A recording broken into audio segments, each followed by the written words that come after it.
The World We Make. Book 3 of the Shattered Bonds trilogy. Chapter 1. 3 days before the convening session, the silver quill smelled like rain. Not the ordinary Seattle rain smell. The silver quill always carried some version of that, the Pacific Northwest having a specific relationship with moisture that was simply part of the air. This was the June rain smell, which was different from the February rain smell in the specific way that June was different from February. Something in it that was not just wet but alive. The trees having made their full argument for spring and won it, and now simply being in full green leaf in the way of trees that had been right all along.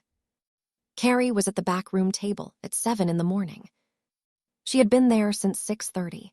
She had come early not from anxiety. She had been specific with herself about this, checking the distinction the way she had learned to check it. Not anxiety. The specific alertness of someone who was 3 days from something significant and was being present with the significance rather than managing it. She had a document in front of her. Not the governance documentation. Not the history document, which was complete and had been complete since April and had been read by everyone who needed to read it and had been submitted to the compact's formal record. Not the thresholds framework, which was Tobias's and was as complete as something continuously being refined could be. This document was different. She had started it 2 weeks ago, late at night, in the 3rd floor room at the pack house. She had not told anyone she was writing it. Not Lilith, not yet, though she would before the convening session began.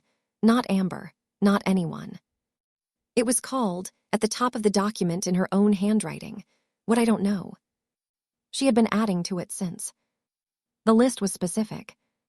Whether the community will decide to continue the plain sight consensus. Whether a decision to continue it will address the costs in a way that is different from the management of those costs.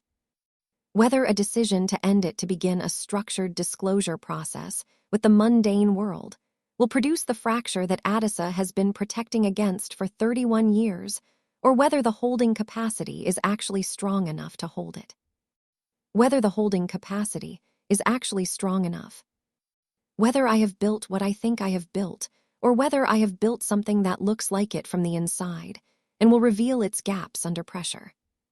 Whether the people I am trusting to carry this forward, Tobias, Priya, Marcus, Sira, Mary, are carrying what I think they are carrying, or whether the weight of the convening session will reveal gaps in what I understood them to be.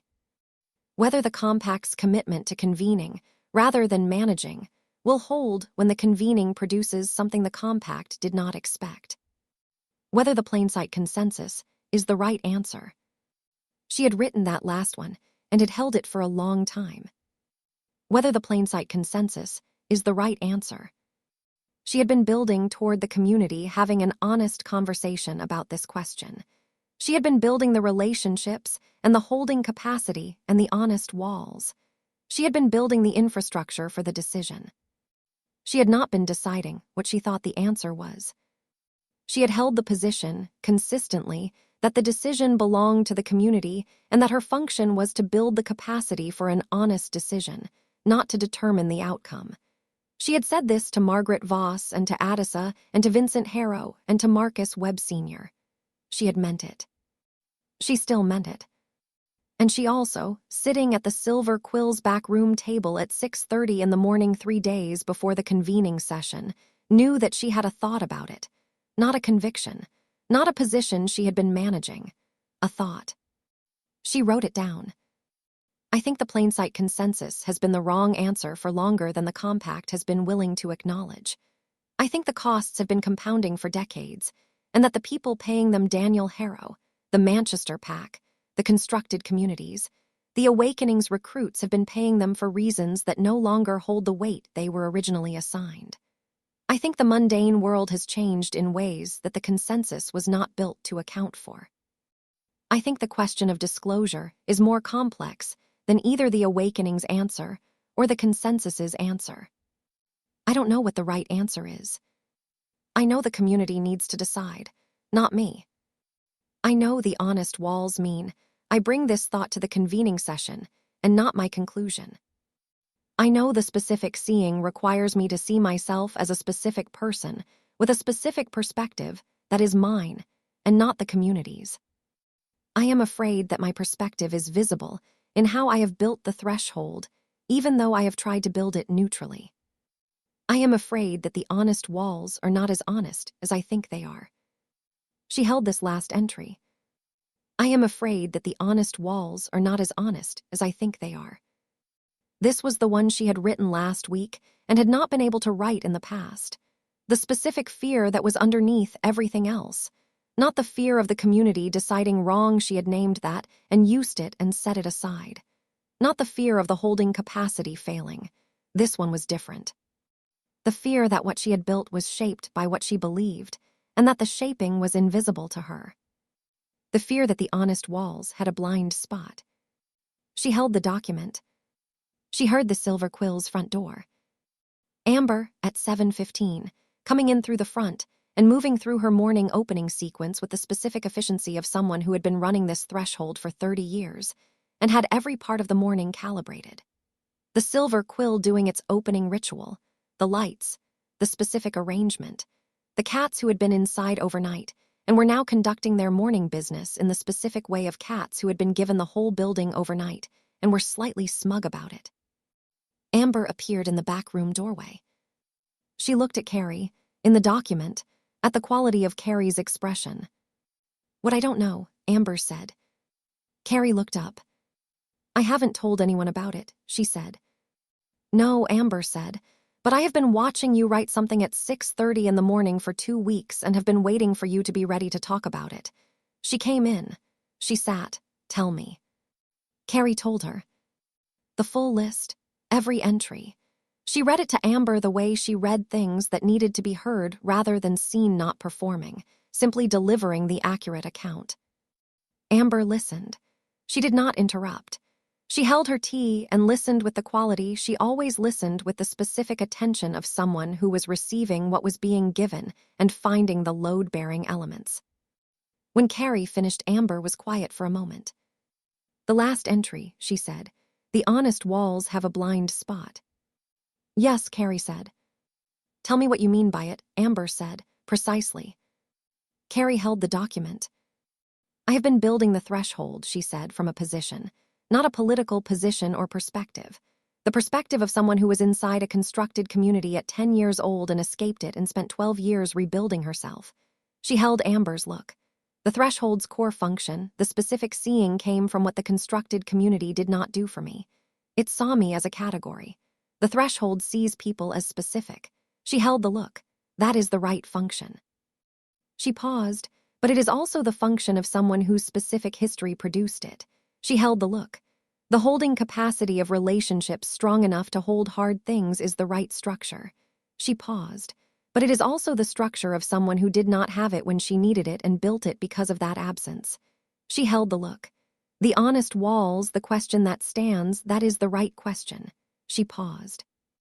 But it is also the question of someone who was inside managed walls for 12 years and built something different because the managed walls were wrong. She held Amber's look. Everything I built came from what I did not have. She paused. And everything I did not have came from a specific history. She paused, which means the threshold is shaped by my specific history. She paused, which means the threshold has a perspective built into it. She held the look. And if the threshold has a perspective built into it, then the honest walls are not as neutral as I have been saying they are. The back room. Amber held her tea. Yes, she said, that is accurate. Carrie held the look. It is accurate, she said. Yes, Amber said, and it is not a problem in the way you think it is. She held Carrie's look. Every structure built by a specific person is shaped by that person's history. That is not a flaw. That is how structures are built. She paused. The question is not whether the threshold has a perspective. She paused. The question is whether the threshold is honest about having one. Carrie held the look. The specific seeing, Amber said, Priya's formulation. The threshold sees everyone as specific rather than as categories. She held the look. Does that include you? Carrie stopped. Does the threshold's specific seeing include the specific seeing of Carrie Summers? Amber said. as a specific person with a specific history who built a specific thing for specific reasons that are not universal. Carrie held the look. I don't know, she said. Yes, Amber said. That is the honest walls working. She held Carrie's look. The blind spot is not a flaw in the threshold. The blind spot is a flaw in how the threshold has been describing itself. She paused. The honest walls include this. She held Carrie's look. The threshold was built by someone. It was built by you, from your history, from what you needed that you did not have. She paused. That is not a liability. That is the chain. She held the look. Alina built something from what she had done wrong. You built something from what had been done to you. She paused. Both buildings are specific. She paused. The honest walls require you to say so. Carrie held the document. The convening session, she said. When I speak to the community. She held Amber's look. I need to say this. Yes, Amber said, you do. That the threshold was built by a specific person from a specific history, and that the community should receive it as such, Carrie said. Not as a neutral infrastructure, but as something specific that is offered from a specific place. Yes, Amber said, and that the offering is honest even though it is specific. She held Carrie's look, perhaps especially because it is specific. She paused. The specific seeing is the core function. She held the look. It includes the builder seeing herself as specific. She paused. You have been asking the community to be honest about what they are carrying. She held Carrie's look. The honest walls require you to be honest about what you are carrying too. Yes, Carrie said. She held the document. She picked up her pen. She added a new entry at the bottom. The honest walls include this. The threshold was built by me, from my history. I offer it from that place. The community receives it knowing that. This is not a liability.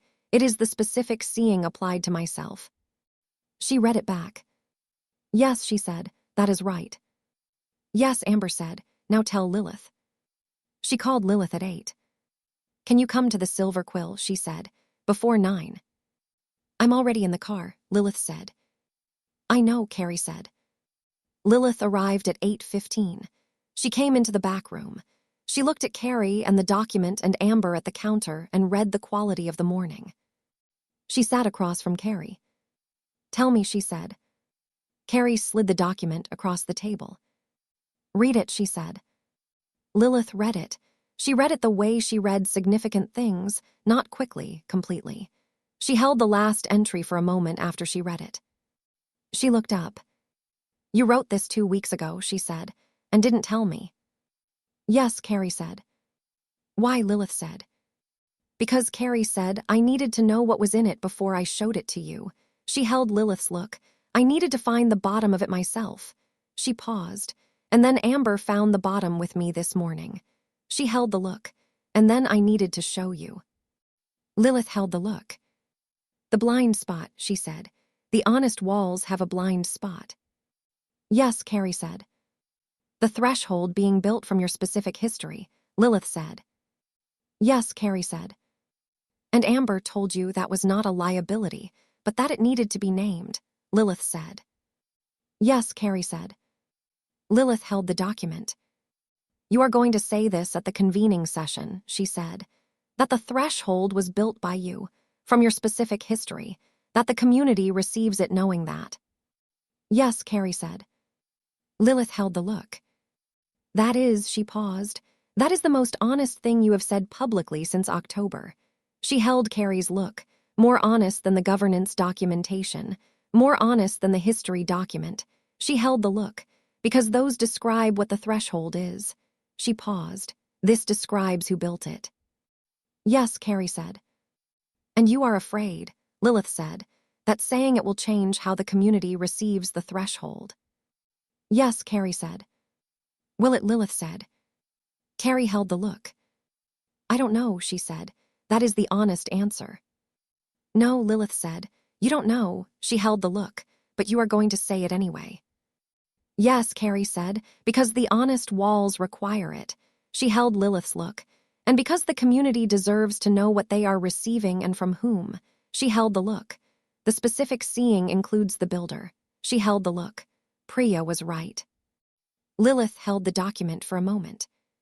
She set it on the table. She looked at Carrie.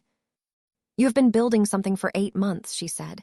Something significant, something that has changed the community. She held the look. And 3 days before the convening session, you are sitting at the back room table at 6:30 in the morning writing down everything you don't know. She paused, because the honest walls require it. She held the look. That, she said, is who you are. She held the look. That is also what you built. She paused. A thing that produces the person who writes down what she doesn't know 3 days before the most significant moment she has been building toward. She held Carrie's look. The threshold produced this morning. She held the look. The honest walls are working. Carrie held the look. Yes, she said, I think so. Yes, Lilith said, they are. At 9 the back room filled. Not arranged, simply arrived. Tobias at 9 exactly with his notebook, and the blank pages, and the quality of someone who had been at the table in his head since he woke up. Mary at 9:10 with tea for everyone, because Mary had learned the Silver Quill's morning tea logic and had made it her own. Jimmy at 9:15 with his laptop, and the neutral at the calibration meant the intelligence picture was active, and he had things to report. Priya came downstairs at 9:20. She had the lineage text under her arm. She brought it everywhere now, the way Tobias brought his notebook, the way people carried the things that were their particular way of being present to the work. She looked at the room. 3 days, she said. 3 days, Carrie confirmed. The convening session begins Thursday morning, Priya said. 3 days of honest accounting and genuine deliberation, and the beginning of the decision. She held Carrie's look. Are we ready? We are as ready as honest preparation can produce, Carrie said. The rest depends on the community. Priya held the look. Yes, she said, that is the right answer. She sat. She opened the lineage text to a page she had been working through since Tuesday. She was not reading it for preparation. She had been reading it continuously for months, and this morning was simply the continuation of that. The specific quality of someone in a practice that did not stop because a significant event was 3 days away. The back room at 9:30. The Silver Quill doing its Thursday morning things in the front room. The cats settled. The June light through the windows doing its June morning thing, warm, committed, the specific gold of a Pacific Northwest morning that had decided to be good. Jimmy opened his laptop. Intelligence update, he said. Tell us, Carrie said.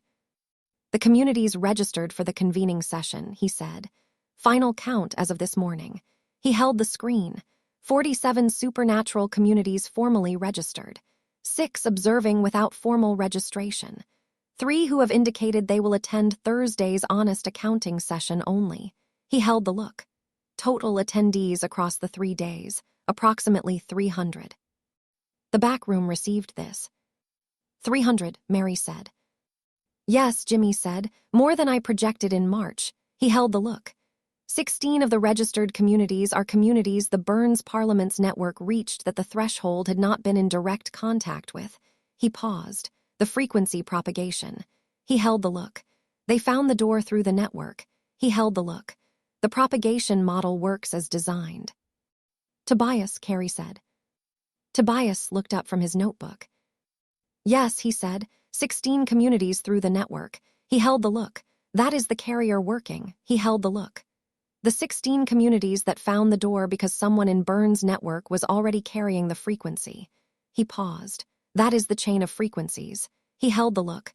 I want to document which communities and what their entry point was. He held Jimmy's look. After the convening session, full analysis. Yes, Jimmy said. I'll have the data. Burns, Carrie said. He's attending, Jimmy said, all 3 days. He paused. Beaumont is attending. He paused. They asked for a position in Thursday's honest accounting session. He held Carrie's look. The Parliament speaks in honest accounting. He paused. Burns says they have something to say about the Parliament's role in managing information within the community over the last 40 years. He held the look. He described it as an honest accounting of the Parliament's specific costs. The back room. Burns is going to account for the Parliament, Lilith said. Yes, Jimmy said. Publicly, Lilith said. Yes, Jimmy said. Carrie held the look. She thought about Burns in the entry hall of the Pioneer Square building. I am beginning to ask the question. She thought about Beaumont at the Thursday table in April. Finding this room, finding the question being asked collectively, is more than I expected to find. Yes, she said. Tell him his position in accounting is confirmed. Already done, Jimmy said. Of course it is, she said. He almost smiled, the Jimmy equivalent of it. The Ashworth Coven, Jimmy said. Ashworth himself is attending all 3 days. He held the look. He has requested that Priya be given a formal position in the accounting session. He held the look. To present the exit tradition finding and what it means for the constructed communities. He held the look. He said the community needs to understand the full scope of what Alina built. He held the look, before it deliberates about what comes next. Priya looked up from the lineage text. She held Jimmy's look. What formal position, she said. A presentation slot, Jimmy said. Thursday afternoon. He held her look, 15 minutes. Priya held the look. Yes, she said, I'll do it. Good, Jimmy said. She went back to the lineage text. The quality of someone who had just accepted a significant public function and had processed it in approximately 5 seconds and had returned to the work. Adisa, Jimmy said, she is presenting the compact's grievance acknowledgement process. He held the look. The formal channel for communities to submit their grievance histories. He paused. She has already received 7 submissions. He held the look, including the Manchester pack. He held the look. She will present Thursday morning. Good, Carrie said. Marcus Webb Sr., Jimmy said. He's flying on Wednesday evening. His nephew is flying on Thursday morning. He held Carrie's look. They asked to arrive separately. They had their reasons. Yes, Carrie said. Let them arrive as they need to. Harrow, Jimmy said. He is presenting in honest accounting. He held the look. He asked to present immediately after Addisa's compact acknowledgement. He paused. He said he wanted the Harrow Pack's accounting to be heard directly after the compact's acknowledgement of management. He held the look. He said the sequence was important. Yes, Carrie said, it is. Sierra, Jimmy said. She is attending all 3 days. She asked to be part of the holding function rather than the presenting function. He held the look. She said she wanted to be available to the people for whom the accounting session is difficult. He paused. The holders are being deployed. He held the look, as designed. Yes, Carrie said. Thank you, Sierra. She would tell her later. Sierra was at the university orientation she had been accepted to start in the fall, which meant she was in Seattle for the summer, which meant she had been at the Silver Quill 3 times a week for the last month and had been doing the holders' work continuously. The frequency had found her first. She was going to hold people through the hardest parts of the convening session. Jimmy closed his laptop. That is the intelligence picture, he said. Good, Carrie said. Thank you. 300, Mary said again, quietly, not dramatic, simply holding the number. 300 people, Tobias said, finding the door. He held the table, the propagation model in practice. He held the look. 300 people who needed the threshold to exist or needed the community to have the conversation. He held the look. They are coming. Yes, Carrie said, they are coming. The morning continued. At 10, Amber appeared in the backroom doorway with the quality of someone who had been managing the Silver Quills Thursday morning and had completed the morning's requirements and was now available for the other thing. She looked at the room, at the people in it, at the specific quality of the Thursday before the convening session. I want to say something, she said, before things get louder. The room attended. She came in.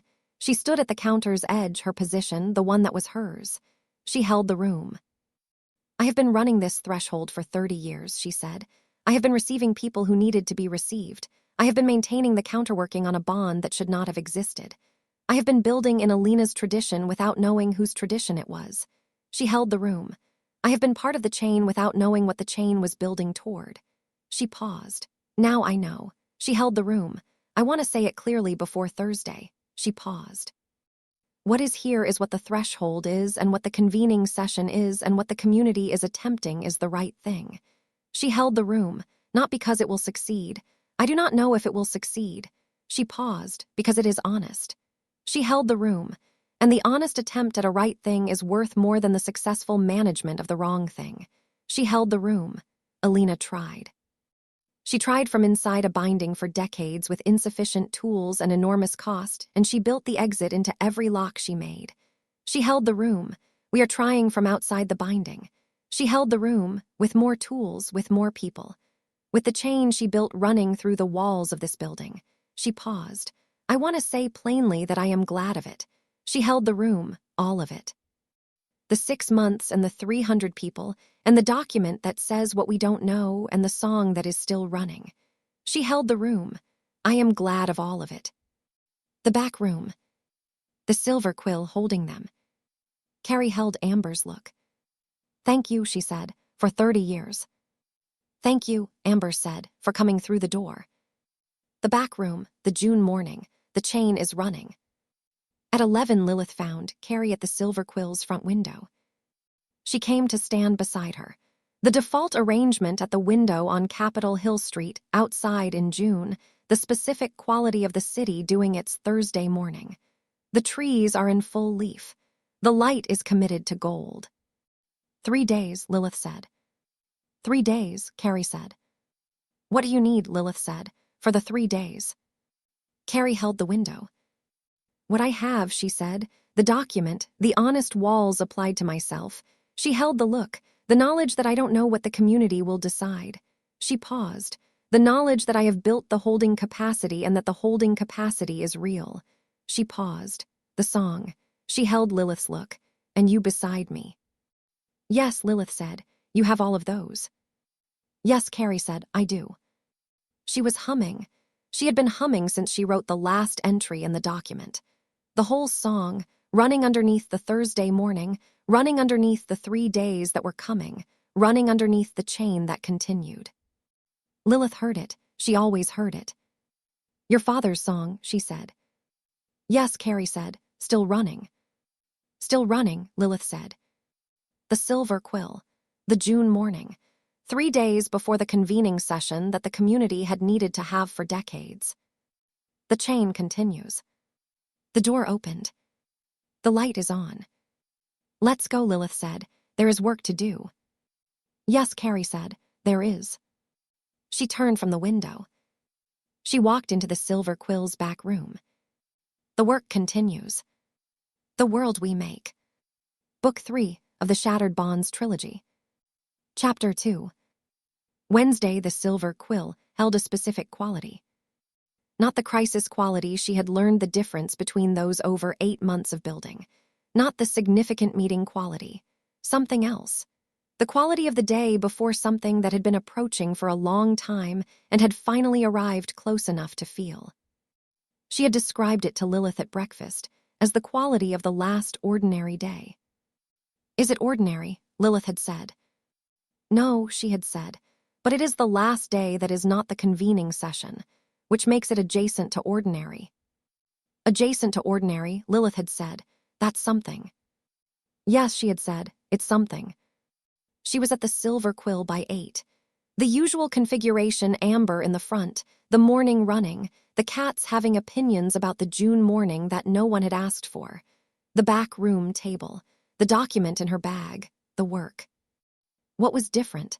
People kept arriving who did not have specific operational reasons to be there. Tobias at 8:30. He had his notebook and no particular agenda item. He sat at the table and was simply present with it in the way he was sometimes simply present with things he was still processing.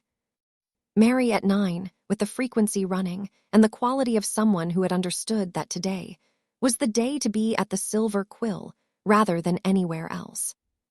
Priya downstairs at 9:15. She did not bring the lineage text. This was notable because she brought the lineage text everywhere. Today she came to the back room table and sat without it and held her tea and was present. Carrie noted the absence. The text, she said. I have read what I need to read, Priya said. For tomorrow. She held the look. Today I am not reading. What are you doing today? Carrie said. Being here, Priya said. That is the correct preparation. Yes, Carrie said, it is. Jana arrived at 10 with the quality of someone who had been making outreach calls since 7 and had come to the silver quill, because the outreach calls were done, and the silver quill was the right next place. She sat at the table and reported on the last 3 communities. She had been in contact with 2 who had confirmed attendance, one who had decided to attend as an observer without formal registration. The door opened, people finding it at the last moment. 304, she said, as of this morning. The 4, Carrie said. 2 from a pack in Vancouver who heard from Marcus Webb Sr.'s pack that the session was happening. 1 from a coven in Portland who had been on the threshold's periphery since March and had finally decided. And she paused. 1 from the Edinburgh coven. The back room. Addisa had come in at 9:45 and was at the table's end. She looked up when Jonna said Edinburgh. The one that went dark for 18 months in the 1990s, Carrie said. Yes, Jonna said. I received an email at 7 this morning. No introduction, just we will attend Thursday, 1 representative. She paused, that is all. Addisa held the table. 30 years, she said. They have been distant for 30 years. She held the look. They are coming. Yes, Carrie said. Addisa held the look for a moment. Something in her expression is the specific quality of someone receiving the consequence of a thing they had been part of beginning to repair. They were managed, she said, in the 1990s, like the Manchester pack. She held the look. They went dark because they did not trust the compact. She paused, and now they are coming. She held the look, because the frequency ran through the network and someone in that coven felt the question being asked. She held the look and decided to come. Yes, Carrie said. The frequency reaches people who have been asking the question, Mary said, even if they have been asking it alone, even if they have been asking it for 30 years without finding anyone else asking it. She held the table. The frequency finds them. Yes, Addisa said. It found me. She held the table. After 31 years of asking the wrong question, she held the look. It found me when I stopped asking whether the management was effective and started asking whether I was honest. She paused. The frequency does not reach people who have stopped asking. She paused. It reaches people who are still asking. She held the look. The Edinburgh Coven has been asking for 30 years. Yes, Carrie said. The door was open when they were ready. Addisa held the table. I owe them an accounting, she said. In the honest accounting session tomorrow, she held the look. The Edinburgh Coven specifically. She paused. The Manchester pack specifically. She paused. The communities that the compact's management most damaged specifically. She held the look. I am going to name them. She held Carrie's look. By name, in accounting. Yes, Carrie said. That belongs in it. It will be uncomfortable, Addisa said. Yes, Carrie said. Honest accounting is not comfortable. She held Addisa's look. That is why it is an honest accounting. Yes, Addisa said. That is why. At 11, Marcus Webb Sr. arrived. He had come directly from the airport, the red-eye from Manchester, the specific exhaustion of transatlantic travel that he was becoming familiar with. He came through the Silver Quill's front door with the specific quality of a man who had crossed an ocean to be present for something and who was present. He looked at the back room. He looked at the people in it. He sat. Amber produced tea without being asked. He held the mug and looked at the table. The Manchester pack, he said, submitted their grievance history to Addisa's formal channel last week. He held the room, the full account. He paused. My father's pack attempted to surface the question in 1993. The compact's management, 30 years, he paused, all of it. He held the look. My father's name, he paused, in the record. Yes, Addisa said, it is in the record. She held his look. I will acknowledge it by name tomorrow. He held her look. Yes, he said, thank you. The accounting goes both ways, Addisa said. You submitted.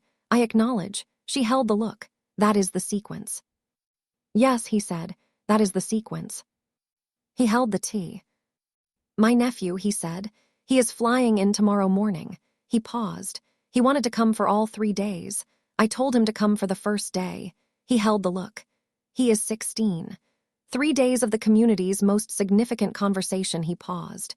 It is a lot for someone who has been carrying what he has been carrying. Yes, Carrie said. He comes when he is ready. The door is open for each day separately. He knows, Marcus Sr. said.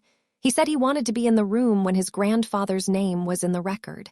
He held the look. That is why he is coming Thursday. He paused, for his grandfather. The back room. Yes, Carrie said. He should be there. Marcus Sr. held the tea. He looked at Tobias. The framework, he said. The companion framework Marcus built. He held Tobias's look. My nephew told me about it. He paused.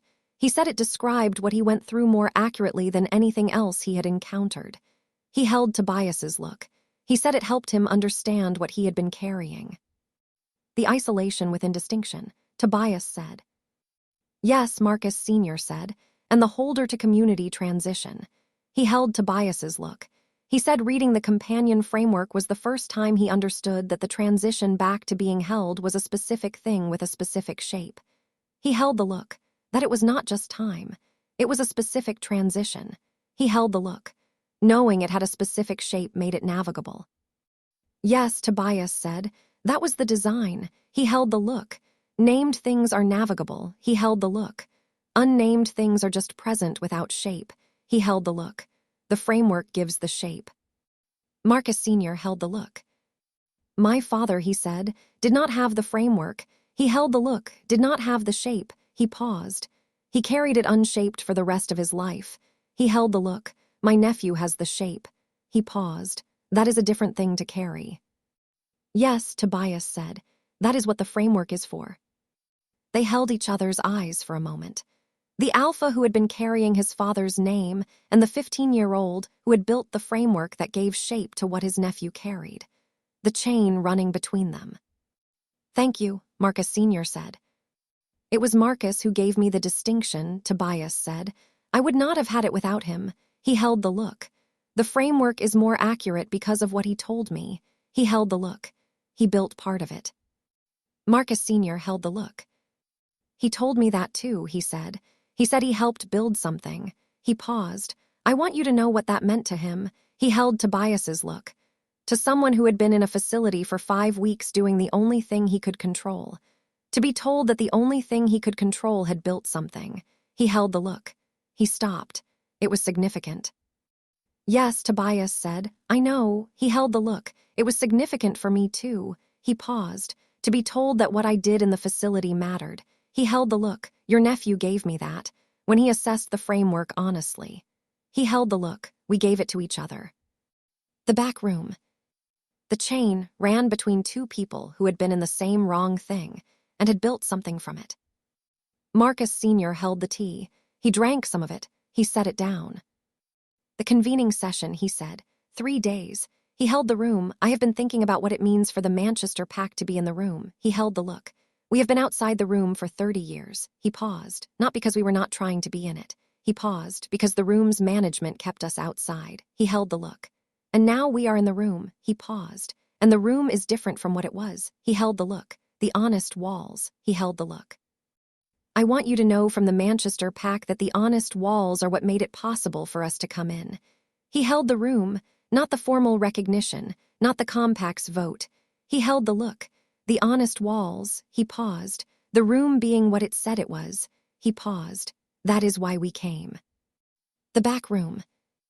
Yes, Carrie said. I know. She held his look. And I want you to know that the Manchester pack being in the room is part of why the room became what it is. She held the look. Your family's 30 years of asking the question. She held the look. It is in the walls. She paused. The chain runs through what the Manchester pack carried. She held the look. Without the question being asked, without your father asking it through legitimate channels and being managed, the community would not have known what the question cost. She held the look. The cost is part of what made the threshold necessary. She held the look. Your family made this possible. Marcus Sr. held the look for a long moment. My father, he said. He did not know that. No, Carrie said. He did not. She held the look. The chain runs through people who don't know they are part of it. She held the look.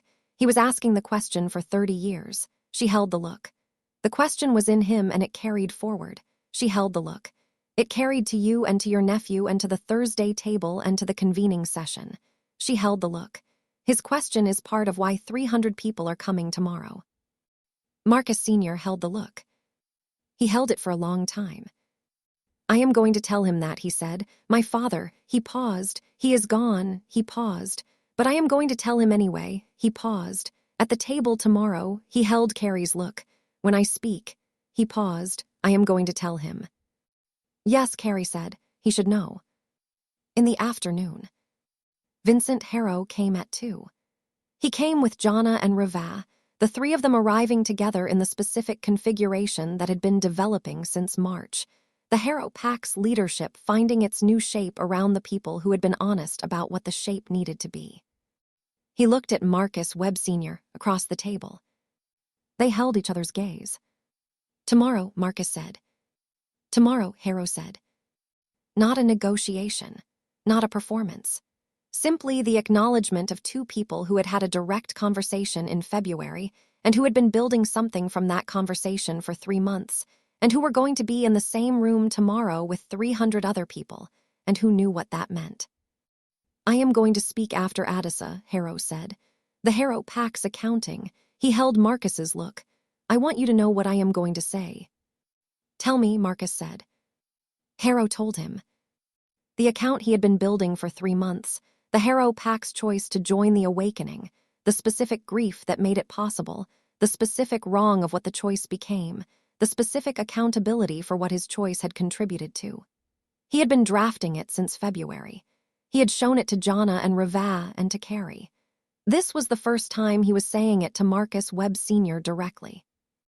Marcus listened. When Harrow finished, Marcus held the look. Is it accurate, Carrie said, to Marcus's experience? Is there anything that needs to be different? Marcus held Harrow's look. Say Daniel Harrow's name, he said. In accounting, he held the look. You know it, he was 24. He held the look. Say it. He paused, not as a symbol of what the consensus cost, as a person. He held the look. He was a person. His name is Daniel Harrow. Say it. Yes, Harrow said, I will. And say my father's name, Marcus said. Marcus Webb. He tried to surface the question through legitimate channels for 30 years. He held the look. He was not a symbol either. He paused. He was a person who asked a question and was told to be quiet. He held the look. Say his name. Yes, Harrow said, I will. They held each other's gaze. The accounting, Marcus said, is the beginning. He held the look, not the resolution. He held the look, the beginning. He paused. I want to be honest with you that I am not past what your pack chose. He held the look. I cannot be past it in 3 months. He paused. But I am in the same room with you. He paused. And I can say plainly that you are accounting for it honestly. He paused. And that honest accounting is the beginning of what can come after. He held the look. That is all I have right now. He paused. But it is real. Yes, Harrow said. It is real. He held Marcus's look. It is more than I expected to receive. He held the look. Thank you. Don't thank me, Marcus said. It is the honest walls. He held the look. We are inside the honest walls. He held the look. This is what happens inside them. Yes, Harrow said. This is what happens. At 4, Sierra arrived. She had been at the university's orientation activities for new students all day, the specific orientation of someone who was beginning in September and had been invited to the summer activities for incoming students. She came in with the quality of someone who had been performing sociability all day and was arriving somewhere she did not need to perform. She sat at the table. She looked at the room. There are a lot of people here, she said. Yes, Carrie said. The day before tends to be this way. The day before what? Sierra said. Something big is the day before differently than the day before something ordinary. Yes, Carrie said. This is the day before something big. Sierra held the table. Tell me what I am doing tomorrow, she said. Specifically, the holding function. She held Carrie's look. What I am looking for. What the intervention looks like when it is needed. Carrie told her. The specific function reading the room for people who were receiving the accounting and finding it more than they could hold alone. The specific quality of someone whose face or body was doing something that indicated they were inside the weight of it without support. The intervention, presence, proximity. The holder's specific function is not leading, not solving, being there. The question if a question was needed. Are you okay? Not as a platitude. As a genuine question. with genuine attention for the genuine answer. "And if they are not okay," Sira said. "You hold," Carrie said, "and you find me or Mary or Tobias if the holding needs more than you." She held Sira's look. "You are not alone in the holder function." She paused. "The threshold is present throughout. You are one of its presences." She held the look. "You do not hold everything." She held the look. "You hold what comes to you." "Yes," Sira said. "That is the design." She held the look. "The holder does not hold everything." She held the look. "The holder holds what comes to them." "Yes," Carrie said. "I practiced this at the facility," Sira said. "Without knowing I was practicing it." She held the look. 7 weeks of holding what came to me." She paused. "I know what this feels like." She held Carrie's look. "I know what I am doing tomorrow." "Yes," Carrie said, "you do." Sira held the table. "Priya," she said, "she is presenting." "Yes," Carrie said, "Thursday afternoon." "The exit tradition," Sira said. "Yes," Carrie said. "She is going to be extraordinary," Sira said. "In the presentation." She held Carrie's look. "She has been building toward it since she found the exit in the lock." She paused. "The 14-year-old who found the exit in the lock is going to stand in front of 300 people and tell them what it means." She paused. "That is." "Yes," Carrie said, "it is." Sira held the look. "She is 15, Sira said. "Yes," Carrie said. "And Tobias is 15, Sira said. "Yes," Carrie said. "And Marcus is 16, Sira said. "Yes," Carrie said. "And I am 17, Sira said." And we paused. "We are the people who were in the facility. We are the people who were inside what the community is trying to prevent." She held Carrie's look. "And we are the people building the prevention."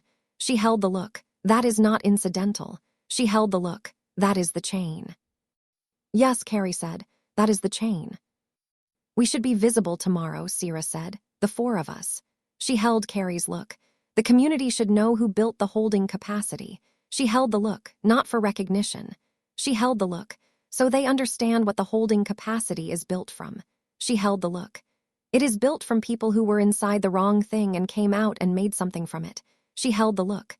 "The community should know that." Carrie held the look. "Yes," she said, "you are right." She thought about what I didn't know about the document. The honest walls applied to herself. The threshold was built from specific history. "Yes," she said again, "the community should know that." At 6, the silver quill was full. Not staged, simply full. The people who had been arriving through the day had stayed, and more people had arrived, and the specific configuration of the eve of something had accumulated in the back room and front room, and the space between them. At the table, he had come at 5 with the quality of someone who had been managing Walker Pack operations all day and had determined that the silver quill was the right end-of-day destination. He sat with Marcus Webb Sr. in the low-key conversation of 2 alphas who had found a register that worked between them.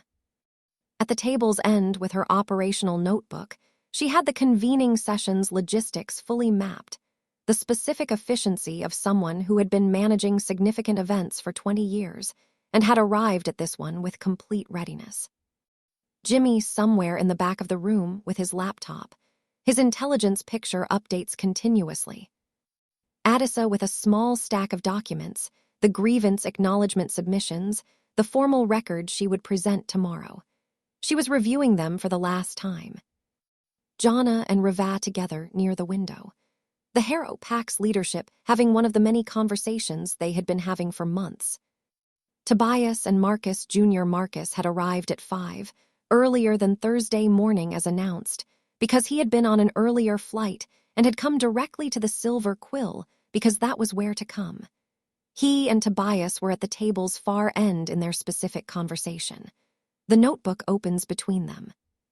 Priya at the counter with Amber. Not the lineage text, they were in a different kind of conversation. The quality of a mentor and the person beyond being a student is something more mutual than that. The register that 2 people found when the student has surpassed certain things the mentor can teach, and they are building together. Sira at the table with Mary. The holder and the source. The 2 of them in the specific conversation that had been developing since February, the frequency's first recipient and the person who produced the frequency, building their understanding of what the chain required from each of them. Harrow at the edge of the room. He had his accounting in his notebook, and he was reading it for the last time. Jonna had told Carrie earlier that he had been reading it for the last time for 3 weeks. Lilith beside Carrie, always. The silver quill, holding all of them.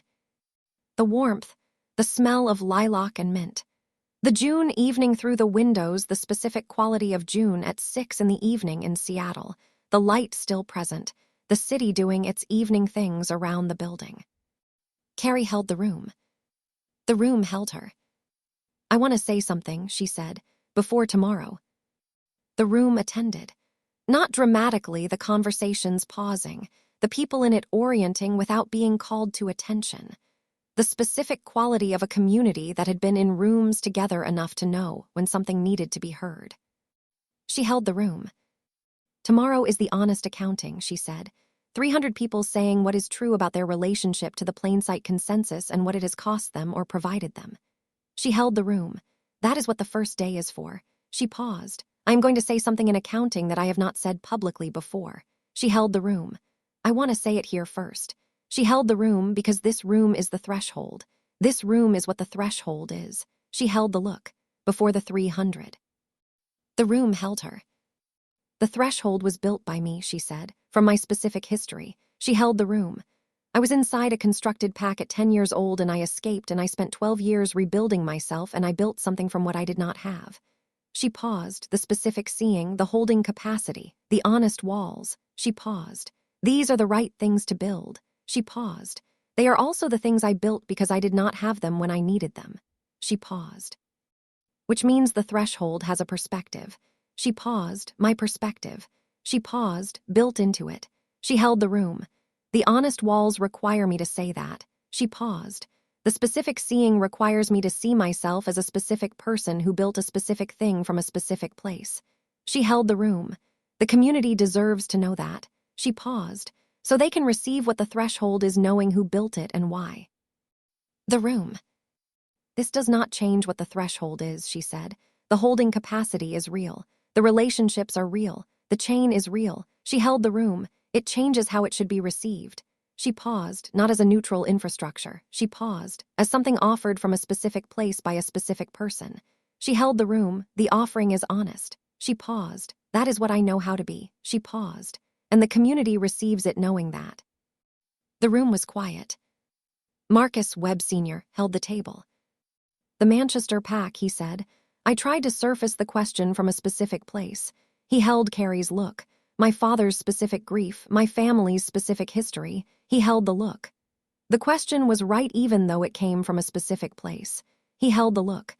The specific place does not invalidate the question. He held the look. It authenticates it. "Yes," Carrie said. "Your specific place," Marcus said, "authenticates the threshold." He held the look, because you built what you needed from what you were. He held the look, and what you needed was real. He held the look, the specific seeing, the holding capacity. He held the look. Those were real needs. He held the look. The thing built from real needs is real. He paused. The community receives it knowing that. He held the look. That is not a liability. He held the look. That is what makes it true. The room held this. Addisa held the look. "The compact managed from a specific place too," she said. "My specific fear of the fracture." She held Carrie's look. "The specific experience of watching the community break in the 1990s. She paused. "The management came from a specific place." She held the look. "The difference is that the management was not honest about its specific place." She held the look. "You are being honest about yours." She held the look. "That is the distinction." She paused. "Not that you have a specific place. That you are honest about it." "Yes," Carrie said. "That is the distinction." Tobias was writing. He held the notebook. "The specific seeing includes the builder," he said. Priya said this. He held the look. She was right. He held the look. "The threshold sees everyone as specific, including you." He held the look. "The honest walls apply to you." He held the look. "You are applying them." He paused. "The framework needed this." He held Carrie's look. "The builder's accountability." He held the look. "The person who built the holding capacity is being held accountable to the same standards as the community they are holding." He paused. "I did not have a section for this." He held the look. "I am adding it." Good, Carrie said. He wrote. The room held the specific quality of something that had been said and was settling into the permanent record. Lilith, beside Carrie, was looking at her with the full quality of her attention, the present thing, the immovable thing, the 12 years of beside. Well done, Lilith said, quietly, just to her. Thank you, Carrie said, just to her. At 8, the silver quill began its natural dispersal. People needed to sleep.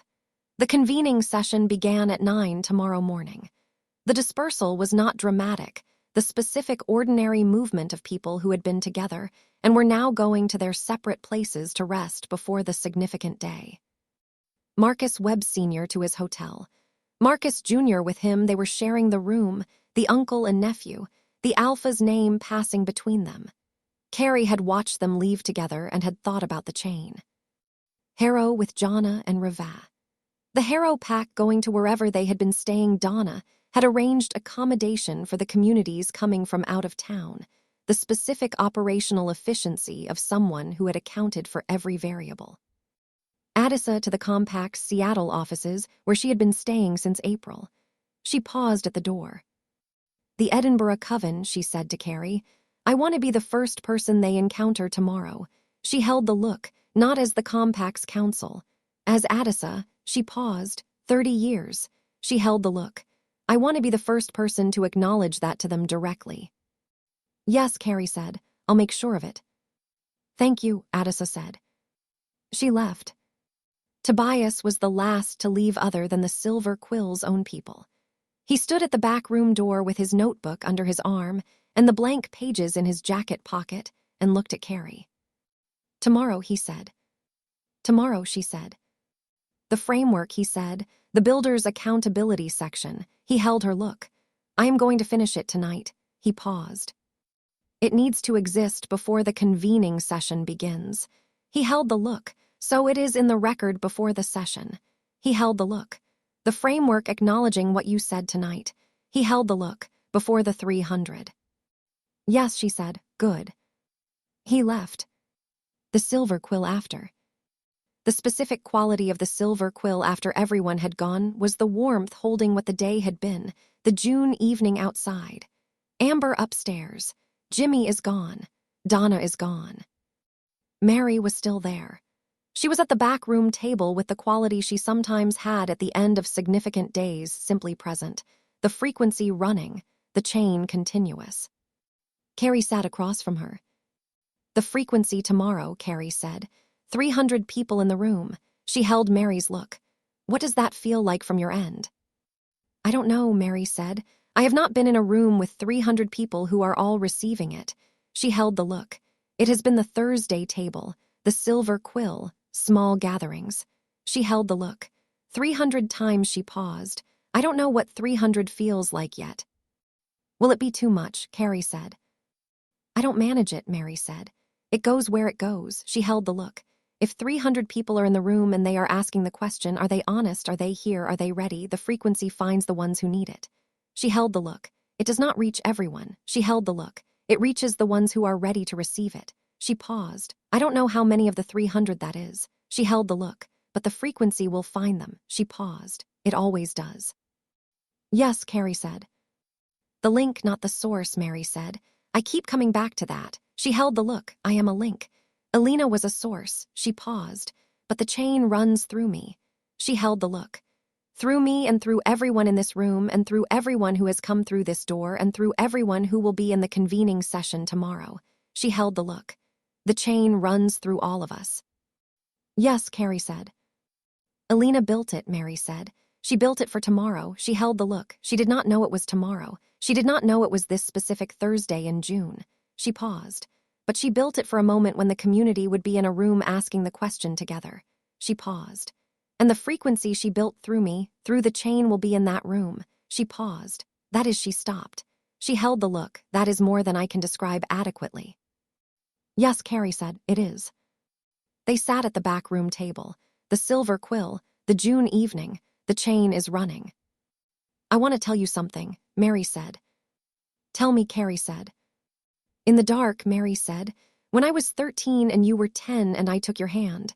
She held the look. I told you once that I thought you were going somewhere I couldn't follow and that I was wrong. She held the look. I followed. She held the look. I want to tell you something else about that night. Tell me, Carrie said. When I took your hand, Mary said, I felt something. She held the look, not the frequency. I didn't know about the frequency then. She paused, something else. She paused, the specific quality of someone who was going somewhere. She held the look, not someone who was running away. She paused, someone who was going toward something. She held the look, even at 10 years old. She paused, even in the dark. She paused. I felt that. She held the look. And I thought, she knows something. She knows somewhere there is something worth going toward. She paused. I did not know what it was. She paused. I know now. Carrie held the look. The threshold, Mary said, was what you were going toward. She held the look. At 10 years old, in the dark. She held the look. The chain was already running. She held the look. You were already going toward it. The back room. Yes, Carrie said, I think so. She held Mary's look. I didn't know. She paused, but I think so. Yes, Mary said. The chain runs through things we can't account for. Yes, Carrie said, it does. She held the table, the silver quill, the chain. She was humming. She had been humming since the room dispersed. The whole song, beginning to end. Mary heard it. Tomorrow, she said, the frequency will carry that. Carrie held the look. What, she said. The song, Mary said. What the song is. What it was built from. She held Carrie's look. Your father's love, the choice your parents made. The chain running from them to you. She held the look. The frequency carries what is in the person who is its source. She held the look. You are not the source, but you are in the chain. She held the look. And what is in you is part of what the frequency carries. She held the look. The song is part of what gets carried tomorrow. She paused. Through 300 people asking the question. Carrie held the look. My father, she said, wrote a love song. And it traveled 2,000 miles and 12 years and became part of what the community uses to find its honest accounting. She held Mary's look. He did not know. No, Mary said. The chain runs through people who don't know they are part of it. Yes, Carrie said. He would be glad. Yes, Mary said. He would. The silver quill, the June evening, the chain is running. Lilith appeared in the back room doorway. She looked at Carrie and Mary. Ready to go home, she said. Tomorrow is. Tomorrow, Carrie said. Tomorrow, Lilith confirmed. Carrie stood. She held the back room with her eyes one more time, the table, the warmth, the smell, the 30 years and the chain and the exit tradition in the walls. Good night, she said, to the silver quill. She said it aloud. She had never said it aloud before. It was the right thing to say tonight. Good night, Amber said, from somewhere upstairs. She had heard. Carrie and Lilith and Mary went through the front room. The shelves, the unlabeled section. The cats positioned themselves for the overnight. Through the front door. The June night. Capitol Hill at 8 in the evening. The specific quality of Seattle in June at this hour, the light finally, almost, going, the city moving through its evening. Tomorrow, Lilith said. Tomorrow, Carrie said. She was humming. She let it continue. The chain continues. The door was about to open wider than it had ever opened. The light is on. The World We Make. Book 3 of the Shattered Bonds trilogy. Chapter 3. Thursday. She woke at 5. Not the alarm she had set.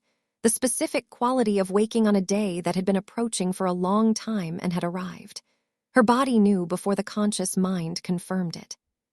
She lay in the third-floor room and took stock. The bond, gone, 8 months clean. The memories, present, complete. Harry and Valerie Summers fully themselves. The song is whole and available, not requiring anything of her, simply there. Herself, entirely herself. The true blood. The person who had come through the silver quill's door at 10 years old and had been becoming this since. The threshold. Formally recognized, 8 months old, 43 people at the last Thursday table, 304 registered for the convening session beginning in 4 hours. What I don't know, in her bag. She would bring it to the session, not to read from it, to carry it. The honest acknowledgement of uncertainty present with her in the room. She was ready. not in the sense of having resolved everything. In the sense of Harrow's formulation, ready to be honest about not being ready. That might be sufficient. Yes, it was sufficient. She got up. The pack house kitchen at 5:30. Mike was already there. He had the quality of someone who had been up for an hour, the coffee already made, the specific quality of the kitchen when Mike Walker had been in it for a while. He handed her a mug without speaking. They stood at the kitchen counter. The early morning. The house is quiet around them. He looked at her, the assessment, not the shoulder check, the deep one. "You are ready," he said, the serious tone. Not a question. "Yes," she said. "The community is not going to decide what you expect," he said. "I know," she said. "It may decide something you think is wrong," he said. "Yes," she said. "I know." She held the look. "The honest walls mean I hold the decision, whatever it is." She held the look. "My function is holding, not the deciding factor." "Yes," he said. He held his coffee. "I want to tell you something," he said, "before today." "Tell me." "When you came to us at 10 years old," he said, "I made a decision." He held the look. "To keep you." He paused. "I have made many decisions in my life. Operational decisions, strategic decisions." He paused. "This was the right one." He held the look. "Not because of what you built." He paused. "Because of who you are." He held the look. "You built the threshold because of who you are." He paused. "Who came first?" He held the look. "I want you to know that I knew who at 10 years old." He paused. "I knew it before you did." He held the look. "I have been watching you know it for 8 months." Carrie held the mug. "Thank you," she said, "for keeping me." "Yeah," he said. He drank his coffee. "Lilith is going to be beside you today," he said. "The whole day." He held the look. "I will be in the room. Donna will be managing the operational picture." He paused. "Jimmy will have the intelligence function covered." He paused. "The Walker pack has you." He held the look. "As always." "I know," she said. "As always." "Good," he said. He set down his coffee. He picked up his keys. Walker Pack operational matters did not stop for convening sessions. He had the morning to manage before the 10 o'clock opening. At the door he stopped. He looked at her. "Carrie?" "Yes." "Your parents," he said, "would have been in that room today." He held the look. "If they could have been," he paused, "they would have been in the front row." He held the look. "Knowing it was their daughter who built it." He paused. "Knowing it was worth what it cost." She held the mug. The serious tone, the frequency, Harry Summers and Mike Walker and the chain running through the both of them. "Yes," she said, "they would have." He left. She stood in the kitchen with her coffee and the early morning and the knowledge that her parents would have been in the front row. She was humming, beginning to end. She let it continue until it was finished. Then she went upstairs to get dressed. The convening session was held at a venue 3 blocks from the Silver Quill. Not a pack house or a coven space or any community's specific territory, neutral ground. The same logic as Beaumont's hotel lobby in January, but larger. The supernatural community's event infrastructure, which existed for exactly this purpose, had been activated by the compact's formal recognition of the convening session. The venue had a main hall that held 400 comfortably. It had 3 breakout rooms. It had a reception space where people could gather before and between sessions. The threshold had decorated it minimally, not staging the honest walls applied to physical space. Chairs arranged in a broad circle rather than rows facing a stage. The circle is large enough to hold everyone without feeling cavernous. A central table with water. No podium, a standing microphone at the circle's edge that anyone could approach. No hierarchy of seating. Everyone in the circle is at the same level. Donna had arranged this and had defended it against 3 separate suggestions that a more traditional staging arrangement would be more appropriate. No, she had said each time, the honest walls. She had prevailed. Carrie arrived at 8. The venue was already active with the operational machinery that Donna had been running for weeks in evidence. Staff moving through the space, the technical infrastructure being checked, the registration table near the entrance where people would confirm their attendance. She walked to the main hall. The circle of chairs, the central table, The standing microphone. The June light coming through the hall's windows the day had committed to being gold, the Pacific Northwest making its argument for summer with the specific quality of June mornings that were the reward for enduring February. She stood at the circle's center. She held the hall with her eyes. 304 people were going to sit in this circle today and say what was true about their relationship to the plain sight consensus and what it had cost or provided.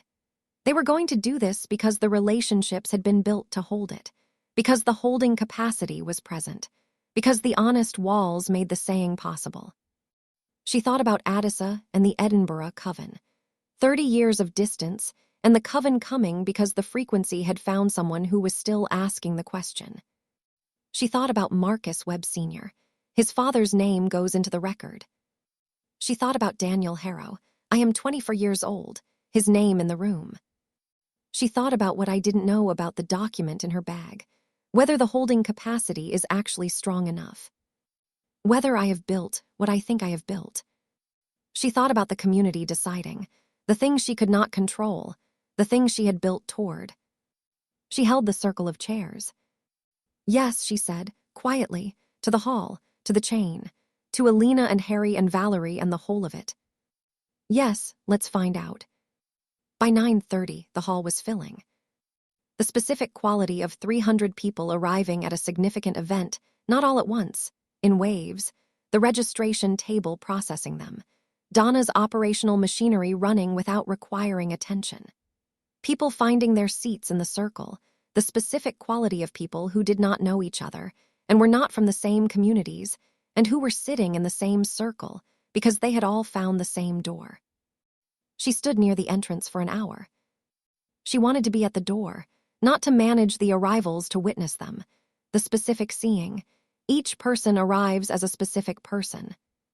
The Manchester PAC's delegation, Marcus Webb Sr. and 4 PAC members who had come from Manchester specifically for this. Marcus Jr. arrived separately, as discussed, at 9:45.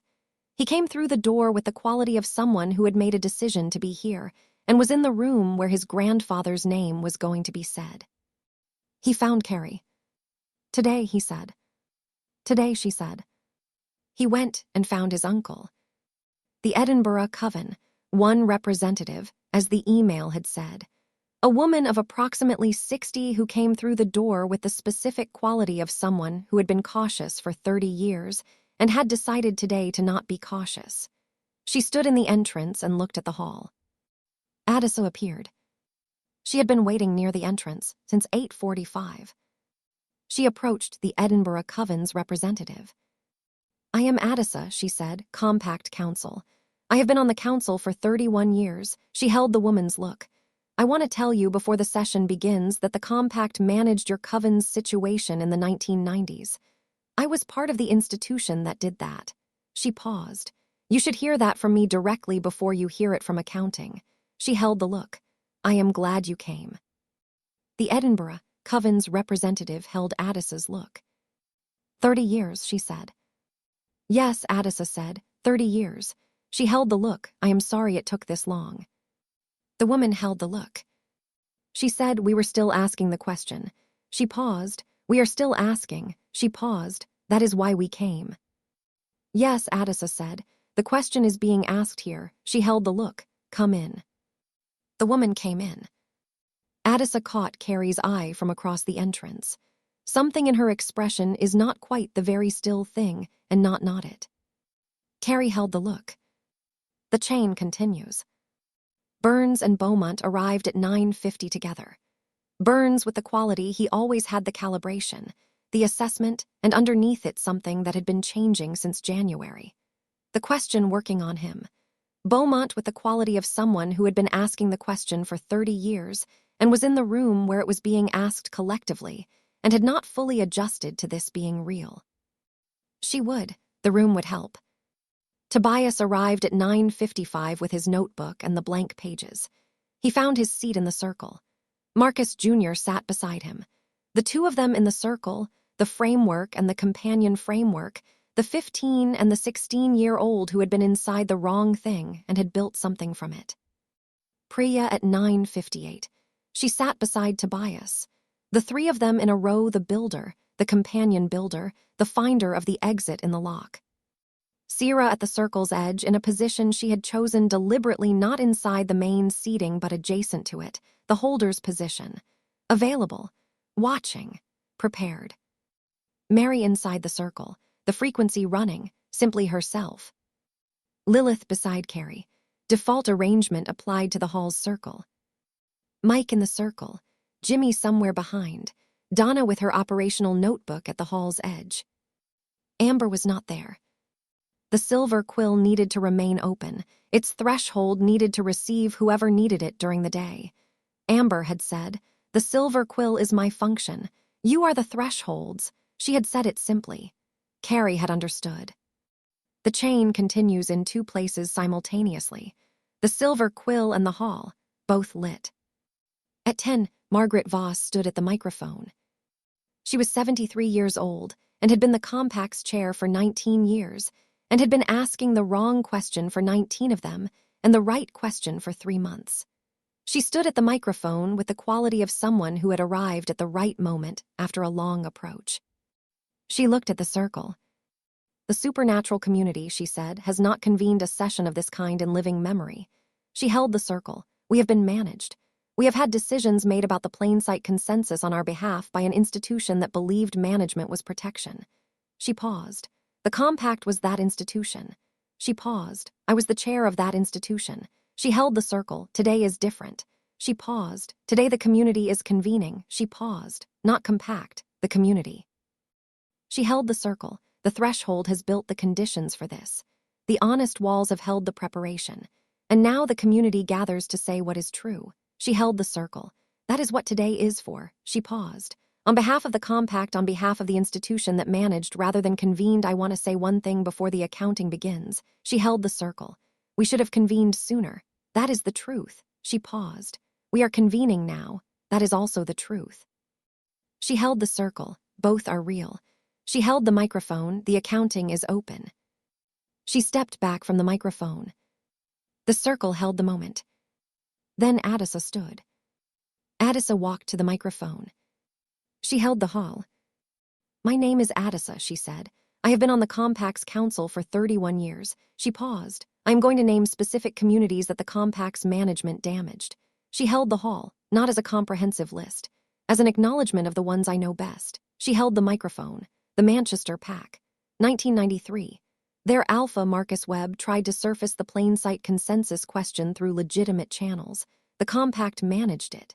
The PAC was isolated. The isolation lasted 30 years. The alpha carried the damage until his death. His son carries his name. She paused. The Manchester PAC's son is in this room. She found Marcus Webb Sr. in the circle. He held her look. Your father's question is in the record, she said. His name is in the record, Marcus Webb. He was right to ask the question. The Compact was wrong to manage it. She held the look. I am sorry. The hall held this. Marcus Webb Sr. held the look. He nodded once. Once was sufficient. The Edinburgh Coven, Addisa said. The Compact managed their situation in the 1990s after the fracture. They went dark for 18 months. They have been distant for 30 years. She paused. A representative of the Edinburgh Coven is in this room. She held the circle.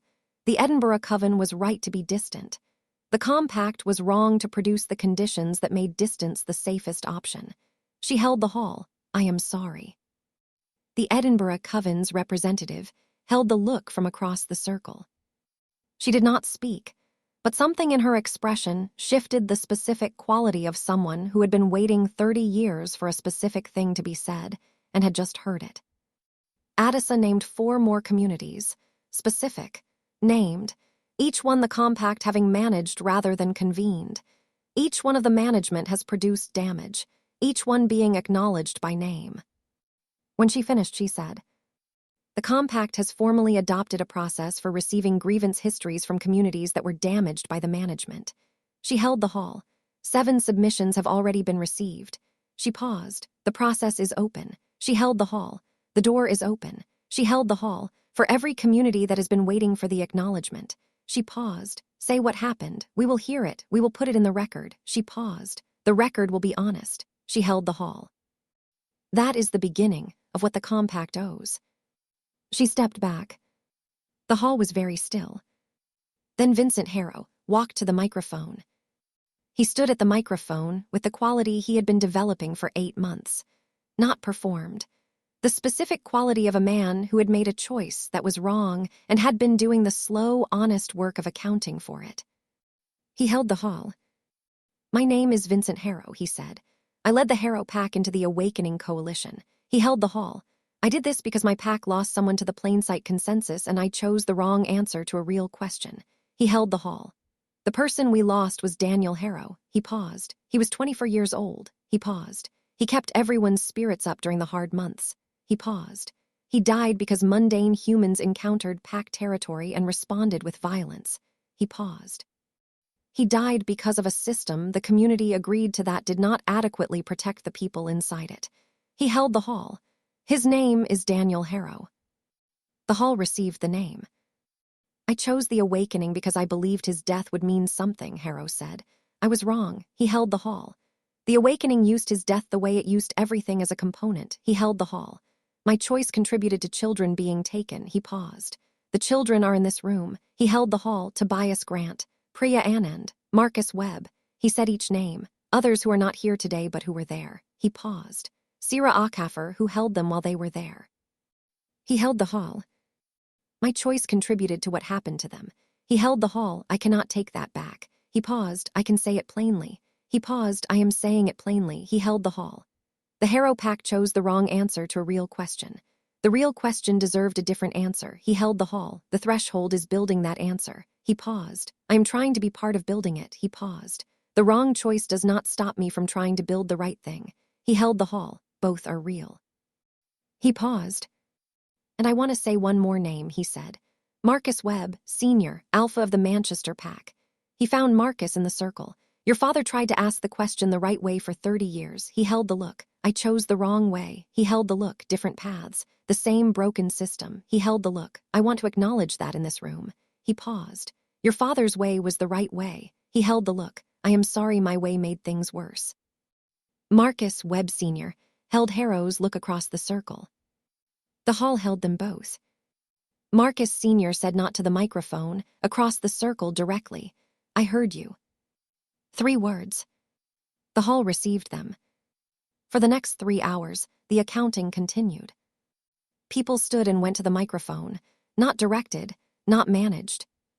The circle offered the space, and people found the moment when they needed to go to it. The Manchester Pack's second member was Marcus Sr., a woman named Alina who had been in the pack since 1993 and had been 17 when the fracture happened. She said, I have been angry for 30 years and I did not always know what. She said, I am putting the anger in the record. It belongs there. It was accurate. She said, I want the record to know it was accurate before I put it down. A bear shifter from the Midwest who had been constructed and who did not know it until October. He said, I thought I knew what I was. He said, the exit tradition that was presented this afternoon will change what I understood about my own history. He said, I am still working out what it means. He said, I wanted to be in the room while I worked it out. The room felt like the right place. He was right. The room was the right place. A practitioner from the Awakening adjacent Ontario pack that Petra represented. She said, we have been between things, she said, not inside the Awakening and not inside the compact's good standing. She said, between things is a specific kind of isolation. She said, Danny's framework, the peer support model, named it. Named things are navigable. She said, I came because the framework named what we were, and what is named can be found. The Edinburgh, Coven's representative. She came to the microphone near the end of the morning session. She held the hall. My name is Riva Macpherson, she said. I represent the Edinburgh Coven. She held the hall. We have been distant from the compact structures for 30 years. She held the hall. We have not been distant from the question. She paused. The question is, are you honest? Is the plain sight consensus still the right answer? What does the community owe its members? We have been asking for it for 30 years. She paused. Alone. She held the hall. We asked it alone because the compact managed the room where it should have been asked collectively. She held the hall. We are not alone today. She paused. I want the record to note that. She paused. After 30 years of asking alone, we are not alone today. The hall was very still. Then, from somewhere in the circle, someone started to applaud. Not theatrical, the specific quiet applause of a hall full of people who understood what 30 years of asking alone cost, and who were receiving the statement that it was over. The applause spread. Riva Macpherson held the microphone. She did not speak for a moment. She held the hall. "Thank you," she said, "for being here." At 12:30, the session broke for lunch. The specific movement of 300 people redistributed through the venues, spaces the reception area, the outdoor courtyard that the June day had made available. People who had been sitting in the circle stood and moved and encountered each other in the informal space. Carrie watched. The Edinburgh Coven's representative found Marcus Webb Sr. in the courtyard. She had not known him before today. They stood together with the quality of two people who had been on the same edge of the same broken thing for 30 years and were encountering each other for the first time. She did not hear what they said. It was theirs. Burns found Carrie near the courtyard's entrance. He had the quality he had been developing since the Parliament's council meeting, not the calibration on the surface with nothing beneath it, something below the surface now, the question working on him. "The morning," he said. "Yes," she said. "The Manchester Pax woman," he said. "Alina." He held the look. She said she was putting the anger in the record because it was accurate. He held Carrie's look. "I have been in intelligence work for 40 years. He paused. "I have managed people's anger." He paused. "I have never been in a room where someone put their anger in a record and the record received it as accurate." He held the look. "That is," he paused. "I do not have adequate language for what that is." "Yes," Carrie said. The honest walls applied to emotion. She held his look. "The anger is real. It goes in the record. The record holds it." She held the look. "Nothing to manage." "Yes," he said, "I see that." He held the look. "The Parliament," he said. "Our session, this afternoon. Beaumont and I are presenting together." He held the look. "I want you to know what we are going to say." "Tell me," she said. "The Burns Parliament," he said, "has been managing information within the supernatural community for 40 years. He held the look. "We have decided what communities knew about each other and what they did not know."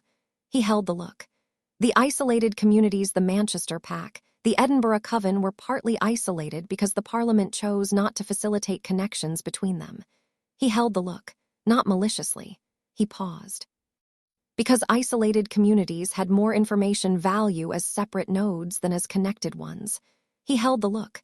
That is how managed networks work. He held the look. The Parliament's management of information contributed to the isolation. He held the look. "Beaumont and I are going to say that this afternoon." He held Carrie's look. "In accounting." "Yes," Carrie said. "It belongs in it." "It is uncomfortable," he said. "Yes," she said. "Honest accounting is not comfortable." She held his look. "That is why it is honest." "Yes," he said, "I know." He held the look. "The honest walls." He paused. "I voted against." "You did not vote," she said. "You were not in the compacts process." "No," he said. "I mean, I was the managed network for 40 years. He held the look. "I am beginning to understand what the honest walls cost." He paused. "They cost the managed network's particular advantage." He held the look. "The advantage of controlling what people know." He paused. "I am giving that up." He held Carrie's look. "I want you to know I understand what I am giving up." "Yes," she said. "I know you do."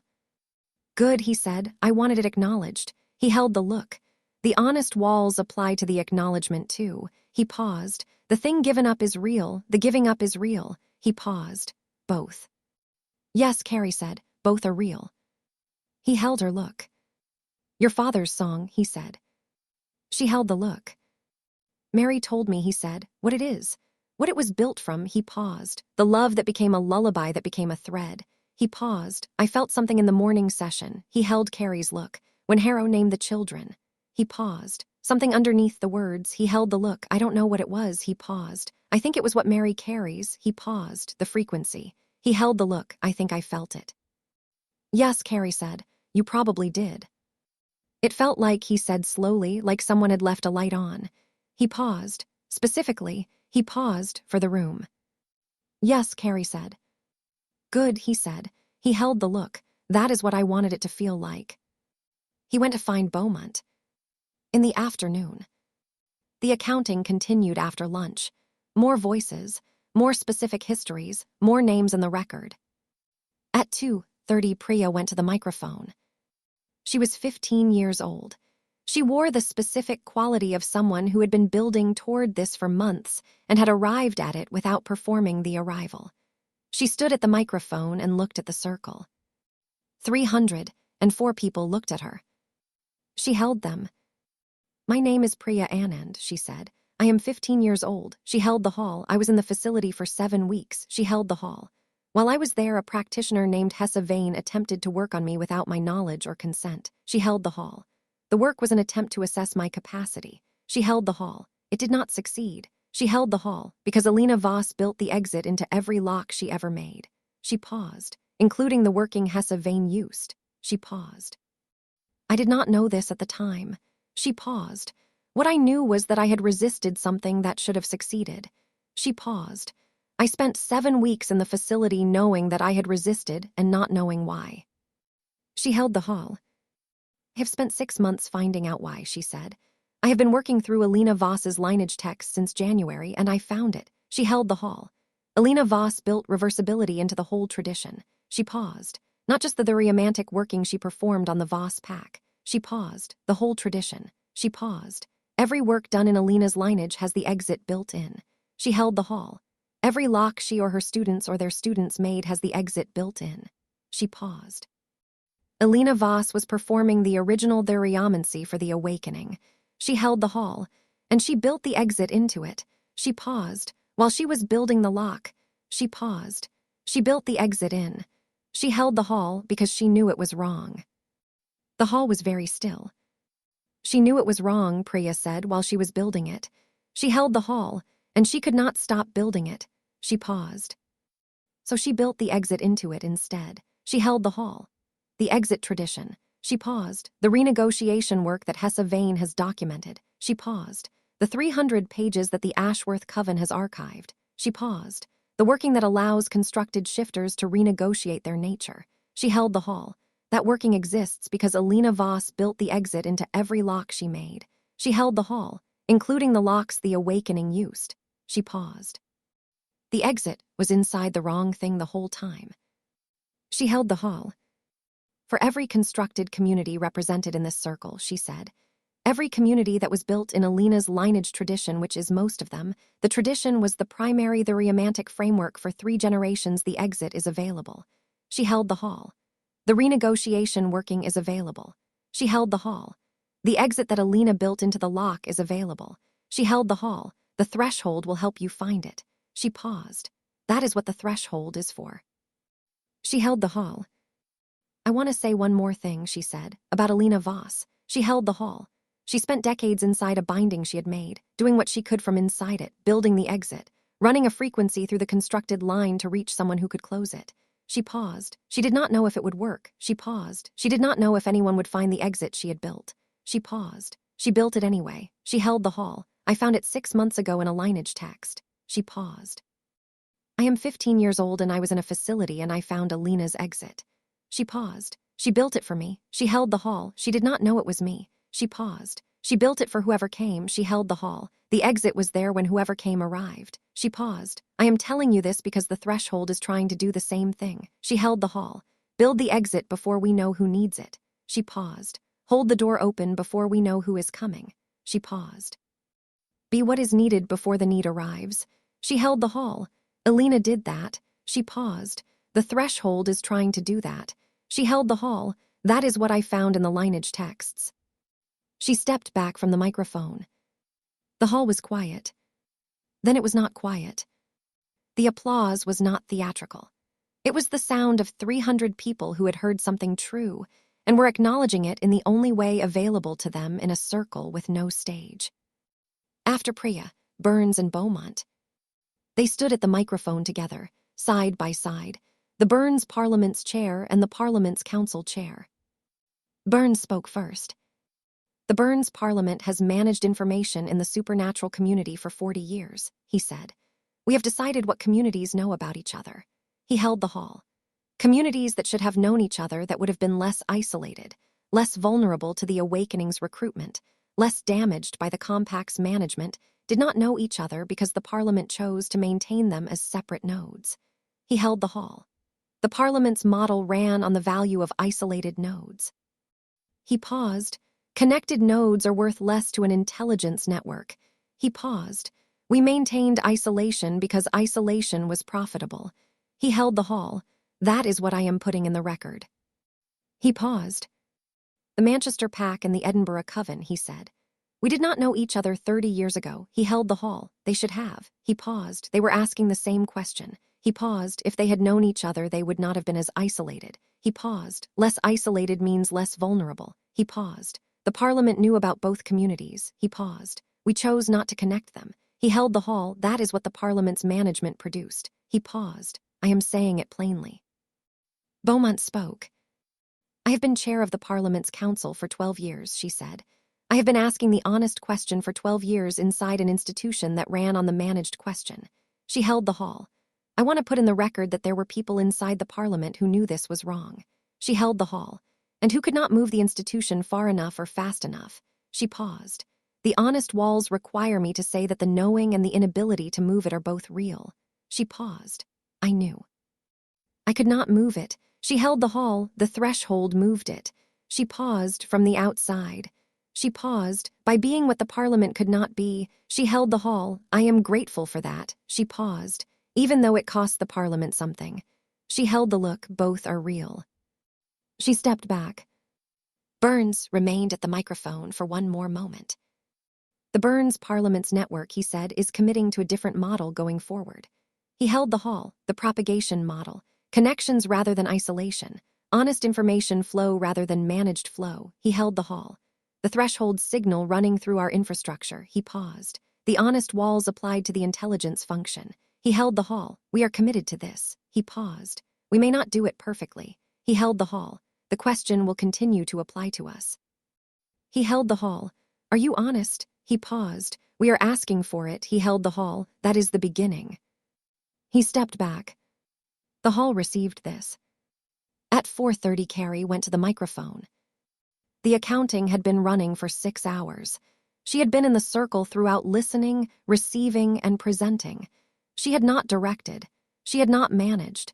She had held the space the way the threshold had been built to hold things. She had cried twice, not performing. The Manchester Pack's 17-year-old Alina, who had been angry for 30 years. Harrow nomming the children. Both times she had received it without managing it, and the tears had been what they were, and Lilith had been beside her. Now she stood at the microphone. She held the hall. My name is Carrie Summers, she said. I built the threshold. She held the hall. I built it from my specific history. She paused.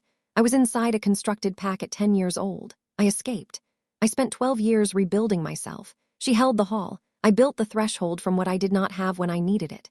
She held the hall. The specific seeing function that sees every person as specific rather than as a category. I built that because I was seen as a category. She paused. The holding capacity of the relationships is strong enough to hold hard things I built because I did not have it when I needed it. She paused. The honest walls, the question that stands, I built that because I was inside managed walls for 12 years. She held the hall. Everything I built came from what I did not have. She paused. Everything I did not have came from a specific history. She paused, which means the threshold has a perspective. She paused. My perspective. She paused, built into it. She held the hall. I want the community to know this, she said. So you receive what the threshold is, knowing who built it. She held the hall, not as a neutral infrastructure. She paused, as something offered from a specific place. She paused, by a specific person. She paused, who was a 10-year-old running in the dark. She paused, and who found the silver quill's light on. She paused, and who spent 12 years learning what it meant to be received by something that simply was what it was. She paused. And who built something to do the same. She held the hall. The threshold is what I built from what I needed. She held the hall. I offer it from that place. She paused, honestly. She held the hall. My parents' names were Harry and Valerie Summers, she said. They were inside a constructed pack in Missouri. She held the hall. They knew what they had and they made a choice. She paused. They left a door unlocked and sent me through it.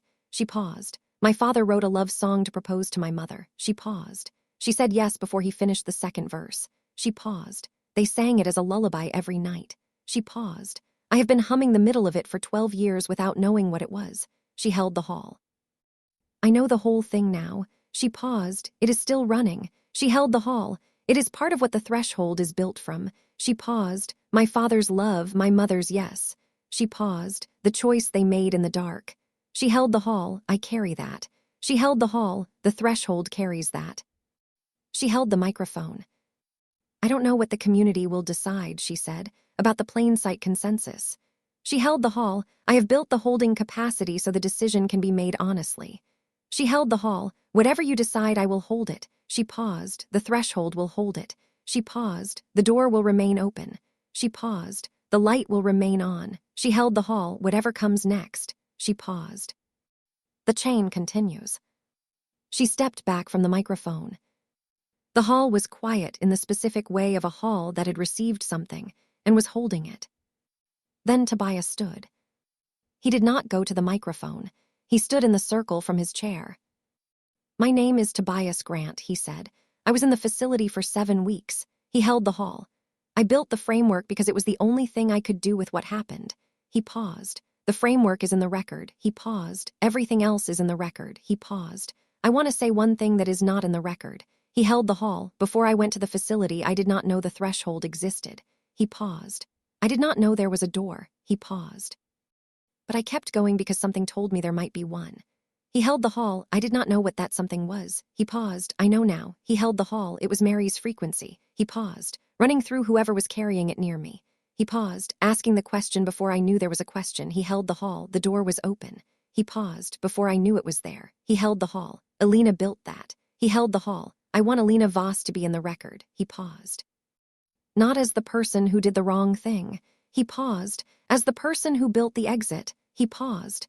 She built the exit and kept building exits for decades and ran the frequency and trusted the chain. He held the hall. The chain reached me. He paused. The exit was there when I arrived. He held the hall. Alina Voss should be in the record. He sat down. Marcus Jr., beside him, held the table. He said, not standing from his chair, Marcus Webb, my grandfather. He asked the question for 30 years. He paused. The question is in this room today. He paused. He should know that. 3 people in the circle began to cry. Not performed, receiving. At 5:30, Margaret Voss returned to the microphone. The honest accounting is concluded for today, she said. Tomorrow the community deliberates. She held the hall. The question before the community, what should the relationship between the supernatural and mundane worlds be? Is the plain sight consensus still the right answer? She held the hall. There is no managed outcome. She paused. The community will reason together. She paused. The threshold will hold the reasoning. She held the hall. We will return at 9 tomorrow. She held the microphone.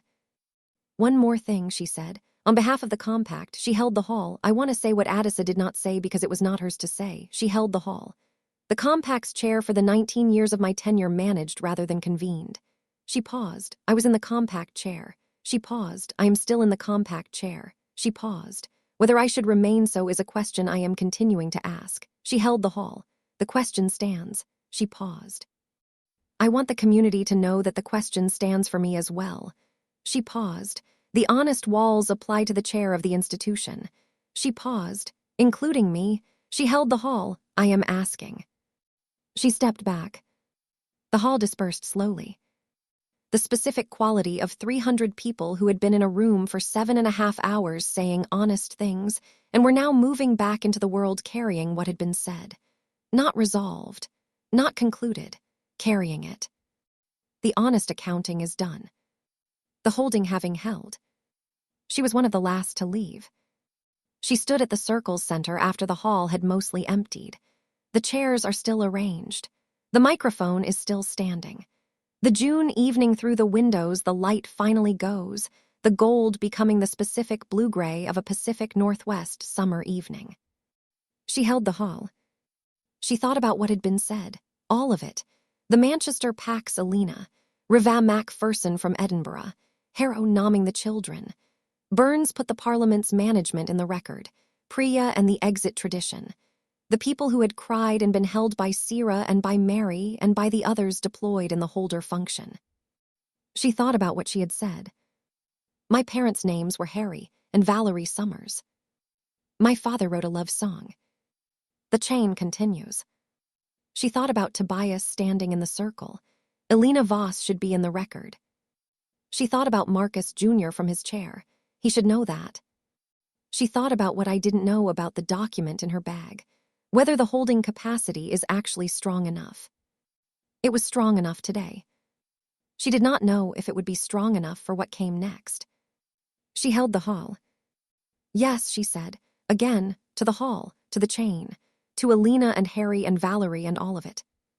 Yes. Lilith appeared at her elbow. Come, she said, everyone is at the Silver Quill. Yes, Carrie said, okay. She turned. She walked through the emptying hall toward the door. She was humming, beginning to end. The whole song. The chain continues. The door opened. The light is on. Tomorrow the community will deliberate. Tomorrow the world will begin to be made. The world we make. Book 3 of the Shattered Bonds trilogy. Chapter 4. Friday morning. The deliberation day. She woke at 5 again. The same quality as Thursday, the specific alertness of a significant day having arrived. But different from Thursday in a way she held for a moment before getting up. Thursday had been the accounting, the saying of what was true. She had known what Thursday would hold, the specific weight of it, the names and the record, the honest acknowledgement because she had been building toward it and had understood its shape. Friday was different. Friday was the deliberation, the community reasoning together, the thing she had built toward and could not control and did not know the outcome of. She held this in the third-floor room in the early morning light. I don't know what they will decide. What I don't know about the document, the last entry, whether the holding capacity is actually strong enough. It was strong enough yesterday. Today was a different test. Yesterday the community had said what was true. Today it had to reason about what to do with what was true. Those were different skills, and they required different holding. She got up. The packhouse kitchen at 5:45. Not Mike this morning, the kitchen empty, the specific quality of a house in which everyone was still in the careful sleep of people who had been in something significant the day before and needed the rest. She made coffee. She sat at the kitchen table. She took what I don't know from her bag. She read it. All of it, the full list, every entry including the last 2 she had added. Then she turned to a blank page. She wrote, what I know. She held the pen. I know the holding capacity was sufficient yesterday. I know the relationships are real. I know the honest walls held 300 people through 7.5 hours of accounting, and the room did not fracture. I know that Riva Macpherson from Edinburgh said we are not alone today and meant it. I know that Marcus Webb Sr. nodded once when Addison named his father, and that once was sufficient. I know that Tobias stood in the circle and said Elena Voss should be in the record, and the hall was quiet, and then Marcus Jr. said he should know that, and 3 people cried. I know the chain is real. I know that whatever the community decides, today the threshold will hold it. I know this because I built the threshold to hold it. I know this because the holding capacity is not hypothetical. It has been tested, continuously, for 8 months. I know I am 22 years old, and I have built something that held 300 people through an honest accounting, and the room did not fracture. I know I am ready. She held the page. She added one more line. I know that my father would have been in the front row. My mother is beside him. Both of them know. She folded the page. She put it with the what I don't know document. 2 pages now, folded together. She put them in her bag. She drank her coffee. She was ready. Lilith appeared at 6:30. She had come downstairs in the specific quality of someone who had been awake for a while and had been waiting for the right moment to come down. She looked at Carrie at the kitchen table with the coffee and the bag, and the specific quality of Carrie at 5:45 having worked through something. "The What I Know page," she said. "Yes," Carrie said. "You added to the document." "Yes," Carrie said. Lilith sat across from her. The default arrangement applied to the kitchen table. "Tell me," she said. "The holding capacity was sufficient yesterday," Carrie said. "I know it now rather than hopping for it." She held Lilith's look. "Yesterday I confirmed it." She held the look. "Today is a different test." "The deliberation." She held the look. "I don't know what the community will decide." She paused. "But I know the holding capacity will hold whatever they decide." She held Lilith's look. "That is sufficient for today." "Yes." Lilith said, "It is." She held the look. "Your parents," she said. "You named them yesterday." "Yes," Carrie said. In the microphone, in front of 300 people, Lilith said. "Yes," Carrie said. "How did that feel?" Lilith said. Carrie held the coffee. "Like setting something down," she said. "In the right place." She held Lilith's look. "I have been carrying their names since Missouri." She held the look, carrying it carefully, privately. "The way you carry something precious." She paused. "Yesterday I put it in the record." She paused. "The record is the right place for it." She held Lilith's look. "It felt like they arrived." She paused. "At the place they were going toward when they sent me through the door." She paused. "Their names in the record of the thing that grew from their choice." She held the look. "That is where they were always going." Lilith held her look. "Yes," she said, "that is where they were going." They sat in the kitchen, the early Friday morning. The pack house is quiet around them. "Today," Lilith said. "What do you need from today?" "To be present," Carrie said. "The deliberation is the community's. My function is to hold the space." She held Lilith's look, not to guide the conclusion, not to manage the reasoning. She paused, to hold the space. She held the look. "And to be honest when I am asked what I think." She held the look, because someone will ask what I think. "Yes," Lilith said, "they will." "And the honest walls require me to answer," Carrie said. "Please do not manage my answer." She held the look. "What I don't know about the document, the entry about whether the plain sight consensus is still the right answer." She held the look. "I think it has been wrong for longer than the compact has been willing to acknowledge." She held the look. "That is my thought." She paused. "I don't know if it is the right answer." She paused. "But it is what I think." She held Lilith's look. "If I am asked today, I will say it." She paused. "And I will say it is my thought, not the threshold's position." She held the look. "The threshold does not have a position on the outcome." She held the look. "I have a thought." She held the look. "Both are real." "Yes," Lilith said, "both are real." She reached across the kitchen table. Found Carrie's hand. "Hold it." "Ready," she said. "Yes," Carrie said, "ready." The hall at 8. She walked it again before people arrived.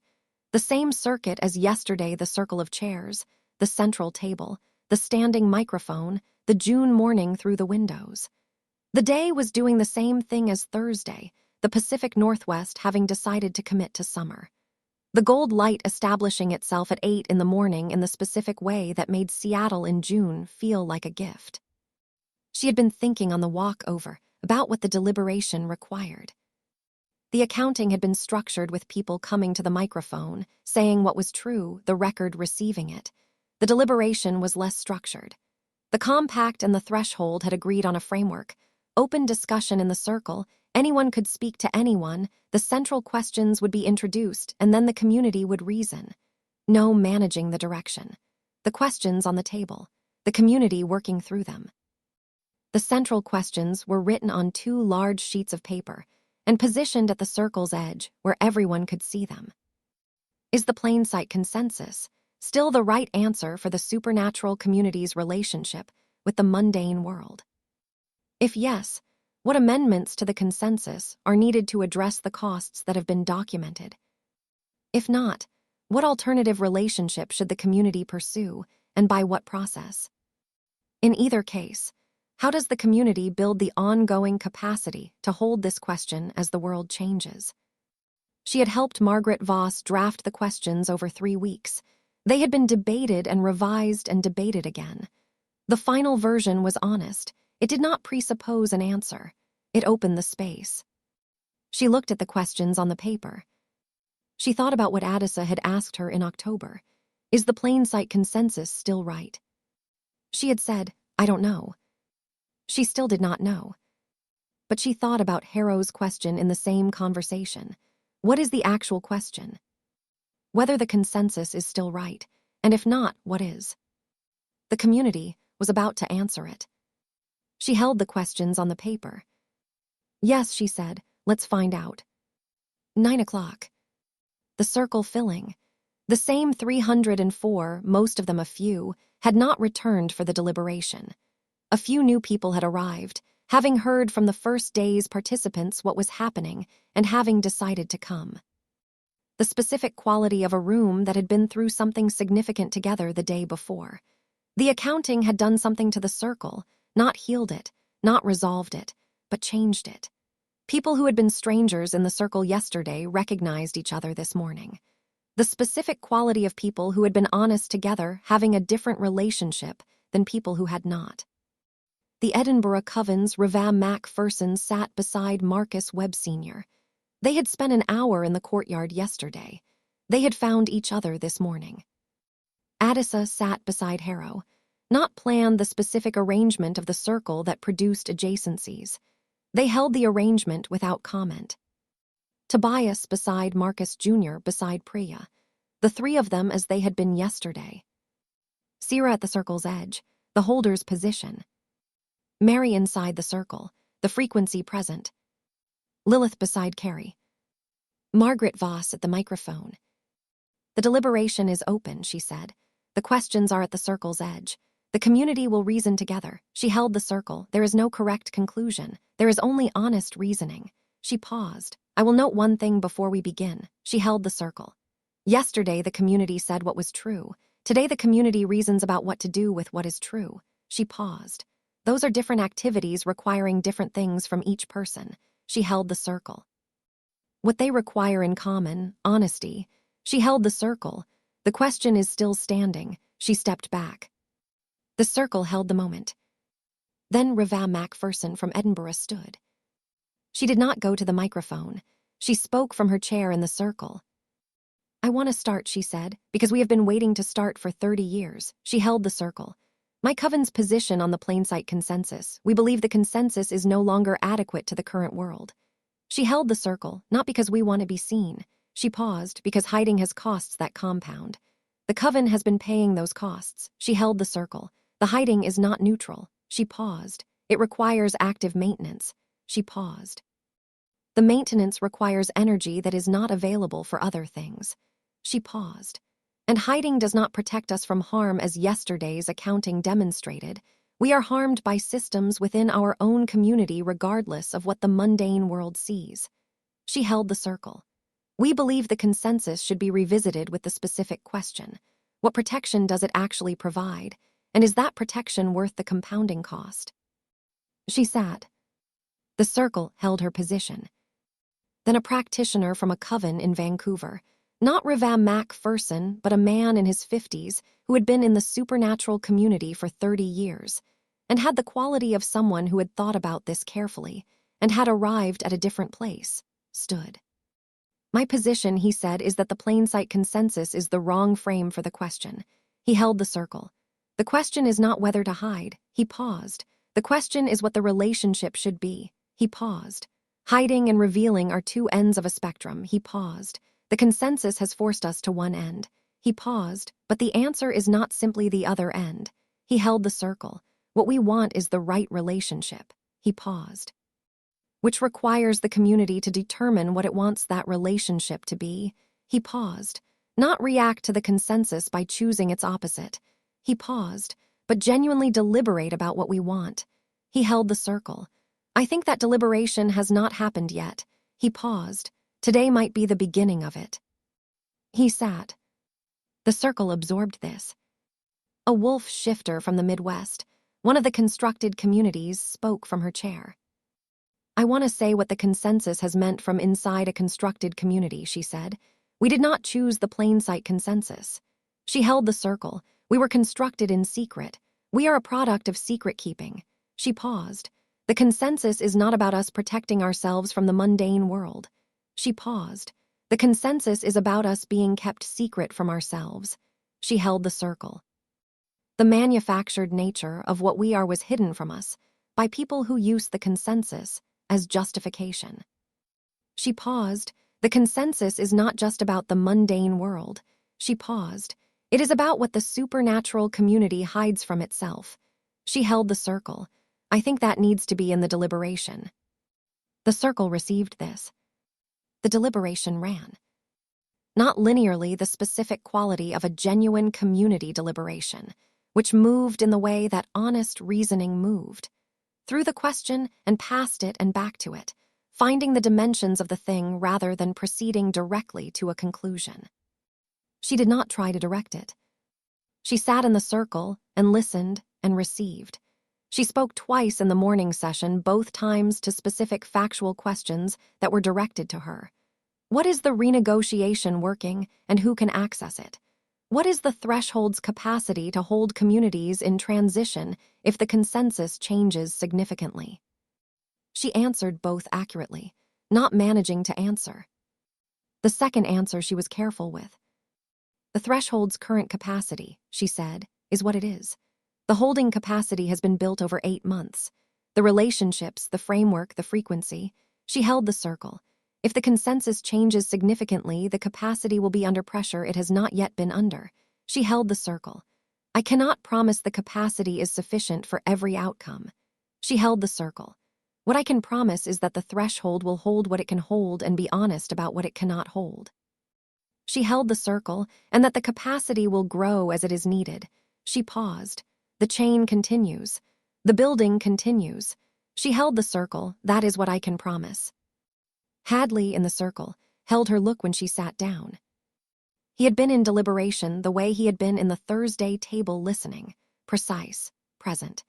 He had spoken once in the morning session about the intelligence function's relationship to the consensus question, the specific ways the managed information environment changed under different consensus outcomes, and what the Parliament's honest network could and could not do. It was the most useful intelligence analysis offered in the morning session. He found her at the lunch break. The second answer, he said, about the capacity being under pressure. Yes, she said. You said it accurately, he said. The capacity will be under pressure it has not yet been under. He held the look. That is the honest walls applied to your own uncertainty. He held the look. The community needed to hear that. He paused, not reassurance. He paused, the honest assessment. Yes, she said, I know. In 40 years of intelligence work, he said, I have never heard a person building something say publicly that it might not be sufficient. He held her look. They always say it will be sufficient. He paused. You said it might not be. He held the look. That is the most credible thing you have said in 3 days. He paused, because it is the most honest. Yes, she said, the honest walls. Yes, he said, the honest walls. He held the look. I am beginning to understand them. He paused, not fully, he held the look, but approaching. Yes, she said, approaching. In the afternoon. The deliberation deepened. In the morning, the community had mapped the dimensions of the question, the costs of the consensus, the specific vulnerabilities it created, the ways it had been used against the community it was supposed to protect. The afternoon moved into the harder territory. What might come after? Practitioner from the Ashworth Coven, not Ashworth himself, a younger member named Delia who had been at the Thursday table since April spoke about what structured disclosure might look like. Not catastrophic exposure, not the awakenings model. Something designed, specific communities making specific contact with specific mundane institutions. Academic partners, medical partners, government liaisons where the political conditions permitted. A managed transition rather than a forced one. The question is not whether, she said. The question is how and when and with whom. She held the circle. The consensus has treated the question as binary, hidden or exposed. She paused. Structured disclosure treats it as a spectrum. She paused. We choose where on the spectrum we want to be. She paused. Community by community. Context by context. She paused. rather than the whole community in the same position regardless of local conditions. A wolf shifter alpha from the southern states, a pack that had been managing its plain sight relationship with the mundane world for 4 generations. A pack that had specific institutional relationships with specific mundane officials in its region. A pack that had been doing quiet, structured disclosure for decades without nomming it as such, stood and said, "We have been doing this." He held the circle without the consensus's permission and without its acknowledgement. He paused. "It has worked." He paused. "It requires constant management of specific relationships." He paused. "It is not easy." He held the circle. "But it is not the catastrophe the consensus has told us disclosure would be." He paused. "The catastrophe was the model, not the disclosure." He held the circle. "The right model makes the disclosure something other than catastrophe." The circle received this. At 2:15, someone asked Carrie the question directly. She had expected it. She had told Lilith that morning she had expected it. It came from Reva Macpherson from Edinburgh. Not aggressively, the direct question of someone who had been in the deliberation all day and had identified the load-bearing element. "You built the threshold," Reva said, "from your specific history." She held Carrie's look. "You said yesterday that you have a thought about the plain sight consensus." She held the look, not the threshold's position. She paused. "Your thoughts." She held the look. "I would like to hear it." The circle. 304 people. Carrie held the look. She stood from her chair. She did not go to the microphone. She spoke from the circle. "My thought," she said, "is that the plain sight consensus has been the wrong answer for longer than the compact has been willing to acknowledge." She held the circle. "Not because the original reasons were wrong." She paused. "The community was protecting itself from real danger. The original reasons were real." She paused. "But the world has changed. The community has changed. The costs have compounded in ways the original agreement did not account for." She held the circle. "The manufactured communities. The constructed packs. The awakening." She held the circle. "The consensus did not produce those directly." She paused.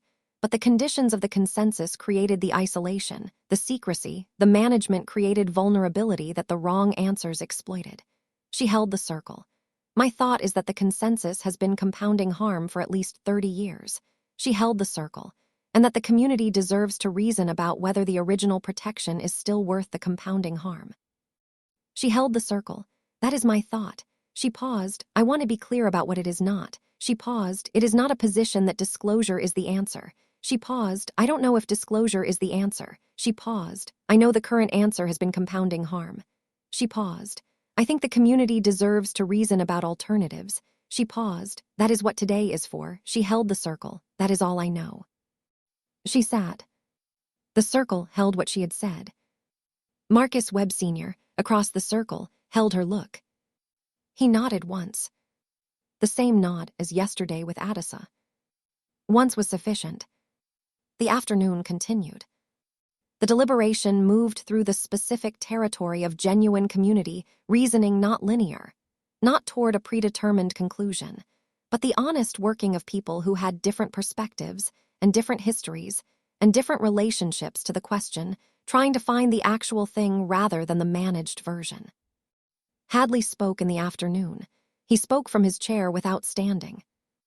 "The intelligence function," he said, "has an interest in the consensus question." He held the circle. "The managed information environment is partly a product of the consensus." He paused. "If the consensus changes, the information environment changes." He paused. "The Burns Parliament's network has committed to the honest model." He paused. "The honest model in a changed information environment is different from the honest model in the current one." He paused. "I want to put on record that the Parliament's commitment holds regardless of what the consensus becomes." He held the circle. "The honest walls apply regardless of the environment." He held the circle. "The question stands regardless of what the community decides today." He held the circle. "Are you honest?" He paused. "The Parliament is asking for it." He held the circle. "The question continues." He held the circle. "I also want to say something that is not in my operational role." He held the circle. "I voted against the threshold's partnership terms in January." He held the circle. "I have been at the Thursday table since February." He paused. I have been asking the question. He held the circle. What I have found is that the question is not answerable once and set aside. He paused. It requires continuous asking. He paused. The community asking the plain sight consensus question today. This is not the final answer. He held the circle. This is the beginning of continuous asking. He held the circle. The consensus is not settled today. He paused. The ongoing relationship between the community and the question is what is being established. He paused. The question stands. He paused. That is what today is building. The circle received this. Adisa looked at Hadley across the circle. Something passed between them, the specific recognition of two people who had been inside managed institutions for decades, and who had found their way to the same understanding from different directions. At 4:30, the deliberation had been running for 7.5 hours. Margaret Voss called a brief pause. People stood, moved, found water. The specific redistribution of a room that had been in sustained, significant activity and needed 10 minutes of ordinary. Carrie went to the courtyard. Tobias found her. He came with the quality he had when he had something specific to say and had been waiting for the right moment. The fourth question, he said, the last one on the paper. How does the community build ongoing capacity to hold this question as the world changes? Carrie said. Yes, he said. I want to speak to it when we reconvene. He held her look. I want to present the framework as the community's answer to that question. He held the look, not mine, the community's. He held the look. Because the framework was built by the people who were inside what the community is trying to prevent. He held the look. And it belongs to the community. He held the look. I want to give it to the community officially. He paused. Today, he held the look, in the circle. He held the look, as the answer to the fourth question. Carrie held the look. That is, she paused. That is exactly right. She held his look. The framework is the answer to the fourth question. She held the look. The community doesn't have to build the capacity from scratch. She held the look. The capacity exists. She held the look. You built it. She paused. With Marcus and with Sierra and with everyone who contributed. She held his look. Give it to the community. Yes, he said. I will. He held the look. One more thing, he said. Tell me. Marcus Jr., he said. He wants to speak too. He held the look to the fourth question. He paused. He wants to say what the companion framework is. He paused. He wants the community to know that the capacity for identity transition is already built. He paused for the constructed communities. He paused for anyone whose identity changes because of what the community decides. He paused. He wants them to know the capacity exists. He held the look before they decide. He held the look. So deciding is less frightening. Carrie held the look. Yes, she said. He should speak. He is 16, Tobias said. Yes, Carrie said. He is. He was in the facility for 5 weeks, Tobias said. Yes, Carrie said. He built something from it, Tobias said. Yes, Carrie said. He did. Tobias held the look. The chain, he said. Yes, Carrie said. The chain. The afternoon session resumed at 4:45. The community returned to the circle with the specific quality of people who had been in a significant space and had taken 10 minutes of ordinary time and were ready to return to the significance. The deliberation continued for another hour. The discussion moved toward something not a conclusion, the specific quality of genuine deliberation finding its shape. The community was not going to vote today. The third day was for the beginning of the decision, not the decision itself. But the deliberation was producing something real, the shared understanding that the consensus needed to be revisited and that the community was capable of revisiting it, and that the threshold had built the holding capacity to make the revisiting survivable. The 4 practitioners from different traditions who had different views on disclosure were finding, in the deliberation, that they agreed on more than they had expected. Not on the outcome of the process. The community needed to decide together. The decision needed to be ongoing. The question needed to stand continuously rather than being settled and managed. The question needs to stand continuously.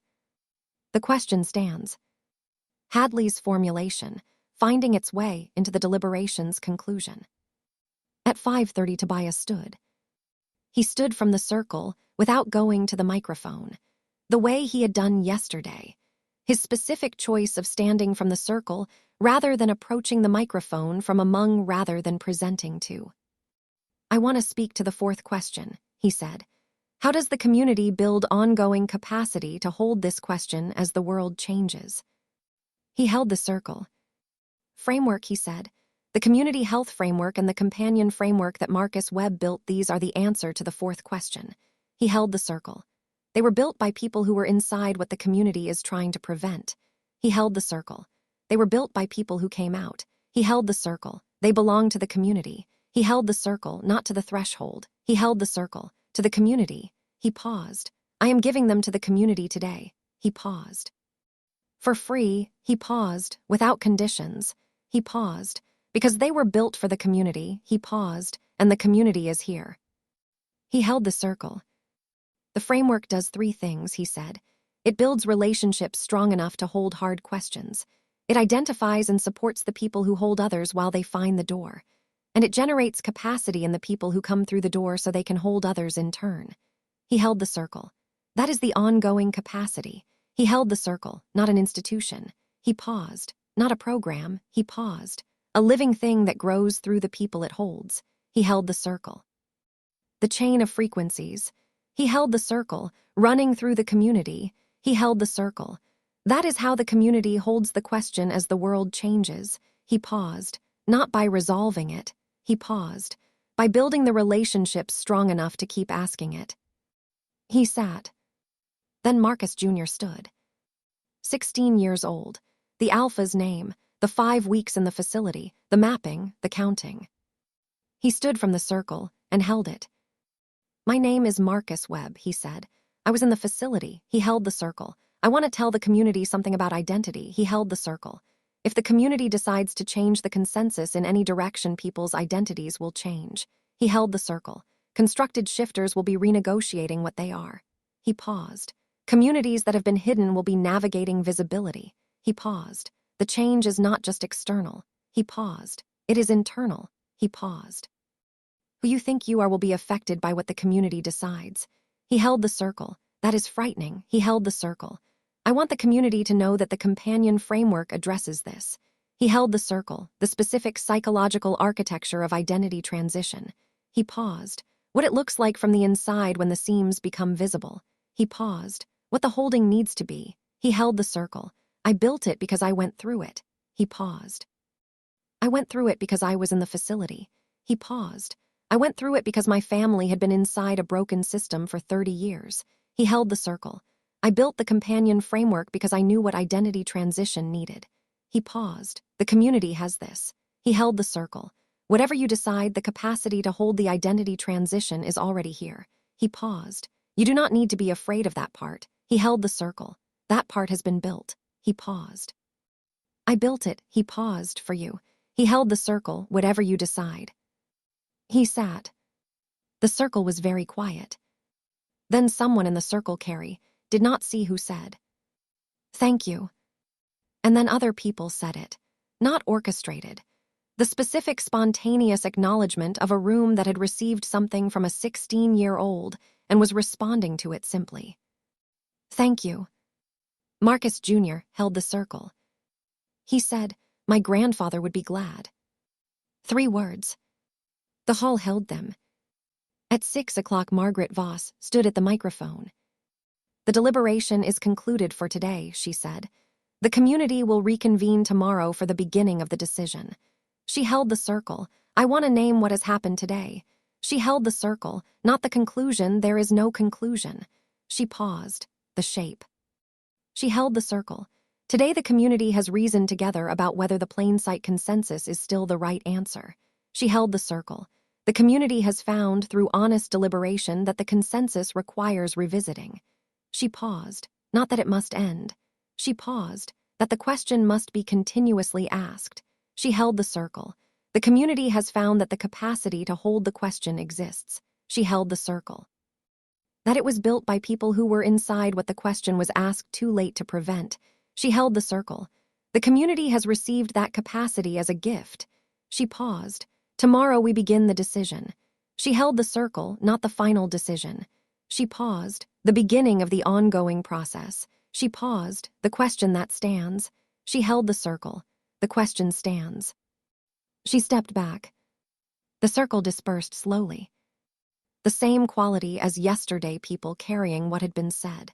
The specific weight of a deliberation that had been genuine and had produced something real without resolving it. She watched them go.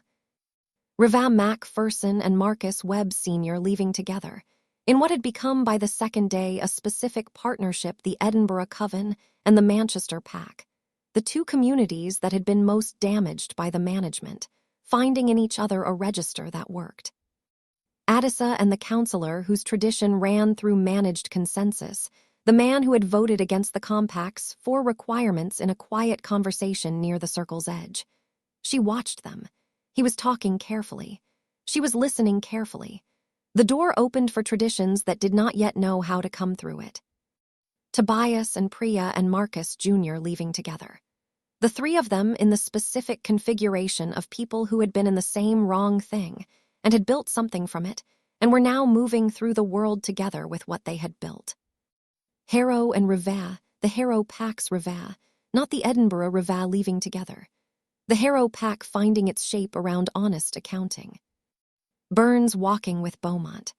The Parliament's 2 most senior people in the specific conversation of people who had put something significant in the record and were working out what came after. Lilith found her. "Come," she said, "the silver quill." "Yes," Carrie said, "the silver quill." The silver quill at 7:30. The back room is full. The inner circle and the people who had become part of it, Tobias and Marcus Jr. at the table, the notebooks open, the frameworks. Priya with Amber at the counter in the conversation that had become theirs. Mary with the frequency running, present, the chain continuous. Addisa at the table's end, having come directly from the venue. Jana and Reva. Sira, whose holding function had been deployed throughout the day in ways she was still processing. Harrow was there. He had come with Jana and had sat at the table quietly with the quality of someone who had said a significant thing today and was living inside the having said it. Mike, Jimmy, Donna with her notebook. The specific, ordinary, extraordinary quality of the silver, Quill's back room at the end of a significant day. She stood at the back room doorway. She held the room. "Tomorrow," she said, "the beginning of the decision." The room attended. "I want to say what I see," she said. "Before tomorrow." She held the room. "I see a community that held 2 days of honest accounting and genuine deliberation and did not fracture." She held the room. "I see a community that received the framework as a gift and said thank you." She held the room. "I saw a community that heard a 16-year-old say whatever you decide, the capacity is here, and heard him honestly." She held the room. "I see a community that is asking the question." She held the room. "The honest walls held," she said. 2 days, 300 people, the accounting of 30 years of damage. She held the room. The holding capacity was sufficient. She held the room. "I know this now." She paused. "The what I know page." She held the room. "I am adding to it tonight." The room held her. "Tomorrow the community begins the decision," she said. "I don't know what they will decide." She held the room. "What I know is that whatever they decide, the honest walls will hold it." She held the room. "The chain will continue." She held the room. "The door will remain open." She held the room.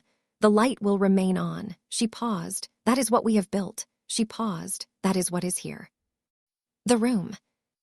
Amber, at the counter, held her tea. She said, "Yes." "Just that." Mary at the table said, "Yes." Tobias with his notebook said, "Yes." Marcus Jr. beside him said, "Yes." Priya from the counter said, "Yes." They went around the room without planning to. Each person in it says it in their own register. The specific quality of a community that had been through something significant together and was acknowledging it together. Lilith beside her. "Yes," Lilith said. Carrie held the room.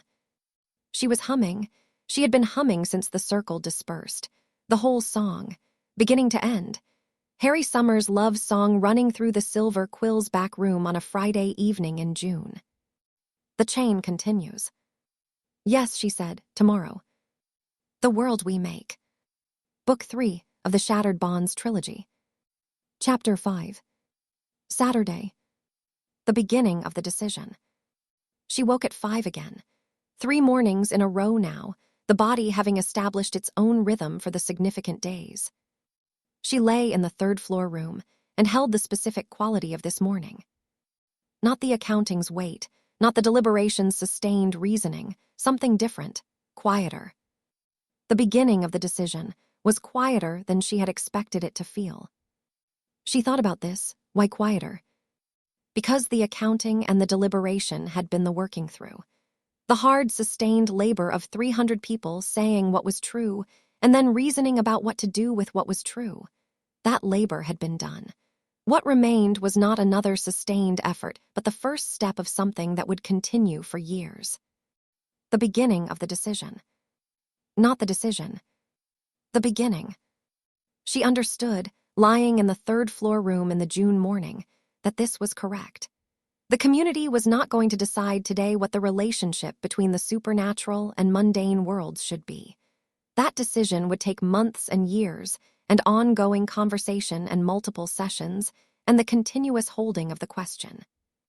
What the community was going to decide today was simpler and more significant, that the question was theirs to answer, that they were going to keep asking it, that the plain sight consensus was not settled and was not going to be settled by management, and that the community would hold the ongoing asking together.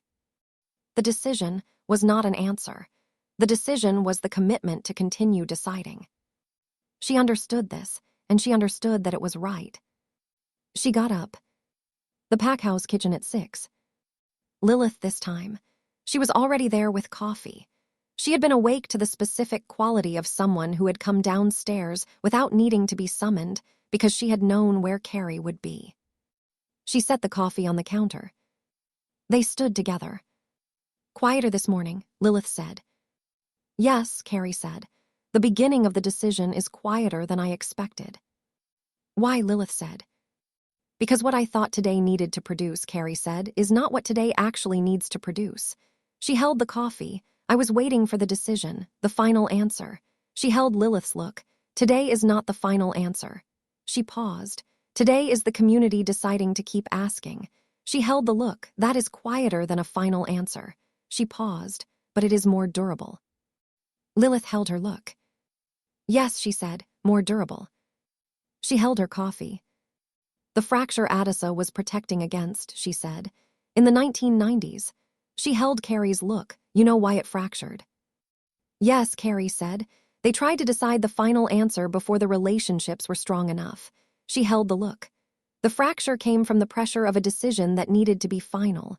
She paused. Today's decision is not final. She paused. It is ongoing. She paused. The ongoing fracture does not produce fracture the same way. Yes, Lilith said. The ongoing is what the honest walls are built for. Yes, Carrie said. That is exactly right. She drank her coffee. I want to tell you something, she said, before today. Tell me, Lilith said. When I wrote the What I Don't Know document, she said, the entry I was most afraid of was the last one. She held Lilith's look. Whether the honest walls are as honest as I think they are. She paused. Whether I built a blind spot into the structure. Yes, Lilith said. I have been thinking about it since I named it on Thursday, she said. At the microphone, she held the look, nomming it publicly. She paused. And what I have found is that she paused. Nomming it publicly was the honest walls working. She held the look. The blind spot was the honest walls not being fully honest. She paused. And the nomming of it was the honest walls correcting themselves. She held the look. The honest walls have a mechanism for their own correction. She paused, which is saying what is true. Even when what is true is that the honest walls are not fully honest. She held Lilith's look. The honest walls are not a fixed structure. She paused. They are a continuous commitment. She paused. To name what is true. She paused, including the places where the structure is not yet honest. She held the look. That is what I found. Lilith held the look. The honest walls correct themselves, she said, through the continuous asking of the question. Yes, Carrie said. Are you honest? Applied to the walls themselves. She held the look. The walls ask whether they are honest. She held the look. That is the mechanism. She paused. Elena built the exit into every lock she made. She paused. The honest walls build the correction into every structure. She held Lilith's look. The blind spot does not invalidate the walls. She paused. The blind spot is what the walls use to correct themselves. Lilith held the look for a long moment. That, she said quietly, is going into bias's framework. Yes, Carrie said. I'm going to tell him this morning. Good, Lilith said. She reached for Carrie's hand. Found it. They stood in the kitchen with the coffee, and the early morning, and the day before them. Ready, Lilith said. Ready, Carrie said. Tobias at the Silver Quill at 7:30. He was there before her. He had sent a message at 7 saying he wanted to be at the Silver Quill before the session. She had sent it back, me too. They had arrived within 5 minutes of each other. He was at the back room table with his notebook. He looked up when she came in. I want to add something to the framework, she said, before today. Tell me, he said. She told him what she had worked out in the kitchen. The honest walls are a continuous commitment rather than a fixed structure. The blind spot being the mechanism the walls use to correct themselves. The question is honestly applied to the walls themselves. He held the notebook. He was quiet for a moment. Alina built the exit into every lock she made, he said, so that every lock contained its own correction. He held the look. The honest walls build the correction into every structure. He held the look. The structure is its own correction mechanism. He held the look. As long as the question keeps being asked. Yes, Carrie said. This changes the framework, he said. In a significant way, he held the look. The framework has been describing the honest walls as a thing to build. He paused. A structure. He paused. But a structure can be built and then stop being built. He paused. Honest walls are not a thing to build. He held the look. They are a practice. He held the look, a continuous practice. He held the look, the practice of asking the question. He paused. And the practice includes asking it of itself. He held the look.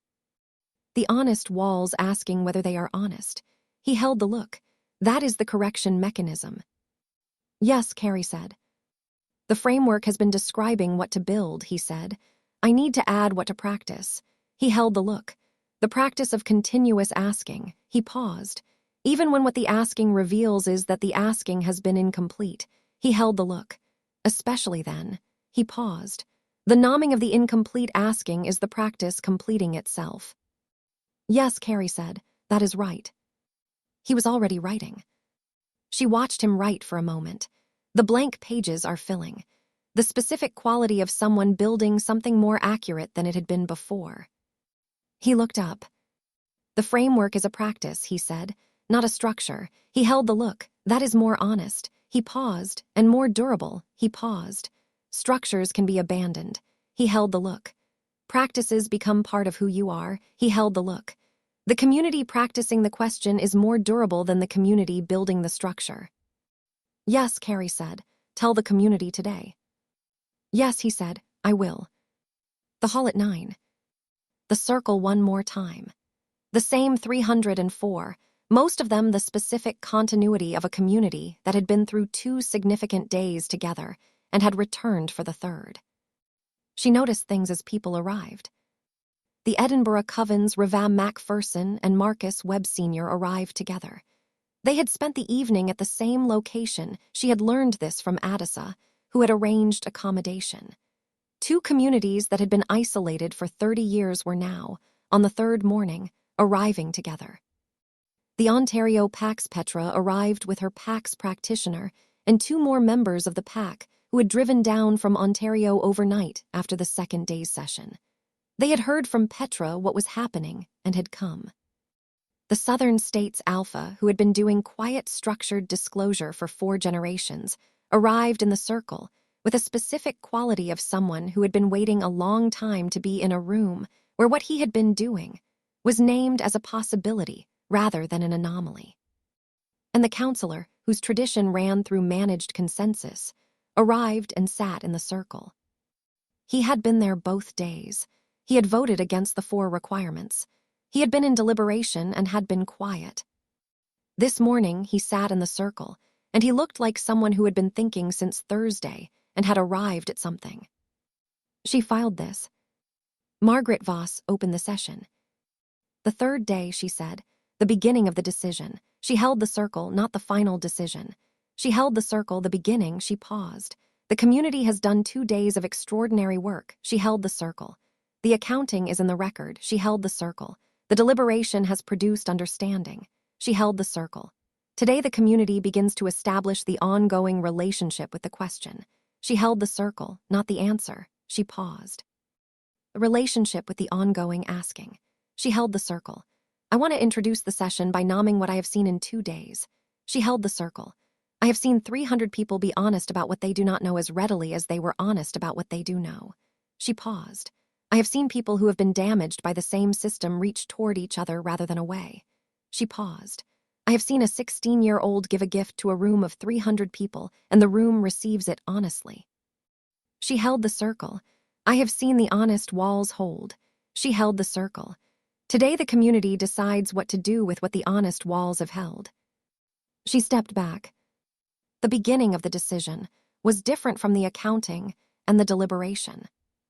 It was slower, quieter, the specific quality of people who had said what was true and reasoned about what to do with what was true, and were now doing the harder and more patient work of building the ongoing commitment.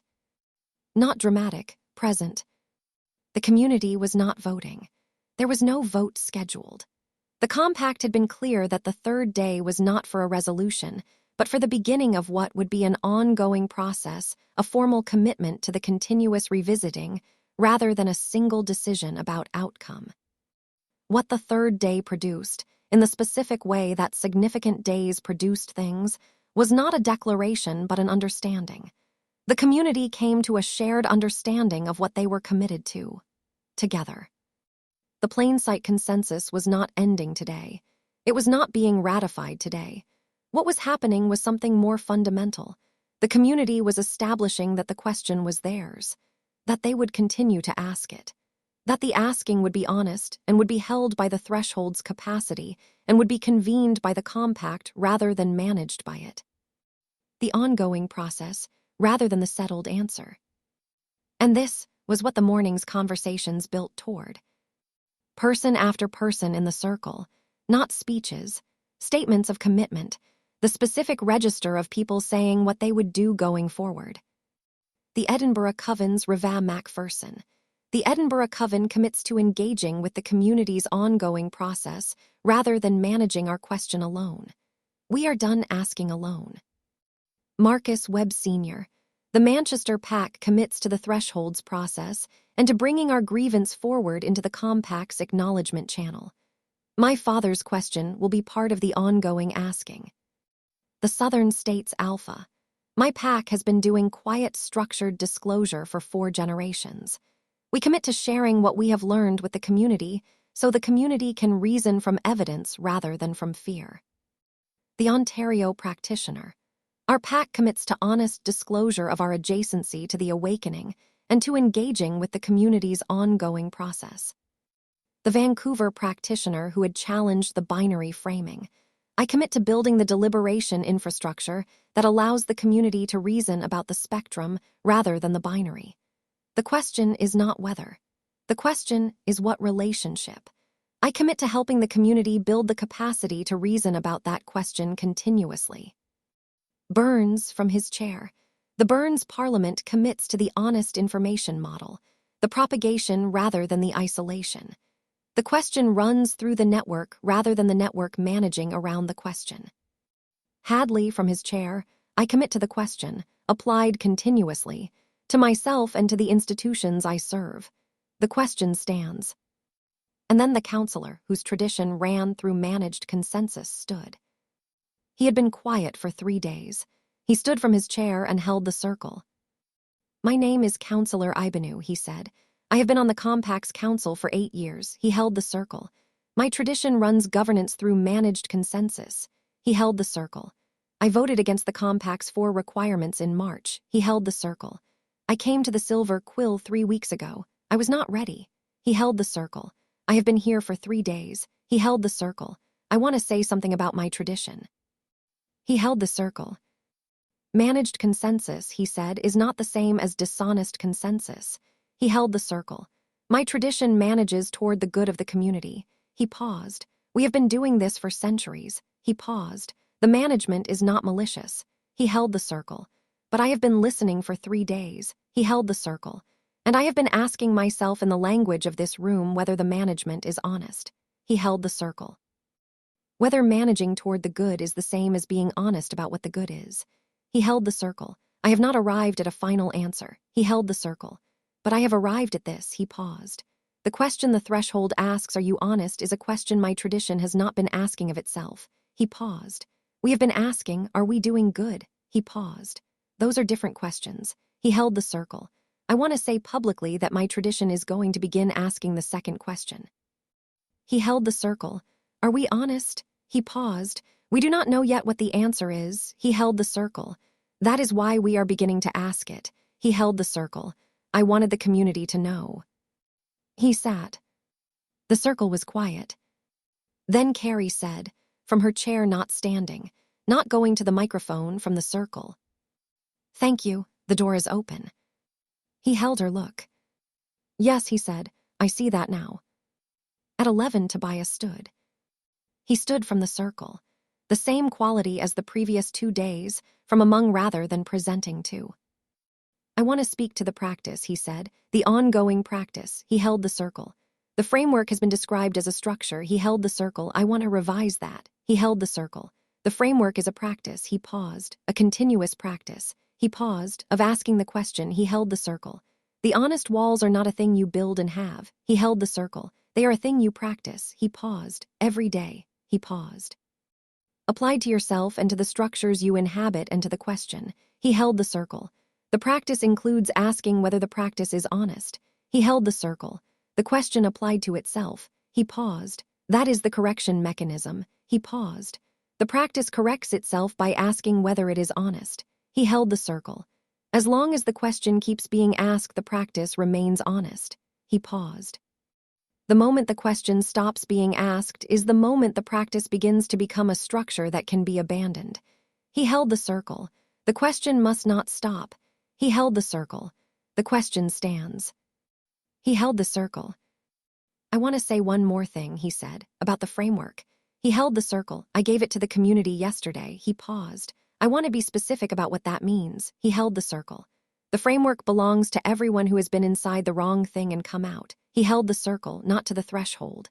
He held the circle, not to me. He held the circle. To the people whose experience built it. He held the circle. Marcus Webb's isolation within distinction. Ravaz both real without canceling. Sira's holder who does not lead. He held the circle, Priya's specific seeing. Addis's 31 years of knowing what fracture costs. He held the circle. It was built by all of them. He paused. I organized it. He paused. It belongs to all of them. He held the circle. And to the community. He held the circle. Use it. He paused. It is yours. He sat. At noon, Sira spoke. She had been in the holder's position for 3 days. This was the first time she had spoken in the circle. She stood from her chair at the circle's edge. I have been holding people for 3 days, she said. That is my function. She held the circle. I want to say something about the holding. She held the circle. The people I have been holding, the people who have been receiving the accounting and the deliberation and today's commitment building, they have been asking the question. She held the circle. Not always out loud. She paused. Sometimes the asking was what was happening in their face while someone else was speaking. She paused. Sometimes it was the quality of sitting in the circle while 30 years of damage was named. She paused. Sometimes it was the specific weight of someone trying to figure out what their community's commitment means for who they are. She held the circle. All of that is asking the question. She held the circle. The holding I have been doing is holding people while they ask. She paused. That is the holder's function. She paused, not to answer. She paused, to hold while the asking happens. She held the circle. I want the community to know that the asking is happening everywhere. She held the circle. Not just at the microphone. She paused, in the chairs. She paused in the corridors during the breaks. She paused in the quiet of people sitting with what they have heard. She held the circle. The question is everywhere in this room. She paused. It has been everywhere in this room for 3 days. She paused. That is the practice. She held the circle. That is what the threshold is for. She paused. The question is everywhere. She sat. Mary, inside the circle, held her look. the frequency running. The question is everywhere. At 1, the session broke for lunch. She went to the courtyard. Priya found her. She came with the quality she always came with, precise and present, the lineage text absent, simply herself. She stood beside Carrie in the courtyard and held the June afternoon. The presentation yesterday, Priya said. The exit tradition. Yes, Carrie said. I want to tell you what happened after, she said. Last night, she held the look.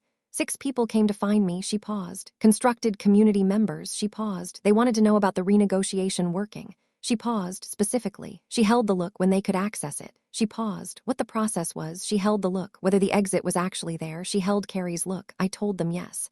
She paused. It is actually there, she paused. Alina built it in. She paused. The exit is available. She held the look. And I watched their faces when I said it. She paused. The specific quality of someone being told the exit was already there. She held Carrie's look. That the thing they were inside had the exit built in from the beginning. She paused. That it was there even when they did not know about it. She paused. The relief in their faces was... She paused. She held the courtyard. I do not have adequate language for it, she said. The relief was... Yes, Carrie said, I know. The exit was there when they needed it, Priya said. Alina built it for whoever came. She paused, and they came. She held Carrie's look, and the exit was there. Yes, Carrie said. I want to be a practitioner, Priya said, who uses this working. She held the look, not just understand it theoretically. She paused. Who actually performs it? She paused. For people who need the exit, she held Carrie's look. That is what I want my practice to be. She held the look. Alina built the exit into every lock. She paused. I want to be the person who shows people where the exit is. She held Carrie's look. That is my practice. Carrie held the look. Yes, she said. That is the right practice. Amber said I will be ready within the year, Priya said. Yes, Carrie said. Hessa is going to help me build the specific technical competency, Priya said. She has the knowledge I need. She paused. I want to be honest about that. She held the look, on my terms. She paused, with Amber present. She paused, but Hessa's knowledge, she held the look. The chain runs through even that. She held Carrie's look. Alina's student helping Alina's exit tradition reach the people who need it. She paused. That is the chain. Yes, Carrie said. That is the chain. Priya held the courtyard. I was in the facility for 7 weeks, she said. I have been working through this since I came out. She held Carrie's look. I am 15 years old and I know what I want my life to be. She paused. That is not typical. She paused. Most 15-year-olds do not know. She held the look. I know because of what I went through. She paused, and because of what Alina built. She paused. And because of what you built, she held Carrie's look. I know because I am part of the chain. She held the look. And the chain told me what I was for. Carrie held her look. Yes, she said. It did. Priya held the look for a moment. Thank you, she said, for building the threshold. She paused. From what you did not have. She paused. For building it anyway. She held the look. I needed it. She paused. I needed it before I knew it existed. She held Carrie's look. The exit was there when I arrived. Yes, Carrie said. She held the look. Alina built that, Carrie said, and Amber built the silver quill. She held Priya's look. I just recognized the chain. No, Priya said, you did more than recognize it. She held the look. You named it and gave it a structure. She paused. And then you named your blind spot publicly in a hall of 300 people.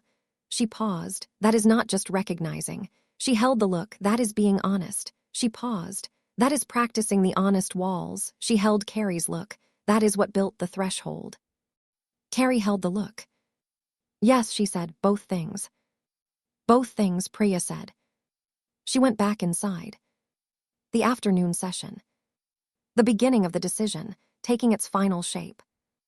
Margaret Voss had worked with Carrie and Elias for 3 weeks on what the formal commitment would look like. Not a vote, not a declaration.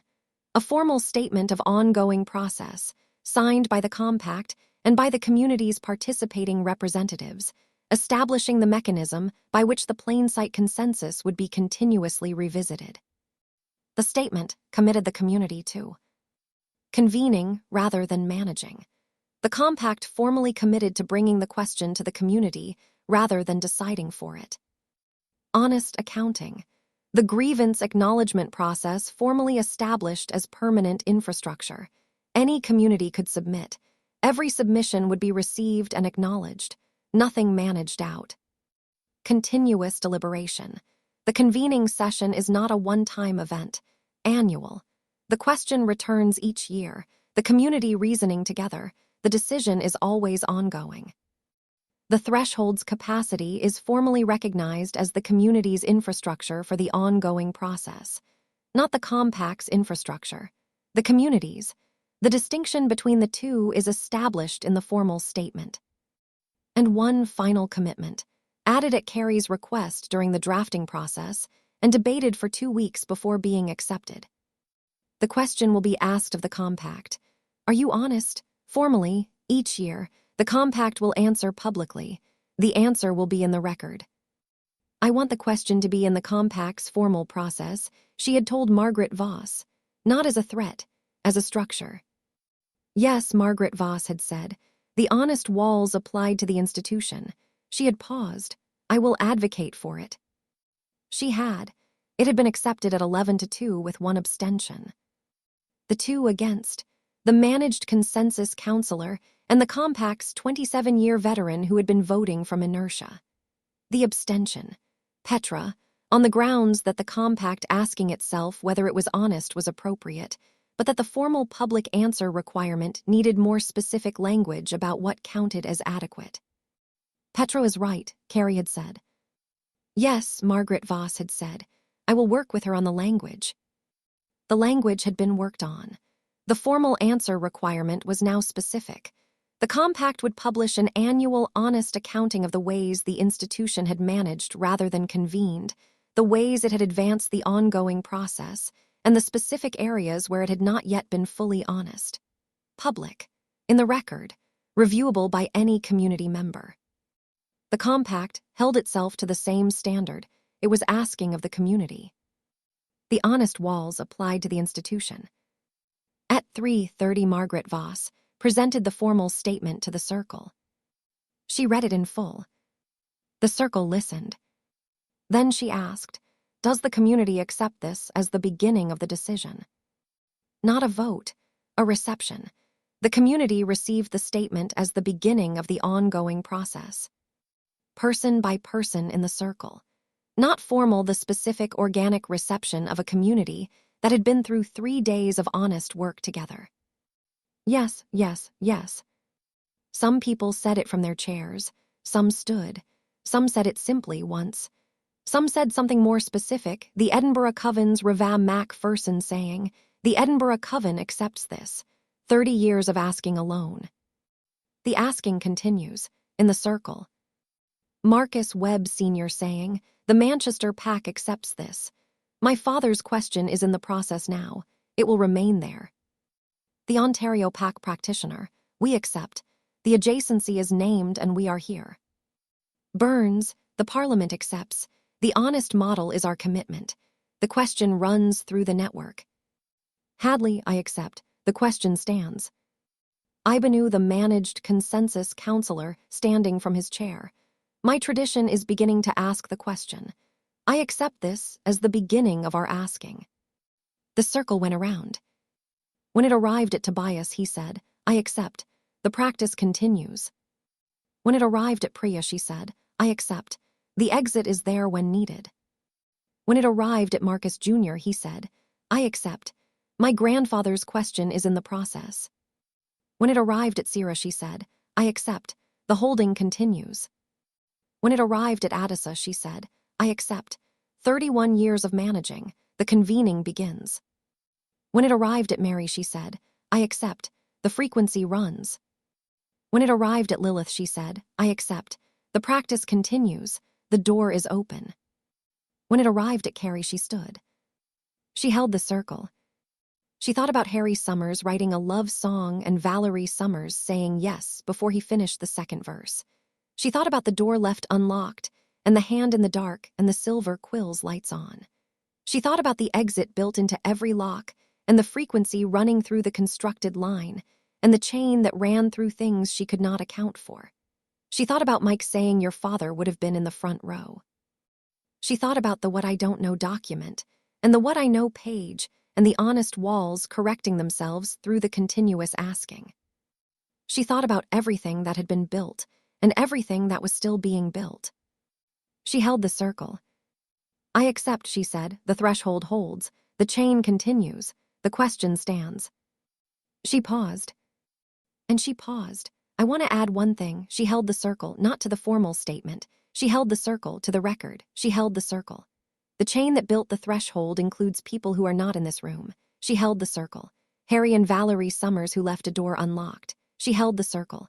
Elena Voss, who built the exit into every lock she made. She held the circle. Marcus Webb Sr., grandfather, the first one who asked the question for 30 years. She held the circle. Daniel Harrow, who kept everyone's spirits up. She held the circle. All of them are in the record. She held the circle. All of them are part of what is beginning today. She held the circle. The chain runs through the people who are not here. She paused. I want that in the record. She held the circle. The beginning of the decision includes them. The circle was quiet.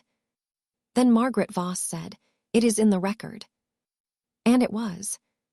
At 4:30, Margaret Voss closed the convening session. 3 days, she said. The community has done something it has not done in living memory. She held the circle. It has been honest together. She paused, not fully honest. She paused, beginning to be honest. She paused. The beginning of honesty is more significant than it sounds. She held the circle because honesty is not a state you arrive at. She paused. It is a practice you begin. She held the circle. The community has begun the practice. She held the circle. The question stands. She paused. The convening session will reconvene in 12 months. She held the circle. The process continues. She held the circle.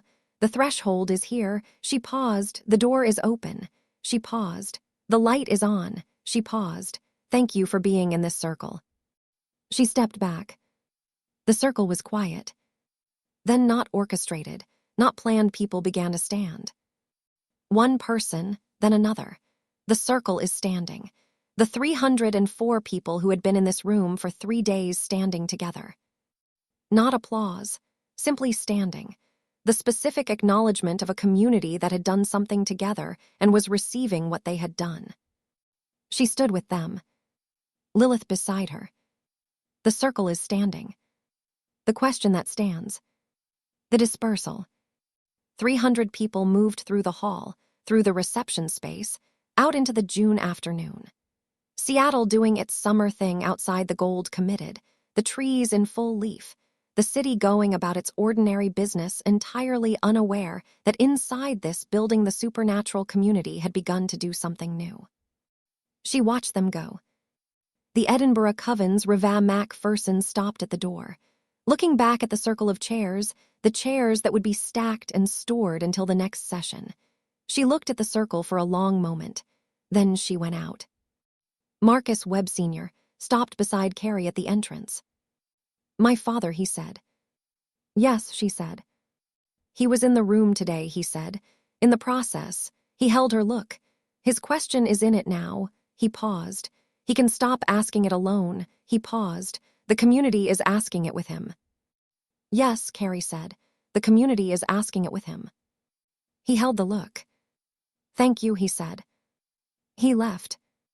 The silver quill at 6. The inner circle gathered as they had been gathering after every significant day. The back room.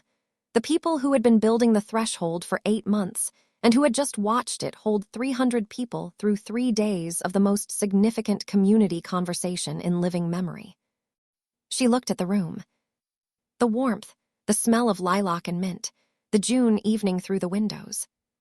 The chain visible in the room in Amber at the counter, in Mary at the table, in Tobias with his notebook, in Priya with her practice forming, in Marcus Jr. with the companion framework, in Sierra with the holder's specific presence, in Addisa learning what she was for when she was not an obstacle, in Lilith beside her. She did not need to say anything. The room knew what it was. But she said something anyway. The chain continues, she said. Not loudly, to the room. Yes, the room said, in various registers, one by one. The chain continues. Later. The silver quill after everyone had gone.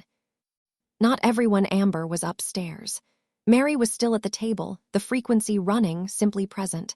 Lilith beside Carrie. The back room at the end of the day, that had been the beginning of the decision. Quiet, the specific quality of quiet after something significant had concluded, and had not concluded had begun. The beginning that would continue. Tell me something, Lilith said. That is not in the record. Carrie held the table. She thought. When I was humming the middle of the song, she said, for 12 years, she held Lilith's look.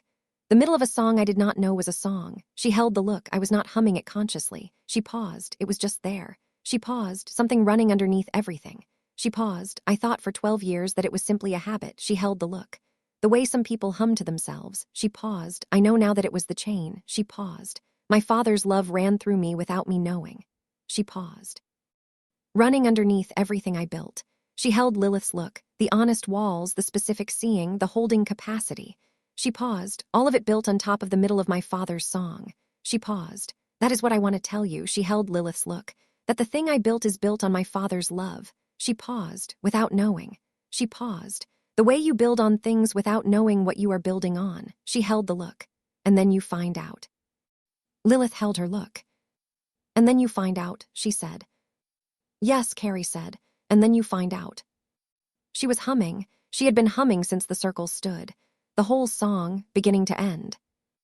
Sing it, Lilith said, again. She sang it. Quietly, in the silver quill's back room at the end of the day that had been the beginning of the decision. The love song that was a lullaby, that was a thread, that was a completion, that was a chain. Mary at the table heard it. She held her tea. The frequency running and the song running and the chain running through both. Amber upstairs heard it. She had heard it every morning that Carrie came through the silver quill's door humming without knowing. She held very still now, upstairs, and heard the whole thing. Lilith beside her, listening. The silver quill, the June evening, the beginning of the world the community was making. She made it through the second verse. She kept going. She sang all of it. Beginning to end. The chain is running. The door opened. The light is on. The world we make. Book 3 of the Shattered Bonds trilogy. Chapter 6. The week after the convening session had a quality she had not anticipated. Not the aftermath quality, not the specific density of the immediate aftermath, the operational residue, the systems standing down. She had expected that. She had experienced it after October and after Missouri, and had a name for it and knew how it moved. This was different. This was the quality of a week in which the ordinary had returned, and was not the same ordinary it had been before. The same chairs and tables, and the silver quill's smell, and the Thursday table. The same people doing the same work, but different in the specific way that everything is different after a significant thing has been integrated, not changed on the surface, changed underneath. The ordinary after the convening session was the ordinary of a community that had begun something. She sat with this quality for several days before she had language for it. On Wednesday, she told Lilith, the ordinary feels like it has a direction now. Lilith had held the look. What direction? Forward, she had said. The specific quality of forward is not just continuation. She had held the look.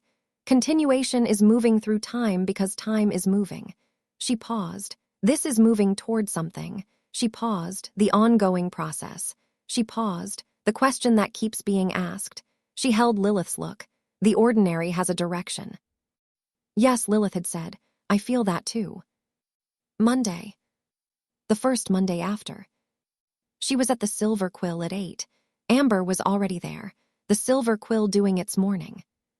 She sat at the back room table and opened her laptop and looked at her email. 37 messages since Saturday evening. She had expected this and had told Donna to build a processing protocol. The protocol existed. She ran it. The messages sorted into categories. Communities following up from the convening session. Communities that had not been at the session and had heard about it and wanted to know more. Individuals who had found the threshold through the Burns Parliament's network and were asking whether the door was open for them specifically. and one message from the compact's formal channel that was Elia's with the formal record of the session's commitments. She read Elia's message first. The formal record was 27 pages. She had been part of drafting it. She read it now in its final form and held the specific quality of something that had been built over months being present on a page in its complete form. The plain sight consensus to be revisited annually. The honest accounting process is permanent. The community as the decision maker rather than the compact. The question asked of the compact each year. The threshold is recognized as the community's infrastructure. In the record, she sent Elias a reply. Thank you for the formal record. It is correct. She turned to the other messages. A coven in Melbourne, Bridget Calloway's coven, Jana's contact from January, the one that had been one of the first 8 communities Hess's document had identified. They had attended the convening session with 4 members. They were writing now with specific questions about the renegotiation working and what the process was for accessing it. She forwarded to Priya with a note. When you are ready for the formal practice, here is the first request. Priya replied in 4 minutes. Tell them I will be in contact within the week. She replied to the coven. Priya Anand will be in contact within the week. She is the practitioner who will work with you on the renegotiation. She sent this and held the specific quality of having just referred the first formal request for the renegotiation working to the 15-year-old who had found the exit in the lock. Yes, she said quietly to the Silver Quill's back room. That is right. Tuesday. Riva Macpherson from Edinburgh called. Not the formal channel she called Carrie's direct line, which Carrie had given her at the convening session with the specific understanding that direct contact was appropriate. I want to tell you what happened when I returned, Riva said. Tell me, Carrie said. The coven, Riva said, I came back on Sunday evening. She paused. The full coven was waiting. She paused, not to greet me. She paused to hear what I had found. She held the phone. I told them. She paused everything. She paused, the accounting and the deliberation and the beginning of the decision. She paused. I told them about Addisa at the entrance saying 30 years and I am sorry. She paused. I told them about Marcus Webb Sr.'s nod. She paused. I told them about the 16-year-old standing in the circle and saying whatever you decide the capacity is here. She held the phone. I told them all of it. And Carrie said. We sat with it for 2 hours, Riva said. The coven. She paused. 2 hours of sitting with what I had brought back. She paused. And then the coven's senior practitioner, she has been with us for 40 years. She was in the coven when the fracture happened. She said something. Tell me, Carrie said. She said, Riva said, that she had been waiting for 30 years to hear that someone had said we should have convened sooner. She paused, not apologized for specific damage. She paused, acknowledged that the compact should have been doing something different for 30 years. She paused, the management being named as management. She paused. That was what she had been waiting for. She held the phone. And then she said, and I want to give you her exact words. She paused. She said, the chain is real. I felt it when Riva spoke. Something reached us through 30 years of asking alone and told us we were not alone. She held the phone. Those are her exact words. She paused. The chain is real. I felt it. The back room. Yes, Carrie said. The chain is real. She wants to come to Seattle, Riva said, the senior practitioner. She paused. She wants to see the Silver Quill. She paused. She said the building is in the record. She wants to see it. Yes, Carrie said. Tell her the door is open. I will, Riva said. Thank you. She paused, for building the door. Alina built the door, Carrie said. Amber kept it lit for 30 years. She paused. I named it. Yes, Riva said, but the nomming made it findable. She held the phone. The chain is real. She paused, and you made it findable. She paused. That is not nothing. No, Carrie said. It is not nothing. Wednesday. The Thursday table's midweek preparation.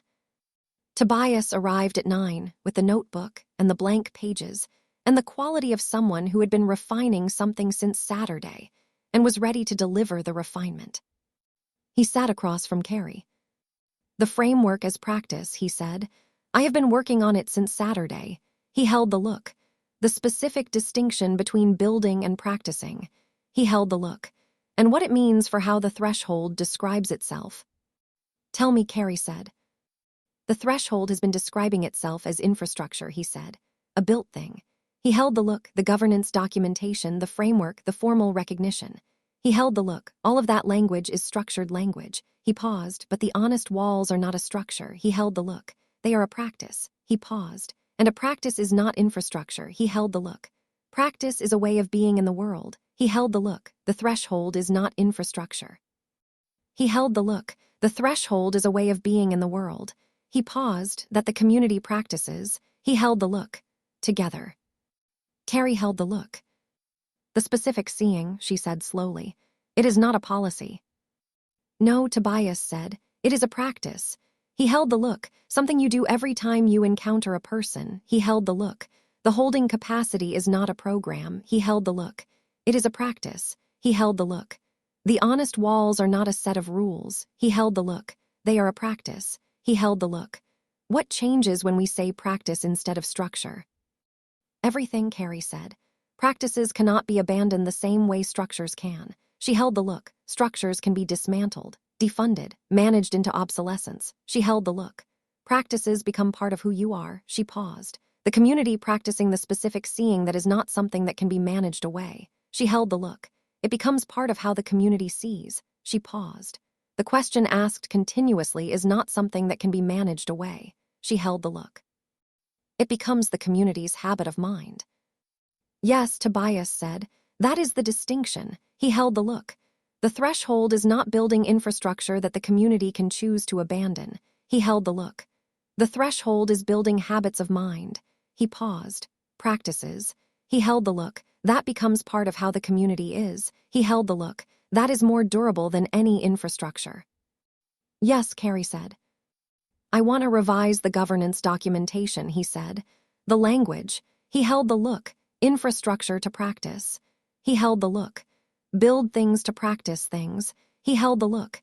Is that too significant a revision at this stage? No, Carrie said. It is an honest revision. She held his look. The honest walls are correcting themselves. She paused. We described the threshold as infrastructure because that was the language we had. She paused. We have a better language now. She held the look. The honest walls require us to use better language. Yes, he said, even when it means revising what we already published. Especially then, she said. He nodded, the specific Tobias nod. He began writing. Thursday table. The first Thursday table after the convening session. 43 people had been the count in May. On this Thursday in June, 51. 8 new people. Communities that had been at the convening session and had come to the Thursday table because the convening session had shown them where the door was and they had walked through it. The Edinburgh Coven's senior practitioner had come from Scotland on Wednesday. She had gone to the Silver Quill on Wednesday evening and had stood in the front room and held the warmth and the smell and had not said anything for several minutes and then had said, "The building is in the record." And then, yes, this is what I was told. She was at the Thursday table now with the quality of someone who had been asking the question alone for 30 years and had arrived at the room where the question was being asked collectively.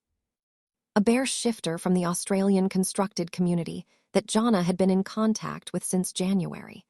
She had been at the convening session and had been one of the 6 who had found Priya in the corridor on Friday evening to ask about the renegotiation working.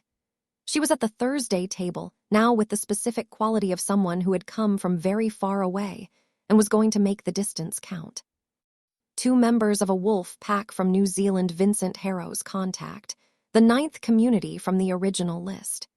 They had been at the convening session and had come to the Thursday table because they wanted to understand the framework before taking it back. The Southern States Alpha, who had been doing quiet, structured disclosure for 4 generations. He was in Seattle for the week and had come to the Thursday table with a specific interest in the propagation model and how it could formalize what he had been doing informally. And Ibanu, the managed consensus counselor. He was sitting at the Thursday table with the quality of someone who had said publicly that his tradition was beginning to ask the question and was now in the room where the question was being asked and was following through. She had not expected Ibanu. She had thought the door would be open for his tradition and that the tradition would come through it eventually. She had not anticipated eventually being the Thursday after the convening session. She held this as significant. He sat at the table's edge, listening, not speaking, the quality of someone who was in a new room and was doing what you did in new rooms, orienting before contributing. The table did what it always did, the building conversation, the framework discussion. The intelligence update from Jimmy, the Burns Parliaments Network, had made contact with 3 more communities in the week since the convening session. The propagation is running. The frequency of finding the people who were asking. At some point, Addisa looked at Ibanu across the table. Your tradition, she said, managed consensus. She held the look, tell me how it works. He held the look. The quality of someone being invited to speak in a new room and deciding whether to accept the invitation. He accepted. He described it.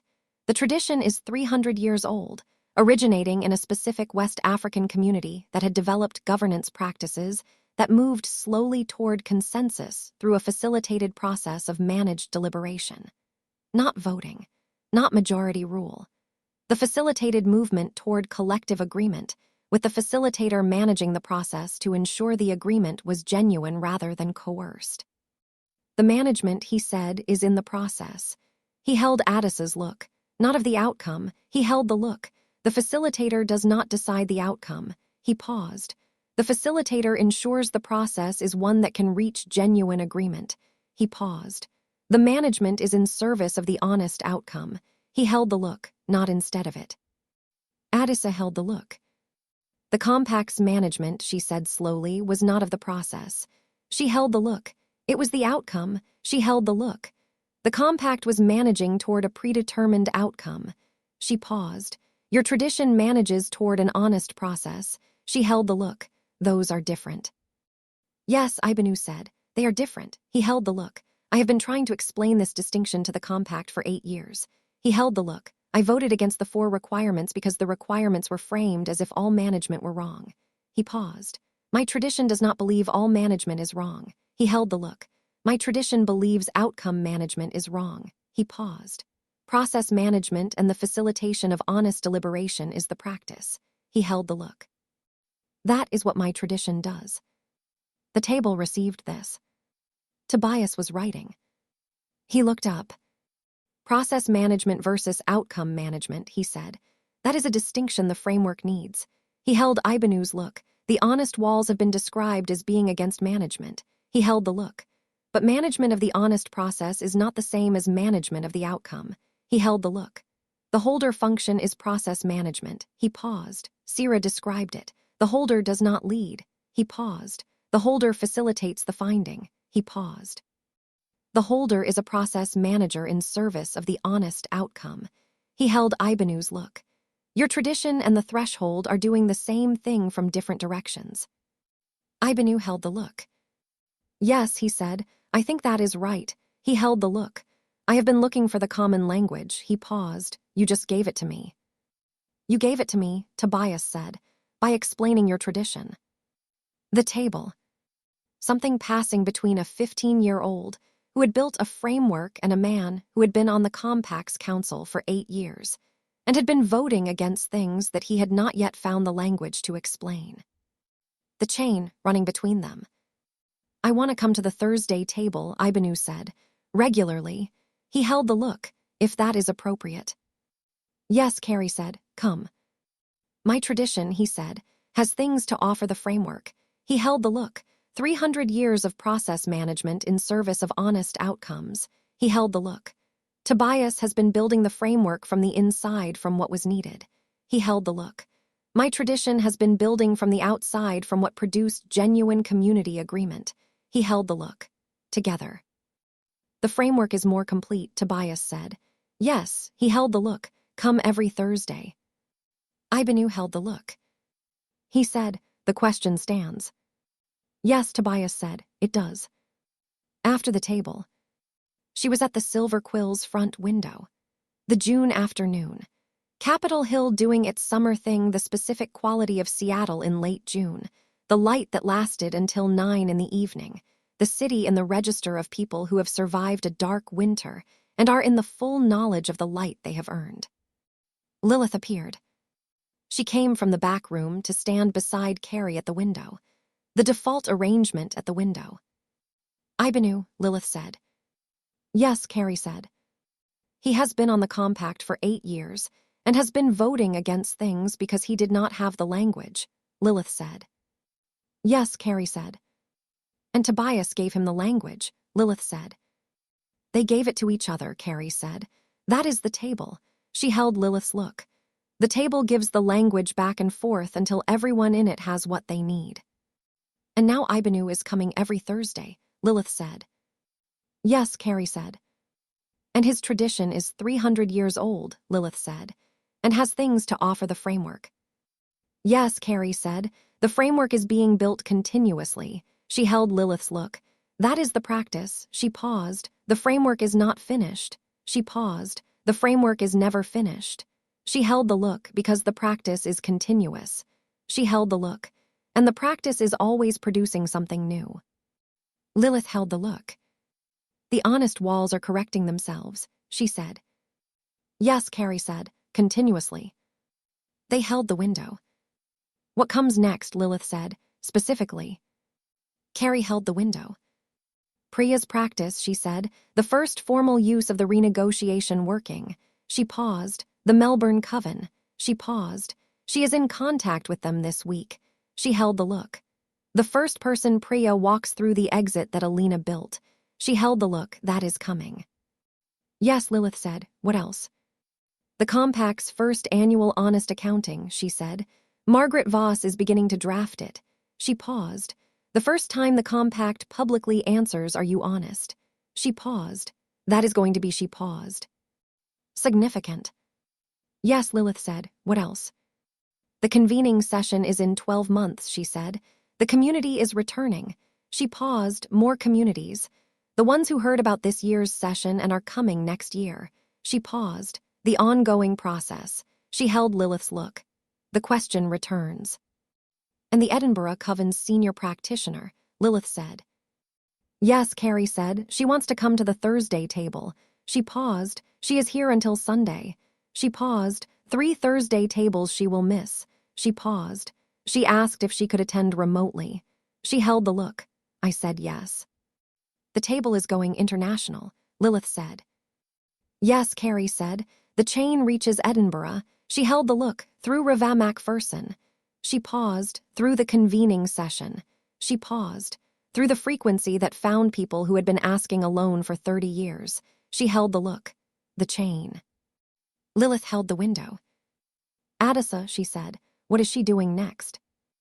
"Building the Compact's grievance acknowledgement process," Carrie said. "The formal channel." She paused. 7 submissions already. She paused. She expects 20 more within a month. She paused.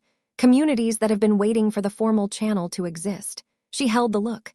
And she paused. "She told me on Tuesday that she is thinking about her council position." "Stepping down," Lilith said. "She has not decided," Carrie said. "She is asking the question," she held Lilith's look, "whether she is more useful inside the Compact's council or outside it." She paused, working directly on the acknowledgement process. She paused, the full time. She held the look, not the management function. She paused, the actual function. She held the look, she does not know yet. She paused, the question stands. "And Margaret Voss," Lilith said. "Also asking," Carrie said, "whether she should remain as chair." She held the look. "She has been asking since February." She paused. "She has not yet found the answer." She held the look. "But she said something on Sunday." She held Lilith's look. "She said the question feels different now."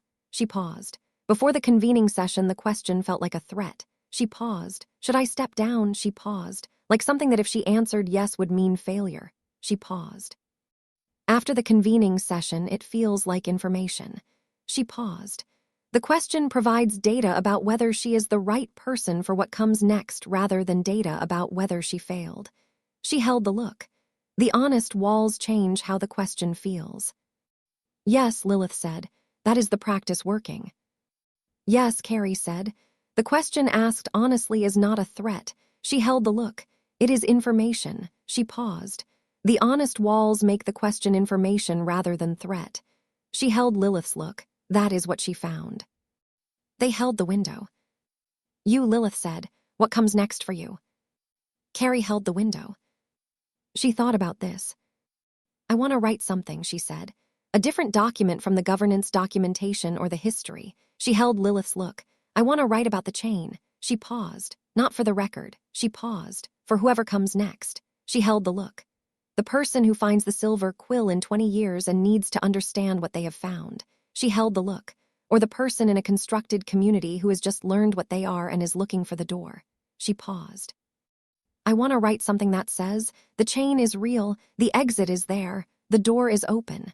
She held the look. In language that can be found. She held Lilith's look. The way the frequency is findable. She paused. A document that is the written version of the frequency. Lilith held the look. The written frequency, she said. Yes, Carrie said, something that runs continuously. She held the look. The way the frequency runs continuously. She paused so that whoever needs it can find it. She paused whenever they need it. She paused, not a formal document. She paused, something more personal. She paused, the chain in someone's voice. She paused, my voice. She held Lilith's look, saying, here is what is here. Here is what the chain was built for. Here is the exit. Here is the door. She held the look. You are not alone. That, Lilith said, is the most important thing you could write. Yes, Carrie said, I think so. When Lilith said, I have already started, Carrie said. Lilith held the look. You didn't tell me, she said. I am telling you now, Carrie said. The way I told you about what I don't know. She held Lilith's look. I needed to know what was in it before I showed it to you. What is in it, Lilith said. So far, Carrie said, the beginning. She held the look. The specific quality of finding the silver quill at 10 years old. The warmth, the smell of lilac and mint. The leopard went into the lower gear. She paused. The first thing I want anyone who reads it to know. She paused, that the body knew before the mind did. She paused, that there is something that recognizes safety even when you do not have language for safety. She paused, that the recognition is real. She paused, and that it can be trusted. Lilith held the look. That, she said, is the right beginning. Yes, Carrie said, I think so. She held the window. She was humming. She had been humming since the Thursday table, the whole song running underneath the afternoon without requiring her attention. The written frequency, Lilith said, running through whoever reads it. Yes, Carrie said, that is what I want it to do. Friday. Priya's first formal contact with the Melbourne Coven. She conducted it at the Silver Quill. Amber present. Carrie presents not to manage, to witness. The specific function of witnessing rather than managing. The call was on video. 3 members of the Melbourne Coven. Bridget Calloway, who had been the Awakening's contact, and who had spent 8 months working through what that meant, and 2 younger members who had been constructed in a bare shifter line, and had learned at the convening session that the exit was available. Priya at the Silver Quill's back room table with the lineage text, and Hess's 300-page documentation, and the specific quality of a 15 years old who had found the exit in the lock, and was now going to walk someone else to it. The call lasted 90 minutes. She was precise. She asked specific questions about the 2 younger members' histories, the specific theriamantic architecture of the construction, the lineage, the approximate date of construction, whether they had noticed the seams. She described the renegotiation working in the terms that would be accurate for their specific situation. She was honest about what the process required and what it did not require and what she did not yet know. She said at one point, I am 15 years old and I have been studying this for 6 months and I am not yet a fully trained practitioner. She paused. Hessa Vane, who documented the working and who is the most experienced practitioner currently working with the exit tradition, will be consulted for each step. She paused. I will do nothing without Amber Silver's supervision. She paused. I want you to have the full picture of who you are working with. She paused. So you can decide honestly whether you want to proceed. The Melbourne Coven's Bridget Calloway held the look through the screen. You found the exit in the lock, she said, at 14. Yes, Priya said. Alina built it, Bridget said. Yes, Priya said. The exit has been there the whole time, Bridget said. Yes, Priya said. It has been there the whole time. Bridget held the look. We want to proceed, she said, with full awareness of who we are working with. She paused. We chose to work with the threshold because of what was in the record. She paused. The convening session. She paused. Everything that was said there. She paused. We want to work with the person who found the exit. She paused, not with the most credentialed practitioner. She paused, with the person who found it. Priya held the look. I am the person who found it, she said. Yes, Bridget said. Then we proceed, Priya said. After the call ended, Priya closed her laptop and held the table. She was 15. She had just scheduled the first formal use of the renegotiation working. She looked at Amber. The first time someone uses what Alina built, she said. The working has been used before, Amber said gently. Danny, the Missouri contacts.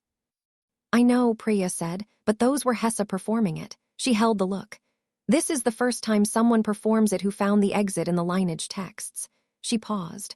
The first time someone uses Alina's exit who understood that Alina built it deliberately. She paused. That changes something about the performance. She held the look. I do not know exactly what. She paused, but it changes something. Yes, Amber said, it does. Priya held the table. Alina, she said, built this for whoever came. She held the look. And I am whoever came. She paused. And now I am going to use it for someone who came to me. She held the look. The chain continues. Yes, Amber said, the chain continues. Carrie held the wall of the back room, where she had been witnessing. She was humming. The whole song. Yes, she said quietly, to the chain, to Alina, to all of it. Yes. Saturday. She woke at 7. The ordinary Saturday waking, not the 5 o'clock significant day waking. The ordinary. She lay in the third-floor room and held the ordinary. The ordinary after the convening session. The ordinary that had a direction. She got up. She went downstairs.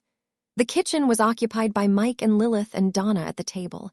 The Walker Pack's Saturday morning operational rhythm running.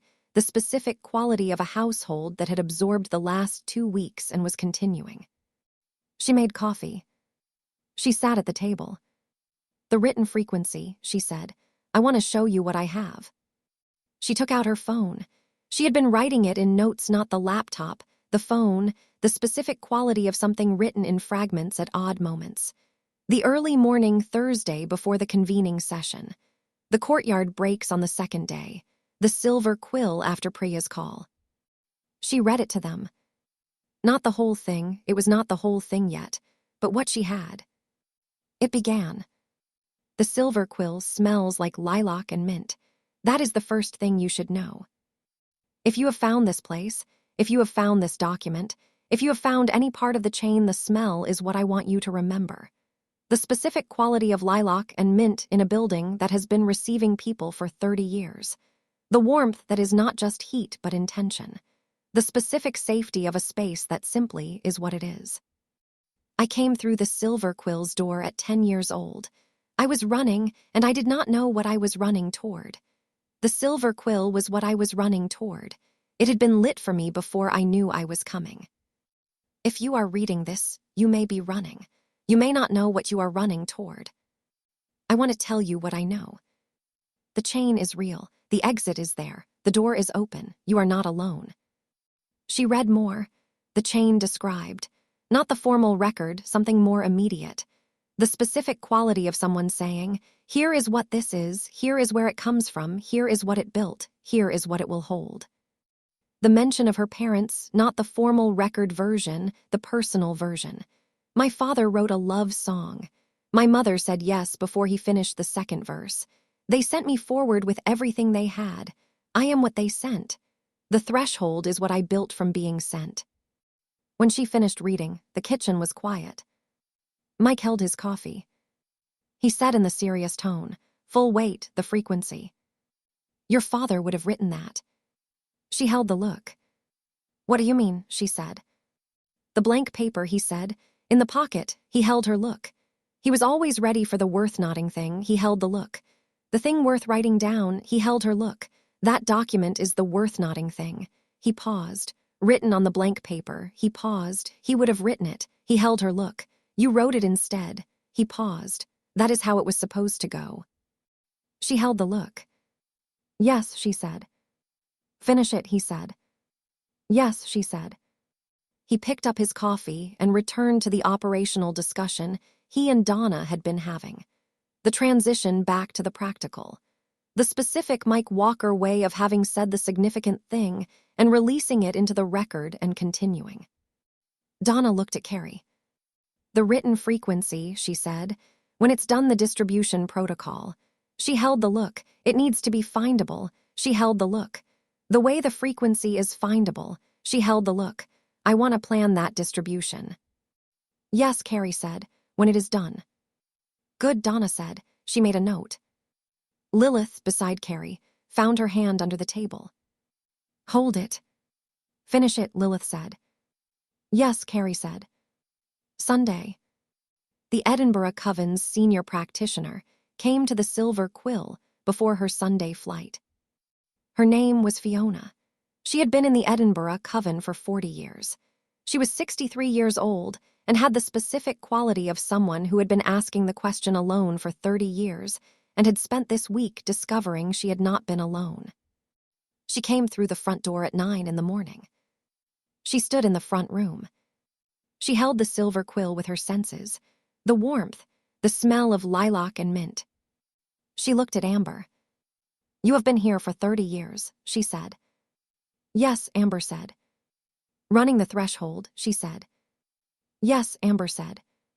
While we were asking alone, Fiona said. Yes, Amber said. While you were asking alone, she paused. I am sorry I did not know how to reach you. You did not know, Fiona said. The chain had not reached you yet. She paused. The chain reaches people when it reaches them. She paused. It reached me this week. She held the room. That is sufficient. She came into the back room. She sat at the table. She held the back room with her eyes. The exit tradition, she said, in the walls. Yes, Carrie said. Alina's lineage. Amber built in it for 30 years without knowing. The chain running through the structure, Fiona said. Yes, Carrie said. I felt it when I came in, Fiona said. On Wednesday. She held the look. Something in the walls. She paused. I did not know what it was. She paused. I know now. She held the look. The exit tradition. She paused. Alina's repair project. She held the look. Running through a building in Seattle. She paused. That Alina never visited. She paused. And that has been running her exit tradition for 30 years. She held the look. The chain is extraordinary. Yes, Carrie said. My tradition, Fiona said. The Edinburgh Coven's practice. She held the look. We have a specific practice around lineage and chain. She held the look. We track what has been passed forward. She paused. What each practitioner received and what they passed on. She paused. The chain of transmission. She paused. We have been doing this for 200 years. She held Carrie's look. I want to add the thresholds chain to our formal transmission record. She paused. Alina to Amber to the Silver Quill. She paused. Alina to Mary to the frequency. She paused. Harry and Valerie Summers to Carrie to the threshold. She paused. The chain of what has been passed forward. She held the look. I want it in the Edinburgh Coven's formal record. She held the look as a transmission chain. She held the look so that it is preserved. The back room. Carrie held the look. Yes, she said. Put it in your record. I will need your parents' full names, Fiona said, for the formal record. Harry Summers, Carrie said. Valerie Summers. And Alina Voss, Fiona said. Yes, Carrie said. And Amber Silver, Fiona said. Yes, Carrie said. And Mary White, Fiona said. Yes, Carrie said. And Tobias Grant, Fiona said. Priya Anand, Marcus Webb. She held the look. All of them are building the chain forward. Yes, Carrie said. Fiona held the look. She produced a small notebook from her bag, not Tobias's kind, older, the specific quality of a notebook that had been kept for years. She opened it to a blank page. She began writing names. Carrie watched her write. The Edinburgh Coven's formal record receiving the thresholds chain. 200 years of tracking, what had been passed forward, receiving the thing that had been passed forward through Harry Summers' love and Valerie Summers' yes, and Alina's exit, and Amber's 30 years and the frequency running. The chain and the record. Both records. The Silver Quill's informal record and the Edinburgh Coven's formal 200-year record. The chain is real. Thank you, Carrie said, for putting it in your record. Thank you, Fiona said, for building what there is to put in it. She finished writing. She held the notebook for a moment, then she looked up. The written frequency, she said. Riva told me. She held Carrie's look. When it is finished, I want a copy for the Edinburgh Coven's archive. Yes, Carrie said, when it is finished. Good, Fiona said. She closed the notebook. She held the Silver Quill's back room with her eyes, one more time. She said, the chain is real. Not to Carrie, to the room, to the warmth, to the exit tradition in the walls. Yes, Amber said, from the counter, it is. Sunday evening.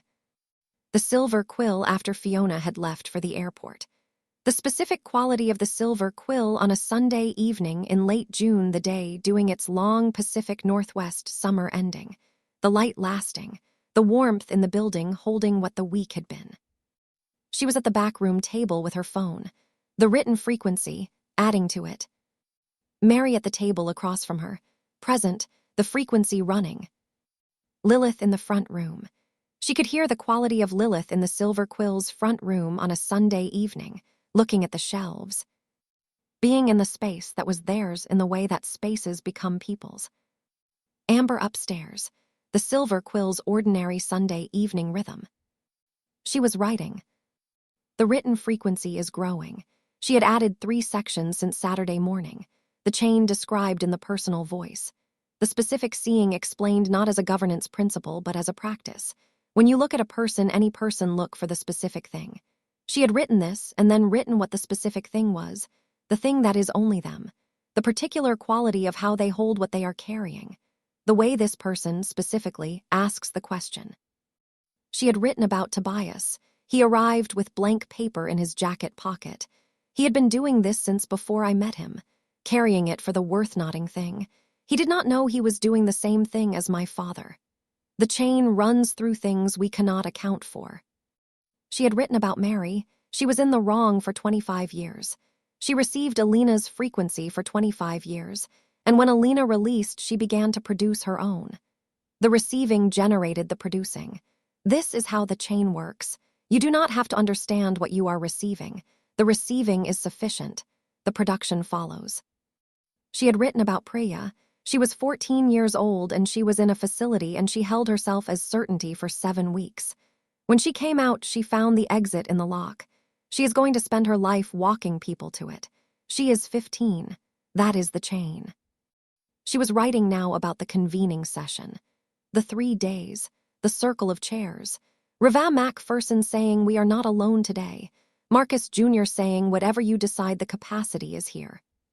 She was writing it in the voice of someone saying, this is what happened, and it is in the record, and the record is real, and you are not alone.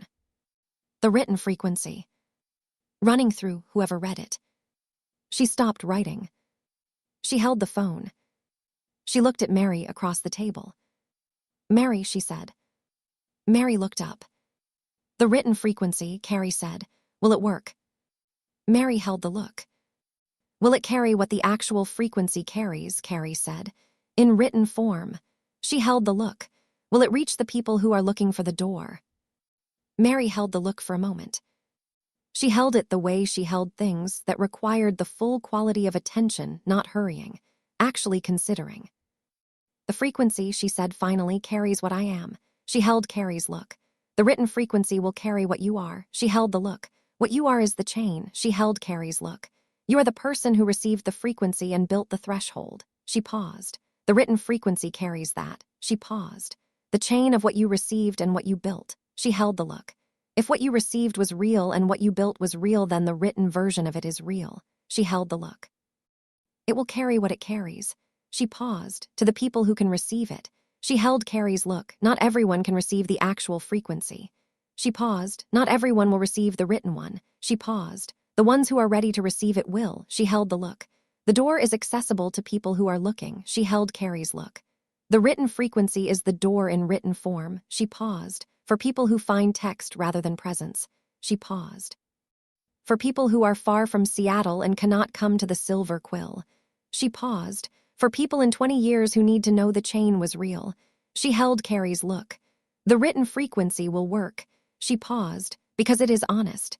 She paused, and what is honest carries. Carrie held the look. Yes, she said, what is honest carries. She picked up her phone. She kept writing. At 9, Lilith came in from the front room.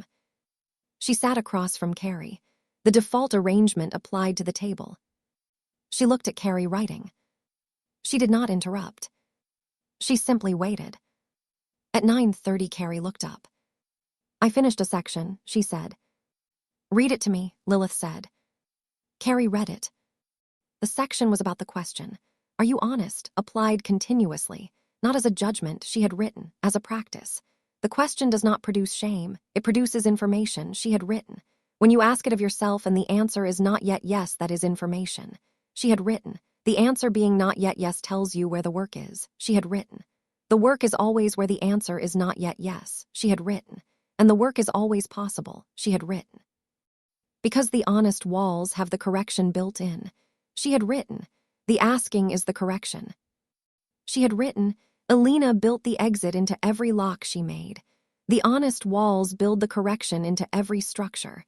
As long as the question is asked, the correction is available.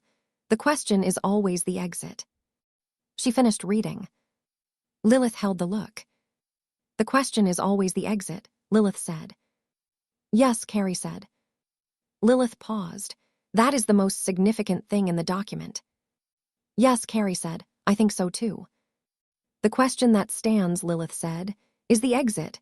She held the look. The asking is the correction. She held the look. The honest walls correct themselves because the asking never stops. She held Carrie's look. And the asking never stops because the question stands. She held the look. And the question stands because that is what Alina built into the tradition, Carrie said. The exit built into every lock. She held Lilith's look. The asking is built into every structure. She held the look. She built it for whoever came. She paused, and whoever comes finds the asking already there. Lilith held the look. The written frequency, she said. It is going to be extraordinary. Not yet, Carrie said.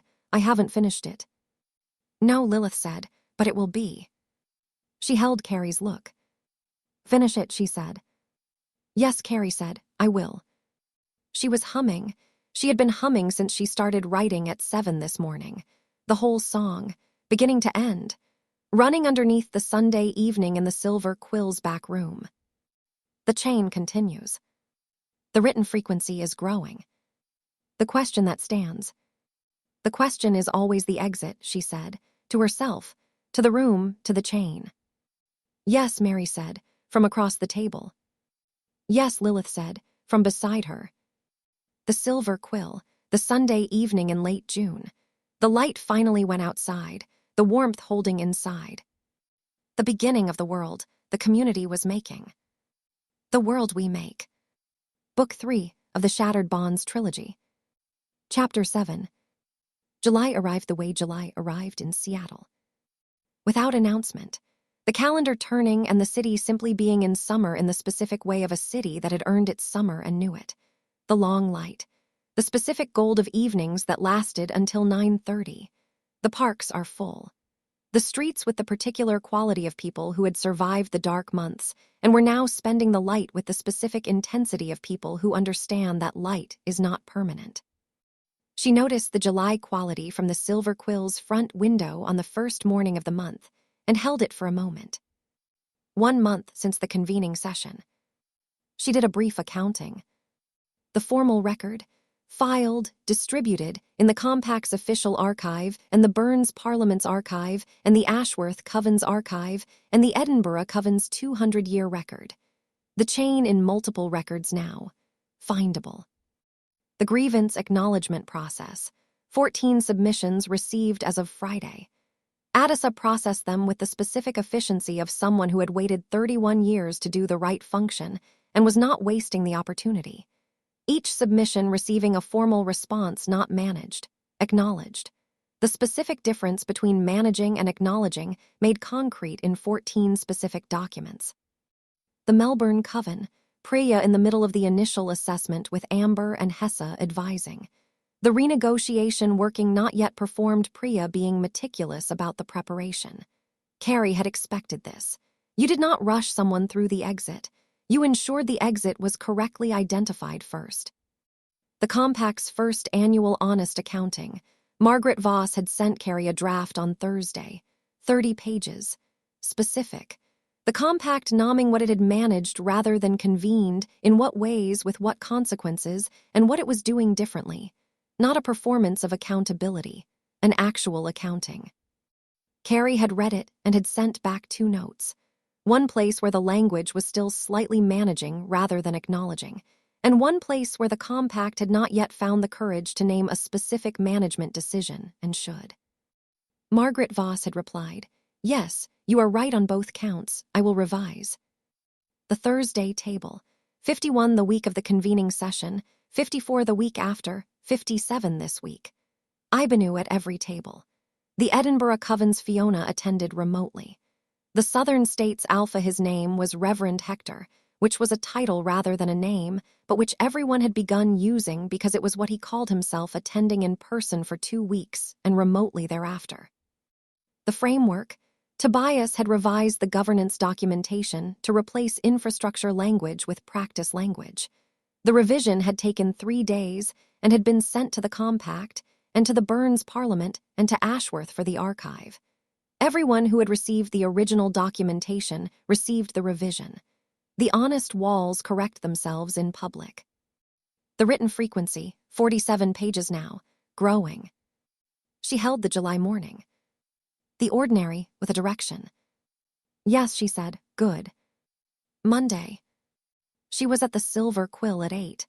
The specific configuration of a Monday in July, the week beginning, the operational picture updating, the building continuing. Jimmy arrived at 9, with the intelligence picture. The Parliament's network, he said. Since the convening session, he held the laptop. The propagation has accelerated. He held Carrie's look. The session produced what Tobias's model predicted. He paused. The people who attended carried the frequency outward. He paused. The communities they returned to began asking the question. He paused. Those communities are in contact with other communities. He paused. The chain of frequencies. He held the look. The propagation is measurable through the Parliament's network contact data. He paused. Since June 21st, 37 new communities in contact with either the threshold directly or the Parliament's network with a threshold-specific inquiry. He held the look. 37 in 2 weeks. The back room. Mary held her tea. 37, she said. Yes, Jimmy said. The propagation model is working faster than projected. He held Carrie's look. Tobias will want to know the specific propagation path for each. He held the look. Which attendee carried it to which community? He held the look. I have the data. Yes, Carrie said. Give it to Tobias today. Already sent, Jimmy said. Of course it is, she said. He almost smiled. The Burns Parliament's honest model, Jimmy said. Burns has been implementing it through the council. He paused. 3 council members have expressed discomfort with the transparency requirements. He paused. One has formally requested a return to the previous model. He held Carrie's look. Burns denied the request and told the council member that the question applied to the request itself. He paused. He said, "Is this request honest?" and waited. He held Carrie's look. The council member withdrew the request. The question working on the council, Carrie said. Yes, Jimmy said. Burns is implementing it internally. He held the look. Beaumont told me separately that this is the first time in 12 years she has seen Burns hold the council to a standard it found uncomfortable. He paused. She said the question is doing what it does. He paused. She said it is uncomfortable and correct simultaneously. Both real, Carrie said. Yes, Jimmy said, both are real. He closed the laptop. One more thing, he said. Tell me. Kane Holt, he said. The compact's custody facility. He held Carrie's look. His formal assessment process is concluding. He paused. The compact's assessors have completed their evaluation. He held the look. The recommendation is being finalized this week. He paused. I have preliminary intelligence on the direction of the recommendation. He held Carrie's look. It is not a full release. He paused. It is a structured transition, monitored, conditional. He held the look. He would be placed under formal threshold oversight as part of the transition conditions. He held Carrie's look. The compact has been named the threshold. He paused. As the appropriate oversight structure. He held the look. Because of what the threshold is and what it holds. The back room. Carrie held the look. They are asking the threshold to hold Kane Holt's transition, she said. Yes, Jimmy said. That is the direction of the recommendation. She held this. She had not seen Kane since January. The conditions had arrived in January, and she had gone and she had seen him, and he had given her the coalition intelligence, and she had told him the door was open with honest walls. She had told him she was not forgiving him. She had told him she saw what he was doing.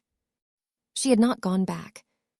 She had been thinking, since the convening session, about whether to go back. The compact's recommendation answered the question of timing. Not whether she had been building toward the weather for 8 months. Whether the threshold could hold someone whose specific history was what Kane Holt's history was. The answer was the honest walls. The door was open. The conditions were real. The accountability was what it was. When does the compact finalize the recommendation? She said. Friday, Jimmy said. Then Friday we will know, she said. Yes, he said. Thank you, she said. Yes, he said. He picked up his laptop. I'll be at the Thursday table. Good, she said. He left. She held the back room. Mary, at the table, held her look. Kane Holt, she said. Yes, Carrie said. The door is open, Mary said. Yes, Carrie said. That is what the honest walls say. She held Mary's look. The door is open. She paused. The conditions are real. She paused. The accountability is what it is. She held the look. He has been doing the real work. She paused. 8 months. She held the look. I told him in January I saw what he was doing. She paused. I meant it. And the threshold holding his transition, Mary said. Yes, Carrie said. That is the honest walls applied to the hardest case. She held Mary's look. The door being open for the person whose specific history makes the opening difficult. She held the look. If the door is only open for the easy cases, it is not the door we said it was. No, Mary said, it is not. She held Carrie's look. Both real, Mary said, what he did, and what he has been doing since. Yes, Carrie said, both are real. And you, Mary said, how do you feel about it? Carrie held the question. She had been holding it since January. Since the January conversation when he had said, I want to be accountable for what I did, not as a strategy, because it is the right thing. And when she had said, I see what you are doing. And when he had said at the end, what was left on your side when the bond went? And she had said, everything that was actually mine. She had been holding it through the winter and the spring, and the convening session and July arrived. Ready, she said, I think. She held Mary's look. The same way I was ready for January. She paused, not resolved. She paused, ready to be honest about not being resolved. She held the look. That might be sufficient. Yes, Mary said, I think it is. Tuesday. She was writing the written frequency in the mornings now. The specific practice of an hour before the Silver Quill's operational day began 7 to 8. The Silver Quill barely lit, Amber in the front running the opening sequence, the back room table where the writing happened. She had established a rhythm. The rhythm was, write until you reach the true thing, not the useful thing, not the appropriate thing. The true thing. When you have written the true thing, the session is complete. Tuesday morning's true thing arrived at 7:42. She had been writing about fear. What I don't know about the document. The specific quality of building something significant and not knowing if it was strong enough.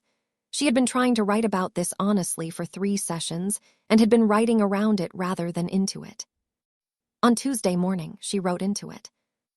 I was afraid for 8 months that what I was building was not strong enough, that the holding capacity was not what I thought it was. That the honest walls had a blind spot that would become visible under pressure. The convening session put the holding capacity under the most significant pressure it had yet encountered. The holding capacity was held. I want to tell you something about what I learned from this. The fear was not wrong. The fear was information. The fear told me where to look. The fear about the blind spot led me to name the blind spot publicly. The naming of the blind spot was the correction. The fear produced the honesty that corrected what I was afraid of. This is what the honest walls do. They take the fear that is information and make it available as correction rather than burying it as inadequacy. Fear is not your enemy. The fear is the question asking itself. Are you honest, applied to the thing you are afraid of? And the honest answer being, not yet, and not yet being the direction of the work. You are not alone in the fear. Fear is part of the practice. The question is always the exit. She read it back. She held it. Yes, she said, that is the true thing. She closed the phone. She went into the Silver Quill's front room. Amber was at the counter, the morning running. You wrote something, Amber said, not a question. Yes, Carrie said. The true thing, Amber said. Yes, Carrie said. Amber set down what she was holding. She came around the counter and held Carrie's look. Tell me, she said. Carrie told her. The section, the fear as information. The question applied to the thing you are afraid of, the correction. Amber held the look. Your mother, she said. She always knew where the exits were. She held the look, but she was afraid too. She paused. She was afraid in the specific way of someone who has made a significant choice and is living inside the choice and does not know if it was right. She held Carrie's look. She was afraid for you. She paused. The fear was information. She held the look. It told her where the exits were. She paused. She spent 10 years knowing where the exits were because she was afraid of needing them. She held Carrie's look, and then she needed them and they were there. She held the look because she had been paying attention to the fear. Carrie held the look. She never stopped being afraid, Carrie said, until the end. No, Amber said, the fear was continuous. She held the look, and the fear was what made her useful. She paused, not what made her hesitate. She held the look, what made her pay attention. She held Carrie's look. She was afraid and she paid attention and she left the door unlocked. She paused. The fear produced the unlocked door. The front room. The warmth, the smell of lilac and mint, the July morning through the windows. Add that, Amber said, to the written frequency. She held Carrie's look, Valerie Summers' fear. She paused. She was afraid. The fear told her where the exits were. The fear produced the unlocked door. She held the look. That is the beginning of the chain. She held Carrie's look, your mother's fear. Yes, Carrie said, I will add it. She picked up her phone. She added it. Wednesday. Tobias and Marcus Jr. at the Silver Quill. They arrived together. They had been arriving together more often since the convening session, the specific configuration of the two of them working through the framework additions that the session had produced. The holder's isolation, the process management distinction, the framework as practice, the chain of frequencies, all of it requires documentation and integration. They sat at the backroom table with the notebooks Tobias's ongoing notebook, and a second one Marcus had begun after the convening session. That was the companion framework's ongoing development. She sat at the counter's edge and watched them work. This was something she had been doing, simply watching, not managing, not directing, watching the work happen.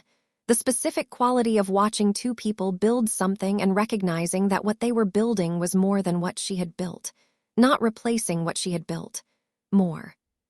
Tobias had brought the propagation data from Jimmy. He was mapping the chain, not the metaphorical chain, but the specific one. Which attendee had returned to which community, and how the question had propagated from that community to adjacent communities. The specific network analysis of the chain of frequencies made visible through contact data.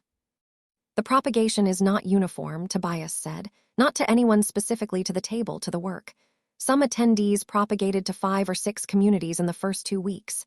He held the map he was building. Some propagated to none. He held the look. The difference is not enthusiasm. He held the look. It is a position. He held the look. The attendees who propagated most effectively were the ones who held the bridge positions. He held the look. Between communities that had not previously been in contact, he held the look. The frequency travels fastest through the gaps between communities. He paused. The gaps that the Parliament's network had maintained through isolation. He held the look. The gaps become the propagation channels. He held the look. Burns' management of isolation, he said, created the very channels through which the honest frequency travels fastest. Marcus Jr. looked at him. The thing built to constrain, Marcus said, becomes the thing that carries the frequency. Yes, Tobias said.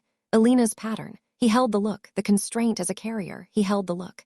In isolation, the Parliament maintained the gaps between communities. Those are the channels. He held the look. When Burns committed to the honest model and the gaps began to be bridged, the frequency moved through the bridging at the highest velocity.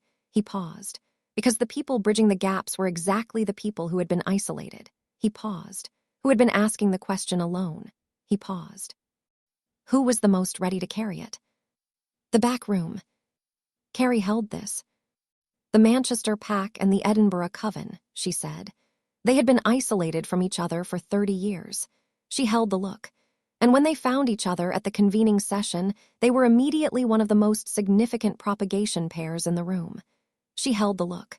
Because the gap between them was exactly the channel the frequency traveled through fastest. Yes, Tobias said. That is the data. He held Carrie's look. The longest isolated pairs are the most powerful propagation pairs when they connect. He held the look. The isolation was not wasted. He paused. The isolation was stored energy. He paused. The connection releases it. The chain ran through the isolation, Marcus Jr. said. Yes, Tobias said. Even the isolation was part of the chain. He held the look. The chain runs through everything. He paused. Even the things that look like obstacles. Carrie held the back room. She thought about Harry and Valerie Summers, isolated in a constructed pack. The isolation of storing energy, the escape releasing it. The chain begins. She thought about Alina in the binding, the isolation of decades, the energy stored in the frequency, the release when the true blood came. She thought about the Manchester Pack, 30 years of isolated asking, the energy stored. The convening session released it. The isolation is stored energy, she said. That is, she paused. Add that to the framework. Already writing it, Tobias said. And to the written frequency, she said. That is yours, Tobias said. Yes, she said, that is mine. She picked up her phone. She added it. The section on the isolation that was stored energy, the gaps that were propagation channels, the constraint that became the carrier, Alina's pattern at every scale. The written frequency is growing. The true thing is arriving. Thursday table. 57 people in the Walker Pack kitchen. The kitchen had expanded to accommodate the expansion, not the kitchen literally. Donna had arranged the space differently. The table extended with additional tables. The configuration that was now the Thursday table in July rather than the Thursday table in October. The difference between 57 and 6. She held this at the beginning of the table. Riva Macpherson from Edinburgh on a video call, projected at the table's edge. Fiona attended from Edinburgh. Reverend Hector from his home in the southern states. Burns attended remotely. He had not come in person since February, the Parliament's operations requiring him, but he attended the Thursday table by video and had been doing so since April. The specific global quality of the Thursday table in July.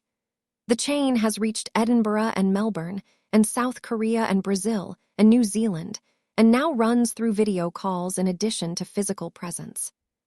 Ibanu at the table, 5th consecutive week.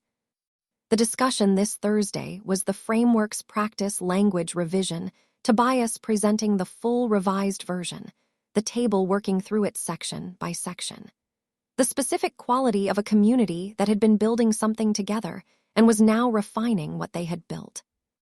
At some point, Ibanu spoke. He had been attending for 5 weeks and had been listening carefully and contributing specifically when he had something specific to say. This was one of those times. The facilitated movement toward honest consensus, he said. My tradition's specific practice. He held the table. I want to offer it as a formal addition to the framework's practice section. He held the look, not as a replacement for what is here. He held the look, as a complement. He paused. The framework describes the relationships that make honest deliberation possible. He paused. My tradition describes the specific facilitation moves that produce genuine agreement from those relationships. He held the look, together. The practice becomes more complete, Tobias said.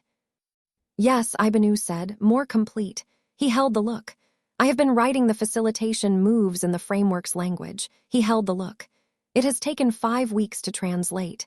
He paused, but I believe the translation is accurate. He held the look. I would like the table to review it. He produced a document from his bag, 12 pages. He had been writing it since his first Thursday table. The document went around the table. She read her section. The facilitation moves described in the framework's language were precise. The specific moves of someone managing a process toward genuine agreement. How to create the space in which honest speech was possible. How to hold the room when someone said something that landed heavily. How to ensure that the people who found it hardest to speak were not silenced by the people who found it easiest. How to know when the agreement was genuine and when it was the managed surface of unresolved disagreement. She looked at Ibanu across the table. This has been in your tradition for 300 years, she said. Yes, he said, the facilitation practice. He held the look.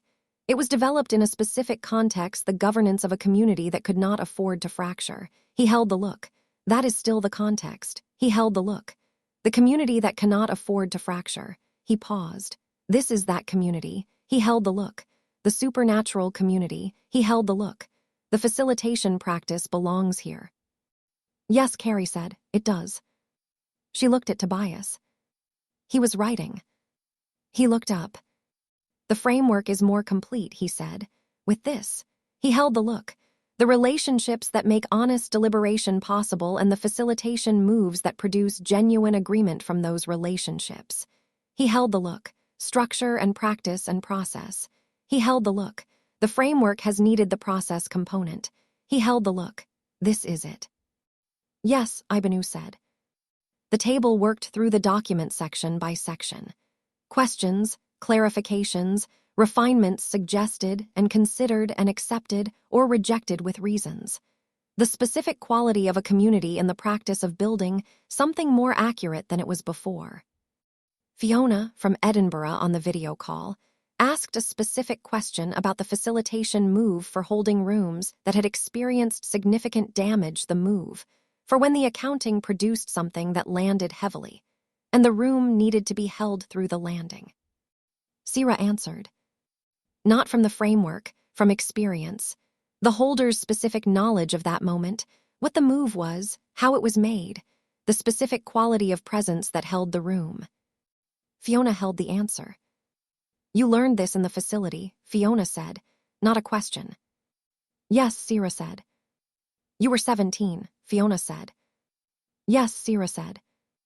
And you held 8 people through 7 weeks of the wrong thing, Fiona said. Yes, Sira said. That is 300 years of facilitation practice, Fiona said, arrived independently. She paused, because you needed it. She held Sira's look through the screen. The chain runs through things we cannot account for. Yes, Sira said.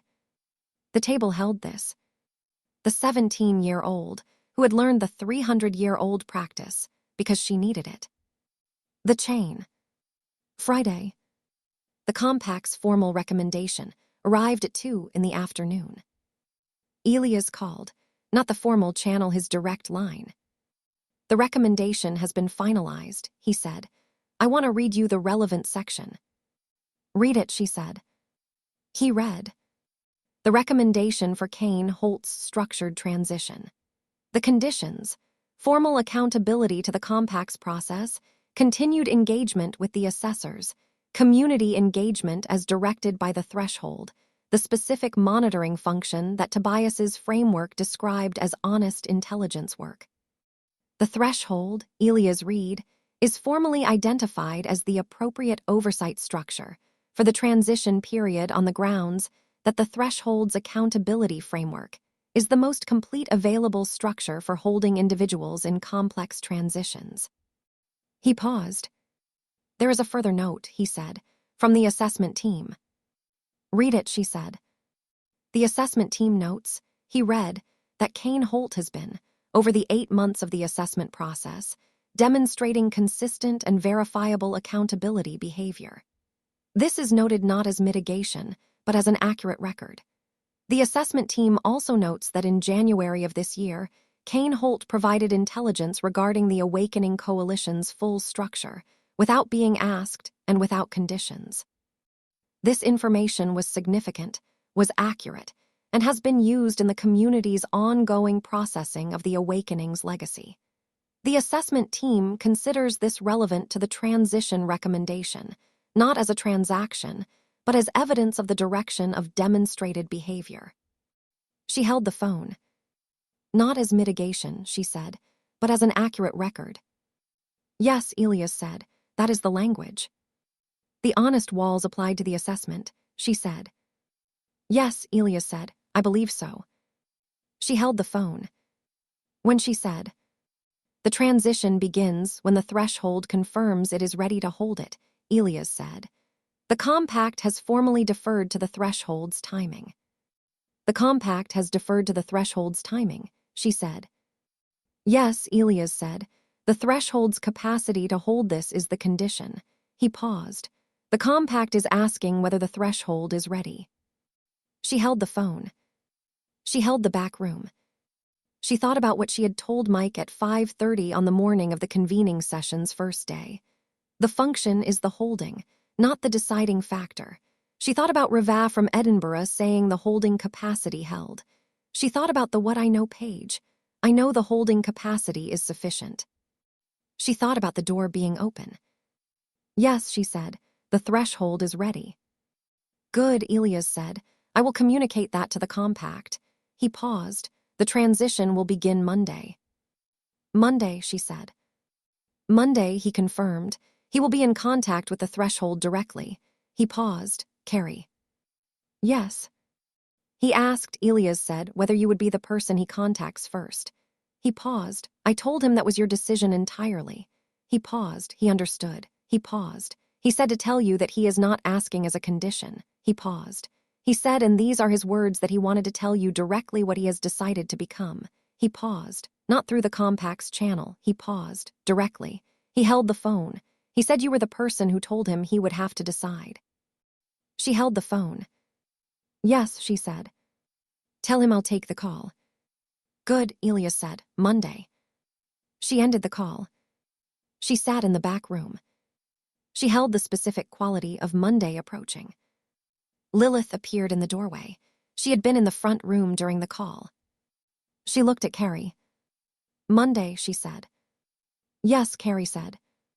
The threshold holding Kane Holt's transition, Lilith said.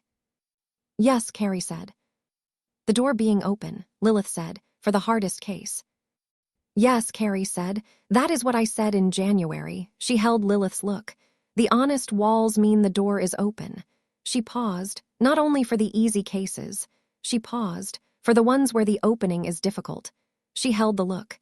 This is the test of that. Is the threshold ready? Lilith said. Yes, Carrie said. I told Elias yes. She held Lilith's look.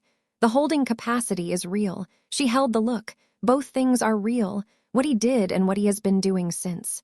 She held the look. The holding capacity can hold both. She paused. That is what it was built for. And you, Lilith said, are you ready? Carrie held the look. She thought about what she had said to Marcus Jr. on the morning of the convening session's second day. Not resolved. Ready to be honest about not being resolved. That might be sufficient. Yes, she said, that is sufficient. Good, Lilith said. She came into the back room and sat beside Carrie. Default arrangement. Monday, she said. Monday, Carrie said. They sat. The silver quill. The Friday afternoon in July. The long light of the Pacific Northwest, summer through the windows. I want to finish the written frequency, Carrie said, before Monday. Yes, Lilith said. How much is left? I don't know, Carrie said. I will know when I get there. She held Lilith's look. The same way you know when you have said the true thing. She paused. The writing ends when it has said what it needs to say. She held the look. I will write this weekend. She held the look, and I will know when it ends. Yes, Lilith said. I'll be with you. Yes, Carrie said. I know. Saturday. She wrote for 8 hours. Not at the silver quill at the pack house. In the third-floor room, the window with the trees that were in full summer leaf now, the July light doing its long, generous thing through the glass. Lilith was in the house.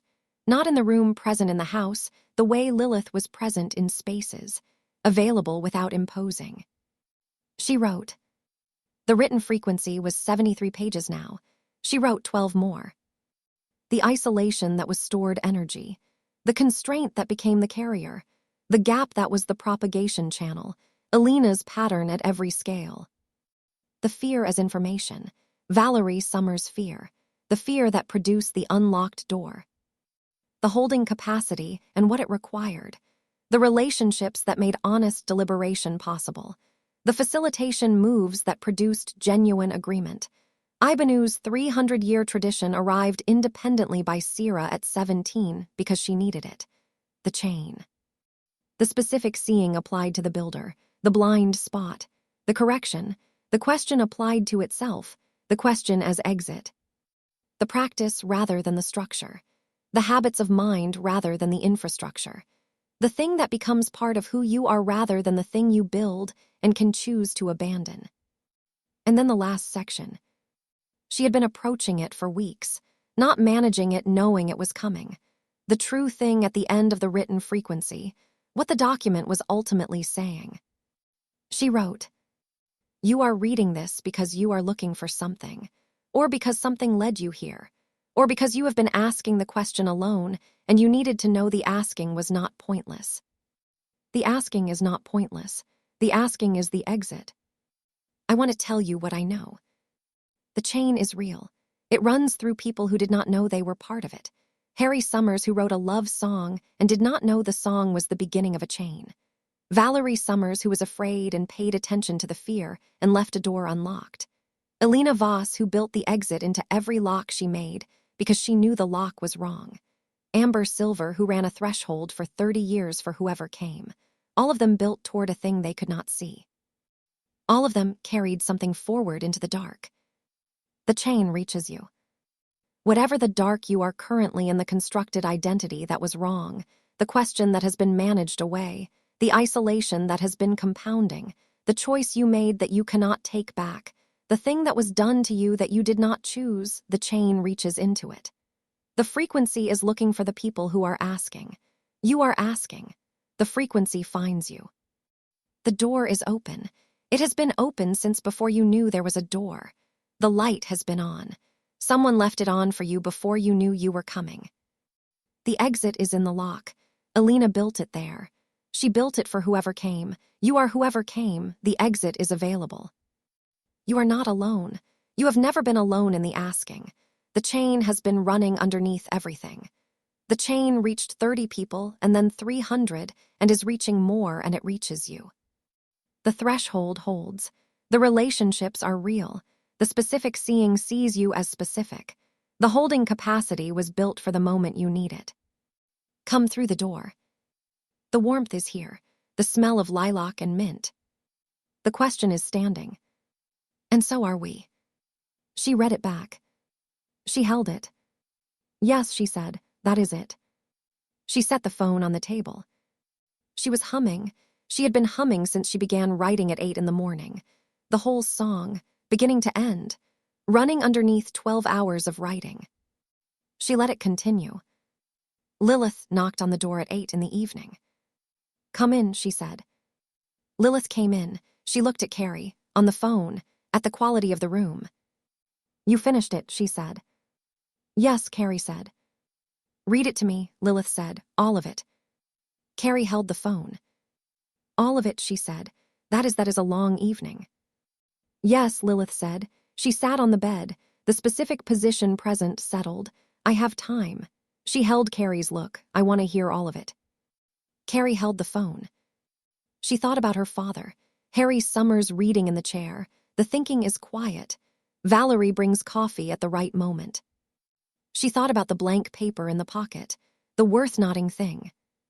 She looked at Lilith on the bed, with the time and the settled quality, and the 12 years of beside. Yes, she said, okay. She began. She read the whole thing. All 73 pages, beginning to end. The warmth and the smell and the leopard going to the lower gear. The chain, the exit in the lock, the fear as information, the isolation as stored energy, the specific seeing, the practice, the question as exit, the final section. You are not alone. You have never been alone in the asking. Come through the door. She finished. The third-floor room was quiet. Lilith held the look. She did not say anything for a moment. Then she said, "Your father is on every page of that." "Yes," Carrie said. "Not just the sections where you name him," Lilith said. "Every page." She held the look, the blank paper. She held the look, the worth-noting thing. She held the look. He would have written every page. She held Carrie's look. "And your mother is on every page." She held the look, the fear that produced the unlocked door. She held the look, knowing where the exits were. She held the look, they are in all of it. "Yes," Carrie said, "they are." "It is the chain in written form," Lilith said. "Exactly what you said it would be." She held the look, the frequency in words. She held the look, it will reach whoever it reaches. She paused, because it is honest. She paused, and what is honest carries. "Yes," Carrie said. She held the phone with the completed document. She sent it to Donna with a note, the written frequency, complete, for your distribution protocol. She sent it to Amber. She sent it to Tobias and Priya, and Marcus and Sierra and Mary. She sent it to Elias for the formal record. She sent it to Jimmy for the intelligence archive. She sent it to Ashworth for the Coven's archive. She sent it to Reva Macpherson with a note, for Edinburgh's record, for Fiona's archive, the chain in written form. She sent it to Burns for the Parliament's network. She sent it to Margaret Voss. She sent it to Adisa. She sent it to Ibanu. She held the phone. She sent it to one more person. Kane Holt. Through the Compact's formal channel, she had the access it had established in January. She sent it with a single line. "The door is open. The walls are honest. This is what is here." She set the phone on the table. She was humming, beginning to end. The whole song. "There it is," Lilith said, softly. "There it is," Carrie said. "The world we make." Book 3 of the Shattered Bonds trilogy. Chapter 8. Monday arrived the way significant Mondays arrived. Not differently from other Mondays on the surface, the same July morning, the same light establishing itself over Capitol Hill, the same silver quill doing its opening sequence, the same coffee. The difference was underneath. The specific quality of a day that held something she had been building toward and was now going to encounter. She had been at the Silver Quill since 7:30. Not because she needed to be on the call with Kane until 10, because the Silver Quill was the right place to be before a significant thing. The warmth, the smell, the 30 years of threshold work in the walls, the chain running through the structure. She had been writing in the hour before the operational day began. Not the written frequency that was complete. Something new, small. The What I Know page updated. She had been adding to it since the convening session, the periodic accounting of what the holding capacity had held and what she had learned from the holding. This morning's entry. I know that the door being open is meaningless if it is only open for the easy cases. I know the threshold was built for the difficult ones. I know the holding capacity holds both things simultaneously, what was done and what is being done differently. I know that holding both without canceling is the practice. I know I am not forgiving Kane Holt. I know I am not required to be. I know the honest walls do not require forgiveness. They require honesty. I know I am ready to be honest with him. That is sufficient. She held the entry. "Yes," she said, "that is sufficient." At 9:30 Lilith arrived. She came through the front door with 2 coffees from wherever she had been before 9:30, and the quality of someone who had decided that 9:30 at the Silver Quill was where she needed to be. She set 1 coffee in front of Carrie. She sat across from her. The default arrangement applied to the back room table on a Monday morning in July, before a significant call. "How are you?" Lilith said. "Ready," Carrie said. "Not resolved, ready." "Yes," Lilith said. "Tell me what you are going to say." "I don't know exactly," Carrie said. "I am going to be honest." She held the look. "I am going to accept what he says honestly." She held the look. "I am going to tell him what the threshold holds and what it requires." She paused, "and I am going to ask him the question." "Are you honest?" Lilith said. "Yes," Carrie said, "applied to him." She paused, not rhetorically. She paused, as a genuine question. She paused, because the honest walls require a genuine answer. She paused, and the genuine answer determines what the transition looks like. "And if his answer is yes," Lilith said. "Then we proceed," Carrie said. "And if his answer is not yet," Lilith said. "Then we know where the work is," Carrie said, "and we proceed from there." She held Lilith's look. The not yet is information, not a closing, a direction. Lilith held the look. "Are you going to tell him," she said, "about the written frequency?" "I sent it to him Saturday," Carrie said. "He has it." She paused. "If he has read it, he will know what the threshold is." She held the look. "If he has not read it, I will tell him it exists." She paused. "Either way, he has the full picture." "You sent it to him before the call," Lilith said. "Yes," Carrie said, "because the honest walls mean he comes to the conversation with the full picture." She held the look, not a managed version. She paused, not the version designed to produce a particular response. She paused, the full picture. She paused, and then we see what he does with it. Lilith held the look. "Yes," she said, "that is right." They held the coffee. "Will you be in the room?" Carrie said. "I will be wherever you need me," Lilith said, "in the room or outside." She held the look, "Your call." Carrie held the look. "In the room," she said, not speaking, present. "Yes," Lilith said, "okay." The Silver Quill, the July morning, 9:45. 15 minutes, Carrie said. "Yes," Lilith said. They held the coffee. The call came at 10. She answered on the second ring. "Carrie," he said. Not Ms. Summers. Her name. The shift from January in January he had said Ms. Summers, the specific formality of someone establishing the register of the conversation. Now he said her name. "Kane," she said. "I read it," he said, "the written frequency." He paused. "Saturday night." He paused. "I read it 3 times." She held the phone. "Tell me what you found in it," she said. He was quiet for a moment. "My mother," he said, "Aldrich's wife." He paused. "She died when I was 4. He paused. "I have been thinking about her since I read the section about Valerie Summers." He paused. "My mother had a specific quality." He held the phone. "I do not have many memories of her. I was 4. He paused. "But I have one specific memory." He paused. "She used to stand at the door of my room when she thought I was asleep." He paused. "Looking in." He paused. "I was not asleep." He paused. "I watched her through my eyelashes." He paused. She stood there and she held the doorframe and she looked at me and the expression on her face was he stopped. "I have been trying to name that expression for 29 years. He paused. "After I read your document, I had the name." He paused. "She was afraid." He paused. "The fear that produced the unlocked door." He paused. "She was afraid for me." He paused. "And she did not know what the exit was going to be." He paused. "She just stood at the door and looked at me and was afraid." He held the phone. "She died a year later." He paused, "and Aldrich built what he built." He paused, "and there was no door." He held the phone. "For a long time there was no door." The back room. Lilith was at the table's edge, present, not speaking. Carrie held the phone. "She was trying to find the exit," she said. "Your mother." She held the phone, standing at the door. She paused. The fear was information. She paused. She did not know what to do with the information. She paused, but she was paying attention. He was quiet.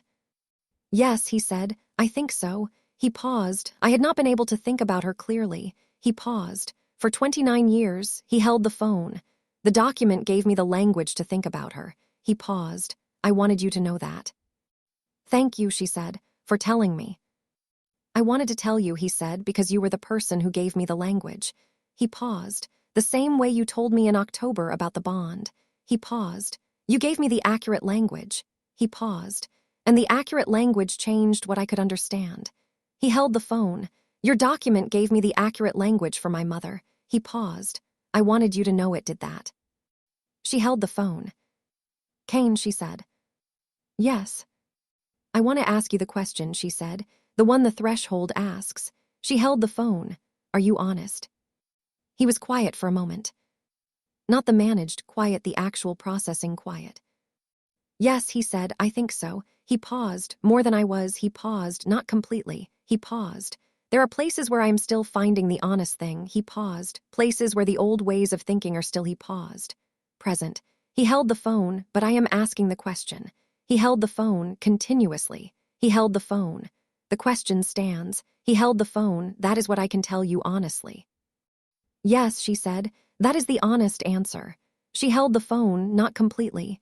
She paused. It tells you where the work is. She paused.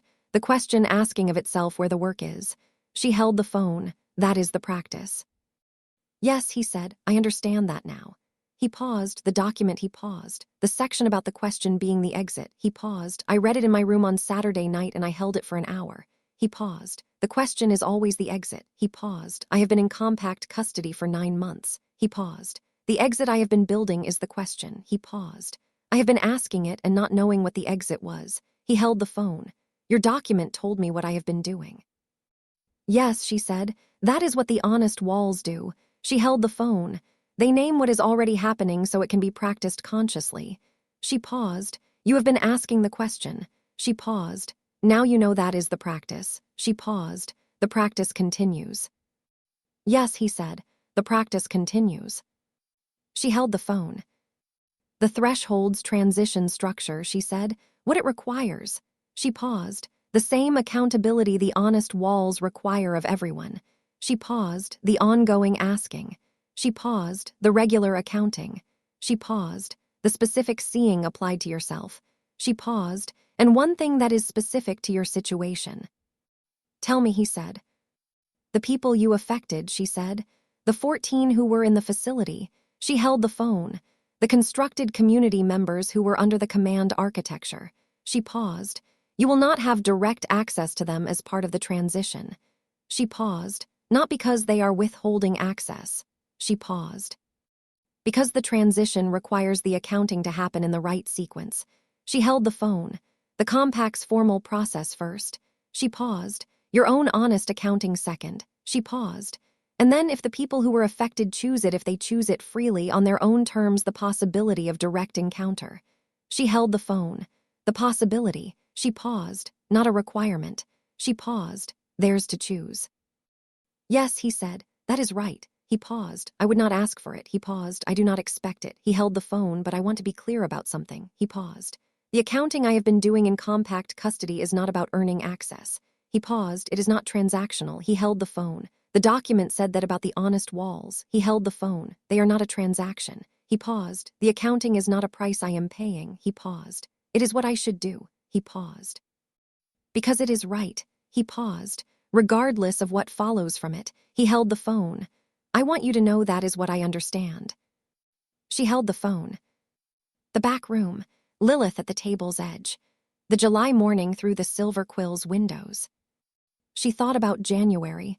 The compact custody facility, the industrial light, someone who made choices I cannot take back, and I want to be accountable for them, not as a strategy, because it is the right thing.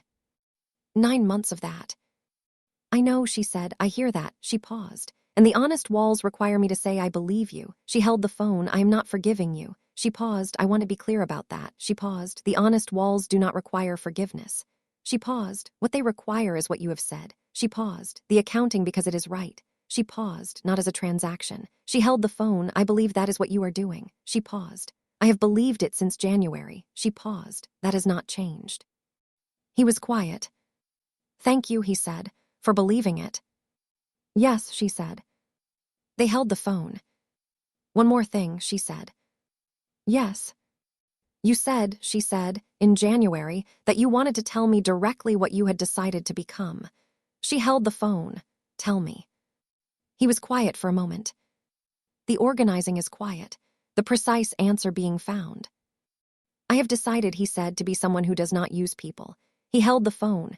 That is the simplest version. He paused. More specifically, he paused. I was raised to see people as instruments, things to be deployed toward outcomes. He paused. The bond was a mechanism. He paused. My father was a person who made mechanisms out of everything. He paused. I did it too. He paused. I am deciding to stop. He held the phone, not because the compact requires it. He paused. Because I believe it is wrong. He paused. Because the people I used were real. He paused. And their reality was more important than whatever I was trying to accomplish. He paused. I am deciding to be someone who holds that belief consistently. He paused. Not when it is convenient. He paused. Consistently. He held the phone. That is what I have decided to become. She held the phone. She thought about the 14 in the facility. She thought about the constructed community members. She thought about herself at 10 years old running in the dark. She thought about Priya saying both are real, the damage and the exit. Both are real, neither canceling. Both real, she said. What you were and what you are deciding to be. She held the phone. The damage does not cancel the decision. She paused. The decision does not cancel the damage. She paused. Both are real. She held the phone. The threshold holds both. She paused. That is what it was built for. He held the phone. Yes, he said, I read that. He paused. In the document, he paused. The holding both without canceling. He paused. I read it and I understood for the first time that there was a structure that could hold what I am. He paused. Both things simultaneously. He paused. I had been expecting that the accounting would produce a final resolution. He paused. That I would be resolved into something. He paused. The damage canceled by the accounting. He paused. Your document told me that is not how it works. He held the phone. Both are real. He paused, and the structure holds both. He held the phone. I want to be inside that structure. He paused. Not because it absolves me. He paused because it is honest. He held the phone, and I want to be somewhere honest. The back room. The silver quill holding them. Yes, she said, the door is open. She held the phone. The walls are honest. She held the phone. Come through it. He was quiet for a moment. The transition begins Monday, he said. That is today. Yes, she said. I have begun, he said. Yes, she said, you have. She ended the call. She set the phone on the table. She held the back room. Lilith was looking at her, the full quality, the present thing. How was it, she said.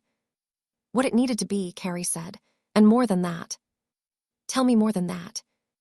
His mother, she said, standing at the door when he was 4, she held the look, afraid. She paused, the fear that produced the unlocked door. She paused, she did not know what the exit was. She paused, she was just paying attention to the fear. She held the look.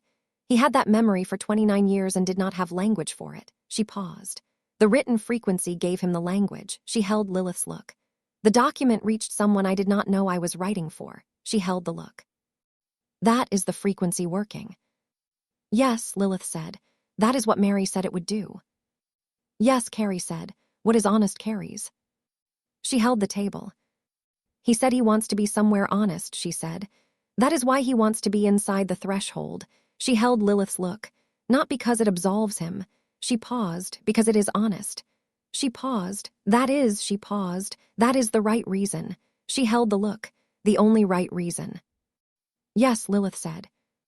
He is doing the real work, Carrie said. I have believed that since January. She held Lilith's look. I still believe it. She paused. I am not forgiving him. She paused. I am holding both things. She paused. The damage and the work. She paused. Both are real. Yes, Lilith said. Both are real. She held Carrie's look for a moment. The 14, she said. Tobias and Priya and Marcus and Sira. She held the look. Do they know? The compact will notify them formally, Carrie said. Through the transition protocol. She paused. I will tell Tobias and Priya and Marcus and Sira directly. She held the look, before the formal notification. She paused. They should hear it from me. When Lilith said. Today, she said. This afternoon. I'll be there, Lilith said. Yes, Carrie said, I know. She told them at 3. At the Silver Quill. She had asked Tobias, Priya, Marcus, Sierra to come. Not a meeting, a conversation. The specific conversation of telling people something significant that directly affected them and letting them receive it on their own terms. They came with the quality of people who had been told there was something to hear and had come to hear it. She told them the full account, the compact's recommendation, the transition structure, the threshold as oversight, the call this morning, what Kane had said, what she had said. They listened with different qualities. Tobias with the organized precision of someone filing significant information and building an accurate picture. Priya with the flat, specific quality of someone receiving something that landed heavily and was holding it without rushing to a response. Marcus with the stillness of someone whose history with the awakening was both personal and familial, and who was holding the weight of that history in relation to what he was hearing. Sierra with the holder's specific quality present, reading the room, paying attention to the other 3 as much as to the information. When she finished, she held the room. "Tell me what you think," she said. "All of it, the honest answer." Tobias spoke first. "The transition structure is correct," he said. "The framework supports it." He held the look. "The compact's formal process first, honest accounting, the specific sequence." He held the look, the door being open for the hardest case. He held the look. "That is what I wrote the framework for." He paused. "I wrote it knowing this case would come." He held the look. "This is the case." He paused. "The framework holds it." He held the look. "I stand behind the framework." Priya held the table. She was quiet for a moment. "The damage is real," she said. "What happened to me in the facility, what Hessa did is real." She held the look. Kane Holt's choices contributed to the conditions that made it possible. She held the look. "That is real." She paused. "And the work he has been doing is real." She paused. "I know the difference between performed accountability and actual accountability." She held the look. "I have been watching Hessa for 8 months." She paused. "I know what the actual version looks like." She held Carrie's look. "If the compact's assessment says this is the actual version, then I believe the compact's assessment." She held the look. "Both are real." She paused. "I wanted to say that." She paused. "Both are real." She held the look. "I am holding both." Marcus held the table. He was quiet for longer than Tobias or Priya. When he spoke, it was with the quality he always spoke, with the precision of his grandfather's name, and his 5 weeks in the facility, and the companion framework built from both. "The awakening targeted my family," he said, "because the compact's management created a vulnerability." He held the look. "And Kane Holt was part of the awakening." He held the look. "My grandfather asked the question for 30 years and died without the community asking it with him." He held the look. "And Kane Holt was part of the structure that made that worse." He held the look. "That is the record." He held the look. "And the record is not canceled by what he is doing now." He held the look. "Both are real." He paused. "The companion framework, the identity transition, it addresses people who were inside wrong things and came out." He held Carrie's look. "It was built for people like him." He paused. "I built it knowing that." He paused. "I built it for people whose histories were complicated." He paused. "Because my history is complicated." He held the look. "The framework holds complicated histories." He paused. "That is what it is for." He held the look. "He should have access to it." He paused. "If he is doing the real work." He held the look. "The framework is there." He paused. "Then my grandfather," he said, "would want the door to be open." He held Carrie's look. "Even for this," he paused, "because a closed door is the management." He paused. "And the management is what the chain is trying to end." He held the look. "The door is open." He paused. "That is the right answer." Sierra held the table. She had been reading the room while the others spoke. The holder's function. Now she spoke. "I want to say something about the facility," she said, specifically. She held the look. "I was the oldest one." She paused. "I was holding the others." She paused. "I was afraid." She paused. "And one of the things I was afraid of was that no one was going to come." She held the look, that the door was not going to open. She held the look. "And then it did." She held the look. "Carrie and the Walker pack came." She paused. "The door opened." She paused. "I want to remember that the door opening was not just the Walker pack." She held the look. "It was the frequency that reached me in the facility telling me there was a door." She paused, the frequency reaching the holder first. She held the look. "So the holder could hold the others while they found it." She paused. The frequency has been running since Alina. She paused through everything. She paused. Through people who did wrong things, she paused. Through people who did the right things, she paused. Through people who are trying to figure out which is which, she held the look. The frequency doesn't stop running because someone's history is complicated. She held Carrie's look. The door was open for me. She paused. It should be open for him. She paused. That is what I hold. The back room.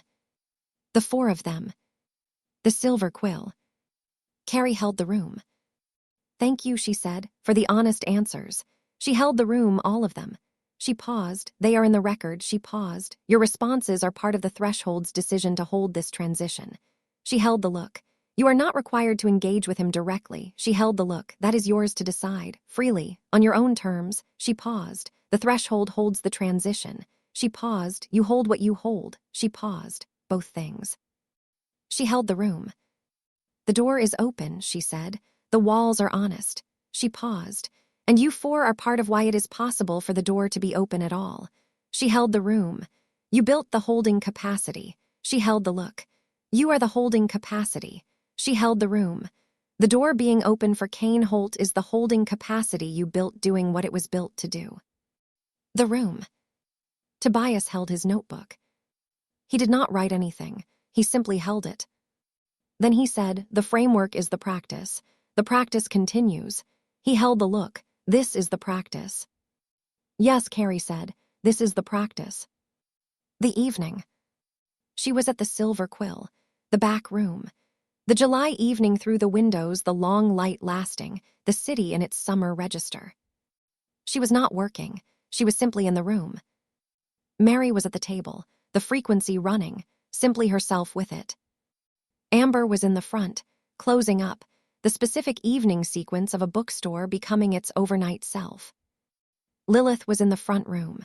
She could hear the quality of Lilith in the Silver Quill's front room, looking at something, being in the space. She held the room. She thought about the day, Kane's call. His mother was standing at the door, the fear that produced the unlocked door. The language arrived 29 years later through a document written in Seattle by the daughter of two people in Missouri who had done the same thing. The chain, running through things she could not account for. She thought about Tobias saying, this is the practice. She thought about Priya saying, both are real, I am holding both. She thought about Marcus, my grandfather would want the door to be open. She thought about Sierra, the door was open for me, it should be open for him. She thought about what she had said to Kane. Come through it.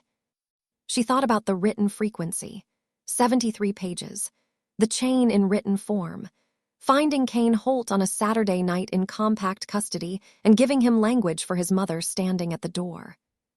The frequency working. Mary, she said. Mary looked up. He read the written frequency, Carrie said, 3 times. She held Mary's look. It gave him language for something he had been carrying for 29 years. Mary held the look. Yes, Mary said, that is what honest things do. She held the look. They give language to what has been carried without language. She held the look. The language makes it navigable. She held the look. Named things are navigable. She paused. Tobias said that. She paused. He was right. Yes, Carrie said, he was. She held the room. The chain reached Kane Holt, she said, through the written frequency. She held Mary's look. Through his mother standing at the door, she paused. Through 29 years of a memory he did not have language for, she held the look. The chain reached him. She paused, even him. Yes, Mary said, the frequency finds the people who are asking. She held Carrie's look. He has been asking. She paused. 9 months of compact custody. She paused. That is a very long question. She held the look. The frequency found him. Yes, Carrie said. She held the table. I want to add something to the what I know page, she said. Add it, Mary said. She picked up her phone. She wrote, I know that the chain reaches people I did not know I was building it for. I know that the written frequency found someone on a Saturday night in a compact custody room and gave him language for something he had been carrying for 29 years. I know the chain runs through things I cannot account for. I know this is not incidental. I know this is the chain working the way it works. I know the door is open for the hardest cases. I know because we opened it today. I know it held. I know that Tobias and Priya and Marcus and Sira are the holding capacity. I know because I watched them hold today. I know the framework is a practice, and the practice is real because I watched them practice it. I know the chain continues. She read it back. Yes, she said. She set the phone on the table. She was humming. She had been humming since the call this morning. The whole song, running underneath the entire day without requiring her attention. Simply present. Lilith appeared in the back room doorway. She came and sat across from Carrie, the default arrangement. Tell me something, she said. That is not in any document. Carrie held the table. She thought. When I was at the Silver Quill, she said, in the first months. The months after Amber found me, she held Lilith's look. I used to sit in the armchair in the front room. She paused, the one near the window. She paused. The Silver Quill had not yet become what it is. She paused. It was just a bookstore. That was safe. She paused. I used to sit in the armchair and watch the street. She paused. Capitol Hill Street. She paused. I used to watch the people walk by. She paused. Ordinary people doing ordinary things. She paused. And I used to think the ordinary is what I am trying to reach. She paused. The ordinary where you are not running. She paused. Where the ordinary is simply the ordinary. She held Lilith's look. I did not know how to want the extraordinary. She paused. I could only want the ordinary. She paused. The ordinary was the thing that had been taken from me, and I wanted it back. She held the look. The ordinary without being managed. She held the look. The ordinary with a direction. Yes, Lilith said. Today is ordinary, Carrie said. The Silver Quill and the coffee and the call and the 4 conversations. She held Lilith's look. Ordinary. She paused. The ordinary I was sitting in the armchair wanting when I was 10 years old. She held the look. I did not know what the extraordinary was going to be. She paused. I just wanted the ordinary. She held the look. And the ordinary came. She paused. And the extraordinary came with it. She held the look. Both are real. Lilith held the look. Yes, she said. Both are real. She held the look. 10 years old in the armchair wanting the ordinary, she said. And 22 years old building the extraordinary from within the ordinary. She held Carrie's look. The ordinary with a direction. She held the look. You found it. Yes, Carrie said, I found it. She held the look. We found it. Yes, Lilith said, we. The Silver Quill. The July evening. The long light finally begins to think about going. She was humming. Beginning to end. The song, Lilith said, running. Yes, Carrie said, still running. Always, Lilith said. Always, Carrie said. The chain continues. The door opened. The light is on. Both are real. The world we make. Book 3 of the Shattered Bonds trilogy. Chapter 9. August arrived. The specific quality of August in Seattle, the summer having fully committed now, the light at its most generous, the city in the register of people who knew the dark was coming eventually, and were not managing that knowledge, but were simply in the light while it lasted. The parks. The farmers' markets. The specific smell of August mornings was different from July mornings in the way that each month of Pacific Northwest summer was different from the previous one. She noticed August arriving from the Silver Quill's front window and noted it the way she noted things that were simply true. The convening session had been 6 weeks ago. 6 weeks of the ordinary with a direction. She did a brief accounting. The written frequency, distributed. Donna's distribution protocol had been thorough and specific. The Compact's formal archive, the Burns Parliament's network, the Ashworth Coven's archive, the Edinburgh Coven's record, the Thursday table's full attendance list, the communities that had attended the convening session, the communities that had found the threshold through the network's propagation. And a public posting, Carrie had decided, with Jimmy's intelligence assessment and Tobias's specific recommendation, that the written frequency should be publicly accessible, not locked behind institutional channels, available. The specific logic, the door is open. The written frequency is the door in written form. Locking it behind institutional channels would be managing the door. The door was open. It was posted in the 3rd week of July. In the 5 weeks since, 1,400 individual accesses from 37 countries. Comments and messages arriving through the contact information Donna had attached, not all of them from supernatural community members. Some from people who had found the document through secondary channels and had not known what they were finding, but had found something true in it anyway. She held this when Donna reported it. 1,400, she said. Yes, Donna said, and the mundane world access points to something. She held the look. The document is honest in a way that does not require prior knowledge of the supernatural community to receive. She paused. It is honest about the experience of being inside something wrong and finding the exit. She paused. That experience is not specific to the supernatural community. She held the look. The written frequency carries across the consensus line. The consensus that is being revisited, Carrie said slowly. Yes, Donna said. The document is the kind of thing that would exist after the plain sight consensus. She held the look. It has existed before. She paused. I thought you should know. Carrie held this. She had not anticipated it.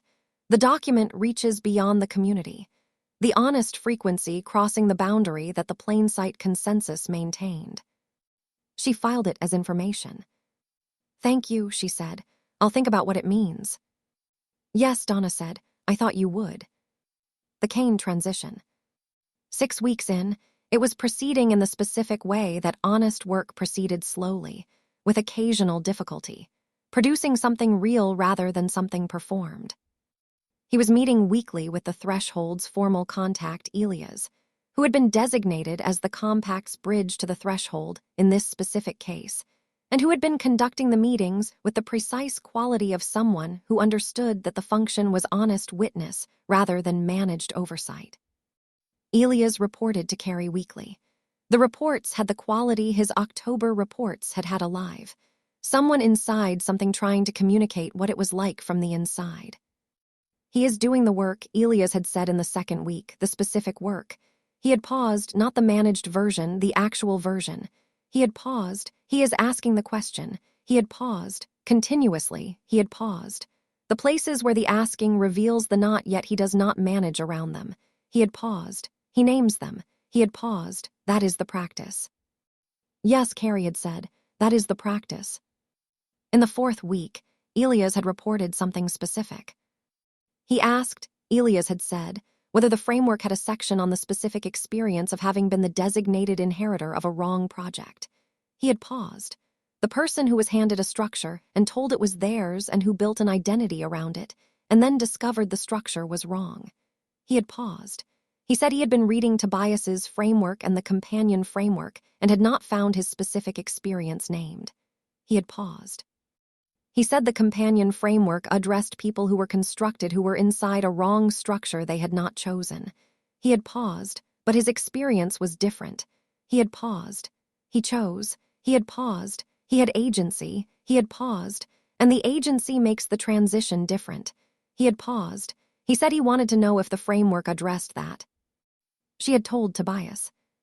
Tobias had held the look for a moment. He is right, he had said. The framework does not address it. He had paused. The companion framework addresses involuntary construction. He had paused. The people who were built into something without choosing. He had paused. The person who chose and who had agency in the wrong structure, the transition from that is different. He had paused. The guilt is different. He had paused. The accountability is different. He had paused. The specific shape of the both real is different when you were not just inside the wrong thing, but were actively building it. He had held the look. I want to talk to Kane, he had said, about his specific experience. He had paused, not because I need to. He had paused, because the framework needs his specific experience to be more complete. He had paused, and his experience deserves to be named. Carrie had held the look. That is your decision, she had said, freely made. I know, he had said. I am making it freely. She had arranged the call. Tobias and Kane had spoken for 45 minutes. She had not been present.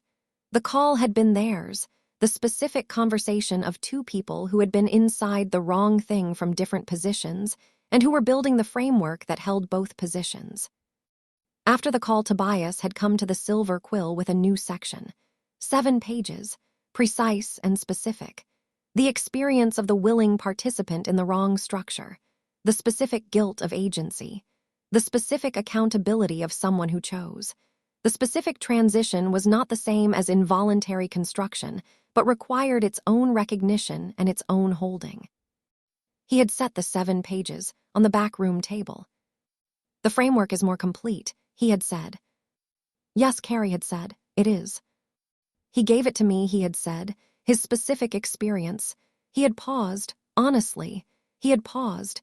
He was precise and he was not managing and he did not ask for anything in return. He had paused. I want you to know that. I know, she had said. The not yet is becoming something, Tobias had said. In him, he had paused. I cannot name it yet. He had paused, but it is moving.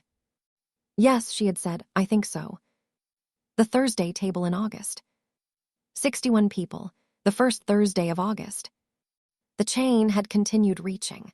The propagation model continued to work communities that had heard from the convening session's participants, communities that had found the written frequency, communities that had been reached through the Parliament's honest network. Each week a few more people find the table. The table needed to move. The Walker Pax kitchen had been its home since October, but 61 people in a kitchen was no longer the configuration that served the conversation. They had moved to the silver quill, not the back room. The full silver quill, front room and back room open. The cats adjusting to the expanded configuration with the specific feline resentment of creatures whose territory had been reorganized. Amber had rearranged the furniture. The circle configuration had established the circle in the silver quill's combined space. The chairs in the round in the way the convening sessions hall had been arranged, but smaller and warmer and smelling of lilac and mint. The Thursday table as a circle now. The same principle as the convening session. No hierarchy of seating. Everyone in the circle is at the same level. Donna had noted the change in the operational log. Table configuration updated. Circle. Reason, the honest walls. She had shown Carrie the log entry. Yes, Carrie had said, that is the right reason. On the first Thursday of August, Ibanu presented the formal integration of his traditions facilitation practice into the framework. Not the 12 pages he had brought in week 5. The full documentation is 40 pages. Translated and integrated and reviewed by Tobias and by Ibanu's Traditions Elder Council in a process that had taken 6 weeks and had been the most significant cross-traditional dialogue the framework had engaged with. The 40 pages described a complete facilitation practice for the Threshold's community building work, not replacing what existed, completing it.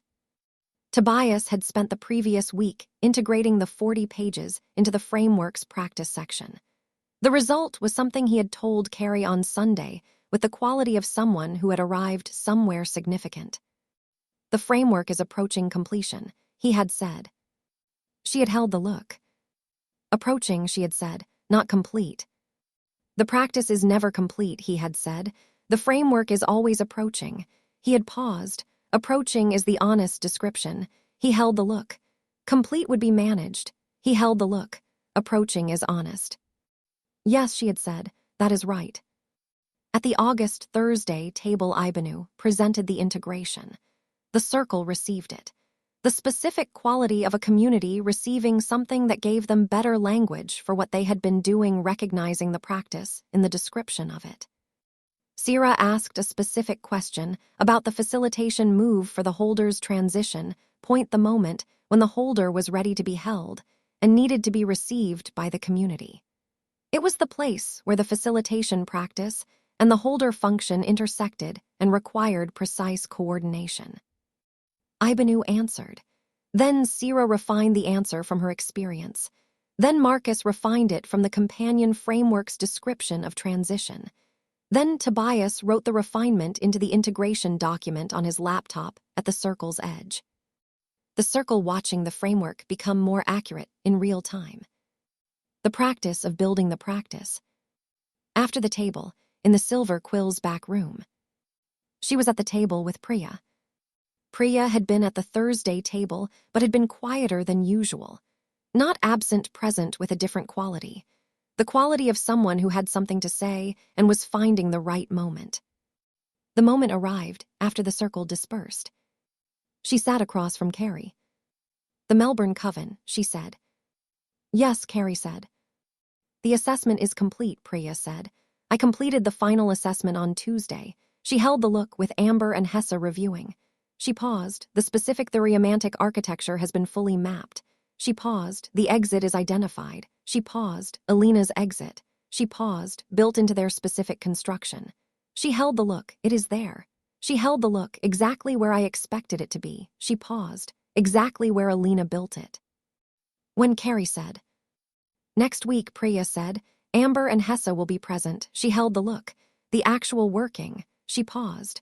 "The first time Alina's exit is formally used by someone who knows Alina built it deliberately."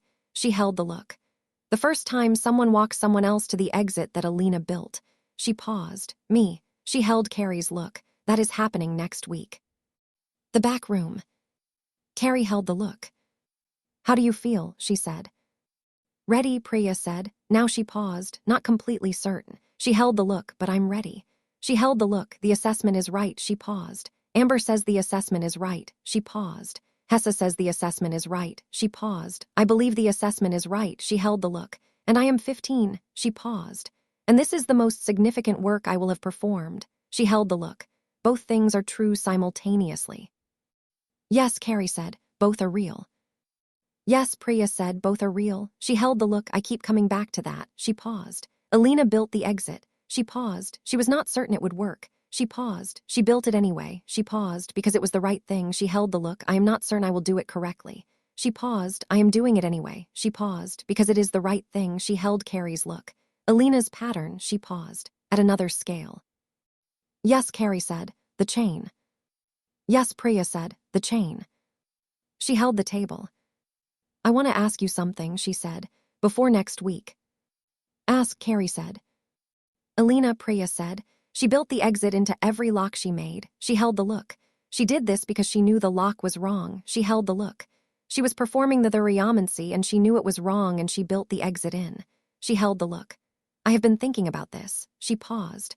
"What it means to perform something you know is wrong." She paused, while building the correction into it. She held Carrie's look. "Is that sufficient?" She paused. Was it enough for Alina to build the exit in while performing the wrong thing? She paused. Or was the performance the wrong choice regardless of the exit? The back room. She held the question. She had not been asked this before. It was the question underneath the chain, not the chain's function, but its moral architecture. Was Alina's choice to perform the Thuriyamancy and build the exit in rather than refuse and be unable to insert the exit, was it the right choice? "I don't know," she said. "That is the honest answer." She held Priya's look. "What I know is that the exit is real and the exit has helped people. And the people it has helped are real." She held the look. "Whether Alina's choice was the right choice, I cannot say." She paused. "I can say the chain she built is real." She paused. "And I can say that the chain reaching the people it has reached is real." She paused. Whether the choice that started the chain was the right choice is a harder question. She held Priya's look. One that may not have a clean answer. "Both are real," Priya said. "Yes," Carrie said. "The choice may have been wrong. The chain may be real, both things simultaneously." She held the look. "The damage was real, the exit was real. Both." Priya held the table. "I think," she said slowly, "she made the choice she could make." She held the look, not the ideal choice. She paused, the possible choice. She paused, the choice available to her given the specific constraints of her specific situation. She held the look, and she made it as honestly as she could. She held the look by building the exit in. She held the look. That is the most honest interpretation of what she did. She paused, not that it was right. She paused, that it was the honest response to the impossible situation. She held Carrie's look. "I think that is what I am going to do next week." She paused. "Make the choice I can make." She paused. "In the situation that is available to me." She paused. "As honestly as I can." She held the look. "The exit is built in." She held the look. "I am going to show people where it is." "Yes," Carrie said. "That is the right understanding." Priya held the look for a moment. "Thank you," she said, "for answering honestly." She paused. "You could have told me it was definitely the right choice." She paused. "You didn't." She paused. "That is the honest walls." "Yes," Carrie said. "That is the honest walls." "Good," Priya said. She stood. She picked up the lineage text that she had brought after all it had been in her bag. She had simply not brought it to the table. She looked at it. "Next week," she said, to the text, to Alina, to the chain. Then she went upstairs. The second week of August. Tuesday. The renegotiation is working. The silver quill's back room. Amber at the counter, not the counter's edge, the specific position of a practitioner present in her full capacity rather than as witness. Hessa at the table. She had been attending the Thursday table since April and had the quality of someone whose presence had become part of the room's configuration rather than a notable addition. And Priya, at the table, with the lineage text and the 300-page documentation and the 15-year-old quality of someone who had been building toward this moment for 8 months. And through the video call, the Melbourne Coven, Bridget Calloway, and the 2 constructed Bear Shifter community members who needed the exit. Their names were Ruth and Daniel. Not Daniel Harrow, a different Daniel, his own specific person. She noted the name and received it as who he was rather than as the echo of another Daniel, the specific seeing. Ruth was 43. She had been constructed at 2 years old. She had not known she was constructed until the convening session. She had spent 43 years being what she had been built to be without knowing the building had happened. The seams had become visible at the convening session when Priya had presented the exit tradition, and Ruth had felt something she had described to Bridget as a specific sensation of recognition. Like finding out the room you have been in has a window you did not know was there. Daniel was 28. He had been constructed at birth. He had known something was different about him since his teens. The specific awareness of someone who could feel the architecture of what he was without having language for the architecture. The convening session had given him the language, Priya's presentation. The exit was there even when they did not know about it. He had known something was wrong. He had not known there was an exit. Now he knew. They were both on the screen. The specific quality of 2 people who were about to cross a threshold they had not known existed. Priya held them. She had been holding them for 20 minutes already, the preparation conversation, the final explanation of what was going to happen, the honest accounting of what she knew and what she did not know, and what the risks were, and what the expected outcomes were. She had been precise and specific and had not managed their expectations. She had given them the full picture. She held the full picture, the way she held everything without managing it. "Are you ready?" she said, to both of them. Ruth said, "Yes." Daniel said, "I think so." He paused. "I have been ready since October." He paused. "I did not know I was ready because I did not know there was a thing to be ready for." He held the look. "Now I know." He paused. "Yes, I am ready." "Good," Priya said. She looked at Amber. Amber held the look. She gave the specific practitioner's nod, the acknowledgement that the space was prepared, the threshold ready, the practitioner's function in place. Priya looked at Hessa. Hessa held the look, the flat professional acknowledgement. The documentation is ready, the advisory function present. Priya held the screen. She began. Carrie was not in the room. She had made this decision deliberately. Priya's working, Amber's threshold, Hessa's knowledge.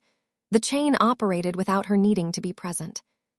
She was in the Silver Quill's front room, the armchair near the window, Capitol Hill Street in August. She had been in the armchair since the work began. She was not waiting anxiously. She was simply in the armchair the way she was sometimes simply in the armchair, present in the Silver Quill, the chain running through the building. She held the specific quality of a significant thing happening in the next room that she was not managing. She thought about Alina performing the Theriamancy decades ago, building the exit in, not knowing when or if the exit would be used. She thought about Priya in the back room, 15 years old, using the exit Alina had built, showing 2 specific people where the window was.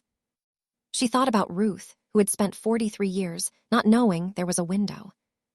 She thought about Daniel, who had spent 28 years feeling the architecture, without knowing what the feeling was. The chain reached them. The exit was there when they arrived. She was humming. She had been humming since she sat in the armchair, the whole song, beginning to end. She let it continue. At some point, she did not know how long she had been in the armchair. Time having its specific quality during significant things, Amber appeared in the front room doorway. She looked at Carrie. "Done," she said. "Yes," Carrie said. Both of them, Amber said, successfully. She paused. Priya paused. She was holding something, the very still thing. She was extraordinary. She held Carrie's look. She performed Alina's exit tradition as if she had been doing it for years. She paused, not technically. She paused. In the sense that matters most, she held Carrie's look.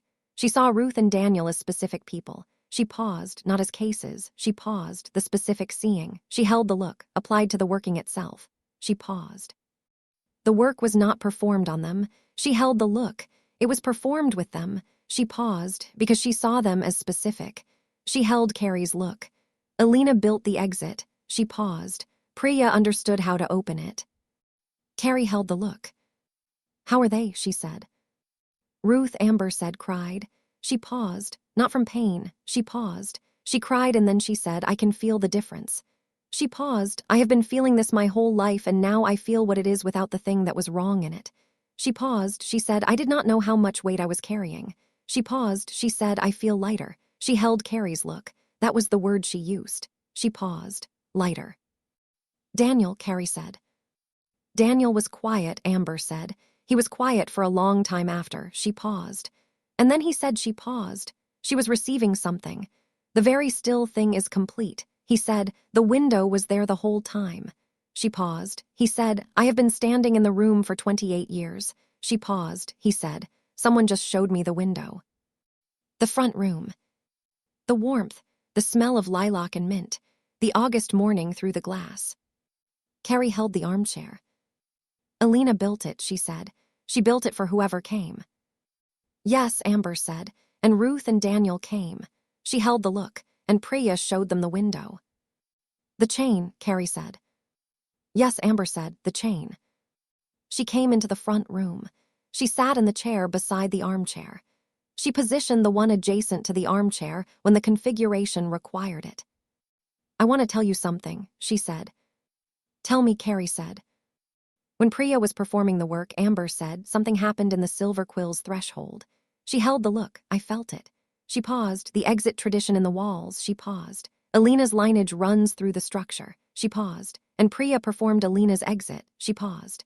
The two things recognized each other. She held Carrie's look. The exit tradition in the walls and the exit tradition in the working. She paused. The same frequency. She paused. The silver quill's threshold held the working. She paused, not just as a contained space. She held the look as a resonating structure. She paused. The exit in the walls amplified the exit in the working. She held Carrie's look. The silver quill was doing what Priya was doing. She paused. At the same time, she paused. The chain resonates with itself. Carrie held the look. "The building is a link," she said. "Yes," Amber said, Hadley's formulation. She held the look. "The building is a link," she paused. "And when the chain runs through the building amplifies it." She held the look. "The chain passing through a link that is the exit tradition itself." She paused. The amplification. She held the look. That is why the first formal use of Alina's exit happened here. She held Carrie's look, not because we chose this location. She paused, because the chain chose it. She paused. The chain runs toward the amplification point. She held the look. The silver quill's 30 years of exit tradition building toward this specific working. The front room.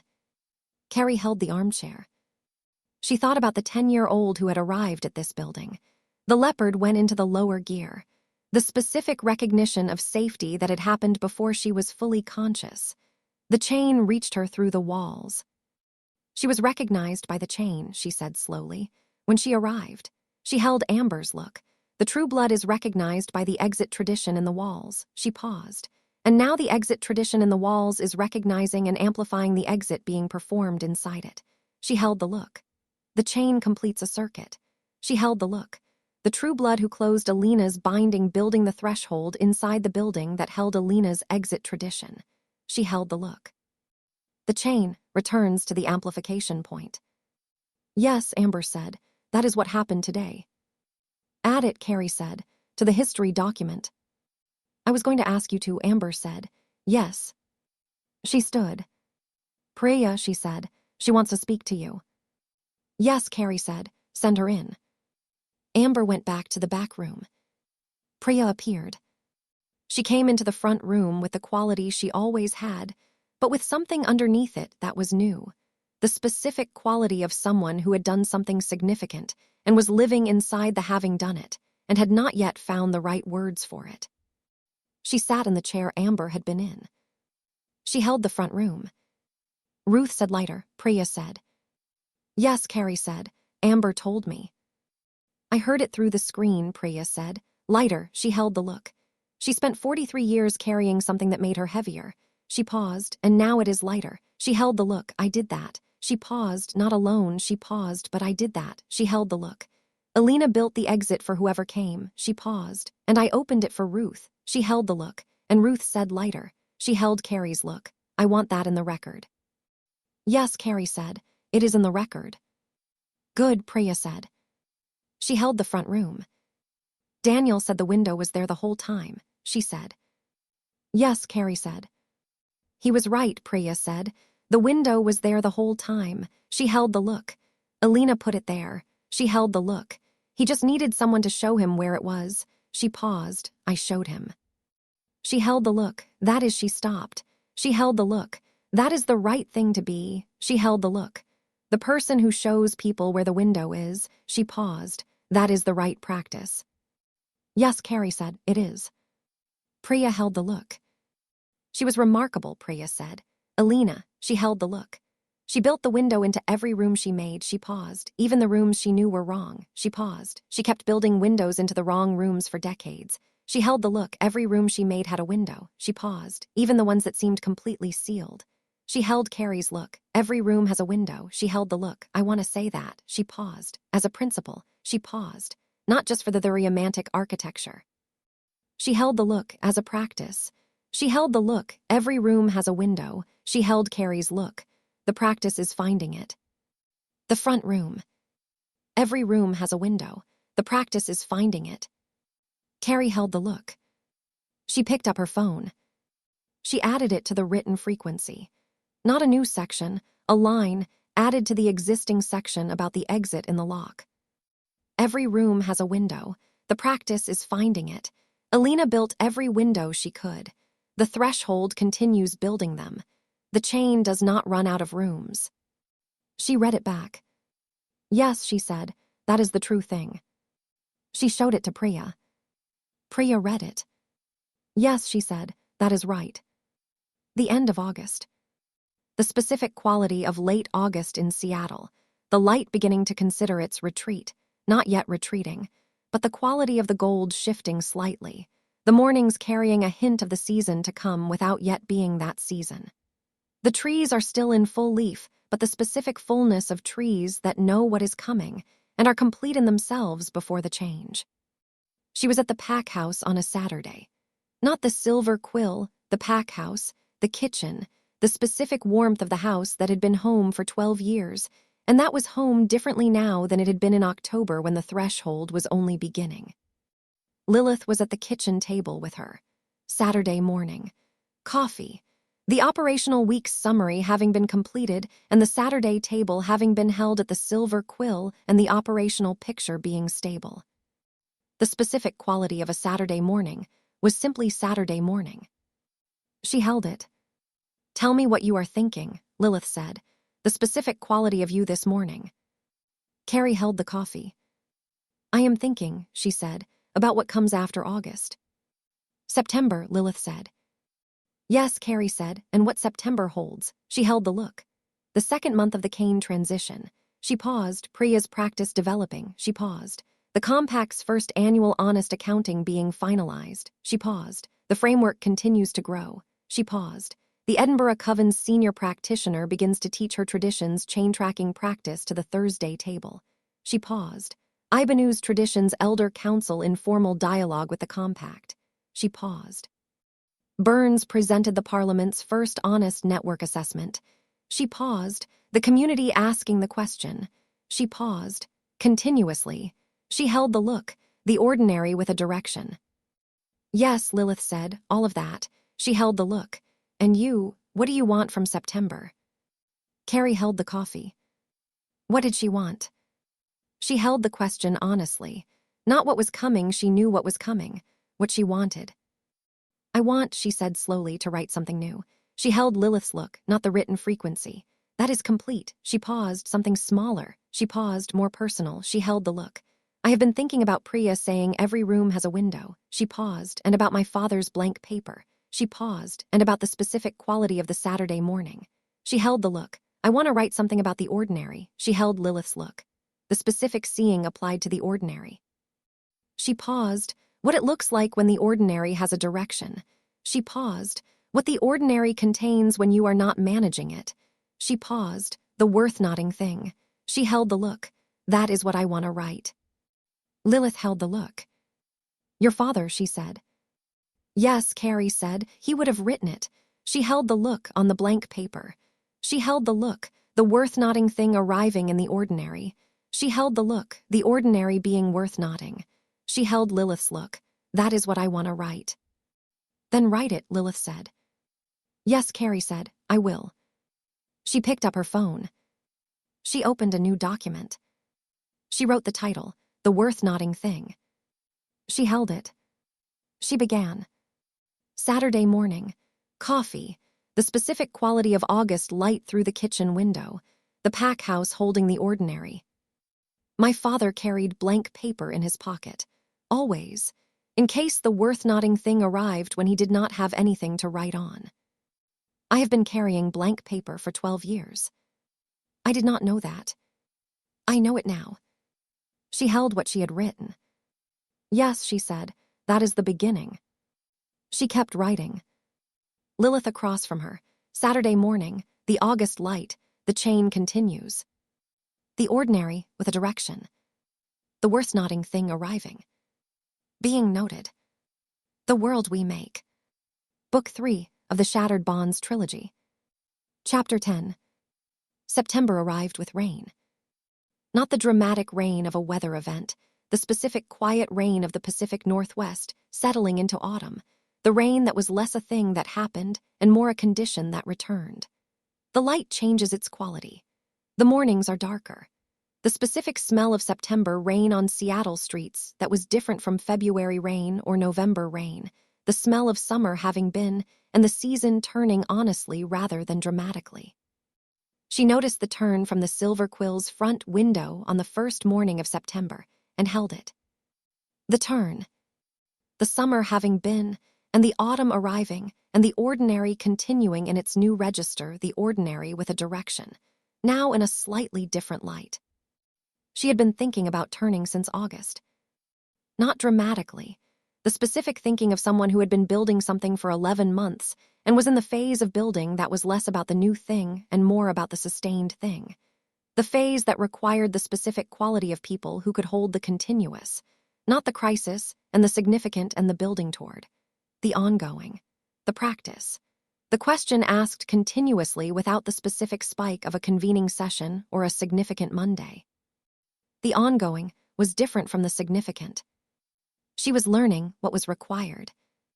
Amber, she said, the Silver Quill at 7:30. Amber in the front, the morning running. Amber appeared in the back room doorway. Tell me something, Carrie said. About 30 years. Amber held the look. She came in. She sat. What specifically, she said. The sustained part, Carrie said, not the significant arrivals. She held the look, the years between. She held the look. The Thursday after a significant Thursday. She paused. What is the ongoing requirement? Amber held her tea. Patience, she said, but not the patience of waiting. She held the look, the patience of continuous practice. She held the look. There were years, she said, when no one came through the door who needed what the threshold was for. She paused. The threshold was still there. She paused. The practice continued. She paused. The light stayed on. She held the look, not because I knew someone was coming. She paused. Because the practice was the right practice regardless of whether someone was coming. She held Carrie's look. The ongoing required the belief that the practice was right in itself. She paused, not just when it was producing something visible. She paused, in itself. Yes, Carrie said. You are learning this, Amber said. Yes, Carrie said, I think so.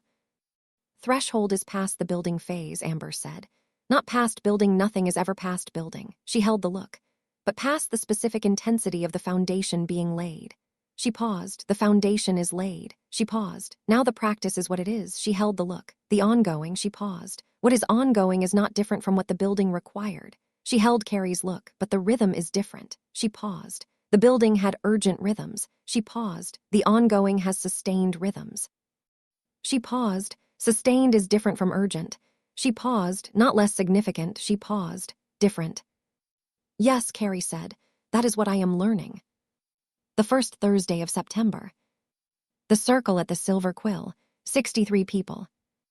Not 61 from August 63. 2 new people. A wolf shifter from a pack in Oregon who had read the written frequency and had come to Seattle specifically to find the Thursday table.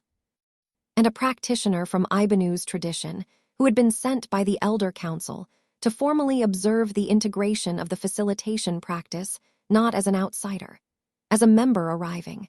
The Elder Council's acknowledgement that the Thursday table was the right place for the tradition's presence. The circle receives them both.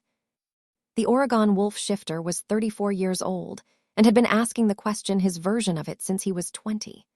He had found the written frequency through the mundane web, having come across it not through supernatural community channels, but through a human wellness discussion that had been circulating a section of the document without attribution.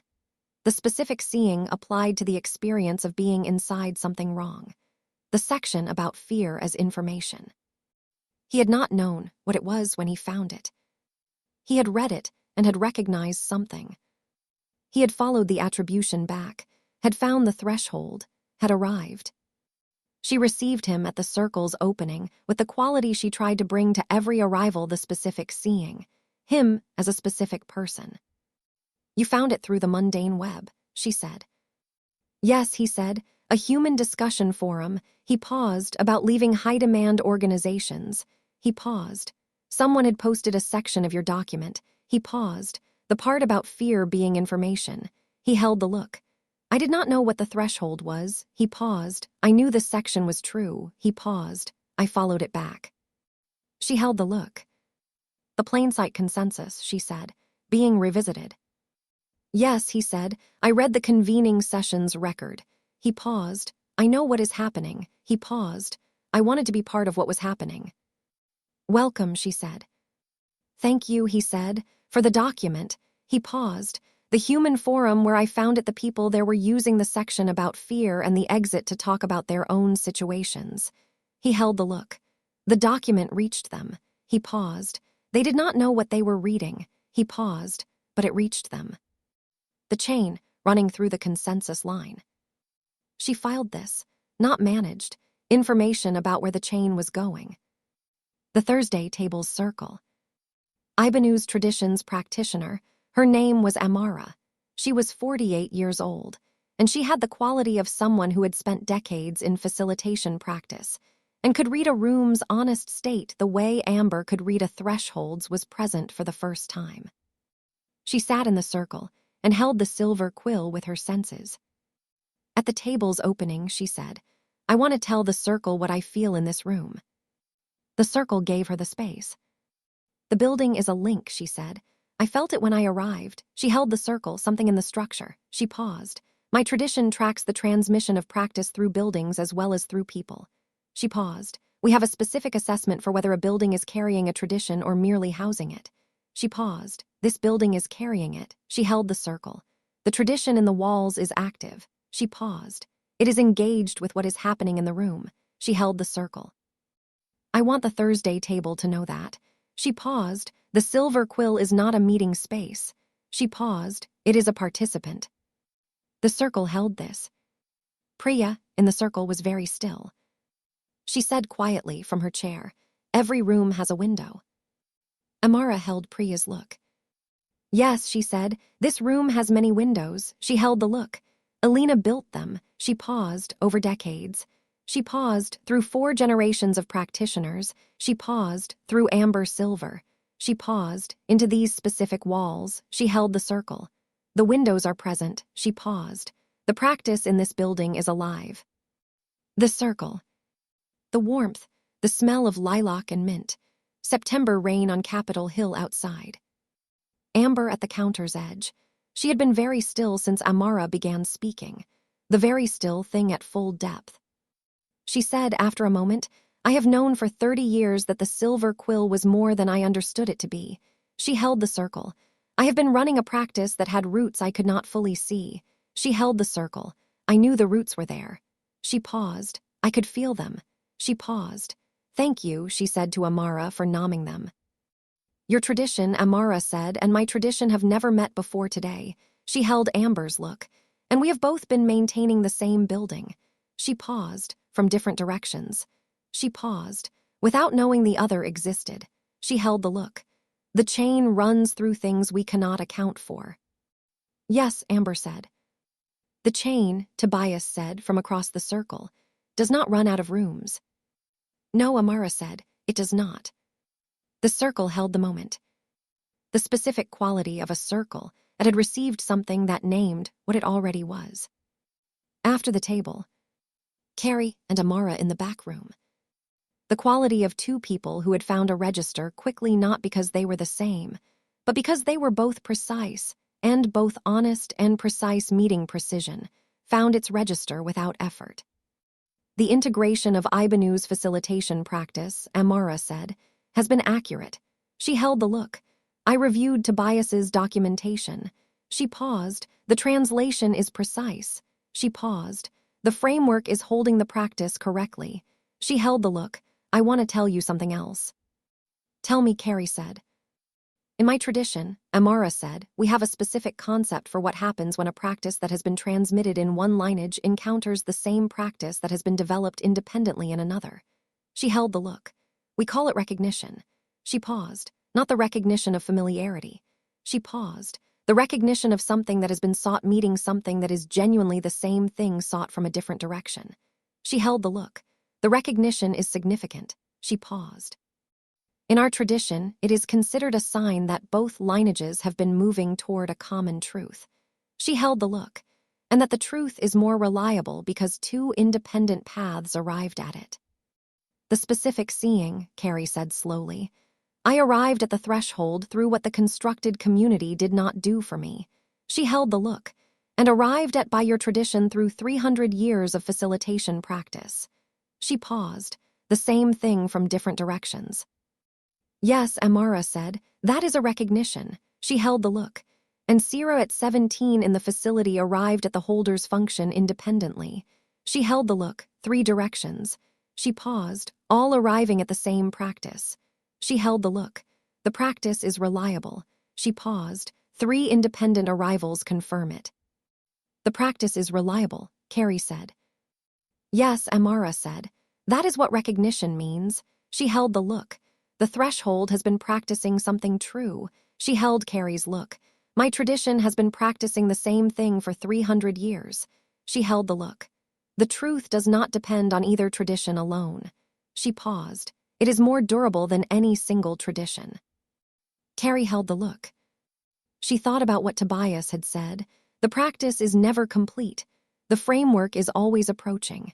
She thought about what Amber had said. The practice was right in itself. 300 years of arrival at the same practice, she said, is the most significant confirmation the framework has received. Yes, Amara said, I believe so. She held the look. I wanted you to know it. She paused. The threshold did not build something from nothing. She held Carrie's look. The threshold built something that was already built. She paused. The practice was already there. She held the look.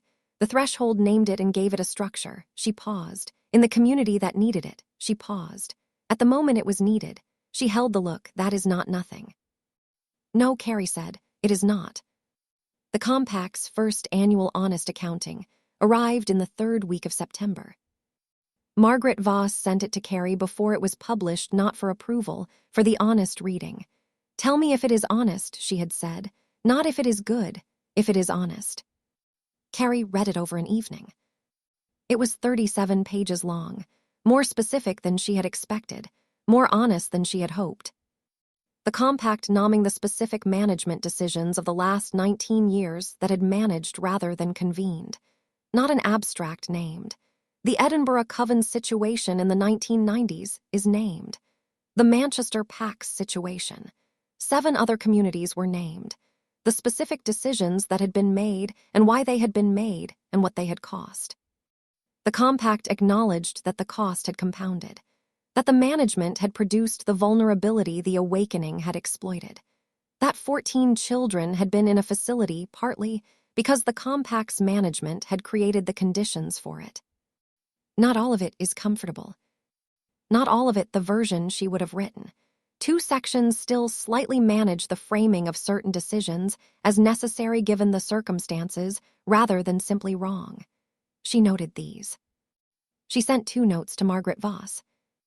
Margaret Voss replied at 11 at night. You are right on both counts. I knew they were comfortable versions when I wrote them. I will revise. The honest walls, Carrie replied. Yes, Margaret Voss replied. The honest walls, applied to the compact. It is harder than I anticipated. Yes, Carrie replied. It is always harder than anticipated. She paused, and it is the right thing. Yes, Margaret Voss replied. It is the right thing. The final version was published 10 days later, 39 pages. The 2 uncomfortable sections are rewritten without the comfortable framing. The community received it. The response was not uniform. The compact had not expected uniformity and had not managed toward it. Some communities received the accounting as insufficient. The Edinburgh Coven's Fiona sent a specific response. This is the beginning of honest accounting. It is not complete. The beginning is significant.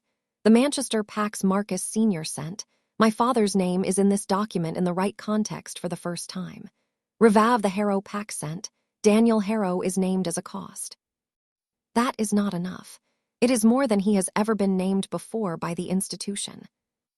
Hadley wrote 3 sentences in the compact's formal response channel. The compact has asked whether it is honest. Accounting is the beginning of an answer. The question stands. The question stands. In the compact's formal record. Kane Holt. The 2nd month of the transition. He had been attending a specific support group, not a threshold group, a separate group, one of the compact's processing structures for individuals in his specific situation. He had been attending weekly. Elias had reported this not as information about the transition, but as an observation. He is not limiting his accountability work to the threshold's formal structure. He is seeking additional support. That is the practice, Carrie had said. The continuous asking. She had paused. Tell him if he wants to speak to anyone in the threshold's inner circle directly, the door is open. She had paused. Not the 14. That remains their decision. She had paused. But if he wants to speak to Jimmy or Donna or anyone else who is further from the specific events, the door is open.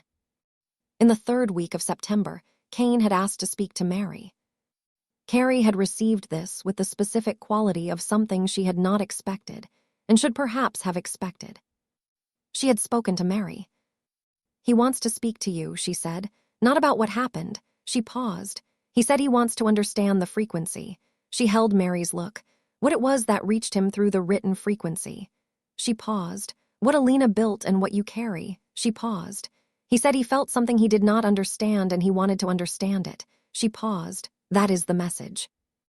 Mary held the look. She was quiet for a moment. Yes, she said, I will speak to him. It is your decision, Carrie said, entirely. I know, Mary said, and my decision is yes. She held the look. He felt the frequency. She paused. The frequency reaches the people who are asking. She paused. He was asking. She paused. The frequency is mine. She paused. I choose where I bring it. She held Carrie's look. I am choosing to bring it to him. Yes, Carrie said. The call had happened on a Thursday evening. Carrie had not been present. Mary had reported after not what was said, the quality. He asked, Mary said, whether the frequency was real or whether he had imagined it. She held the look. I told him it was real. She paused. He was quiet for a long time. She paused. And then he asked what it was made of. She held the look, and I told him. She paused. What I am made of. She paused. What I received from Alina and what I produce from what I received. She paused. And what the receiving generates in the people it touches. She held the look. He was quiet again. She paused. And then he said. She held the look. He said, the chain reached me even here. She paused, even in compact custody. She paused. He said, I did not think the chain would reach here. She paused. He said, I did not think I was the kind of person the chain would reach. What did you tell him? Carrie said. I told him, Mary said, that the chain does not have a kind. She held the look. It reaches the people who are asking. She paused. And he has been asking. She held the look for 9 months. She paused. I told him the chain does not care about his history. She paused. The chain cares whether he is asking. She held Carrie's look. He is asking. She paused. The chain reaches the people who are asking. The back room. The chain reached him, Carrie said. Yes, Mary said, through the written frequency. She paused, and through his mother's memory. She paused, and through the question he has been asking for 9 months. She paused. The chain reached him. She held the look, and now he knows what it is. Both real, Carrie said.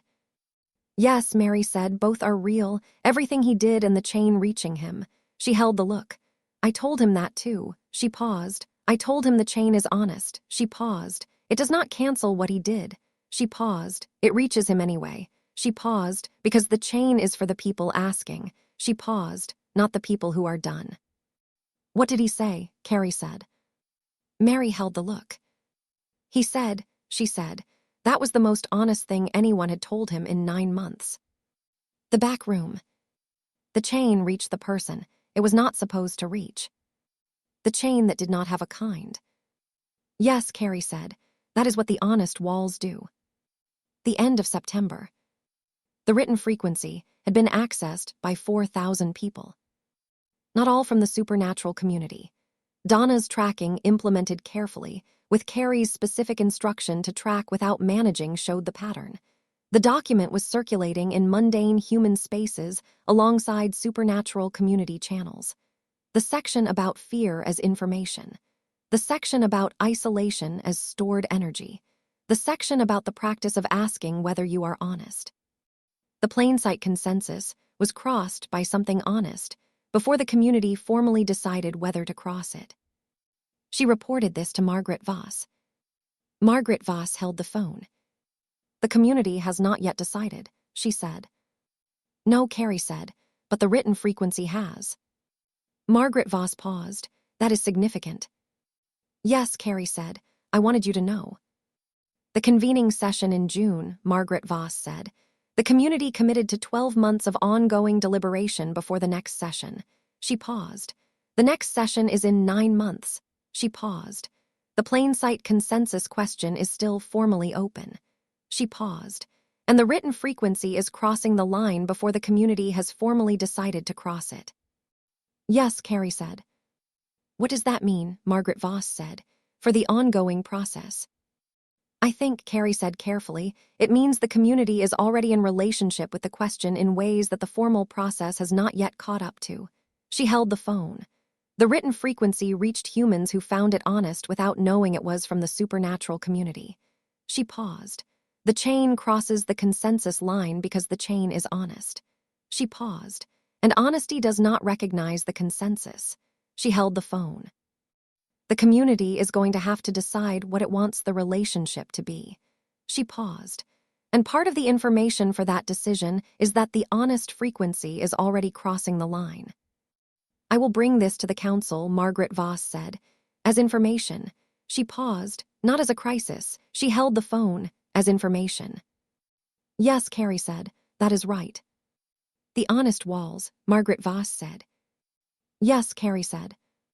Applied to the plain sight consensus, Margaret Voss said. Yes, Carrie said, the honest walls do not recognize managed lines. She paused. The line is being crossed because something honest crossed it. She paused. That is information. She held the phone. The community can decide what to do with it.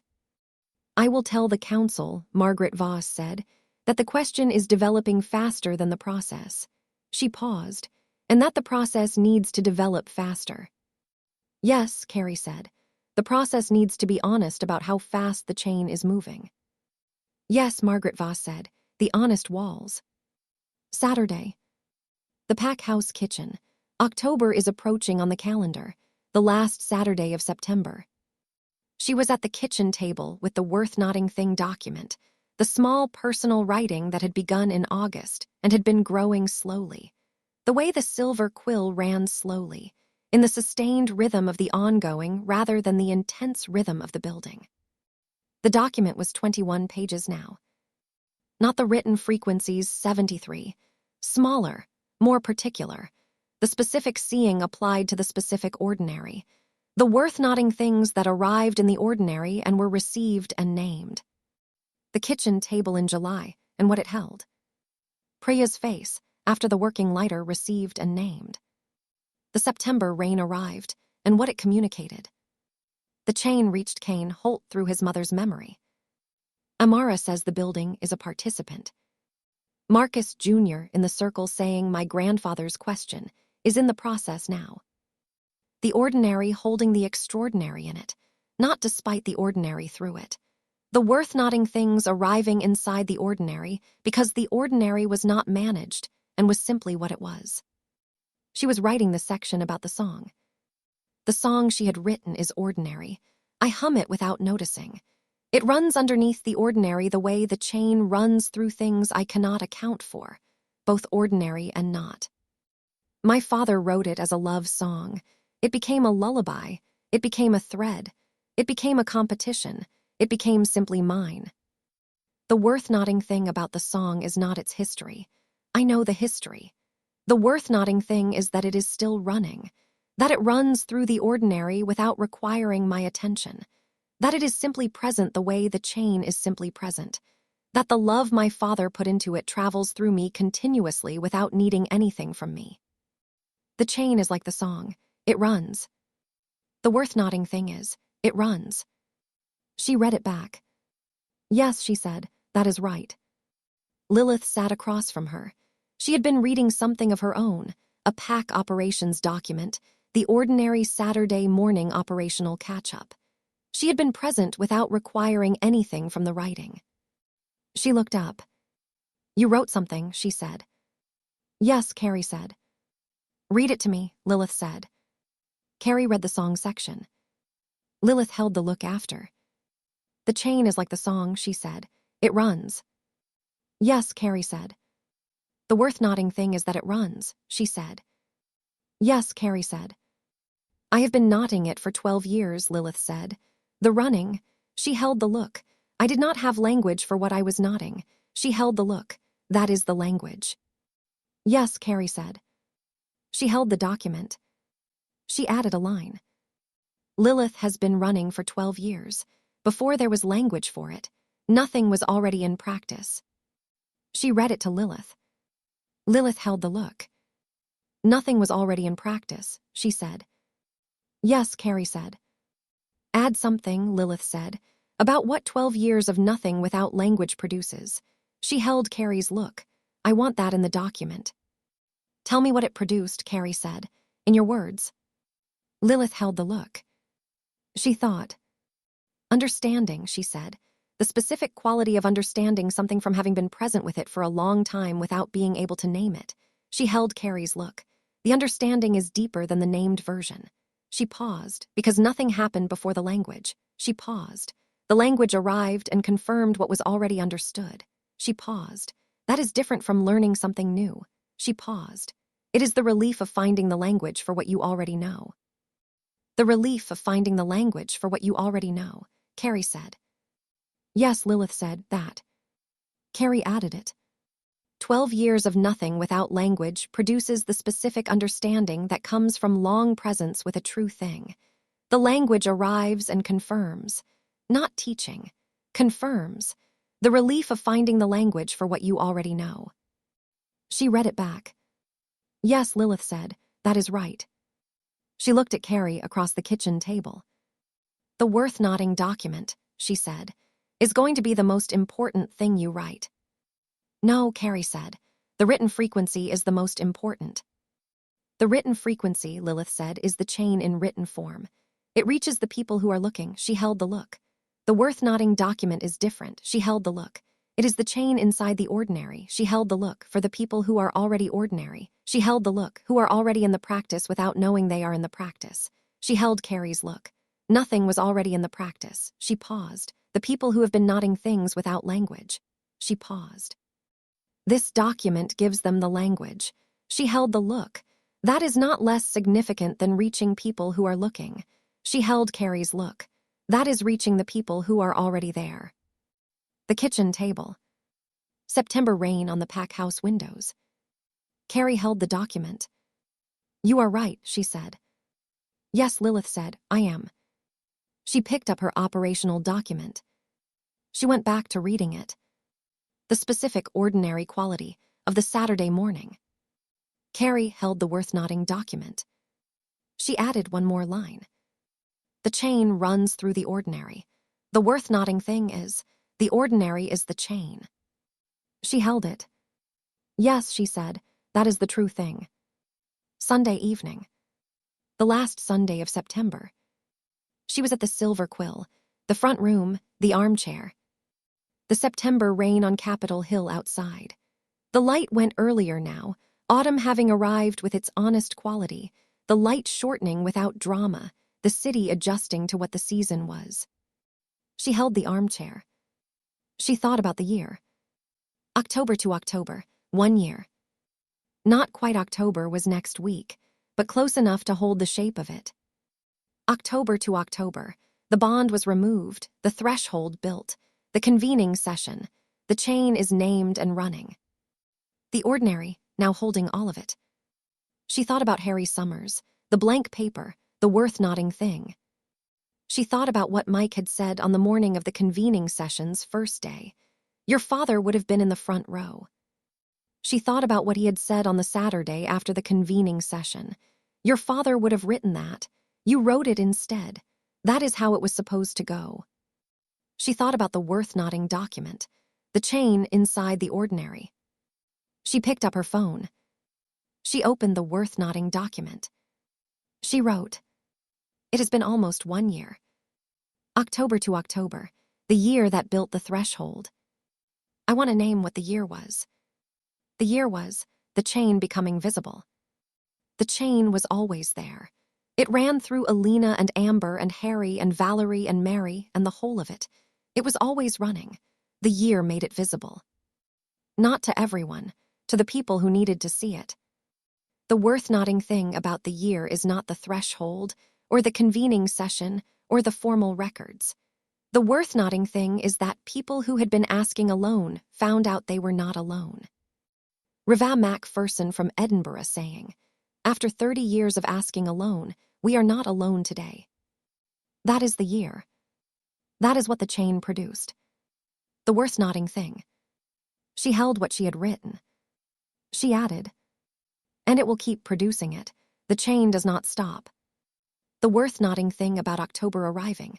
The chain is still running. Still running. This is worth-nodding. She set the phone on the armchair's arm. She held the Silver Quill's front room.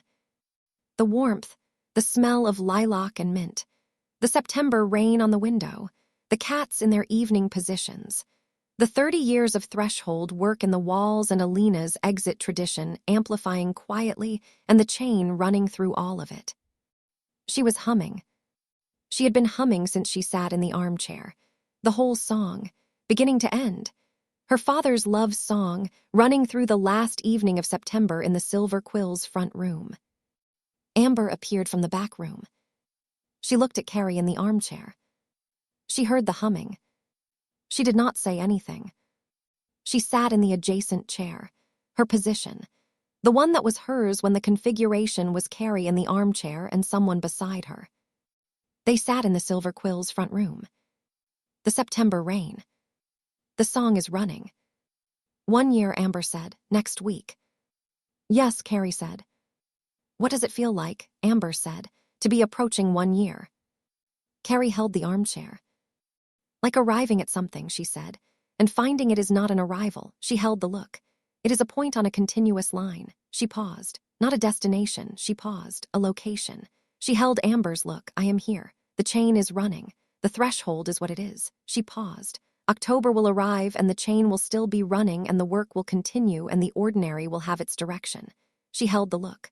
The worth-noting thing about arriving in 1 year is that it is simply another Thursday. She paused. The ordinary. She held the look. The chain running through the ordinary. Yes, Amber said. That is right. She held the look. Your first October when you arrived here was simply a Thursday, too. She paused. The specific Thursday when a 10-year-old came through the door. She paused. The ordinary producing the extraordinary. She paused. Without announcement, she held Carrie's look. The chain works that way. She paused. Through the ordinary, she paused on Thursdays. Carrie held the look. The worth-noting thing, she said. Yes, Amber said. The worth-noting thing. They sat in the Silver Quill's front room. The song is running. The rain on the window. 1 year is approaching. The ordinary being the chain. The chain is worth knotting.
The World We Make.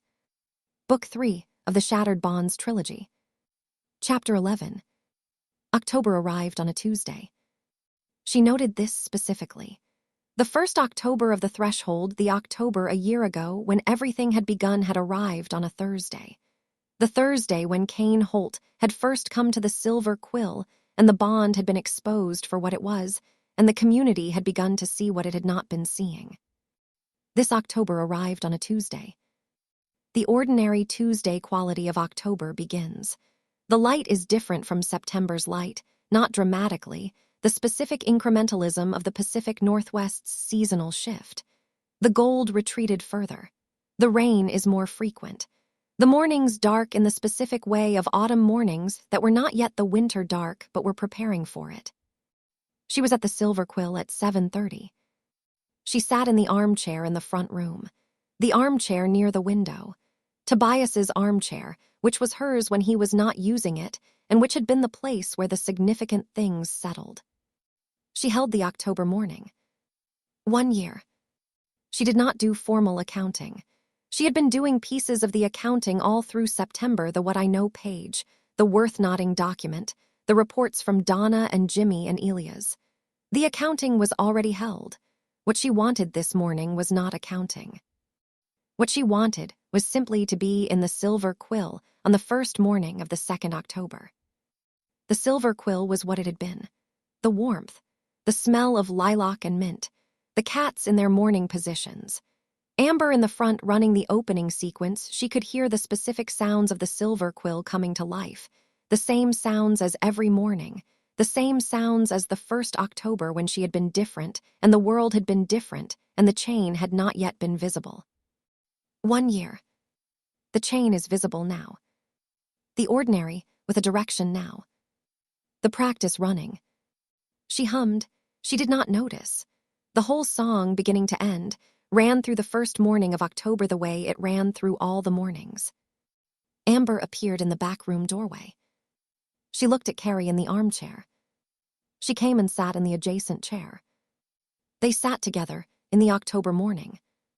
1 year, Amber said. Yes, Carrie said. They held the morning. Tell me something, Carrie said, that you have not told me yet. Amber held her tea. When you first came, Amber said, the night I found you. She held the look. You were 3 blocks from the silver quill. She paused on the pavement. She paused. I have told you that. She held the look. What I have not told you is what I was doing when I found you. Tell me, Carrie said. I had been outside, Amber said, because the silver quill's threshold had registered something. She held the look, something approaching. She paused, not hostile the words distinguish. She paused, something in need. She held the look. The threshold telling me that someone who needed the threshold was close. She held the look. I came outside because the threshold pulled me outside. She paused. And I found you 3 blocks away. She held Carrie's look. The threshold felt you coming before I did. She paused. Alina's exit tradition in the walls. She paused, recognizing the true blood. She paused, pulling me toward you. She held Carrie's look. The silver quill found you. She paused, not you finding the silver quill. The front room. Carrie held the armchair. She thought about the written frequency. If you have found this place, if you have found this document, the smell is what I want you to remember. She thought about the silver quill's threshold pulling Amber outside at the specific moment when a 10-year-old was 3 blocks away on the pavement. The chain reached before she arrived. The exit tradition in the walls pulling the practitioner toward the true blood. The building, she said slowly, found me. Yes, Amber said, the building found you. She held the look. I have been thinking about whether to tell you this for a year. She paused. I wanted to tell you on the first morning of the 2nd of October. She held Carrie's look. Because it is the right thing to know now. She paused. When you understand what the silver quill is. She paused. What it was always doing. She held the look. It was always running toward the people who needed it. She paused, not waiting. She paused, running toward. She held Carrie's look. The threshold is not passive. She paused. It reaches. The frequency, Carrie said. Mary's frequency runs toward the people who are asking. She held the look. The silver quill's threshold ran toward me. She held the look. The same thing at different scales. Yes, Amber said. Alina's exit tradition. She held the look in the walls and in Mary. She held the look in the building and in the person. She held the look, both running toward the people who need them. She paused, both refusing to be passive. She held Carrie's look. Alina built that. She paused, the reaching. She paused, into everything she touched. The front room. The October morning. Add that to the history document, Carrie said. The silver quill ran toward me. She held Amber's look. It belongs in history. Yes, Amber said. I thought you would say that. She paused. I have already written it. She paused. I was waiting for your permission to add it. You did not need my permission, Carrie said. No, Amber said, but I wanted it. She held the look. It is your history. She paused. And the silver quills. She paused, and both should be named together. Yes, Carrie said. Add it. Yes, Amber said. They held the October morning. The warmth, the smell. The chain ran through the walls and through the morning and through the year that had been and the year that was beginning. Thursday. The first Thursday of October. The circle at the silver quill. 63 people, the same as the first September Thursday, 2 arrivals and 2 departures balancing. She looked at the circle as it filled. Tobias with his notebook. Marcus Jr. beside him. Priya with the lineage text she had brought it back. The absence in August had been the specific absence of someone who was preparing for a significant thing. The text's return was the signal that the significant thing had been done, and the preparation was now simply the ongoing practice. Mary inside the circle, the frequency running, simply herself. Sierra, she was in Seattle for the week, her university orientation for the 2nd time, the specific return of someone who had established the rhythm of being in this city. She would be here full-time from January when the semester began. She sat in the circle in the holder's position, adjusted for the circle's current configuration. Addisa, she had made a decision she had told Carrie on Monday. She was stepping back from the Compact's council at the end of the calendar year, not stepping away from the work from the council. She was going to focus on the grievance acknowledgement process full-time, the specific, honest assessment of where she was most useful. The question applied to herself, and the honest answer followed. I am more useful in the grievance acknowledgement process than in the council, she had said. I have been both for 8 months. She had paused. I need to choose. She paused. The honest walls tell me where the choice falls. Yes, Carrie had said. Hadley had surprised her on this front. He had called her directly, his first direct call to her number on Monday. Addison is stepping down, he had said. Yes, she had said. I am not, he had said. I know, she had said. I want you to know, he had said. Why? He had paused. I voted against it in January. He had paused. I have been asking the question since February. He had paused. The question has been producing things I did not expect from myself. He had paused. Honest accounting was one of them. He had paused. The non-interference vote was one of them. He had paused. Attending the Thursday table is one of them. He had paused. And this is the most recent one. He had paused. I believe I am more useful inside the Compact's council than outside it. He had paused. Because the Compact's council needs people who are asking the question from the inside. He had paused. Not just people who have arrived at the question. He had paused. People who are in the process of arriving. He had paused. And I am in that process. He had paused. And I am not done. No, she had said. You are not. The question stands, he had said. Yes, she had said. Inside the Compact's council, he had said. Yes, she had said. Good, he had said. He had hung up. She had held the phone. Hadley, who had voted against in January, remained inside the Compact's council because the council needed people in the process of arriving at the question. The question, working on the institution from the inside. The chain running through Hadley. The October Thursday table opened with something she had not planned. Fiona, the Edinburgh Coven's senior practitioner, attending remotely, asked to speak at the opening. I want to mark the year, she said from the screen at the circle's edge. For the Edinburgh Coven, she held the look. This week 1 year ago we did not know the threshold existed. She held the look. We were asking alone. She held the look. We have been asking for 30 years. She held the look. I want to put in the circle's record that the Edinburgh Coven is no longer asking alone. She paused, and has not been since June. She paused. We are marking that. She held the look. Not the June convening session specifically. She paused. The 1 year of the threshold. She paused, because the threshold is why the Edinburgh Coven is not asking alone. She held the look. I want that marked. The circle held her. Thank you, Carrie said. It is marked. One more thing, Fiona said. Yes. In Edinburgh, she said, we have a specific practice for marking the year. She held the look, not a celebration. She paused, a nomming. She held the look. The nomming of what the year was, she paused. We believe that nomming the year honestly is the practice that makes the next year honest. She held the look. I want to offer the nomming practice to the circle. She paused. Each person in the circle nomming what the year was. She paused. One sentence. She paused. What the year was from where they stood. The circle held the offering. Carrie looked at the circle. Yes, she said. Let's do that. The nomming went around the circle. Not forced, the people who were not ready simply passed. The circle moving through, the names arriving in their own order. Tobias, the year I learned that building something is a practice, not an event. Marcus Jr., the year my grandfather's question was heard. Priya, the year I found the exit in the lock and learned that Alina built it for whoever came. Sira, the year I learned that holding is not the same as leading. Mary, the year I learned I am a link, not a source. Addisa, the year I stopped being an obstacle. Hadley attended in person for the first time at a Thursday table, having come specifically for the year marking. The year I started asking the right question. Jimmy, from his position at the circle's edge. The year the intelligence picture changed because the chain changed it. Donna, the year the operational picture served the chain rather than managing it. Amber, the year the silver quill was named for what it has always been. Riva of the Harrow Pack, the year Daniel Harrow's name was put in the right record. Marcus Webb Sr. attended by phone, having called in when Carrie had told him what the circle was doing.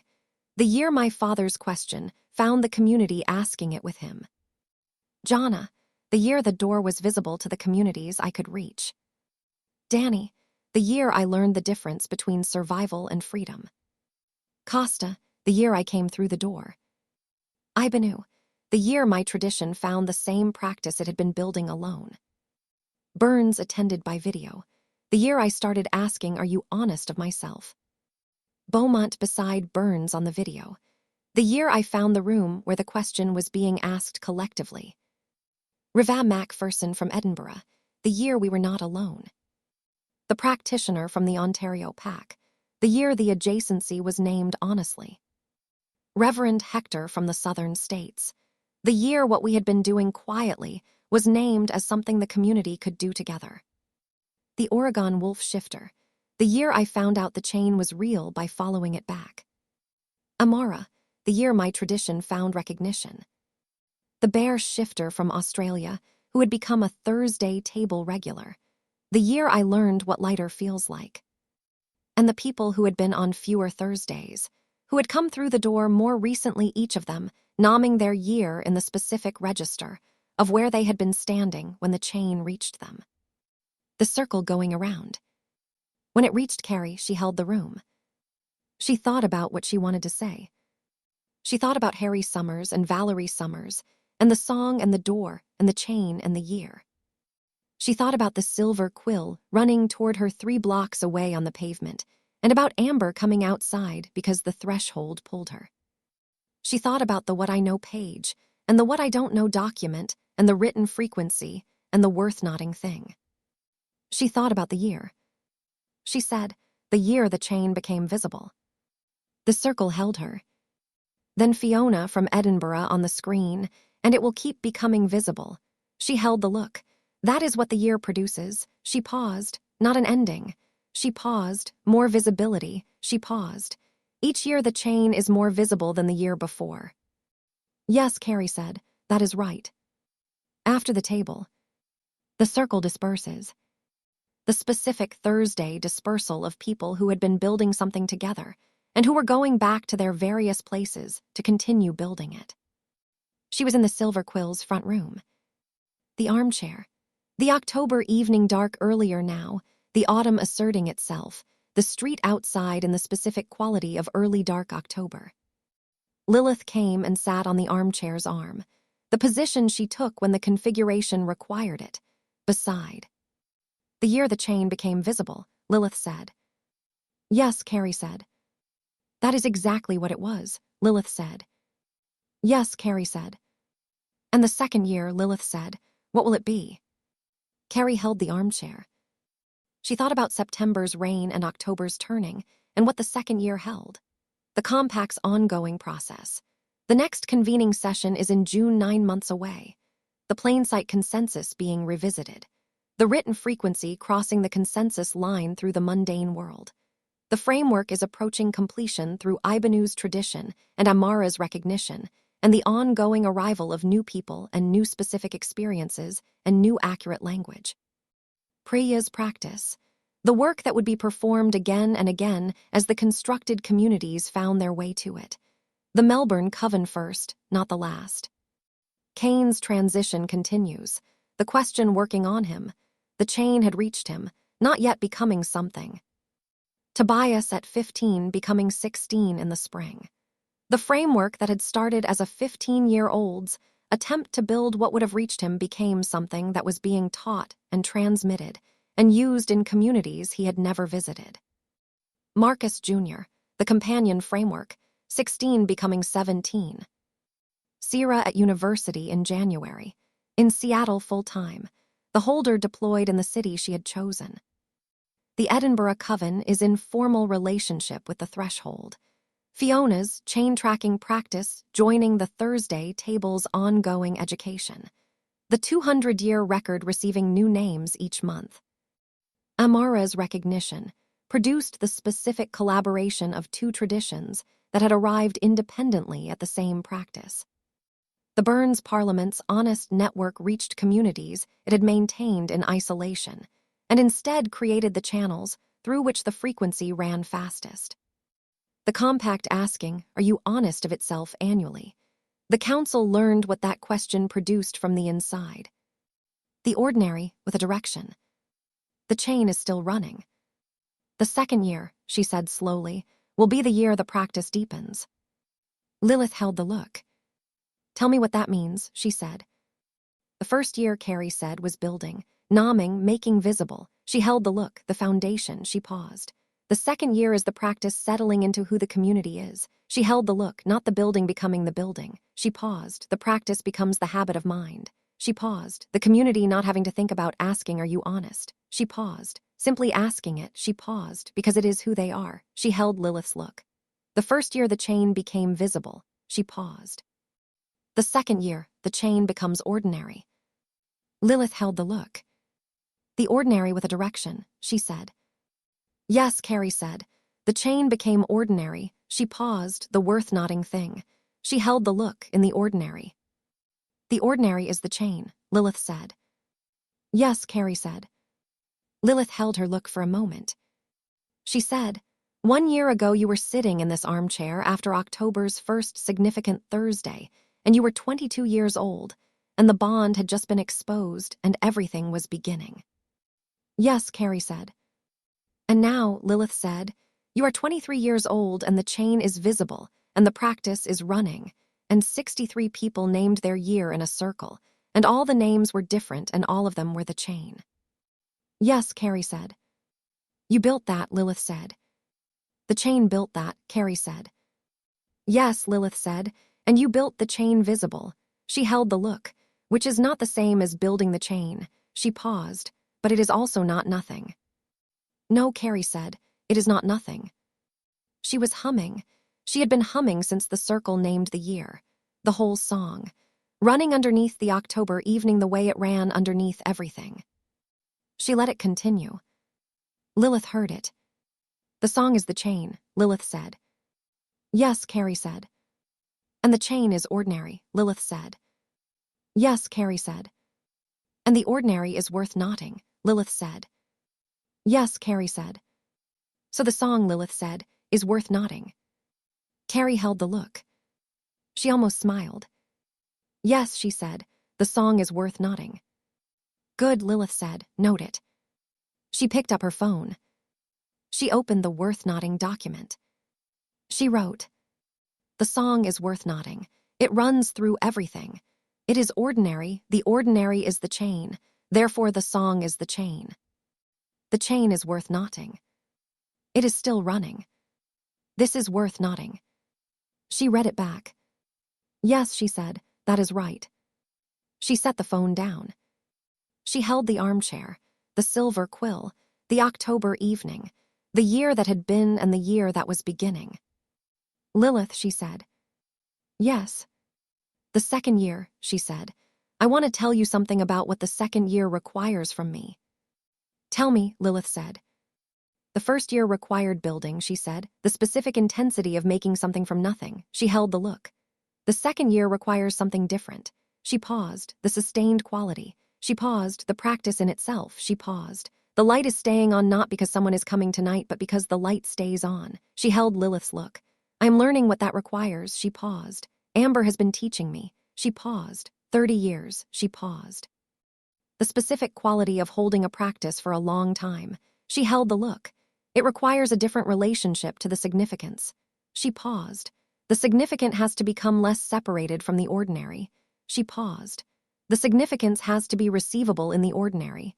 She held Lilith's look, not because the significance is less significant. She paused, because the ordinary is more significant than I have been treating it. The worth knotting thing, Lilith said. Yes, Carrie said, the ordinary being worth knotting. She paused. That is what the second year requires. She held the look. The practice of noticing the ordinary as the chain. She paused, not reserving the full quality of attention for the significant. She paused, bringing the full quality of attention to the Thursday morning coffee. She paused to the September rain. She paused to Amber saying the silver quill found you. She paused to the song running. She held Lilith's look. The specific seeing applied to the ordinary. She held the look. That is what the second year asks. Lilith held the look. You have already been doing it, she said. The worth-noting document. Yes, Carrie said. I have been learning it. She held the look, learning to do it. She held the look. The second year is practicing it. The practice of the practice, Lilith said. Yes, Carrie said. That is exactly right. They held the silver quill. The October evening is deepening. The street outside doing its early dark October thing. The warmth inside held the people who had been in the circle and were now dispersed through their various lives and were carrying the circle with them. I have something to tell you, Lilith said. Tell me, Carrie said. I have been thinking, Lilith said, about what I want from the second year. She held the look, not the threshold's second year. She paused. Mine, she held the look. The Walker Pack's alpha transition is still in the future. She paused. Mike has not named a timeline. She paused. I am not pressing him. She held the look. But the transition will come. She paused. And when it comes, I will be the alpha. She paused. And the Walker Pack will be in a different relationship to the threshold than it is now. She held Carrie's look, not less committed. She paused, differently structured. She paused. The alpha's function and the threshold's field operations lead are not the same function. She held the look. I have been thinking about what that means. She paused. What the second year requires me to build. She paused, so that the transition does not change what the threshold has. Tell me what you are thinking, Carrie said. I am thinking, Lilith said, that the threshold needs its own field operations structure. She held the look, not dependent on the Walker Packs. She paused. Currently the two are intertwined. She paused, which has been appropriate. She paused, and which will need to change when the Walker Pack has a different alpha. She held Carrie's look, not because a different alpha would not support the threshold. She paused, because the threshold should not require the Walker Pack's field operations in order to function. She paused. The threshold should be its own. She held the look. The second year is when I help build that. She paused, so that the threshold is fully independent before the transition happens. Carrie held the look. That is, she paused. That is the right thing to build. She held Lilith's look, and I want to say something about it. Tell me, Lilith said. When you become the alpha, Carrie said, the Walker Pack's relationship to the threshold changes structurally. She held the look. But you do not change. She paused. The beside does not change. She held Lilith's look. You will be the alpha and beside me simultaneously. She held the look. Those are not in contradiction. She held the look. I want you to know that I know that. She paused. The transition changes the structure. She paused. Not beside. Lilith held the look. Yes, she said. I know. She held the look. But it is good to hear you say it. Yes, Carrie said. It is. They held each other's gaze. The specific quality of the beside 12 years, and the confessed, and the confirmed, and the ongoing, and the year that had been, and the year that was beginning. The second year, Lilith said, building the threshold's independence and practicing the practice, and the chain becoming ordinary. Yes, Carrie said. A full year, Lilith said. Yes, Carrie said, a full year. She was humming, beginning to end. There it is, Lilith said, softly. There it is, Carrie said. Later. The silver quill after Lilith had gone. Amber upstairs. The cats in their overnight positions. The October night outside is fully dark now, the city in the specific quality of an October night that was cool and clear after the rain. She was not in the armchair. She was in the back room, the table, her usual position. The documents in front of her. The what I don't know document and the what I know page folded together. The worth-noting document. The written frequency on her phone. The history document, which had been updated through the year and would continue to be updated. The chain in written form. She held the back room. She thought about the year. The bond was removed, the threshold built, the convening session, the chain is visible. She thought about what the second year held. The practice deepened. The chain became ordinary. The plain sight consensus question is developing. The framework is approaching. The practice being practiced. She thought about Harry Summers. She thought about the blank paper in his pocket, the worth-noting thing. She thought about what Mike had said. He would have been in the front row, your father. She thought about the worth-noting document, 21 pages of the chain inside the ordinary. She picked up her phone. She opened a new document. She wrote, "Dear Harry." She held it. She had not done this before, not written to him directly. She had written about him. She had named him in records. She had thought about him continuously. She had carried his song. She had not written to him. She held the phone. "Dear Harry, it has been 1 year. I want to tell you what happened." She wrote. She wrote for an hour, not the formal record version, the personal version, the daughter's version, what the year had been from where she had been standing. The bond is gone. The memories are complete. The song as a whole. The silver quill finding her, not her finding the silver quill. You would like that, she wrote. The building ran toward the person who needed it. Alina's exit tradition in the walls, the chain running through the structure. She told him about Tobias, the blank paper in the pocket, the same instinct, the chain running through things she could not account for. She told him about Lilith, the 12 years of Beside, the song carrying something forward that he had not known would carry. She told him about the convening session, 300 people in a circle nomming what the year was. Riva Macpherson from Edinburgh saying we are not alone today. Marcus Jr. saying my grandfather's question is in the process now. She told him about the written frequency, the document that had found Kane Holt in compact custody and given him language for his mother standing at the door when he was 4. The chain reached him, she wrote, through your love traveling through me and into the document and into him. She paused. The chain even reached him. She told him about the worth-noting document, the ordinary as the chain, the song is the chain. She told him about Lilith's formulation, 12 years of nothing without language, the relief of finding the language for what you already know. She told him about the year. She told him about what she knew now. And then at the end she wrote, "You sent me forward with everything you had. I want you to know it arrived. The chain is running, the door is open, the light is on. People are not asking alone anymore. The community is asking together. The question stands. Your love is in it, in the song, in the threshold, in the chain that runs through the ordinary. The worth-noting thing, it is still running. I thought you should know." She held the phone. She read it back. She held the document for a moment. Then she added, "Tell Mum the lilac and mint is still here." She set the phone on the table. She held the back room. The silver quill, the October night, the chain is running. She was humming, beginning to end. The whole song. Yes, she said, to Harry, to Valerie, to Alina, to the chain. Yes. The world we make. Book 3 of the Shattered Bonds trilogy. Chapter 12. 3 weeks into October.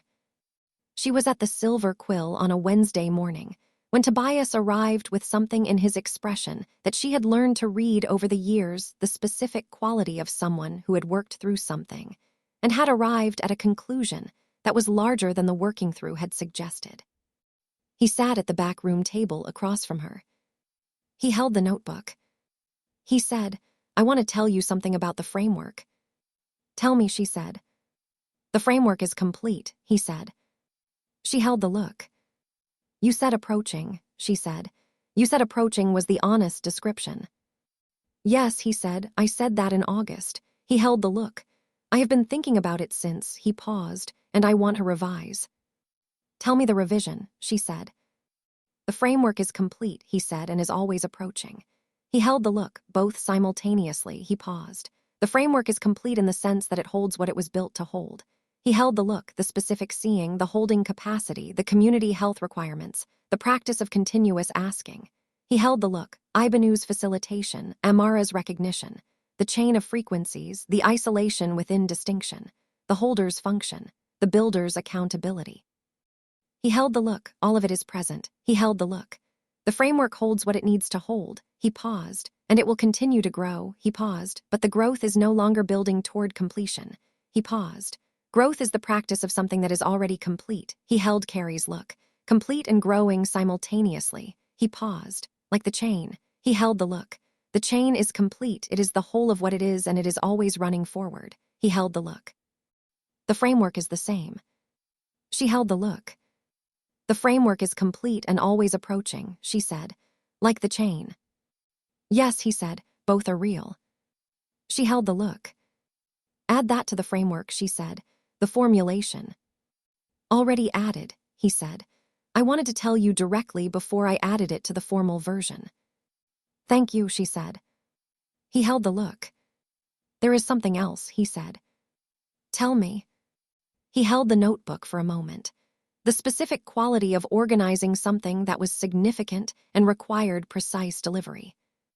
The framework, he said, has been mine. He held the look since October a year ago. He held the look. I built it. He paused. I have been the one who organized it and refined it and gave it language. He paused. Marcus contributed. Sira contributed. Ibanu contributed. Amara contributed. He paused.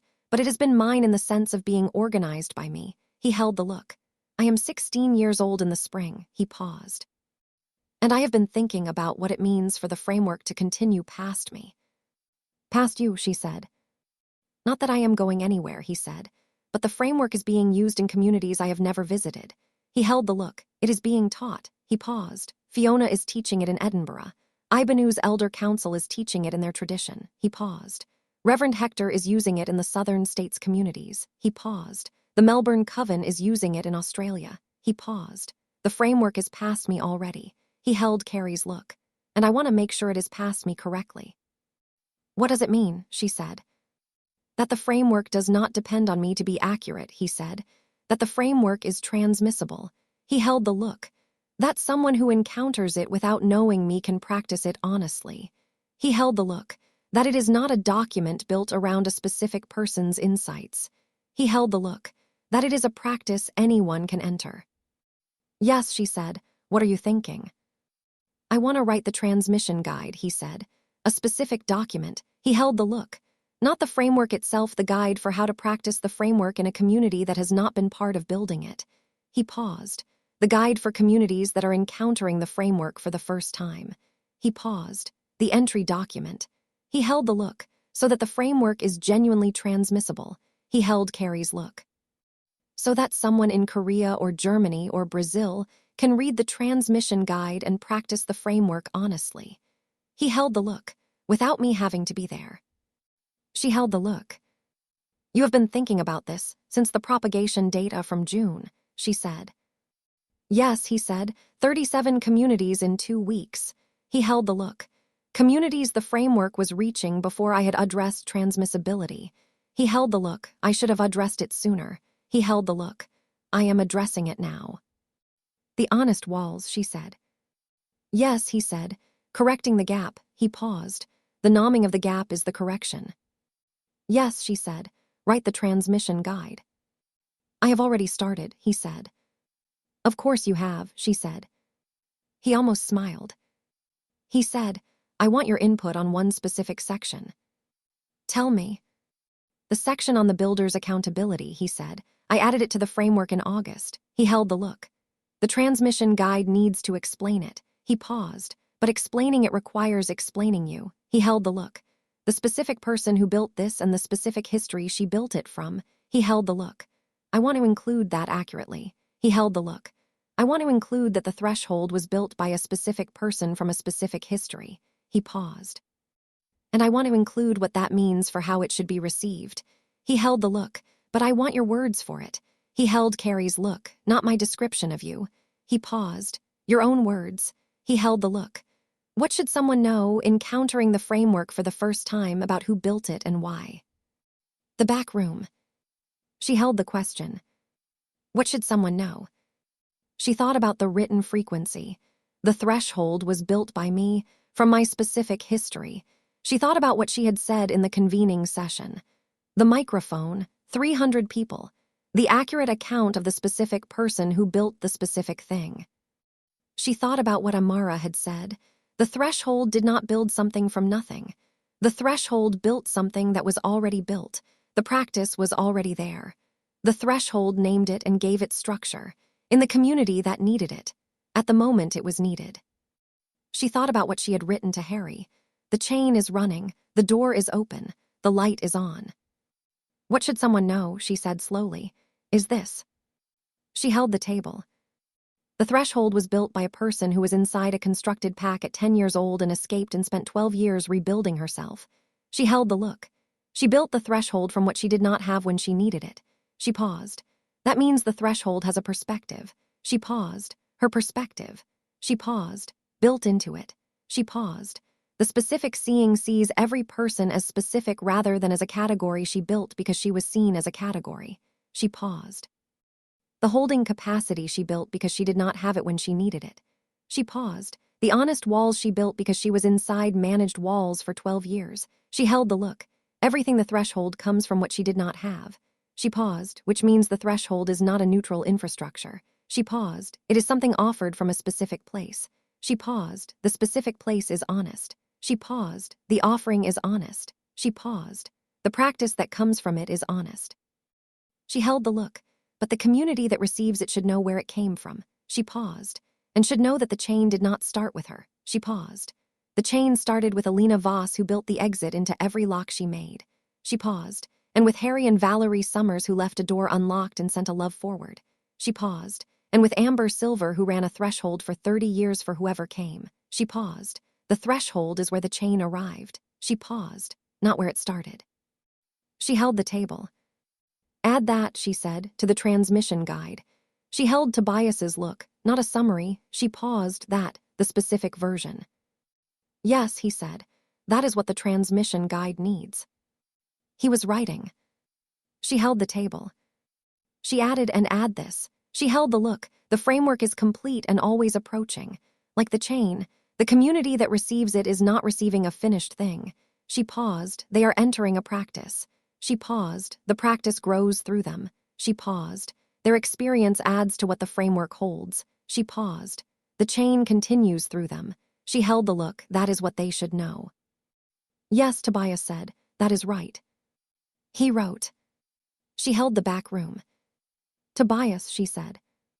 He looked up. 1 year ago, she said, you were in a facility. She held the look. You had been there for 7 weeks. She held the look.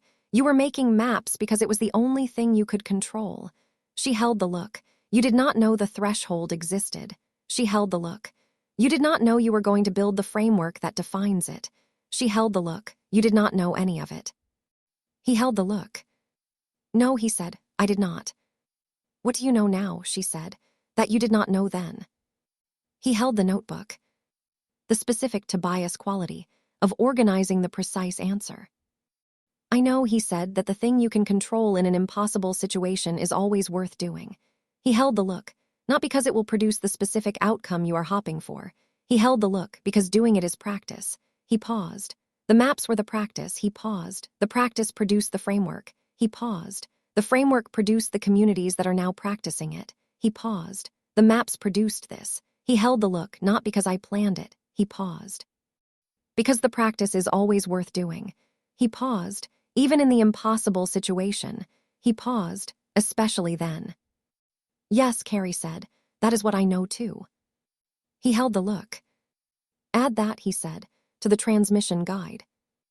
Yes, she said. And to the worth-noting document, he said. Yes, she said, both. The last week of October.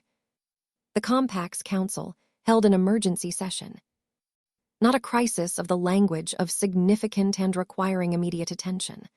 The plain sight consensus question had developed in a way the council had not been tracking adequately. The written frequency had been accessed by 11,000 people in 3 months. The mundane world access had continued to grow. 3 specific incidents had been reported to the Compact through separate channels. A mundane human journalist in Edinburgh who had received a copy of the written frequency from the Edinburgh Coven's Fiona, not by accident, deliberately. Fiona having decided that the journalist was asking the question and deserved to receive the document, a mundane therapist in California who had been sharing sections of the written frequency in clinical practice with clients who had experienced cult and high-control group dynamics, and a mundane academic at a university in South Korea who had cited the written frequency in a paper about community health and resilience. Having found it through the secondary channels through which it had been circulating in human spaces. Not exposure, not a crisis. The plain sight consensus being crossed by something honest, in specific ways, by specific people making specific choices. Margaret Voss had called Carrie before the emergency session. "The council is convening," she had said. "The plain sight consensus situation." She had paused. "I want you to know what is happening before we convene." She had paused. "And I want you to know that the compact is going to need the thresholds assessment." "Tell me what assessment you need," Carrie had said. "Whether the consensus line has been crossed," Margaret Voss had said, "in ways that change what the community needs to decide." She had paused. "And whether the threshold's holding capacity is ready for what comes next if the crossing is significant." "Yes," Carrie had said, "both questions I can answer." "Tell me now," Margaret Voss had said, "before the council convenes." "The first question," Carrie had said, "has the consensus line been crossed?" She had paused. "Yes, in specific ways, by specific people making specific honest choices." She had paused, not catastrophically, not the awakenings model. She had paused, through the written frequency being honest in ways that the consensus cannot contain. She had paused. The honest frequency does not recognize managed lines. She had paused. "This is what I told you in September." She had paused. "The chain is moving faster than the formal process." And the second question, Margaret Voss had said, "the holding capacity is ready," Carrie had said, "not for every possible outcome." She had paused. "I will never promise that." She had paused, ready for an honest conversation about what has happened. She had paused, ready to hold the community through the conversation. She had paused. The holding capacity was built for this. She had held the phone. It holds. The emergency session had been called. She had not been in it. The compact's internal process. But Elias had been there. Elias, who was inside the threshold, in the way of someone who had been inside the silver quill for a year and had been changed by it, and whose reports had the quality of someone communicating from the inside. He had called her after. 3 hours, he had said. "Tell me," she had said. Hadley spoke first, he had said, before Margaret Voss introduced the situation. He had paused. He said, "Before we discuss what has happened, I want to ask the question." He had paused. He said, "Are we honest about what has happened?" He had paused. He said, "The plain sight consensus has been crossed in specific ways by specific honest choices, and the question for this council is whether we respond honestly or whether we manage the response." He had paused. He said, "The question stands." He had paused. "Applied to this council in this room today." He had paused. "Are you honest?" "What happened after?" she had said. Margaret Voss said yes, Elias had said. Immediately. He had paused. "We are being honest." He had paused. And then she presented the full situation. He had paused. The Edinburgh journalist, the California therapist, the South Korean academic. He had paused. And she said these are her exact words: "The plain sight consensus has been crossed by honest choices." The question for the compact is not whether to close the crossing. The question is what the community does honestly with what has happened. And the council, she had said. Ibanu spoke, Elias had said. He said his tradition had a specific facilitation practice for exactly this moment. He had paused. The moment when the community encounters the reality that a significant decision has been partially made by events rather than by deliberate choice. He had paused. He said the practice was not to reverse the events. He had paused. The practice was to receive the events honestly and to reason about what they meant for the community's ongoing decision. Good, she had said. The council voted, Elias had said, unanimously. He had paused, to receive the crossings as honest events rather than as violations. He had paused, to contact the Edinburgh journalist and the California therapist and the South Korean academic directly. He had paused, not to manage the contact. He had paused, to be honest about who the threshold is and what the plain sight consensus is and what is being revisited. He had paused, to begin the relationship that the crossing had initiated. Unanimously, she had said. Yes, Elias had said. Ibanu voted yes. He had paused, the first unanimous vote on any plain sight consensus question in the compact's history. He had paused. Hadley's question produced it. He had paused. Are you honest? Applied to the council. The council answered yes. She had held the phone. The question working on the institution from the inside, she had said. Yes, Elias had said, exactly that. She told the Thursday table, on the following Thursday. Not the compact session details the relevant facts. The written frequency has crossed the consensus line through specific honest choices. The compact responds honestly rather than managing. The 3 contacts being made. The circle received it. The specific quality of the circle, receiving something significant without fracturing. The holding capacity in practice. Tobias held his notebook. The written frequency crossed the line, he said, because it is honest. He held the look, and honesty does not recognize managed lines. He held the look. The chain moves where honesty moves. Yes, Carrie said. The next convening session, he said. In June, he held the look. The plain sight consensus question will not be theoretical in June. He held the look. The community will be reasoning about something that has already partially happened. He held the look. The question for June is not whether the line will be crossed. He held the look. The question is how the community manages the crossing honestly. Not managed, Carrie said. How the community holds the crossing honestly, he said. Yes, he held the look. The distinction matters. Yes, she said. The circle. Marcus Jr. spoke. My grandfather, he said, tried to cross the line through legitimate channels. He held the circle. He was managed back. He held the circle. The written frequency crossed the line through honest speech. He held the circle. It was not managed back. He held the circle because the honest speech was not a violation. He paused. It was the question asking itself. The circle held this. The question asked itself, Priya said, the line being crossed by the question. She held the circle. Alina built the question into every lock she made. She paused. The lock opened from the inside. The circle. The chain of the formulation moves through 3 people. The lock opened from the inside, Carrie said. Add that to the history document. Already writing, Tobias said. Revive Edinburgh from the screen. In Edinburgh, we have been saying for 30 years that the plain sight consensus was a lock from the inside. She held the circle. The community locked in. She paused. The question we have been asking was, who has the key? She held the circle. The answer was always the community. She paused. The written frequency was the community using the key. She paused, not breaking the lock. She paused, using it. Yes, Carrie said. The circle, holding the formulations. The lock opened from the inside. The community, using the key. The chain moved where honesty moved. November. The specific quality of November in Seattle. The dark settling in properly now. The rain consistent. The city and the specific internal quality of a place that has accepted the season and is simply in it rather than resisting it. The silver quill in November had a different warmth than the silver quill in June. The same warmth but more necessary. The warmth doing more work against the dark. She was in the back room on a Tuesday morning in the first week of November. The worth nodding document is open. She had been writing the section about November.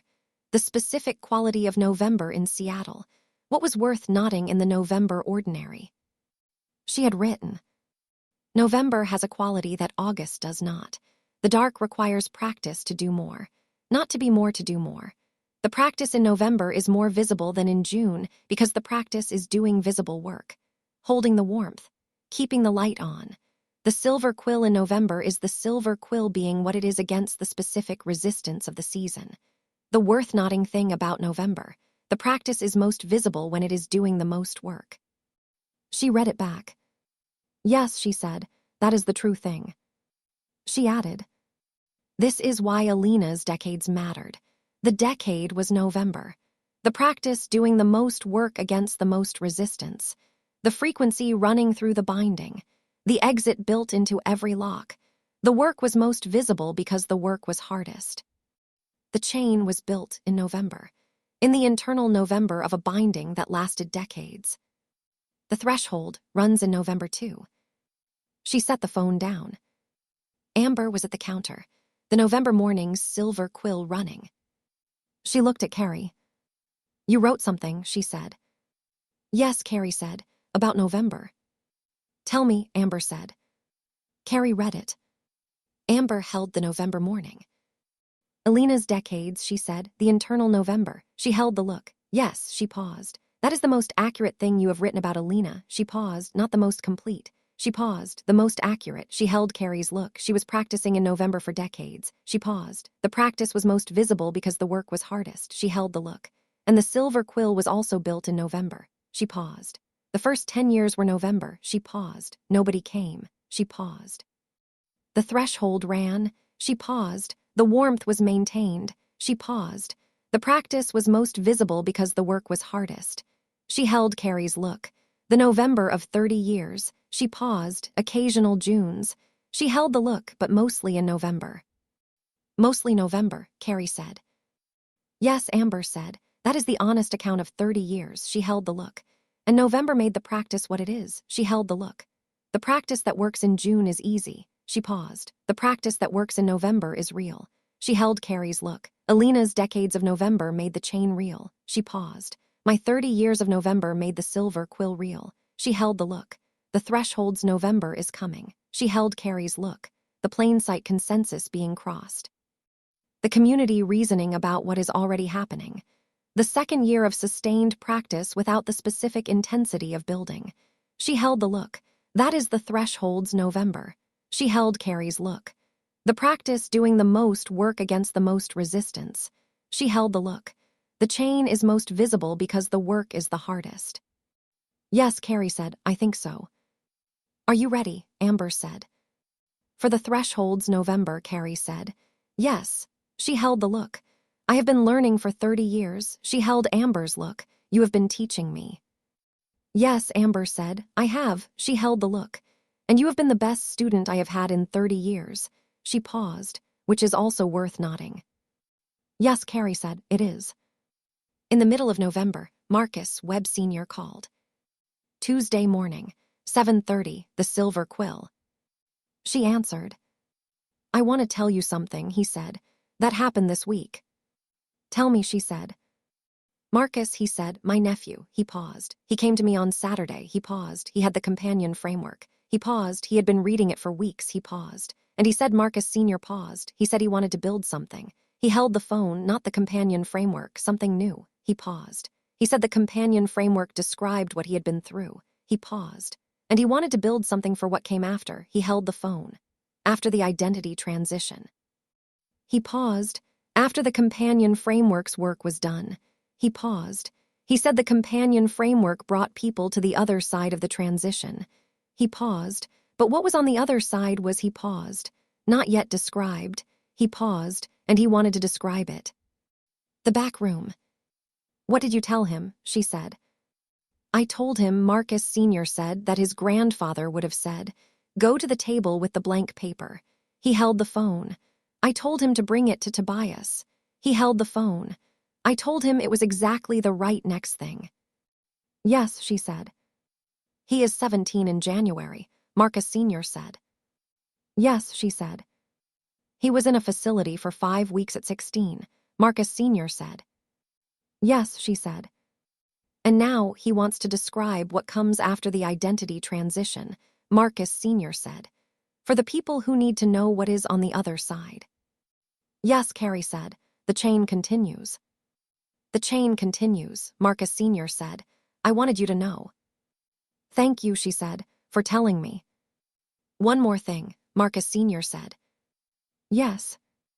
My father, he said, Marcus Webb. He paused. I have been thinking about what the threshold has given him. He held the phone, not what it gave me. He paused. What it gave him, he paused. He died not knowing the community would ask the question with him. He paused. He died not knowing the chain was real. He paused. He died in November of 30 years of asking alone. He held the phone. And now his name is in the record. He paused. His question is in the process. He paused. His great-nephew is building something from what he could not have built. He paused. The chain gave him something after his death that he did not have in his life. He held the phone. I wanted to name that. He paused. The chain gave my father something he could not have while he was alive. Yes, Carrie said, it did. She held the phone, and it will keep giving it. She paused, the chain running through him outward. She held the phone, through you. She paused, through Marcus. She paused, through what Marcus builds next. She paused. His question is in the process. She held the phone, and the process continues. Yes, Marcus Sr. said. The process continues. He hung up. She held the phone. She picked up her phone again and opened the worth-noting document. She wrote, "The chain gives people something after their death that they could not have in their life. The chain is not stopped by death. The chain runs through people who have died and continues outward through the people who carry them." Marcus Webb, the grandfather, asked the question for 30 years and died not knowing the community would ask it with him. The chain gave him that anyway. After. The worth-noting thing, the chain is not stopped by death. This is more significant than it sounds. She held the screen. She added, "Harry, Valerie, Alina." All three gave the chain things after their deaths that they could not have given in their lives. The chain gave us back to them. She held it. "Yes," she said, "that is the true thing." The end of November. She was at the pack house on a Friday evening. Lilith across from her at the kitchen table. The specific November quality of the pack house kitchen, the warmth doing the work it did in November, the house in its internal register, the city dark outside at 5:30. She had been at the kitchen table since 4, not working being at the kitchen table, the worth-noting thing, the ordinary. Lilith had come home at 5 with the quality of someone who had been managing pack operations all day, and had arrived at the kitchen the way people arrived at the right place at the end of the day. They had been sitting for half an hour. The specific ordinary quality of two people who had been building something together for a year, and were now simply in the kitchen at the end of a Friday in November. "I want to tell you something," Lilith said. "Tell me," Carrie said. "The Threshold's field operations structure," she said. "The independence I said I wanted to build in the second year." She held the look. "I have been working on it since October." She paused. "The specific operational architecture." She paused. "The personnel, the logistics, the formal independence from the Walker Pack structure." She held the look. "It is approaching ready." "How close?" Carrie said. 2 months, Lilith said. "Maybe 3. She held the look. "By February, the Threshold will have its own fully independent field operations capacity." She paused. "And I want to tell you what that means." "Tell me," Carrie said. "It means," Lilith said, "that I have been thinking about the Alpha transition."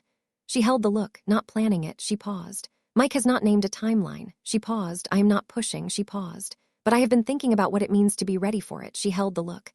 "And building the Threshold's independence is part of being ready." She held Carrie's look. "When I am the Alpha, my primary function will be the Walker Pack." She paused. "That is right." She paused. "The pack will come first." She paused. "And the Threshold will be independent enough that my being Alpha does not change what the Threshold has." She paused. "That is the design." She held Carrie's look. Both things simultaneously. She held the look, Alpha and beside. She paused. "The structure is changing." She paused. "Besides not changing." "Yes," Carrie said, "I know." She held the look. "I have known since you told me in October." She paused. "Both things simultaneously." She paused. "The structure is changing and the side is not changing." She paused. "Both are real." Lilith held the look. "I want to tell you something else," she said. "Tell me," Carrie said. "The beside," Lilith said. "What it is." She held the look. "I have been thinking about the words for it." She paused. "We have been using beside because it is accurate." She paused. "Not behind, not in front." She paused. "Beside." She paused. "At the same level, moving in the same direction." She held Carrie's look. "And I want to say what beside means going forward." She held the look. "When the structure changes." She paused. "Besides does not mean the same position in every situation." She paused. "It means the same orientation." She held the look toward each other. She paused, regardless of where the structure places us. She held the look. "I could be across the room and the orientation is still beside me." She paused, because beside is not a physical location. She held Carrie's look. "It is a commitment." She paused. "The orientation toward each other." She paused, always. Carrie held the look. She thought about the song, her father's love song. The specific structure of a love song, two people in the same orientation toward each other. Beside, in the specific sense Lilith was describing, not the same position, the same commitment. "Beside commitment," she said. "Yes," Lilith said. "That is the more accurate formulation." She held the look. "I wanted to name it." She paused. "Before the structure changes." She paused, so the nomming is in the record. She held Carrie's look. Beside, as commitment, regardless of position, always. In the record, Carrie said. She picked up her phone. She opened the worth-noting document. She wrote, beside commitment, not a physical location, the orientation toward each other, regardless of where the structure places the people. The commitment that holds the orientation constant regardless of the specific position. Lilith said this on a Friday evening in November in the Pack House kitchen. It is worth noting. She showed it to Lilith. Lilith read it. Yes, she said, that is right. She looked at Carrie across the kitchen table. I love you, she said, for the record. I love you, Carrie said, for the record. She held the look beside, always. Always, Lilith said. The kitchen table, the November evening, the warmth doing the work it did in November. The ordinary being the chain. The chain is worth noting. The Thursday table in the last week of November. 64 people in the circle. Marcus Jr. in the circle for the first time with what he was calling simply the next document. He had been working with Tobias for 3 weeks on what came after the identity transition, the description of what was on the other side. He was not ready to present yet. He was simply in the circle with it, the way you were in the circle with something before it was ready present with it, letting the circle receive what he was carrying without requiring it to be named yet. Tobias had told Carrie, he is building something significant. He had paused, I can see the shape of it. He had paused, he needs 2 more months. He had paused, but the shape is right. The circle on this Thursday was holding something specific. The plain sight consensus crossed that the Edinburgh journalist, the California therapist, the South Korean academic had been in contact with the compact. The contacts had been made honestly. The specific conversations had begun. Elias had reported.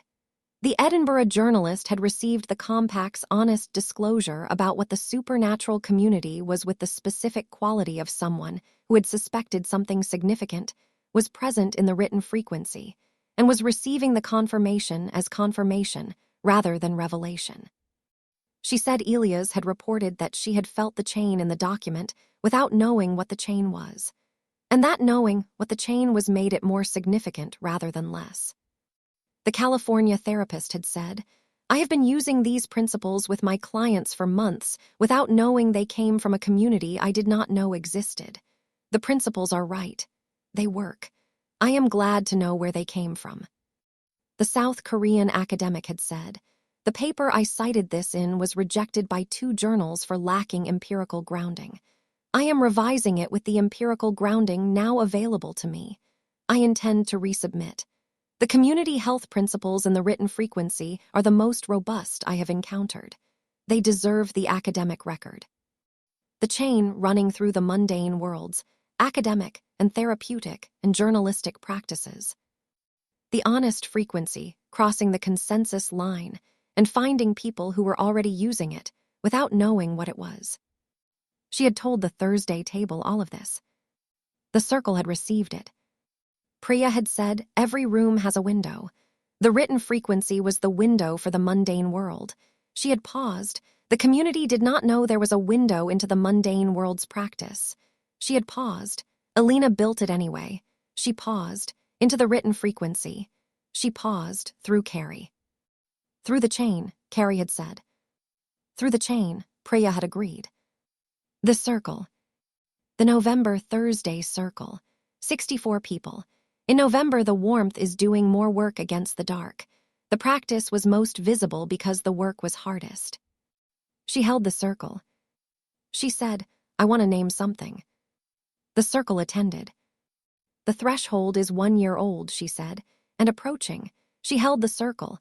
1 year of building and the practice is running. She held the circle. The chain is visible. She held the circle. The community is asking the question. She held the circle. The plain sight consensus is being crossed by honest choices. She held the circle. The framework is in communities we have never visited. She held the circle. The written frequency is in the mundane world's therapeutic and academic and journalistic practices. She held the circle. None of this was planned. She held the circle. All of it followed from the practice of being honest. She paused. Honest practice produces what it produces. She paused. We do not manage the production. She paused. We hold the practice honest. She paused. And the honest practice moves where it moves. She held the circle. The chain moves where honesty moves.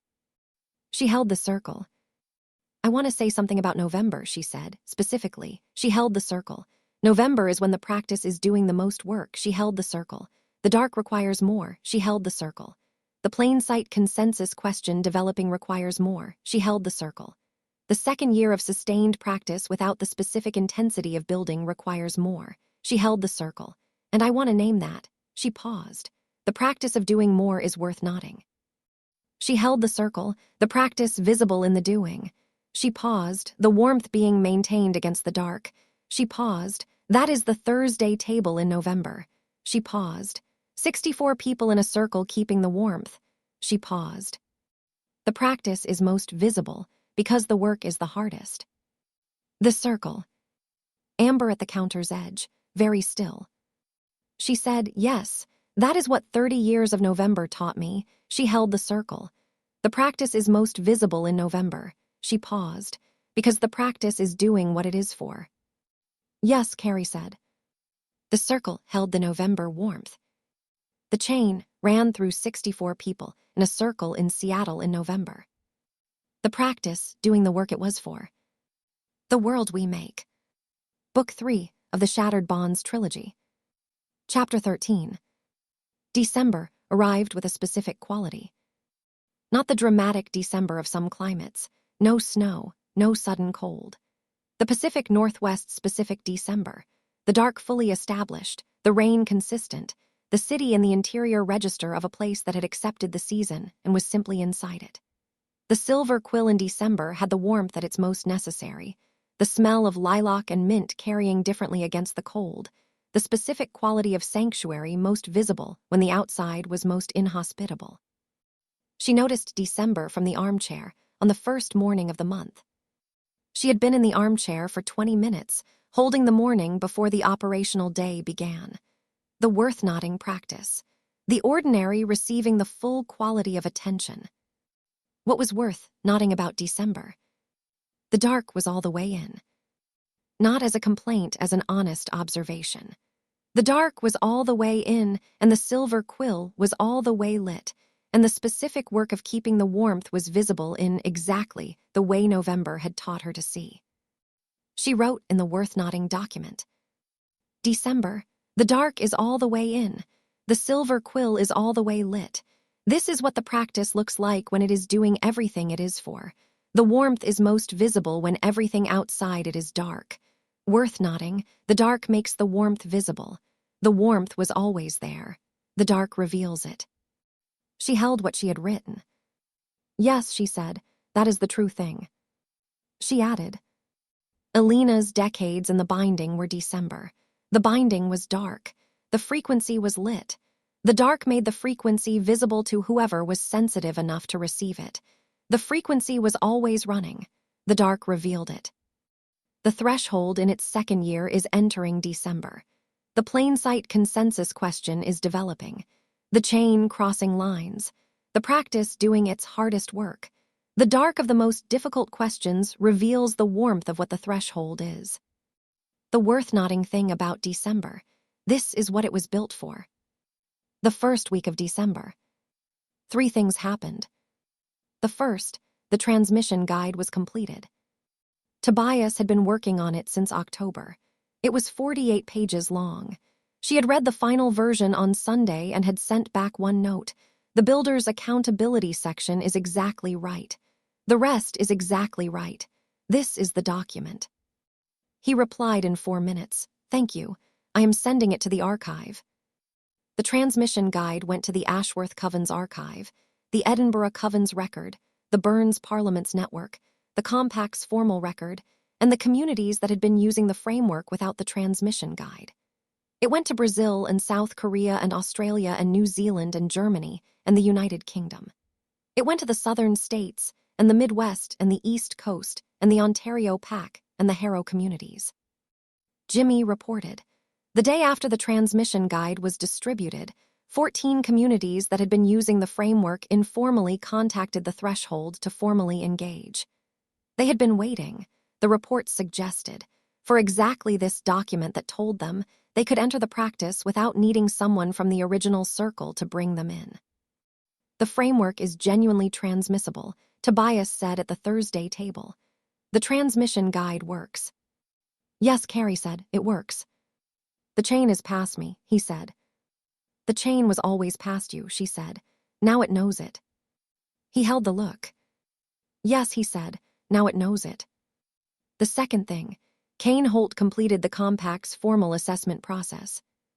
Not the transition was ongoing and would be ongoing for some time. The formal assessment process, the specific compact evaluation that had been running since last October. The assessors had concluded. The formal report had been filed. Elias had called Carrie. The report, he had said, uses the specific language of demonstrated direction. He had paused, not arrived. He had paused, demonstrated direction. He had paused. The assessors are clear that the direction is demonstrated and consistent and verifiable over 13 months. He had paused, not arriving is honest. He had paused. The demonstrated direction is also honest. He had paused. Both. Both real, Carrie had said. Yes, Elias had said. The assessors used that language specifically.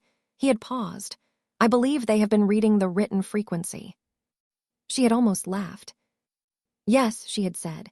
The chain runs through the compact's assessment process. Yes, Elias had said.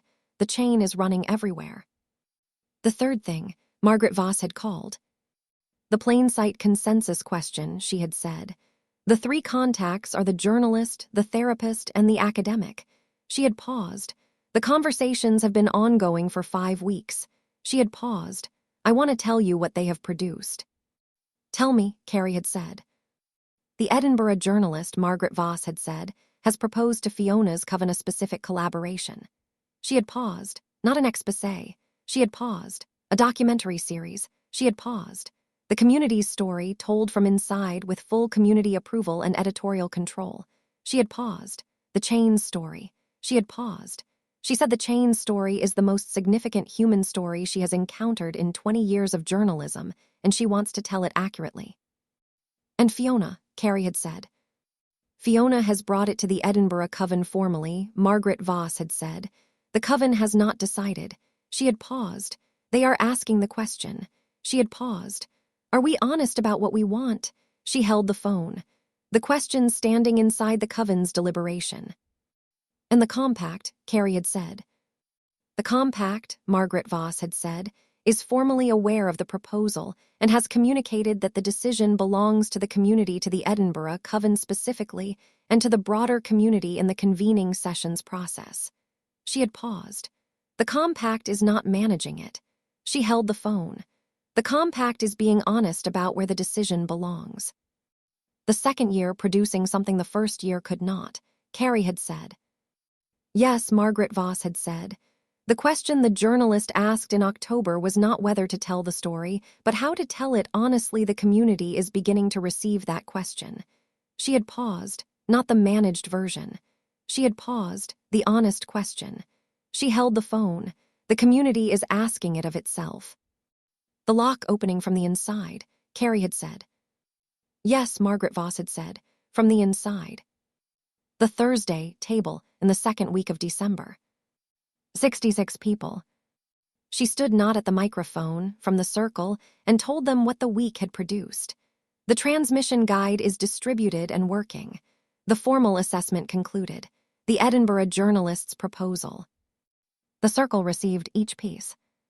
When she finished, Fiona, from Edinburgh on the screen, spoke. The journalist's proposal, Fiona said. I want to tell the circle what I think about it. She held the screen. I have been in the Coven for 40 years, she paused. I have been asking the question for 30 years, she paused. And I have been thinking about what it means that someone from the mundane world received the written frequency and felt the chain and wanted to tell its story. She held the screen. She felt the chain. She paused, without being supernatural. She paused. She felt it. She paused. The chain is honest. She paused. Honest things cross the consensus line.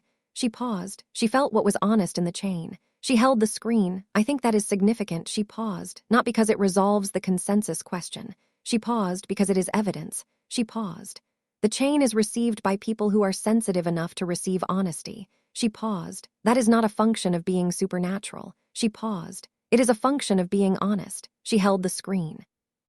The honest people in the mundane world can receive the chain. She held the circle. That is worth noting. The circle held this. Yes, Mary said. The frequency reaches the people who are asking. She held the circle. The journalist was asking. She paused. Without knowing what the chain was, she paused. The frequency found her. She paused because she was asking. The chain does not have a species requirement, Tobias said. The circle.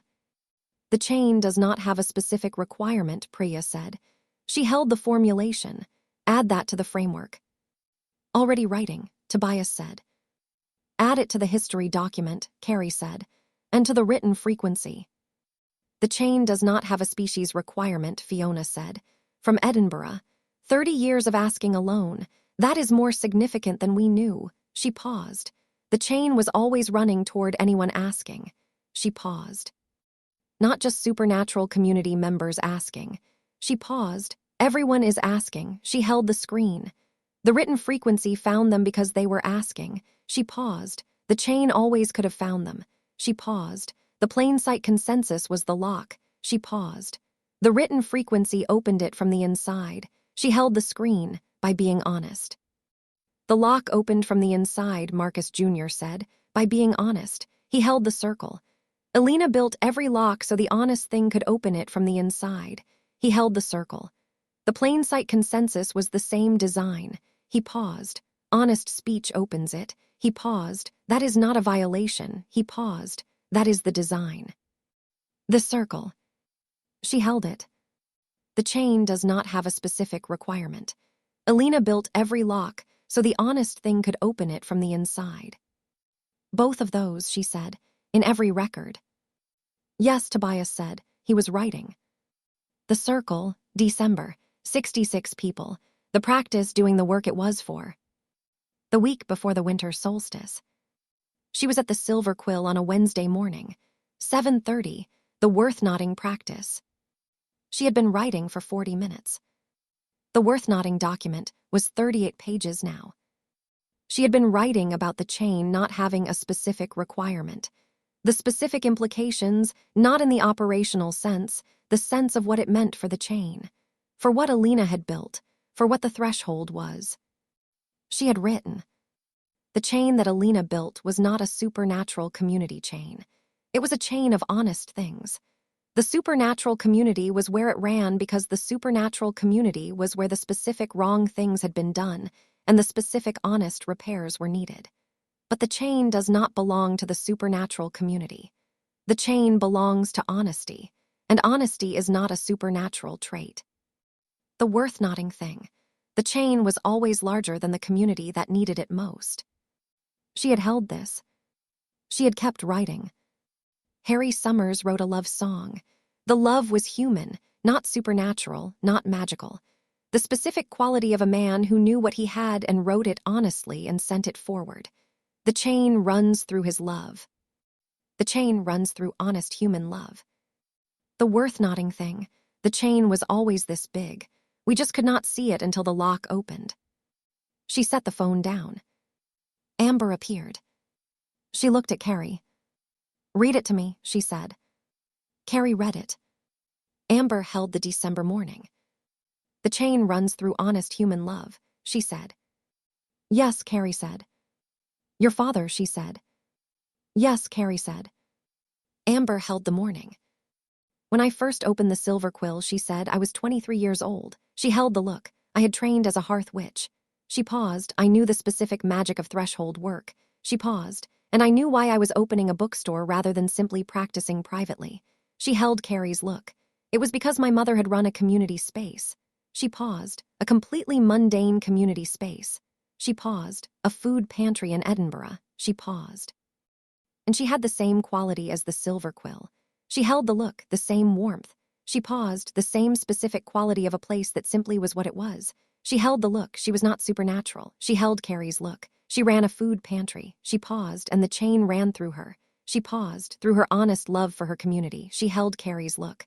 I built the silver quill from what she gave me. She paused, without knowing. She held the look. The chain ran through my mother in Edinburgh. She paused, and through me. She paused, and into the silver quill's walls. She paused. The chain was always larger than I knew. Carrie held the look. Your mother, she said, is in the history document. She should be, Amber said. Yes, Carrie said, she should. She picked up her phone. Tell me her name. Agnes Silver, Amber said. Agnes Silver, who ran a food pantry in Edinburgh for 30 years. She paused. Who was honest with her community in the way that honest people are honest. She paused. Simply and continuously. She paused. Who did not know she was building a chain. She paused. Who built it anyway. Carrie wrote it down. She added Agnes Silver to the history document. The chain from Agnes Silver to Amber Silver to the silver quills 30 years to the threshold. She added Agnes Silver to the list that included Harry and Valerie Summers and Alina Voss and Marcus Webb, the grandfather, and Daniel Harrow and Kane's mother standing at the door. The people who did not know they were part of the chain. Who built it anyway? Thank you, Carrie said, for telling me. I have been thinking about whether to tell you since July, Amber said, since you wrote about Valerie Summers' fear. She paused. I recognized the quality. She paused. My mother had the same fear. She paused. The fear that produced the unlocked door. She paused. She ran the food pantry because she was afraid of what would happen to her community if she did not. She held Carrie's look. The fear that produced the practice. She held the look. The chain runs through fear. Yes, Carrie said. The chain runs through fear. She held the look, the worth-noting thing about fear. She paused. It is part of the chain. She paused. When it is honest. She paused. The honest fear that produces the practice. She wrote this in the worth-noting document. The chain runs through honest fear. The fear that produces the practice rather than the fear that produces the management. Agnes Silver is afraid for her community. Valerie Summers is afraid for her daughter. Alina Voss is afraid we believe what she has built. The fear is honest, and the honest fear produces the chain. She held the screen. The chain runs through honest fear, she said. Yes, Amber said, that is the true thing. The solstice. The shortest day. The specific quality of the solstice in Seattle, the dark at its maximum, the light at its minimum, the specific awareness of the season's turning point that was not yet the turn, but was the furthest point before the turn. She was at the silver quill. The Thursday table had been the Thursday before the solstice, 67 people. The circle large enough now that the silver quill's combined space held it fully and warmly with room for the arrivals that were still coming. After the table, she had stayed. The circle had dispersed, and she had stayed, and the silver quill had become its evening self around her. Amber was upstairs. Mary was at the table she had stayed at because she sometimes stayed on Thursday evenings, the frequency running through the space, simply present. The December evening, the dark at its maximum. Carrie was at the backroom table with the worth-noting document and the letter to Harry and the What I Know page and the full year of documents. The year in writing, 38 pages of worth-noting, 73 pages of written frequency, the letter to Harry, the What I Know page, what I don't know about the document. She held all of it. She thought about the solstice, the furthest point before the turn. She was 23 years old. She had been 22 when the year began. She had built the threshold in the year between 22 and 23. She was in the second year now, the year of the practice deepening, the year the chain became ordinary. She thought about what was coming. The Compact's next convening session is in June. The plain sight consensus question with the Edinburgh, journalists' proposal, and the mundane world contacts, and the chain having crossed the line through honest speech. The community reasoning together about something that was already partially happening. The transmission guide being practiced in communities across the world. The framework is complete and approaching. Priya's practice developing. The renegotiation working being performed for more people, more communities, the exit that Alina built being found and used. Marcus Jr.'s next document what came after the identity transition, the description of the other side.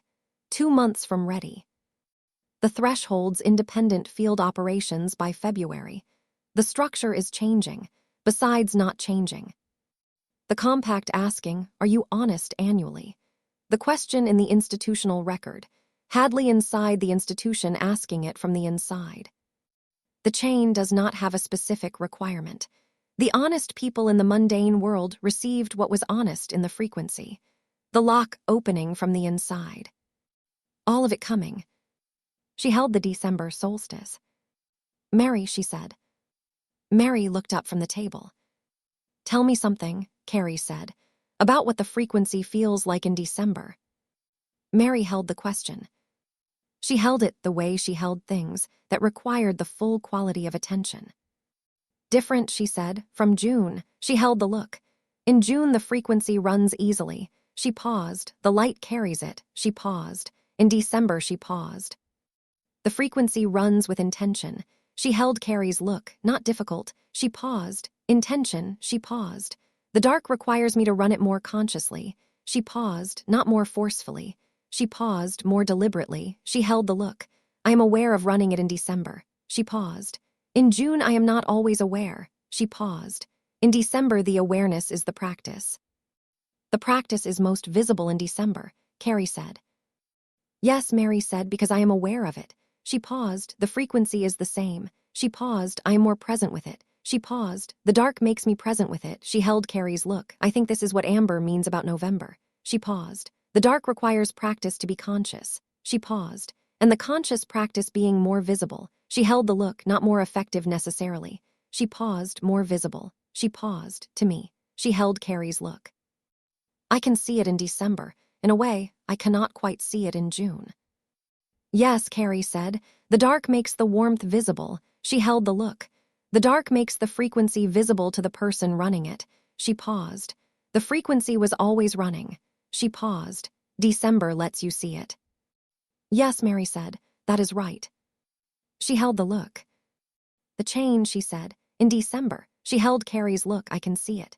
She paused, more clearly than in June. She paused. The dark makes it visible. She held the look. Alina in the binding. She paused. The decades of December. She paused. She could see the frequency in a way she could not have seen it outside the binding. She paused. The binding was dark. She paused. The dark made the frequency visible. She paused, to her. She held Carrie's look. That is how she knew it was real. She paused because she could see it. She paused, in the dark. The back room. She held Mary. Alina in the binding saw the frequency because the binding was dark, she said. Add that to everything. She picked up her phone, to the history document, to the written frequency, to the worth-noting thing. She wrote it in all three. The dark makes the frequency visible to the person running it. Alina could see the chain in the binding because the binding was dark. The dark was the condition for her seeing. The seeing was the condition for her continuing. She continued. The chain became real. The dark was necessary. She held the screen. She added, the worth-noting thing about December. The dark is necessary. The warmth is most visible when the dark is fullest.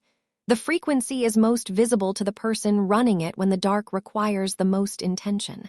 The practice is most visible because the work is the hardest. This is not a cost. This is the design. She set the phone on the table. She held the silver quill. Mary, she said. Yes.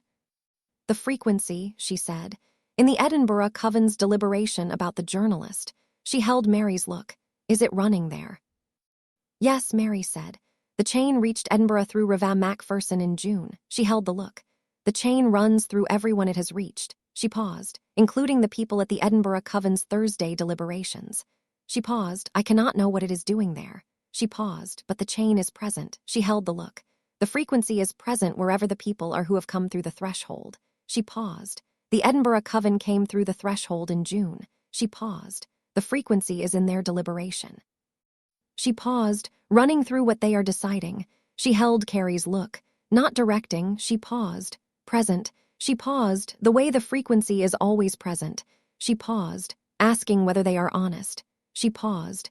In the specific way the frequency asks. Yes, Carrie said. That is the chain doing what it does.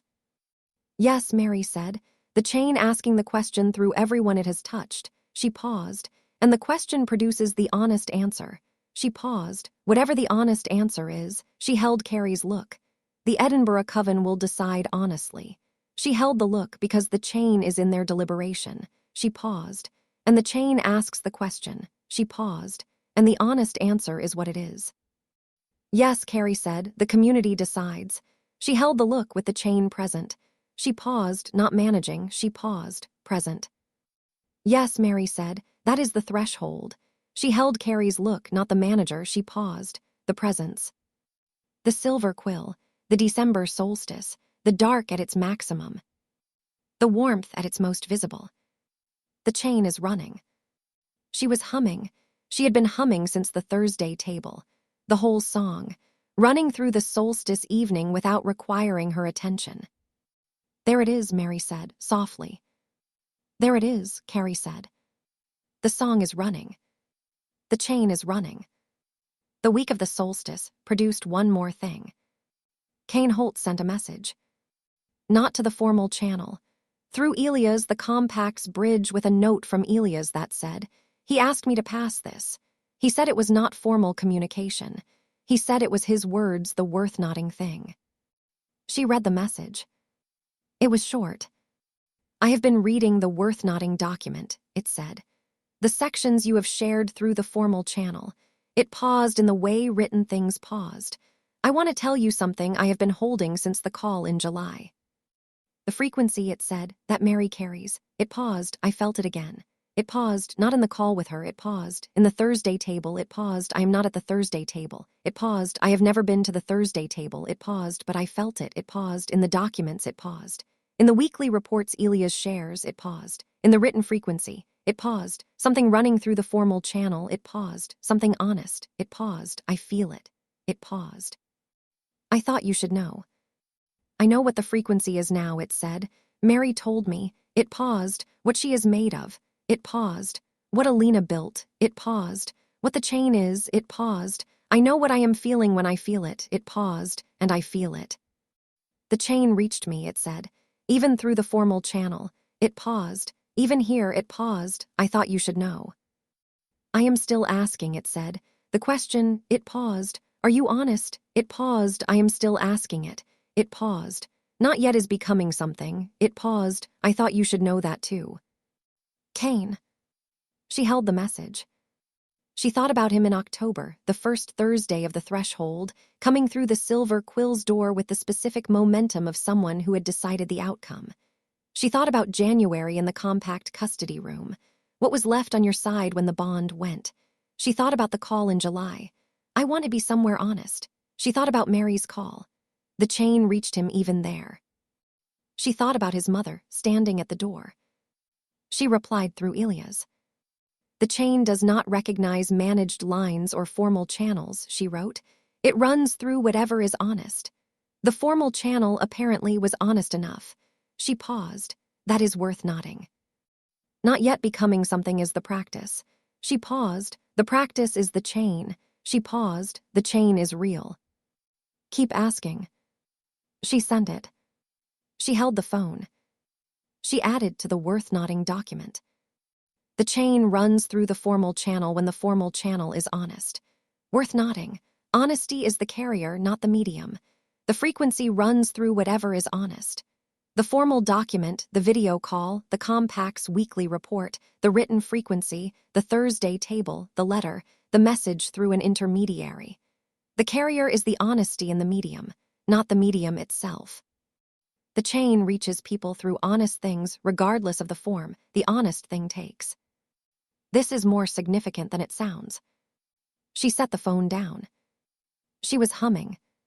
The silver quill, the December evening. Amber upstairs, Mary at the table, the warmth at its most visible. December, she said. The dark makes everything visible. Yes, Mary said, from across the table. The worth-noting thing about December, Carrie said. Yes, Mary said, the worth-noting thing. The song is running. The chain is running. Both worth noting. Christmas week. the silver quill closed for 4 days. She had not known before this year that the silver quill closed for 4 days at Christmas. She had been here every day, every significant day and most ordinary days since October a year ago. The silver quill's rhythm had become her rhythm. 4 days of the silver quill closing was new. She spent the first day at the pack house. The specific Walker Pack Christmas quality is not elaborate, warm. The pack house held the people who were its people. Mike, Donna and her family, who came for Christmas dinner and had the specific quality of people who understood what family was without performing it. Lilith. The second day, she and Lilith drove to Oregon. Not for any operational reason. Because Lilith had said on Tuesday, "I want to show you something." And when Carrie had asked what, Lilith had said, "The coast." And when Carrie had asked why, Lilith had said, "Because the Pacific Northwest coast in December is the most honest place I know." They had driven south and west and arrived at the coast in the mid-afternoon. The Pacific coast in December. Not the summer coast, the full, honest winter coast. The specific quality of the ocean when it was not performing beauty for seasonal visitors, but was simply being the ocean in the season it was in. The gray. The specific texture of the water. The enormous quality of the horizon. The wind. She stood at the edge of the water and held the coast. The ocean was not aware of her. The ocean was not performing. The ocean was the ocean in December, and she was a 23-year-old woman standing at its edge, and both things were simply what they were. She thought about the chain, the honest things not recognizing managed lines, the frequency running through whatever was honest, the chain that did not have a specific requirement. She thought about the ocean. "Is the ocean part of the chain?" she said. Lilith was beside her, the wind, the cold, the ocean. "No," Lilith said, "but it is part of what the chain was built to preserve." She held the look. "The world that honest things can exist in," she paused. "The world where the ocean is simply the ocean," she paused. "And a person can stand at the edge of it and be simply a person." She held Carrie's look. "That is what the chain is for." She paused. "Not just the supernatural community." She paused. "The world where honest things exist." She held the look. "The ocean is the thing the chain protects." She paused. "Not part of the chain itself." She paused. "The reason for it." Carrie held the coast. "The reason for it," she said. "Yes," Lilith said. "The threshold is building something that protects the ability of honest things to exist." She paused. "The ocean." She paused. "The specific quality of the ocean being simply the ocean." She paused. "The world where that is possible." She held Carrie's look. "That is what the chain is working toward." "The world where honest things can simply be what they are," Carrie said. "Yes," Lilith said. "The world we are making." The coast. The title of the book. The world they were making. She picked up her phone. She wrote in the worth-noting document. The Pacific coast in December. The ocean simply being the ocean, not performing, simply what it is in the season it is in. The chain is working toward the world where honest things can simply be what they are. The world where the ocean is the ocean, and the person standing at its edge is simply a person, and the honest things in both are visible without management. The worth-noting thing, this is what the world we are making looks like, not the threshold, not the community, the world where honest things exist without being managed. The ocean was already there. The chain is clearing the space for it to be seen. She set the phone in her pocket. She held the coast. Beside her, Lilith held the coast. The ocean, the December wind, the horizon. She was humming. The whole song, beginning to end. "The reason for it," she said. "Yes," Lilith said. "My father wrote a love song," she said. "And the love traveled through the song and through me and through the threshold and into 66 people in a circle in Seattle and into the Edinburgh Coven's deliberation and into the mundane world's practices and—" She stopped. She held the coast. And Lilith said, "And it is still traveling," Carrie said. "The love," she held the coast. "It has not arrived anywhere." She held Lilith's look. "It is still traveling." She paused. "That is what the chain is." She paused. "His love still traveling." She paused. "Not arriving." She paused. "Moving." "Yes," Lilith said. "Still moving." They held the coast, the ocean, the world they were making. The chain is still moving through it. The world we make. Book 3 of the Shattered Bonds trilogy. Chapter 14. January. The new year arrived quietly. She was at the Silver Quill on the first morning of January at 7:30. The specific quality of the New Year's first morning in the Pacific Northwest. The dark still full at 7:30. The rain present. The city in the specific quality of a place that had turned the calendar without requiring ceremony. She held the Silver Quill's front room. The armchair. The October quality had become the January quality armchair as the place for the morning practice. The specific seeing applied to the specific ordinary of the first morning of the new year. What was worth noting? The Silver Quill was what it was on the first morning of January, as it had been on the first morning of October, and every morning between. The practice did not require the new year to recommit to it. The practice was simply running. She wrote in the worth-noting document. January 1st, the practice running, not recommended, simply running. The chain does not mark the new year. The chain runs through it. Worth noting, the practice that runs through January 1st is the practice that ran through December 31st. The turning of the year is ordinary. The practice is ordinary. The ordinary is the chain. She held what she had written. Yes, she said, that is the true thing. Amber appeared. She had been in the Silver Quill since before Carrie the Silver Quill's opening, not requiring the new year to be a different day. Amber at 7 with the morning running. The threshold is operational. The practice is simply running. Happy New Year, Amber said. Happy New Year, Carrie said. They held the January morning. Tell me something, Carrie said, worth nodding. Amber held her tea. Agnes, she said, my mother, she held the look, her specific habit, she held the look. Every New Year's Day she opened the food pantry. She paused, not because people specifically needed it on New Year's Day. She paused, because she wanted the pantry to be open on the first day of the year the same as every other day. She paused, she said, the people who need it do not know it is a holiday. She paused. The pantry runs. Carrie held the look. The practice does not know it is a holiday, she said. Yes, Amber said. The practice runs. She held the look. Agnes Silver ran the food pantry on January 1st in Edinburgh. She held Carrie's look, because the practice does not know it is a holiday. She held the look. The chain runs through the new year because the chain does not mark the new year. She paused. It runs through it. Add that, Carrie said, to the worth-noting document. I thought you would say that, Amber said. Carrie added it. Agnes Silver opened the food pantry on New Year's Day because the people who need it do not know it is a holiday.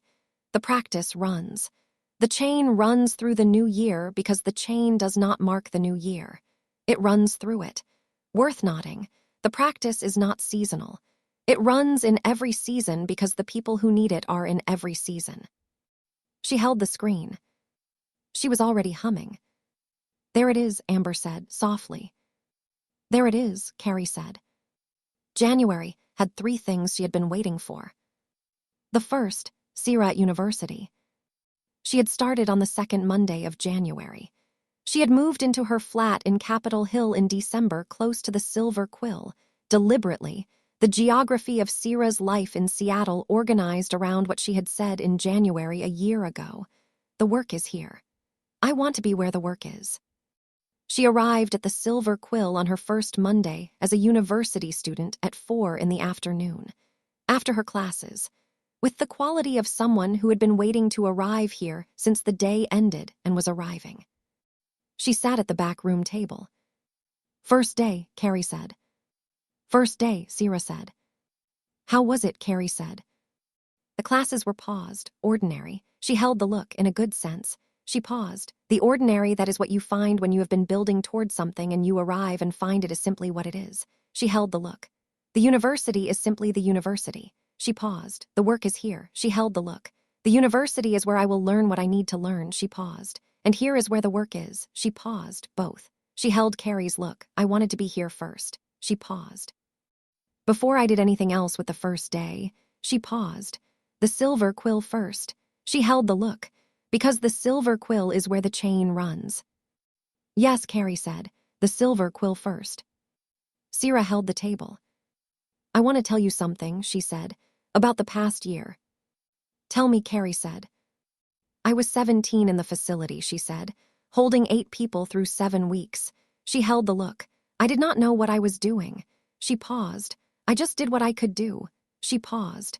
And then I came out and there was the silver quill and there was the chain and there was the framework and there was the convening session. She held the look. And I have been part of the chain. She paused, since before I knew the chain was real. She paused, and now I am here. She paused in Seattle. She paused at university. She paused in the silver quill. She held Carrie's look. And I want to name what that is. She paused. The chain brought me here. She paused. I was holding people in a facility because the frequency found me and told me there was a door. She paused. And then the door opened. She paused, and I came through it. She paused. And now I am here. She held Carrie's look. The worth-noting thing about my first day of university, the chain brought me here. Yes, Carrie said, the chain brought you here. Add that, Sierra said, to the worth-noting document. Already writing it, Carrie said. The second thing January held, Marcus Jr.'s document. He had said 2 months in November. It was 2 months. He arrived at the Silver Quill on a Tuesday in the 3rd week of January. Tobias was already there. They had been in contact throughout the building of it. Tobias the organizer, Marcus the source, and the document was ready. It was 23 pages long. The title was, What is on the Other Side? She read it at the table, while Marcus and Tobias sat across from her. It was extraordinary.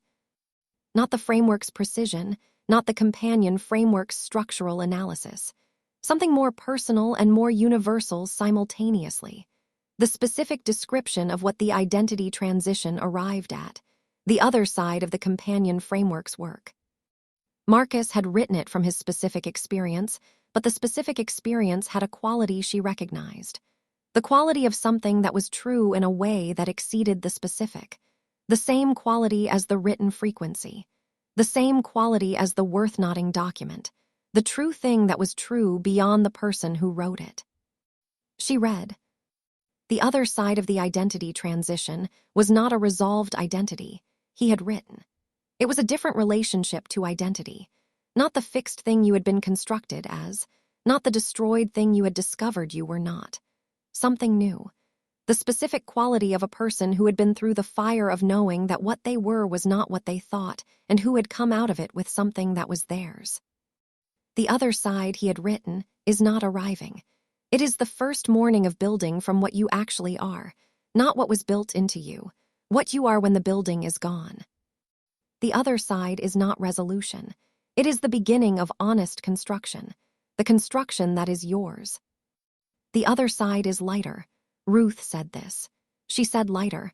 I know what she meant. The thing you were carrying was the weight of a self that was not yours. The other side is the specific lightness of carrying only what is yours. The other side is the chain running through you, not because you were constructed into it, because you chose it, because the chain reached you and you recognized it and you chose to be part of it. The other side is the choice. She held the document. She looked at Marcus Jr. across the table.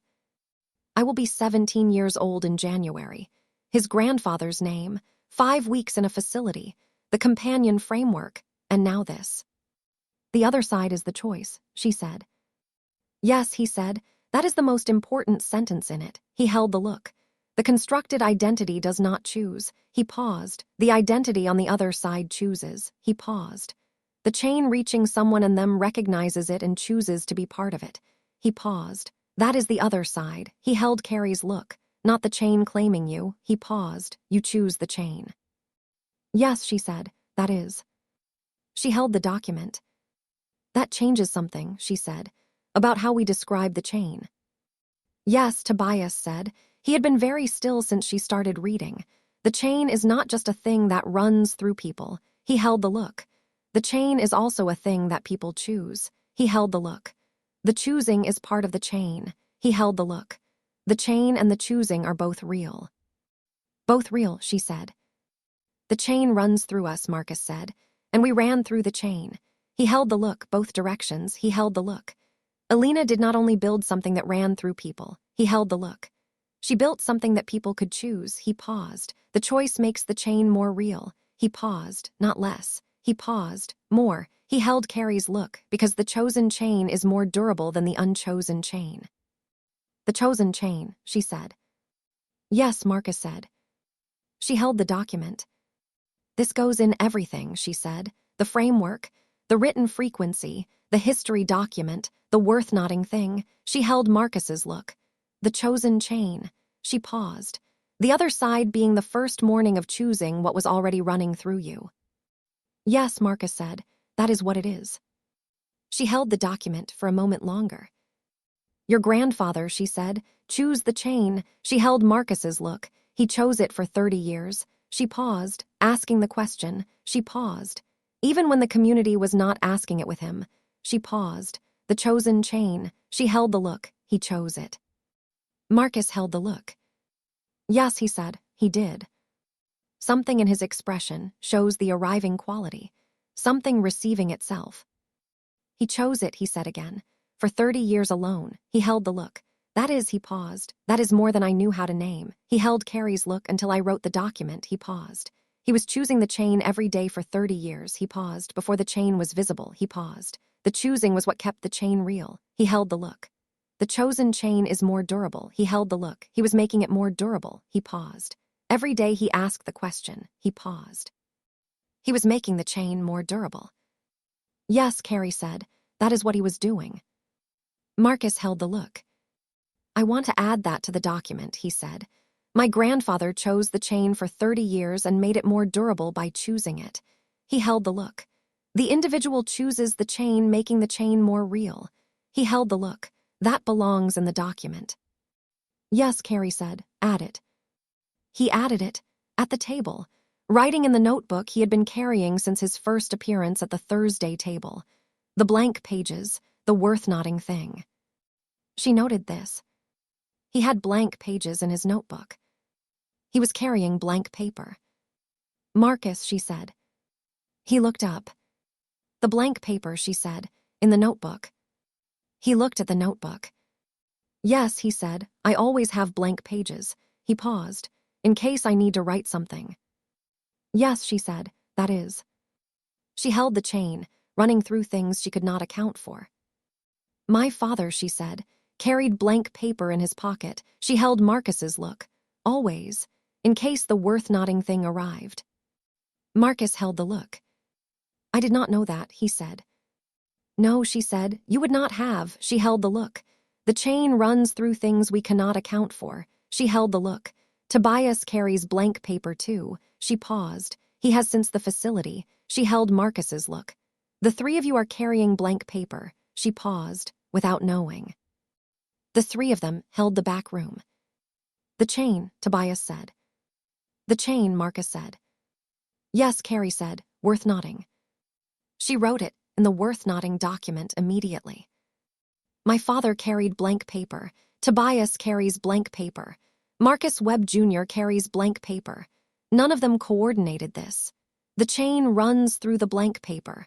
The worth-noting thing. The chain runs through the readiness for the worth-noting thing. The blank paper is part of the chain. She held the screen. She added, they chose a chain. The chain that people choose as well as the chain that runs through people. The choice makes the chain more durable. Marcus Webb, the grandfather, chose the chain for 30 years. Each day of asking makes the chain more real. The chain is more real because he chose it. Worth-noting, the choosing is part of the chain. She set the phone down. The document, she said to Marcus, is complete. Yes, he said. Send it to the archive, she said, all of them. She paused. It belongs next to the companion framework. She paused. The companion framework brings people to the other side. She paused. What is on the other side describes what they find when they get there. She paused. They belong together. Yes, Tobias said. I will add the companion framework's final section pointing to this document. He held the look. The journey and the destination. He paused. Both. Both real, Marcus said. Yes, she said, both are real. The third thing January held. The Thursday table becoming something different. Not different in the sense of changing, different in the sense of arriving at what it had been building toward. It had been 67 in December. In the third week of January, it was 70. 70 people in the circle, in the silver quill. She had looked at the circle as it filled, and had held the specific quality of 70 people, not dramatically different from 67, and completely different from 6. The circle had been running for 15 months. 15 months of building, and the circle was 70 people who had found the door and come through it, and were now in the practice. The table that week had a specific quality she had not encountered before in 15 months of tables. The quality of a community that had found its rhythm. Not building toward rhythm in it. The circle moved through the conversation with the specific ease of people who had been in this practice long enough that the practice was part of how they moved. The questions asked without hesitation. The honest responses without the specific tentativeness of people still finding the register. The holding without the deliberateness of people who were consciously applying the framework. Simply doing it. Practice as a habit of mind. She had said to Amber after, the circle has its rhythm. And Amber had said, yes, the second year of November produced what it was supposed to produce. The practice became ordinary, Carrie had said. Yes, Amber had said. The chain became ordinary. She had held Carrie's look. The second year delivering what you said it would deliver. The chain became ordinary, Carrie had said. Yes. After the January table, she found herself in the front room. The armchair. Not alone, Tobias was at the table in the back room with Marcus, the two of them working through the integration of what is on the other side into the framework's transmission guide. She could hear the quality of their conversation fast, precise, the specific back and forth of two people who had found their language. Sierra was somewhere in the silver quill. She heard her in the front room's shelving area, the specific quality of someone who had become comfortable enough in the space to browse without announcing herself. Mary was at the counter with Amber. Priya was upstairs, the lineage text, the practice. Lilith beside her in the armchair, the arm position, the beside. The silver quill on a January Thursday evening, the practice running, the circle having been, the chain visible in the room. Tell me, Lilith said, what you are thinking. I am thinking, Carrie said, about the chosen chain. Yes, Lilith said. The chain that people choose as well as the chain that runs through them, she said. The choice makes the chain more durable. She held the look. I have been thinking about what it means that I chose it. Tell me, Lilith said. The chain ran through me, she said. Alina's exit tradition in the walls when I came through the door, the frequency in Mary. My parents' choice. She held the look, all of that ran through me. She paused, and at some point I chose it. She held Lilith's look. I do not know exactly when the choosing happened. She paused. It was not a single moment. She paused. It happened over the course of a year. She paused. The bond is going, the threshold being named. The convening session. She paused. Somewhere in there I stopped receiving the chain and started choosing it. She held Lilith's look. Both happened. She paused. The chain ran through me and I chose the chain.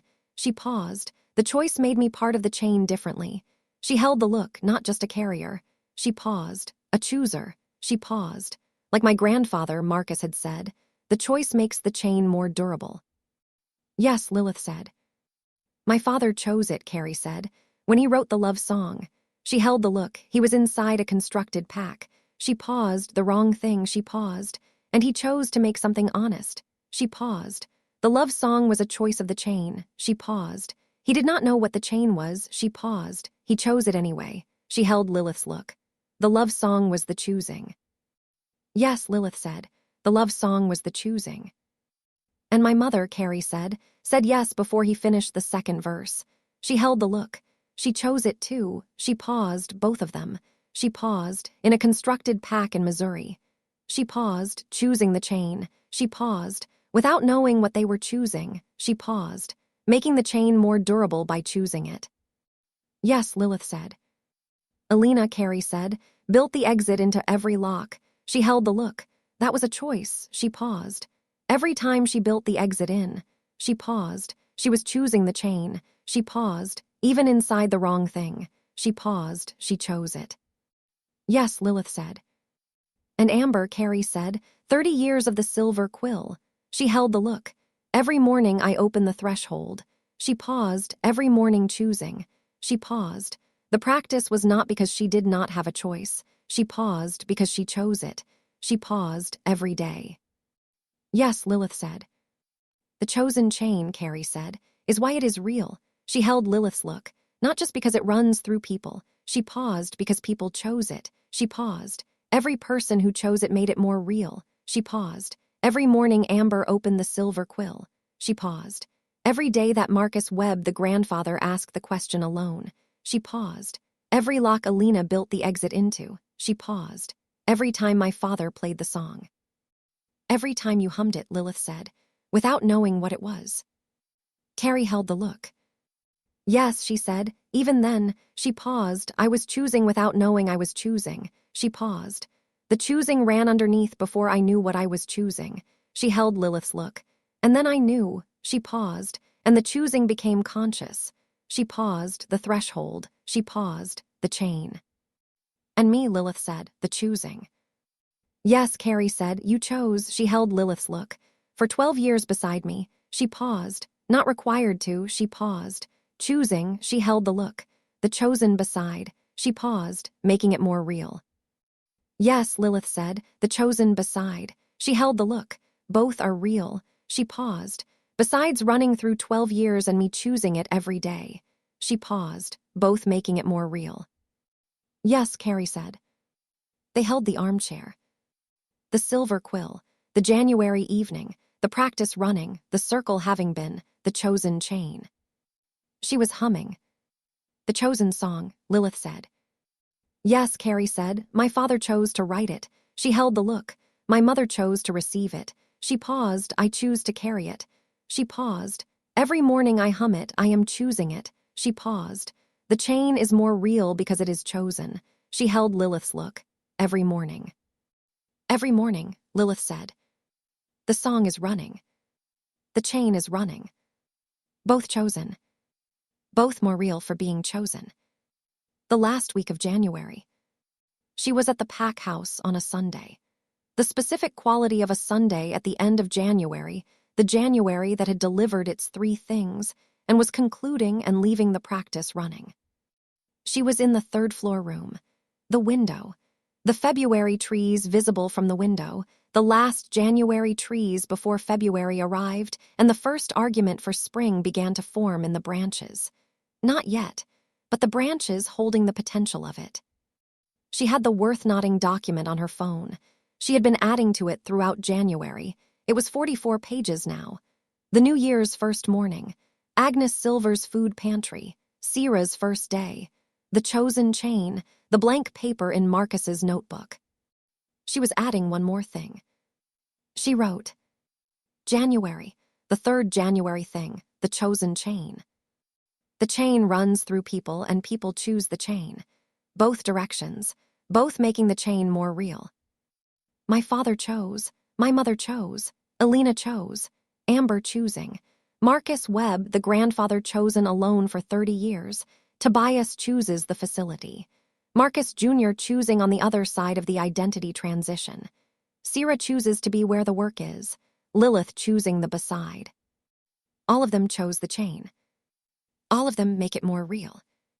She held the screen. She added, I choose it. Every morning I hum the song I choose. The chain is more real because I choose it. The worth-noting thing, the choosing is not separate from the chain. The choosing is part of the chain. Every person who chooses the chain is building the chain, not only receiving it. We are building the chain we receive. This is worth noting. This is the most significant thing I have written. She held the screen. She read it back. Yes, she said, that is the true thing. She held the phone. She was humming. She let it continue. The window, the January trees. The first morning of February is approaching tomorrow. The chain is running. The chain chosen. Both are real. Lilith knocked on the door at 7. Come in, she said. Lilith came in. She sat on the bed, the specific position present settled the beside. She looked at Carrie at the window. Tell me what you wrote, she said. Carrie read it to her. When she finished, Lilith held the bedroom. We are building the chain we receive, she said. Yes, Carrie said. Lilith paused. That is the most significant thing in the document. She held the look. All of it is significant. She paused. That is the most. Yes, Carrie said, I think so. Why, Lilith said. Why is it the most significant? Carrie held the window. Because, she said, it means the chain is not finished. She held Lilith's look. The chain that Alina built was not the completed version that the rest of us receive. She paused. The chain is still being built. She paused. By every person who chooses it. She paused. Marcus Webb, the grandfather, built it by choosing it for 30 years alone. She paused. Tobias builds it by carrying blank paper. She paused. The Edinburgh Coven built it by deliberating honestly about the journalist's proposal. She paused. All of them build the chain they receive. She held Lilith's look. The chain is a living thing. She paused. Not a fixed thing running through people. She paused. A living thing that grows through the choosing. She held the look. Alina did not build the whole chain. She paused. She built the beginning. She paused. We are building the rest. The chain is not finished, Lilith said. No, Carrie said. The chain is always approaching. She held the look, like the framework. She paused, complete and always approaching. She paused. Both are real. Lilith held the look. The second year, she said. This is what the second year was for. She held the look, not just the practice deepening. She paused, the understanding deepened. She paused, understanding what the chain is. She paused, not just receiving it. She paused, building it. Yes, Carrie said. The second year was the year of understanding what building the chain means. She held Lilith's look, not the threshold building the chain. She paused. Every person who chooses the chain builds the chain. She paused, the threshold building the conditions for the choosing. She paused, but the building happening in the choosing. She held the look. Every morning I hum the song. She paused. Every morning Amber opens the silver quill. She paused. Every day Marcus Jr. carries blank paper. She paused. Every question asked honestly. She paused, building the chain. The world we are making, Lilith said. Yes, Carrie said. The world we are making. She held Lilith's look. Not the world I am building. She paused. The world we are building. She paused, together. She paused. Every person who chooses the chain. The world we are making, Lilith said again. We. Yes, Carrie said, we. She was humming. Lilith heard it. There it is, she said. There it is, Carrie said. They held the third-floor room. The January window. The trees, holding the first potential of spring. The chain is running. The chain chosen. The world being made. The world we make. Book 3 of the Shattered Bonds trilogy. Chapter 15. February. She woke on the first morning of February and lay in the third-floor room and held the specific quality of what February was. Not the dark of December or the turned calendar quality of January. Something different. February was the first argument for spring being made by the light, not yet won, not even close to win, but the argument began. The days are incrementally longer. The specific quality of the Pacific Northwest, noticing that the light was returning before the warmth did, the light arriving as a premise that the warmth would eventually confirm. She held this. February was the beginning of the argument for what was coming. The convening session was in June. 5 months. The plain sight consensus question would be on the table again, not in the same form as June of last year, in the evolved form of a question that had been partially answered by events, by the honest frequency crossing the consensus line, by the Edinburgh journalist's proposal, by the mundane world's practices already using what the written frequency carried. The community would need to reason about something that had already partially happened. The lock had opened from the inside. The question now was not whether to open it. The question was what to do honestly with the door that was already ajar. She thought about this in the February morning. She thought about what the next 5 months required. The community, she said to the room, is going to need to understand what the choosing means. She paused. Before June, she paused. The chosen chain, she paused. Every person who chose it has made it more real. She paused. The Edinburgh journalist feeling the chain. She paused, having chosen it without knowing what she was choosing. She paused. The chain is more real because she chose it. She got up.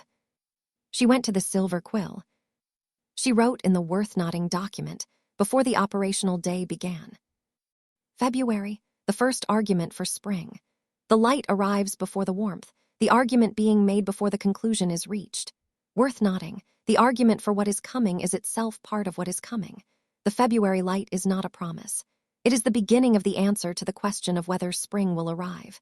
The community's deliberation about what to do with the door that is already ajar is the same.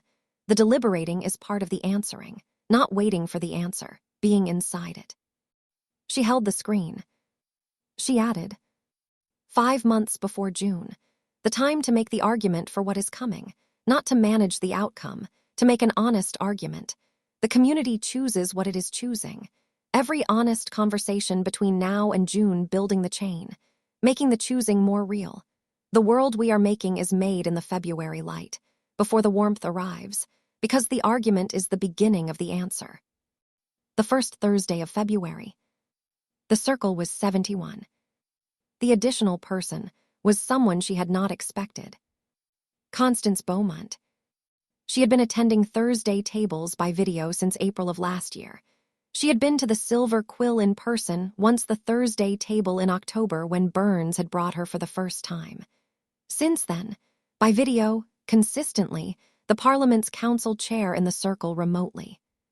She had sent a message on Wednesday through Burns' channel. I will be in Seattle Thursday. I would like to attend in person. She came through the Silver Quill's front door on Thursday morning with the quality she always had. 68 years old, 30 years of the Burns Parliament. The woman who had been asking the question inside the Parliament's managed structure for 30 years, and she looked at the front room. She stopped. She held the Silver Quill's front room. I have been to the Silver Quill once, she said, to Carrie, who had come to meet her in October. She held the look. I thought I remembered what it was. She paused. I did not remember correctly. Tell me what you find now, Carrie said. Beaumont held the front room. The warmth is not a temperature, she said. It is a quality. She held the look, something in the space itself. She paused. I felt it in October and attributed it to the specific circumstances of that visit. She paused, being here without the specific circumstances. She held the look. The warmth is the same. She paused. It is not circumstantial. She paused. It is what this place is. Yes, Carrie said. It is what this place is. The chain in the walls, Beaumont said. Yes, Carrie said. Alina's exit tradition. She held the look, running through 30 years of Amber's practice. She held the look. The building is a link. Yes, Beaumont said. I have read the history document. She paused, all of them. She paused, the written frequency, the worth-noting document, the framework, the transmission guide. She held Carrie's look. I have been reading everything the threshold has produced. She paused. Since July, she paused. I wanted to come in person today because she paused, because the documents are not the same as the place. She held the look. The warmth in the documents is real. She paused. The warmth in this room is more real. She held the look. I wanted to know what it felt like. Come in, Carrie said. Sit in the circle. Beaumont came in. She sat in the circle. She looked at the 70 other people in it. She held the circle. I have been in Parliament councils for 30 years, she said, to no one specifically. She paused, rooms of 12. She paused, rooms of 20. She paused, rooms built for institutional function. She held the circle. I have never been in a room that felt like this one. Tell me what this room feels like, Tobias said. From across the circle, 15 months of Thursday tables. Beaumont held him. Like everyone in it is here, she said. Tobias held the look. Yes, he said, that is what the specific seeing produces. He held the look. Everyone here is a specific person. He held the look not as institutional representatives. He held the look not as categories. He held the look. Here, he held the look. The room feels like everyone is here because everyone in it is actually here. He held Beaumont's look. That is the practice. Beaumont held the look. I have been in rooms where people were present but not here, she said. For 30 years. She paused, the specific quality of managed presence. She paused, the institutional participant who is representing a position rather than being a person. She held the look. This room does not have that quality. No, Tobias said. The honest walls remove it. Yes, Beaumont said, I see that now. She held the circle, in person. She paused. The documents described it. She paused. The room demonstrates it. The circle. The February, Thursday table. The warmth doing its February work. The table that week had a specific conversation that she had been waiting for since the summer. Not anxiously waiting the way you waited for the right time. The way Valerie Summers had always known when the time was right. The time was right on this February Thursday. The Edinburgh journalist's proposal. The Edinburgh Coven had been deliberating since October. They had been asking the question. Fiona had been attending Thursday tables remotely throughout. The deliberation had been inside the Coven, and the Coven had been bringing it, piece by piece, to the Thursday table as part of their honest process. This Thursday, Fiona said, the Edinburgh Coven has reached a position. The circle attended. We have been deliberating for 4 months, she said. The journalist's proposal, she held the screen. The question we have been asking, are we honest about what we want? She held the screen. Not is this safe, not is this the right time, she held the screen. Are we honest about what we want? She paused, and the honest answer is yes. She held the screen. We want to tell the story, she paused. We have been wanting to tell the story for 30 years, she paused. The Coven has been asking alone for 30 years. She paused, and what we have been asking is, can we be known? She paused. Can the chain be seen? She paused. Can the honest thing simply be what it is? She held the screen. The journalist is offering us the answer. She paused. Yes, she held the screen. The Edinburgh Coven is going to work with the journalist. The circle. The decision, Fiona said, is not for the Compact's council to manage. She held the screen. The community's ongoing process will need to engage with it. She held the screen. The next convening session will need to address it. She paused, but the Coven has decided. She held the screen. We are choosing the chain. She paused, choosing it consciously. She paused, choosing to let the honest thing simply be what it is. She held the screen. The world we are making. She paused. We are making it. The circle. 71 people received this. Marcus Jr. held his notebook. He said from his chair, my grandfather wanted the story told for 30 years. He held the circle. He asked through the channels and was managed. He held the circle.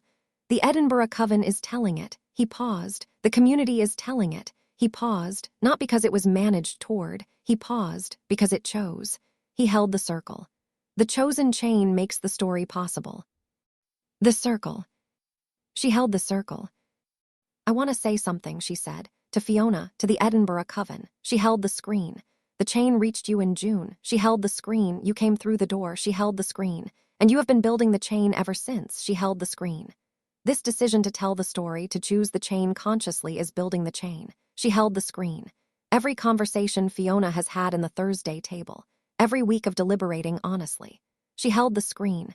You have been building the chain. She paused. The world we are making. She paused. You are making it. Fiona held the screen. She said, for 30 years we were asking alone. She paused, and we did not know the asking was building something. She paused. We know now. She paused. The choice is the building. She held the screen. We are choosing. She paused. We are building. Yes, Carrie said. You are. Beaumont, in the circle for the first time in person, held the conversation. She said, the Parliament has been managing information for 40 years. She held the circle.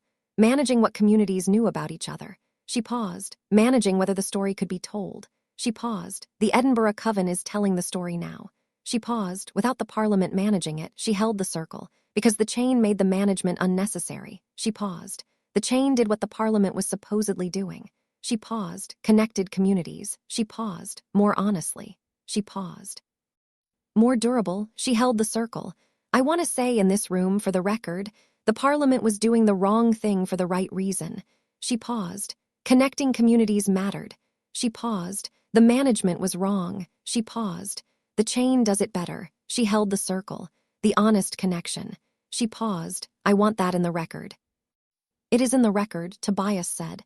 He was writing. Good, Beaumont said. The Parliament should be accountable for what it was doing. She paused. And the community should know the chain does it better.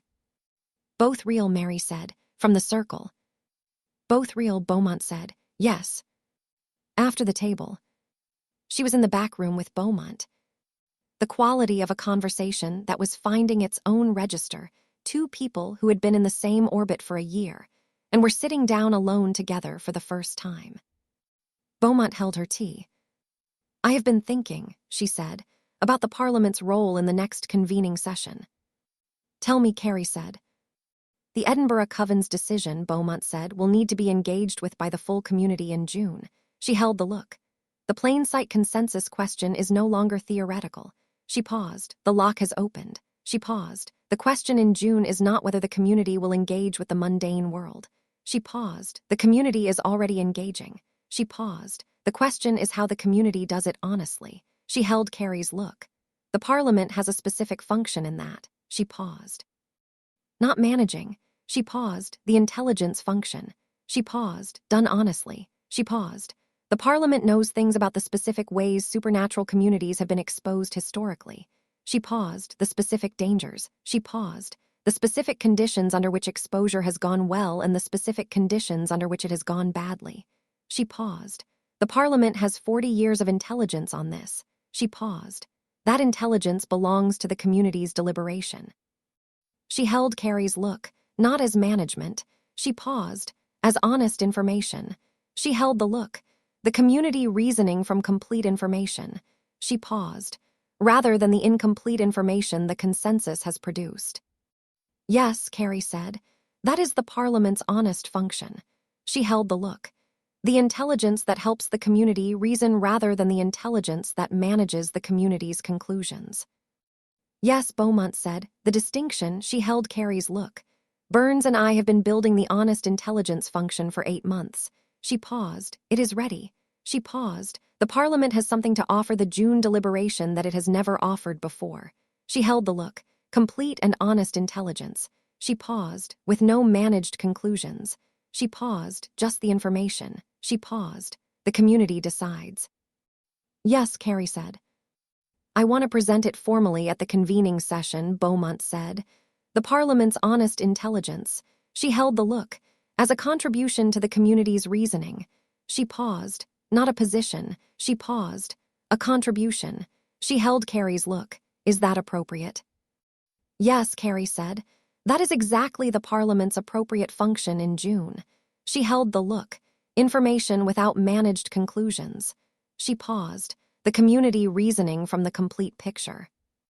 Good, Beaumont said. She held her tea. The Parliament, she said. It is different from what it was in January a year ago. She held Carrie's look, the question working on it. She paused, the chain running through it. She held the look.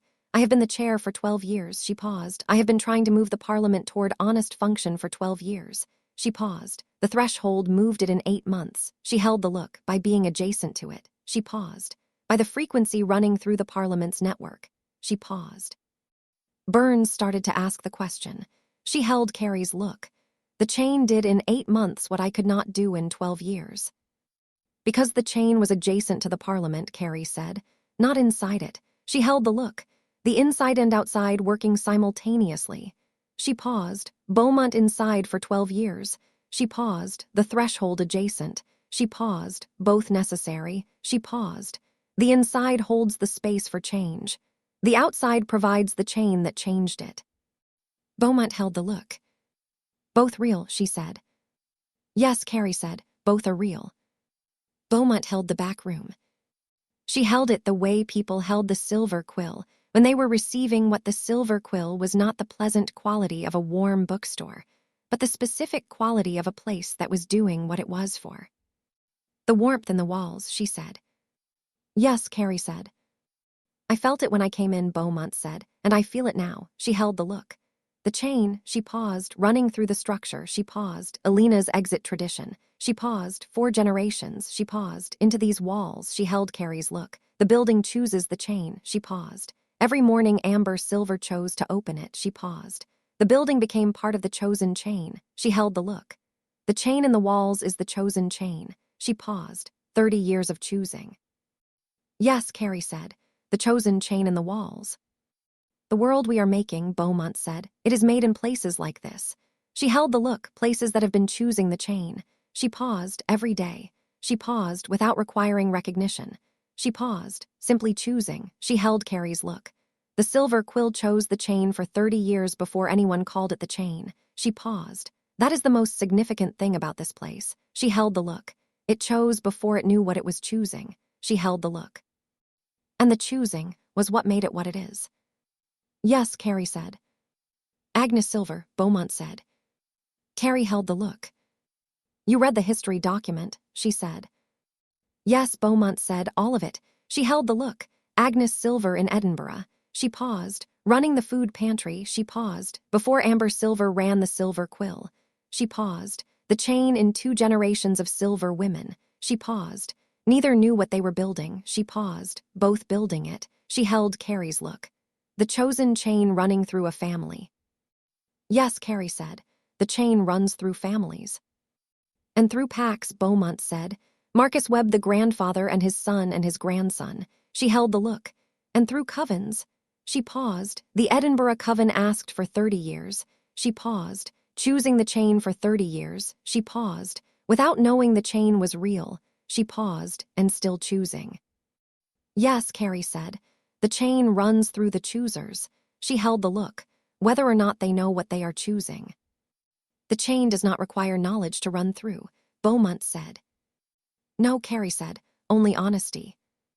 Honest people building the chain, Beaumont said, without knowing what they are building. Yes, Carrie said, that is the chain. Beaumont held the look for a long moment. She said, I have been honest for 30 years inside the Parliament. She held Carrie's look. I did not always have the language for the chain. She paused, but I was choosing it. She paused. Every time I asked the question inside the Parliament, she paused. Every time I argued for the community's right to know, she paused. Every time I held the door open from the inside, she held the look. I was choosing the chain. She held the look, without knowing what I was choosing. Yes, Carrie said, you were building the chain. She held Beaumont's look. The Parliament was more ready to be changed when the threshold arrived because you had been choosing the chain inside it for 30 years. She paused. The chosen chain from inside. She paused. Meeting the chain from outside. She paused, both necessary. Beaumont held the look. Yes, she said, both necessary. She paused. Both building the same thing. The world we are making, Carrie said. Yes, Beaumont said, the world we are making. The second week of February. The threshold's independent field operations capacity was confirmed. Lilith told her on a Wednesday evening at the pack house. It is ready, she said. The structure is in place. She held the look. The threshold has its own field operations.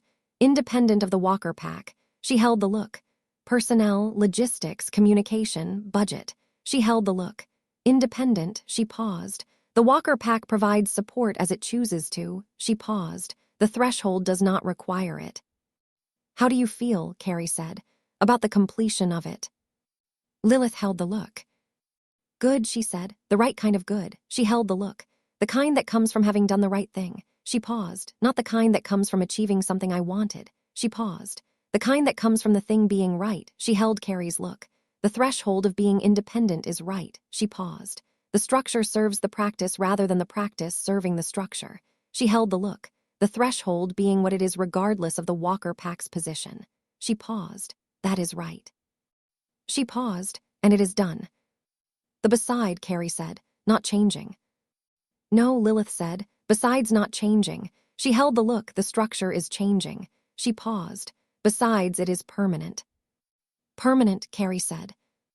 Yes, Lilith said, permanent. She held the look, I chose it. She paused, I am choosing it. She paused. Every day, she paused. The chosen beside. She held Carrie's look, making it more durable. She paused. Every day. Yes, Carrie said, every day. The Thursday, table in the third week of February. 73 people. The circle had reached 73. She held this at the beginning of the table. 1 year and 4 months since the first Thursday table in October. 6 people to 73. Not because of management. Because the chain had reached 73 people who had found the door and come through it and were now in the practice. The table had a specific conversation this week about June. Not planning the convening session, the compact and the threshold were planning it through their formal channels. A different conversation. The circle reasoning about what June required from the people inside it. What did the community need to do in the 5 months before June to be ready for the honest conversation about the door that was already ajar? Tobias said, the transmission guide needs to reach the communities that will be at June's session but have not yet encountered it. He held the circle. The 47 communities from last year's session plus the new communities who will attend. He held the look. They need the transmission guide before they arrive. He paused. So the practice is already running in them before the session. He paused.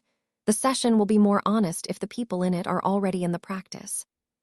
The compact can facilitate the distribution, Addisa said. She was at the table through the formal channel. Now she had stepped back from the council, but had been brought back into the compact's process specifically for the June preparation, the grievance acknowledgement process having prepared her for exactly this function. The formal distribution to registered communities. She paused. I will coordinate with Elias. Good, Tobias said. Marcus Jr. said, the companion framework and what is on the other side need to be available to the constructed communities before June. He held the circle. The communities that will be reasoning about what the door being ajar means for their specific identities. He held the look.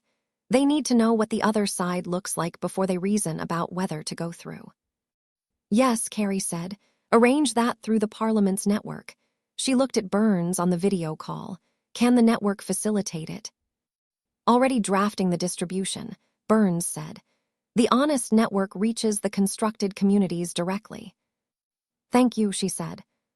Priya said from the circle, where she had been attending with the increasing quality of someone who was growing into the table's full register, the renegotiation working. She held the circle. Communities that come to June knowing the exit is available will reason differently about the door being ajar. She held the look. Knowing you have an exit changes how you reason about the room you are in. She held the look. I want to make sure every constructed community that will be at June's session knows the exit exists before they arrive. How many communities need direct contact? Carrie said. 14, Priya said. I have the list. She paused. I have been building toward it since January. She held Carrie's look. I will be in contact with all 14 before June. All 14, Carrie said. All 14, Priya said. The exit is available. She paused. They should know before they reason about the door. The circle. The February table reasoning about what June required. The practice running. The community building the chain toward June. Sierra spoke at the table's end. She had been in the circle for 2 months as a Seattle resident rather than a visitor. The quality of her presence in the circle had changed. She was more settled in it, the holder's function more integrated, the practice more simply part of how she moved. She said, I want to name something about what is happening before June. The circle attended. We are choosing the chain, she said. Every conversation before June is choosing the chain. She held the circle. The transmission guide reaches new communities. She paused. The companion framework reaches the constructed communities. She paused. Priya contacted the 14. She paused. Burns' honest network distribution. She paused. Beaumont preparing the Parliament's honest intelligence. She paused. The Edinburgh Coven working with the journalist. She held the circle. All of us are building the chain toward June. She held the circle, choosing it. She held the circle every conversation. She held the circle, making the chain more durable. She held the circle, so that when June arrives, the community is choosing from inside a chain that is already more real than it was in June of last year. She held the circle. The chosen chain makes June more honest. She held the circle because the chain is more real. She held the circle because we chose it. The circle. 73 people. The practice. The chain. Yes, Carrie said, that is what we are doing. Sunday. February, the argument for spring continues. She was in the third-floor room at the pack house. The window with the February trees, the first potential of spring visible now in the branches. Not yet leaving. The potential of leaves. The argument being made by the branches themselves, something moving in them that was the first suggestion of what was coming. She held the February morning. She picked up the worth-noting document. She had been adding to it since the Thursday table. She wrote, February, the argument for spring being made, the branches holding the potential, not leaving yet, the potential of leaves. The chain is like the February branches. The potential of what is coming is held in what already is. The chosen chain carrying the potential of the world that is being made. She held the screen. She added, June is approaching. The community chose the chain toward it. Every conversation makes the chain more real. Every person who chooses it builds the world we are making. The worth-noting thing about February, the argument for what is coming is already making what is coming more possible. The community is not waiting for June. The community is building in June. Every Thursday table, every honest conversation, every choice. We are making the world, while we wait for the moment we will make it. This is not a paradox. This is the chain. She read it back. She held it. She added one more line. My father wrote the love song before the world knew it needed it. The love song was the argument for what was coming. The choice of the chain before the chain was visible. The world is more real because he chose it. Worth noting, the world is always being made by the people who choose it before it exists. That is how worlds are made. She set the phone on the window ledge. She held the February window. The trees, the potential of spring in the branches, the chain in everything visible and invisible. She was humming, beginning to end. The world being made. The song is the argument for it. Yes, she said. Lilith knocked on the door. Come in, she said. Lilith came in. She looked at Carrie at the window. Read it to me, she said, what you wrote. Carrie read it. Lilith held the February morning. The world is always being made by the people who choose it before it exists, she said. That is how worlds are made. Yes, Carrie said. Your father, Lilith said, chose it before it existed. Yes, Carrie said. He wrote the song, Lilith said, before the threshold existed. She held the look, before the chain was visible. She paused, before you knew what the song was. She paused. He was making the world we are making. She paused, before it existed. She held Carrie's look. The choosing always comes before the existence. She paused. The love song before the chain. She paused. The potential in the branches before the leaves. Yes, Carrie said. The choosing always comes before the existence. She held Lilith's look. Every person who chose the chain before it was visible was making the chain. She paused. My father. She paused. Alina. She paused. Marcus Webb, the grandfather. She paused. Amber's mother. She paused. All of them chose the world before the world existed. And now, Lilith said, we are choosing it into existence. Yes, Carrie said, we are. She was humming. The February morning, the potential in the branches, the world being made. The song, Lilith said, is still the argument. Yes, Carrie said, the song is always the argument. She held Lilith's look for what is coming. She paused, the love before the chain. She paused, the argument that the chain would be real. She paused, before anyone knew it would be. He made the argument, Lilith said. Yes, Carrie said, he made it. And we are the answer, Lilith said. She held the window. She held the February trees. She held what Lilith had said. We are the answer, she said. Not loudly, to the window, to the branches, to the potential of what was coming, to her father who had written the love song and sent it forward and been the beginning of the argument that this was all worth making. Yes, she said, we are. The world we make. Book 3 of the Shattered Bonds trilogy. Chapter 16. March. The rain settled into the specific quality of March rain, not February's quiet persistence or November's full commitment, but something with more movement in it. The wind coming off the sound with the specific quality of March wind, which was the wind of a season that had not yet arrived pushing against the season that was not yet gone.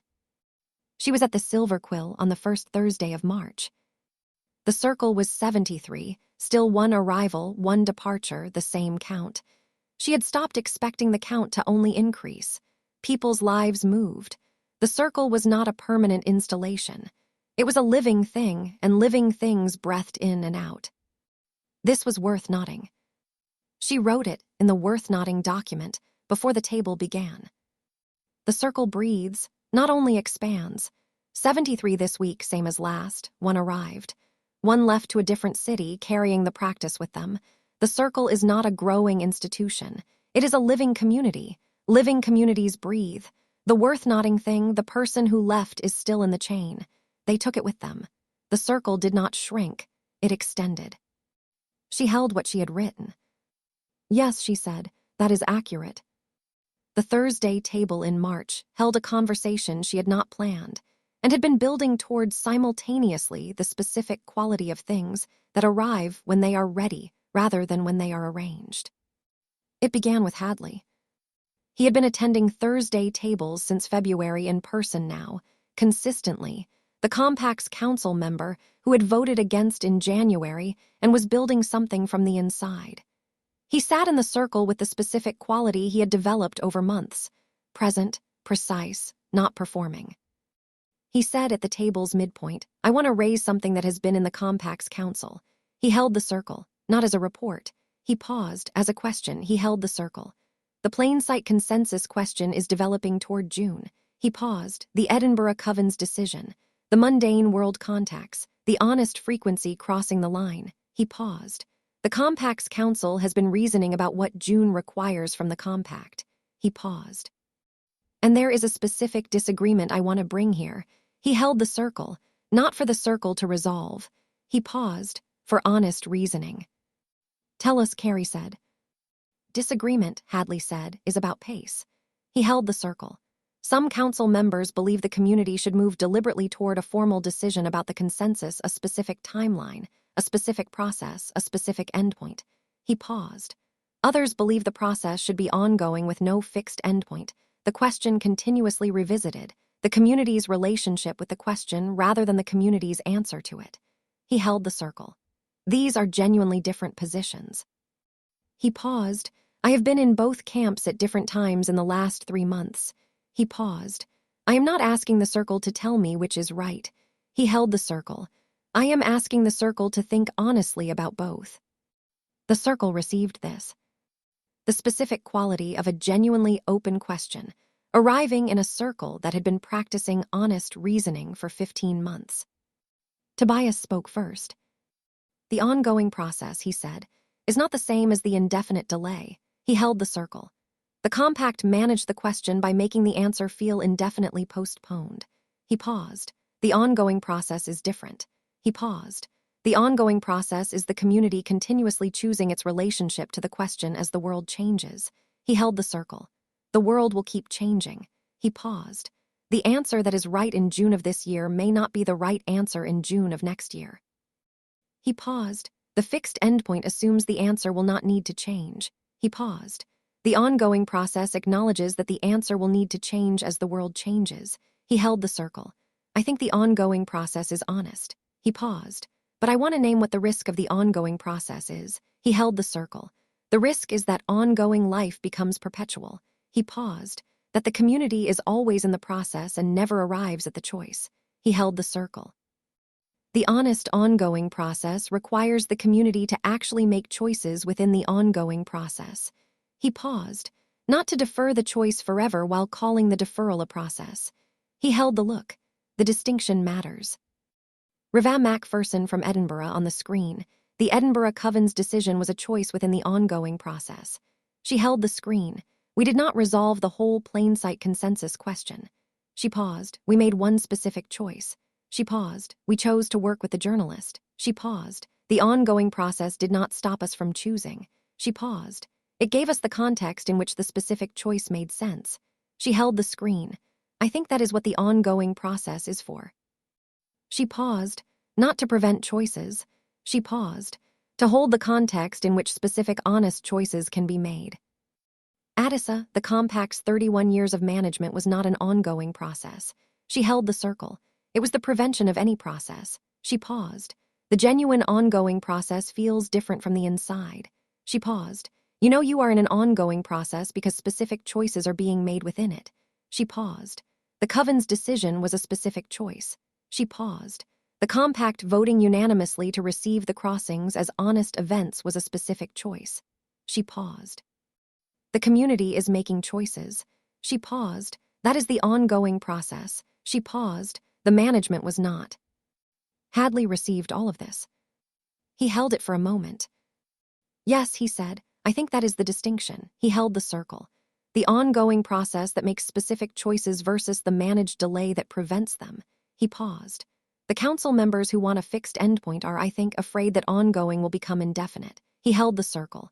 They have seen the compact manage things indefinitely and call it a process. He held the circle. The fear is that we will do the same thing again with a different name. He paused. That is a legitimate fear. He held the circle. The Edinburgh Coven's choice is the answer to it. He paused. The specific choice made within the ongoing process. He paused, not resolving the whole question. He paused, moving within it. He held the circle. I am going to bring this back to the council. He paused. The distinction between ongoing process and indefinite management is the thing they need. He held the circle. Thank you for the honest reasoning. The question standing, Carrie said, does not mean the answer is postponed. She held the circle. It means the answer is always being built. She paused. The Edinburgh Coven built part of the answer. She paused. We are building more of it now. She paused. June will build more. She paused. The answer is not at the end of the process. She paused. The answer is the process. She held the circle. Every honest choice is the answer being built. Hadley held the look. Yes, he said. That is what I will bring to the council. After the table, she walked with Hadley to the Silver Quill's front door. He stopped at the entrance. He held the front room with his eyes, the shelves, the warmth, the smell of lilac and mint. I voted against, he said, in January a year ago. Yes, she said. I have been asking the question since February, he said. 14 months. Yes, she said. The council, he said, has changed in 14 months. He held the look, not because the threshold changed it directly. He paused because the question was in the room. He paused, and the people in the room kept asking for it. He paused, and the asking changed what the room was. He held Carrie's look.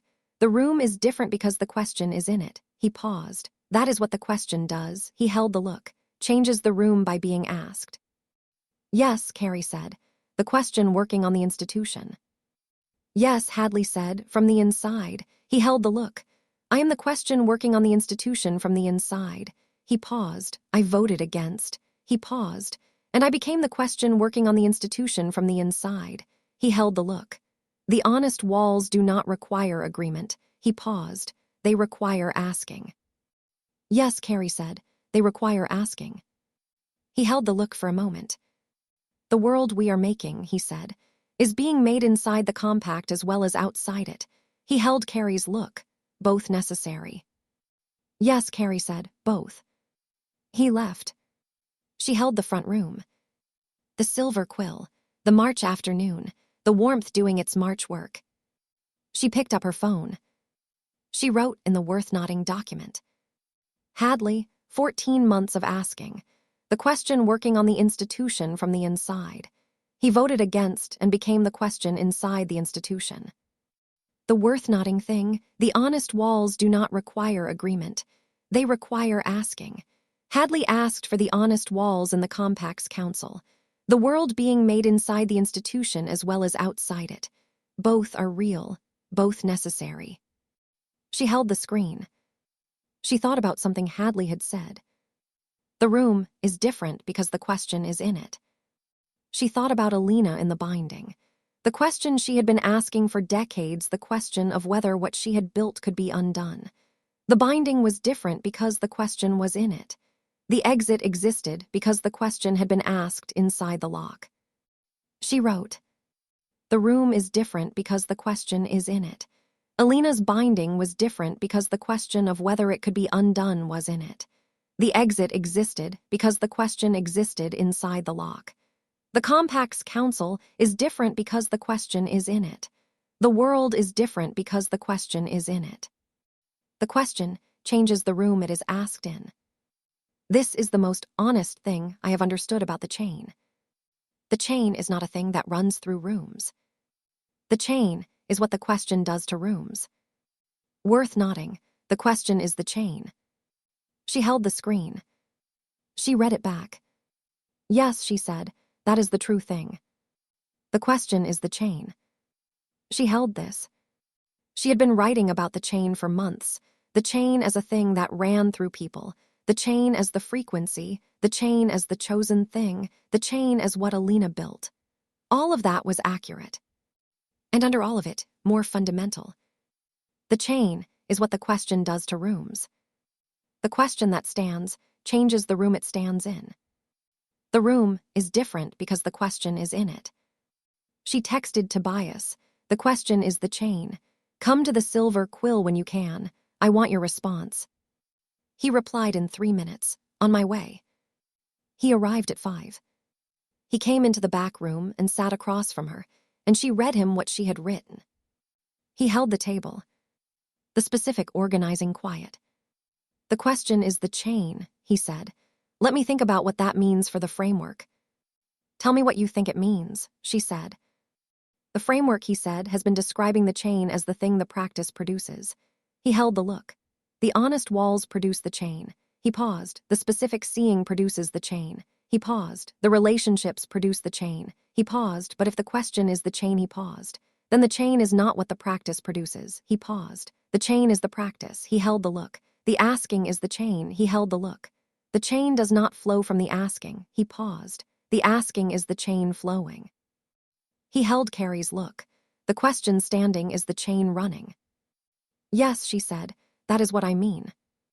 Then the framework has been describing the practice as producing the chain, he said, when the practice is the chain. He held the look. The practice and the chain are not two things. He paused. They are one thing. He paused. The practice of asking is the chain running. He paused. The chain running is the practice of asking. He held the look. The same thing. Yes, she said. That changes how the transmission guide describes the relationship between the practice and the chain, he said. The transmission guide implies you practice in order to participate in the chain. He held the look. But if the practice is the chain, then you are in the chain the moment you ask the question honestly. He paused. You do not build toward the chain. He paused. You are in it when you ask. He held the look. The asking is the being in it. She held the look. The Edinburgh Coven, she said, asking alone for 30 years, she held the look. They were in the chain for 30 years, she paused without knowing. She paused, the asking was the being in it. She paused. The chain ran through them because they were asking. She paused, not despite the isolation. She paused, through the asking inside the isolation. Yes, Tobias said, the asking is always the chain. He held the look. Regardless of whether the person knows the chain is real. He paused. The question standing is the chain running. He paused. In any room, he paused. In any person, he paused. At any time, he held Carrie's look. The chain is not a structure that some people are inside. He paused. The chain is the activity of honest asking. He paused. Anyone honestly asking is in the chain. He held the look. Always. The back room. She held this. The chain does not have a specific requirement, she said. We said that in December. Yes, Tobias said. The chain does not have a membership requirement, she said. Anyone honestly asking is in the chain. Yes, Tobias said. That is what this means. He held the look. The chain is not an institution with members. He paused. The chain is honest. He paused. Wherever honest asking happens. He held the look. The threshold is not the chain. He held the look. The threshold is where people learn to ask honestly. He paused. The asking is the chain. He held the look. The threshold serves the chain. He paused. The chain is not the threshold. Yes, Carrie said. That is right. She held the table. This needs to be in everything, she said. The framework, the transmission guide, the written frequency, the history document. She held Tobias's look. The chain is not the threshold. The threshold serves the chain. The chain is honest, asking wherever it happens. Anyone honestly asking is in the chain. Yes, Tobias said, all of it. He was already writing. She picked up her phone. She added to the worth-noting document. The question is the chain. The asking is the chain running. The chain is not a structure that some people are inside. The chain is the activity of honest asking. Anyone honestly asking is in the chain. Always, wherever honest asking happens. The threshold is not the chain. The threshold is where people learn to ask honestly. The chain is larger than the threshold. The chain is wherever the question stands. She read it back. The chain is larger than the threshold, she said aloud. Yes, Tobias said, without looking up from his writing. That is the most important sentence in it. Yes, she said, I think so. She told Lilith that evening. They were at the pack house. The specific quality of a March evening at the pack house, the wind coming through, the trees moving, the house holding its warmth against the wind. She read the worth-noting section. Lilith held the evening. The chain is larger than the threshold, she said. Yes, Carrie said. You built the threshold to serve the chain, Lilith said, not to be the chain. Yes, Carrie said, though I did not know that when I built it. She held Lilith's look. I thought I was nomming the chain. She paused. I was nomming one place where the chain runs. She paused. Not the chain itself. She paused. The chain was running before I named it. She held the look. And it runs beyond what I named it. The Edinburgh Coven asking alone for 30 years, Lilith said. In the chain, Carrie said. The whole time. She paused.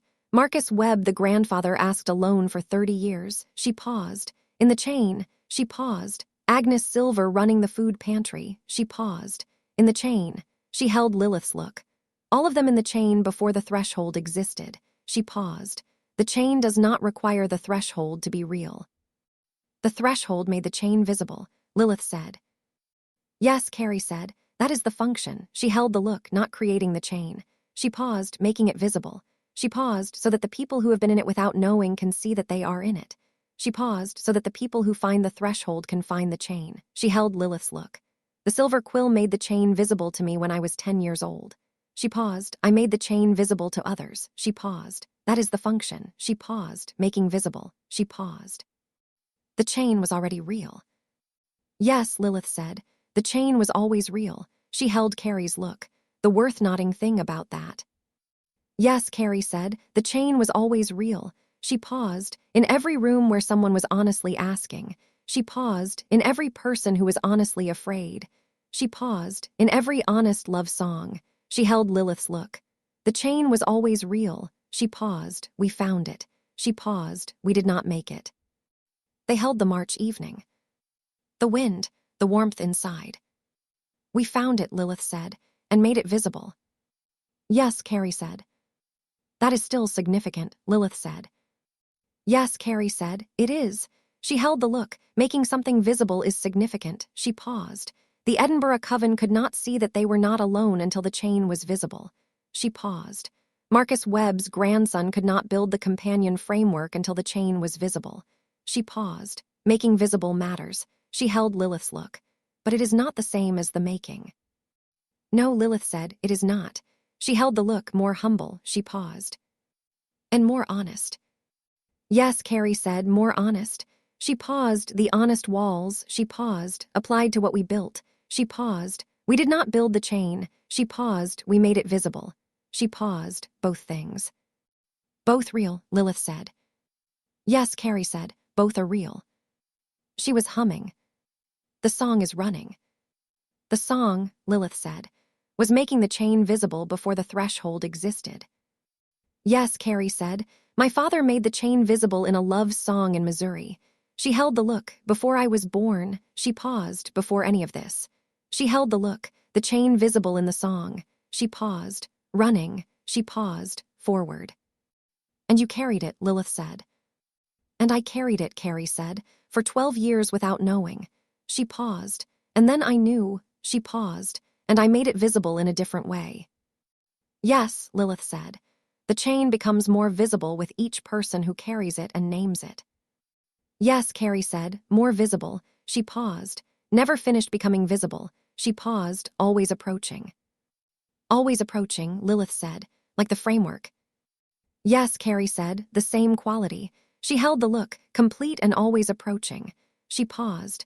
The chain is always real and always becoming more visible. She paused. Both. The wind outside, the warmth inside, the March evening. The song is running. The chain is always real.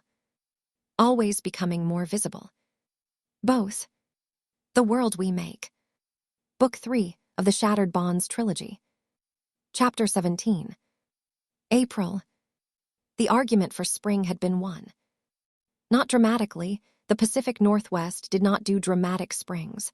But the argument was won in the specific way arguments were won when they were honest, by the accumulated weight of evidence. The trees are in full leaf now. The light stayed past 7. The rain is still present but different from the rain of a season that was itself, rather than the rain of a season defending itself against what was coming. She noticed the one argument from the Silver Quill's front window on the first Thursday of April, and held it as something worth noting. April, she wrote, the argument won, not by force but by accumulation. The light staying a little longer each day until staying long was simply what the light did. The chain works this way, not a single moment of winning. The accumulation of honest asking until the asking is simply what the community does. The worth-noting thing, one arguments look quiet from the inside. The dramatic version is the announcement. The real version is the morning you notice it is already true. She held this. She added, the chain was already real before we named it. When we named it, the nomming was the announcement. The reality had been accumulating for years. Worth noting, the announcement is not the beginning. The beginning was earlier, always earlier. She set the phone down. She held the April morning. The silver quill, the warmth, the smell of lilac and mint, 2 months before June. The April Thursday table was 74. She noted this without ceremony. The circle breathing one arrival this week, no departures. The arrival was a practitioner from a coven in Vancouver who had been in the Parliament's Honest Network for 6 months and had followed the chain back to its source. The table had its rhythm. The 60-minute conversation that moved through the week's significant things, and the framework's ongoing development, and the June preparation, and the Edinburgh Coven's ongoing work with the journalist, and the Compact's council's internal reasoning, and the Kane transition and Priya's renegotiation work, and Marcus Jr.'s next document, and all the ongoing ordinary work of a community in practice. What she noticed about the April table. The questions were better. Not more sophisticated, more honest. The specific quality of questions that had been refined by months of practice into their essential form. Questions that did not manage toward a particular answer. Questions that were genuinely open. She noted this in the worth-noting document after the table. The questions at the Thursday table have become more honest over 16 months, not more complex, more essential. The practice of asking honestly refines the asking. The question becomes what it actually is rather than what the asker hoped it would produce. The worth-noting thing, practice makes the practice better. The asking makes the asking more honest. This is not circular. This is the chain working on the people inside it. After the April table, she found herself in a conversation with Beaumont that had not been planned. Beaumont had been attending in person most weeks now the Parliament's Seattle presence had expanded, and she had taken a flat in Capitol Hill for the spring and summer specifically to be near the work. She had told Burns this was operational. She had told Carrie this was because being near the Silver Quill on a Thursday was the most useful thing she could do.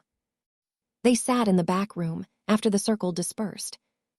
Beaumont said, I want to tell you what I have been thinking about since March. Tell me, Carrie said. The question is the chain, Beaumont said. Your formulation, she held the look. I have been carrying it since you shared it with the table. She paused, and I want to tell you what it does to me to carry it. She held the look. I have been in the Burns Parliament for 30 years, she paused. In managed networks for 30 years, she paused. The managed network's relationship to questions is specific. She held the look. In a managed network, questions are instrumentalized. She paused. You ask the question that produces the outcome you need. She paused. The question is a tool for reaching a conclusion. She paused. The question is not the point. She paused. The conclusion is the point. She held Carrie's look. I have spent 30 years in rooms where questions were tools. She paused. And I have spent the last 16 months in a room where questions are the point. She held the look. The difference is larger than I anticipated. Tell me what the difference feels like, Carrie said. Lighter, Beaumont said. Carrie held the look. Ruth, she said, the Melbourne Coven member after the renegotiation. Yes, Beaumont said, I know the reference. She paused. Lighter. She paused, the specific quality of not carrying the weight of the managed conclusion. She held the look. In a managed network, you carry the conclusion everywhere. She paused. Every question you ask carries the conclusion. She paused, shaping the question toward it. She paused. The carrying is constant. She paused. When the question is the point rather than the tool, you do not carry the conclusion into the question. She held the look. You carry only the question. She paused. The question is lighter than the managed conclusion. She paused. The honest asking is lighter than the managed asking. She held the look. This is what lighter means. She paused. Not easy. She paused. Lighter. She held Carrie's look. The honest thing weighs what it weighs. She paused. The managed thing carries the hidden weight of everything it is concealing. The back room. She held Beaumont. Yes, she said. That is right. She paused. The chain is lighter than the management. She held the look. Not because the chain avoids hard things. She paused. Because the chain carries only what is honest.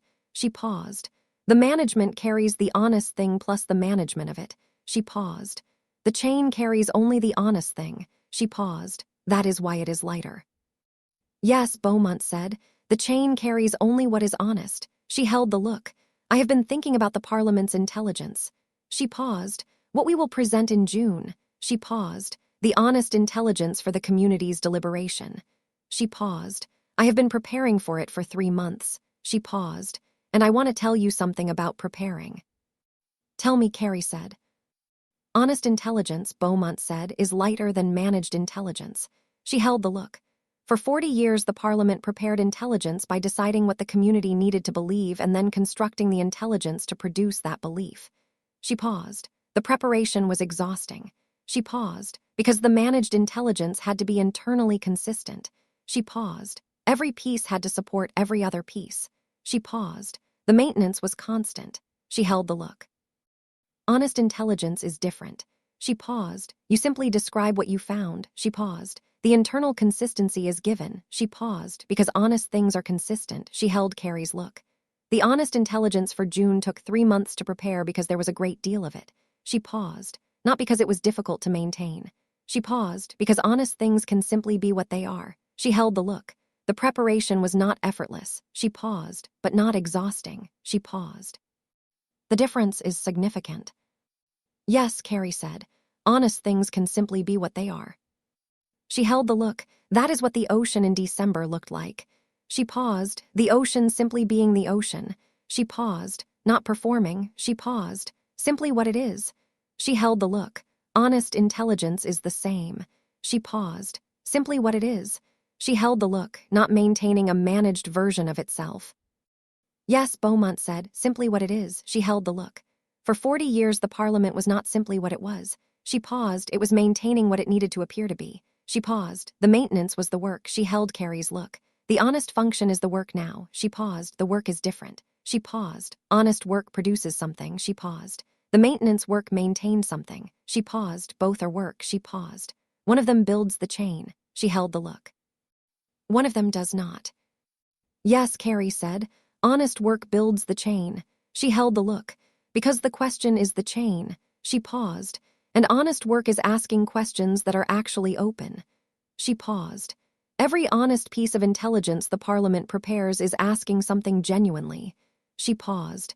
And the honest asking is the chain running. Beaumont held the look for a moment. The chain running through the Parliament's intelligence function, she said. Yes, Carrie said. The chain running wherever honest asking happens. Even in the intelligence function of a 40-year managed network, Beaumont said. Especially there, Carrie said. The chain is most visible when it is doing the hardest work. Beaumont held the look. December, she said. Yes, Carrie said, December. The practice is most visible when the work is hardest, Beaumont said. Yes, Carrie said. Beaumont held the back room. She held it the way people held the silver quill when they were receiving what the silver quill was. "I want to say something," she said. "That is not for any record." "Tell me," Carrie said. "When I was 28 years old," Beaumont said, "I joined the Burns Parliament because I believed in what it was doing." She held the look. "I believed the managed network was the right way to protect the community." She paused. "I believed the intelligence function served the community." She paused. "I was not lying to myself." She paused. "I genuinely believed it." She held the look. "And then I spent 30 years watching the management compound." She paused. "Watching the managed network produce the isolation that produced the vulnerability that produced the awakening." She paused, and I could not move it. She paused. "I tried for 12 years as chair." She paused. "I could not move it from the inside." She held Carrie's look. "I spent 30 years believing the managed network was the right tool and watching the managed network fail." She held the look. "And then I found the Thursday table." She paused. "And I understood for the first time that I had been asking the wrong question for 30 years. She held the look. "Not, is the managed network effective?" She paused. "Are you honest?" She held the look. The honest question. Carrie held the look. "The chain found you," she said, "when you were ready to hear the honest question." "Yes," Beaumont said, "I had been ready for a long time." She paused. "And not knowing there was a question I was ready to hear." She paused, "until the Thursday table." She held Carrie's look. "Thank you," she said, "for the Thursday table." "The chain built the Thursday table," Carrie said. "I named it." "Yes," Beaumont said, "and the naming mattered." She held the look. "Do not underestimate the naming." She paused. "I spent 30 years unable to name what I was looking for." She paused. "The naming made it findable." She held the look. "That is not nothing." "No," Carrie said, "it is not." 2 weeks into April.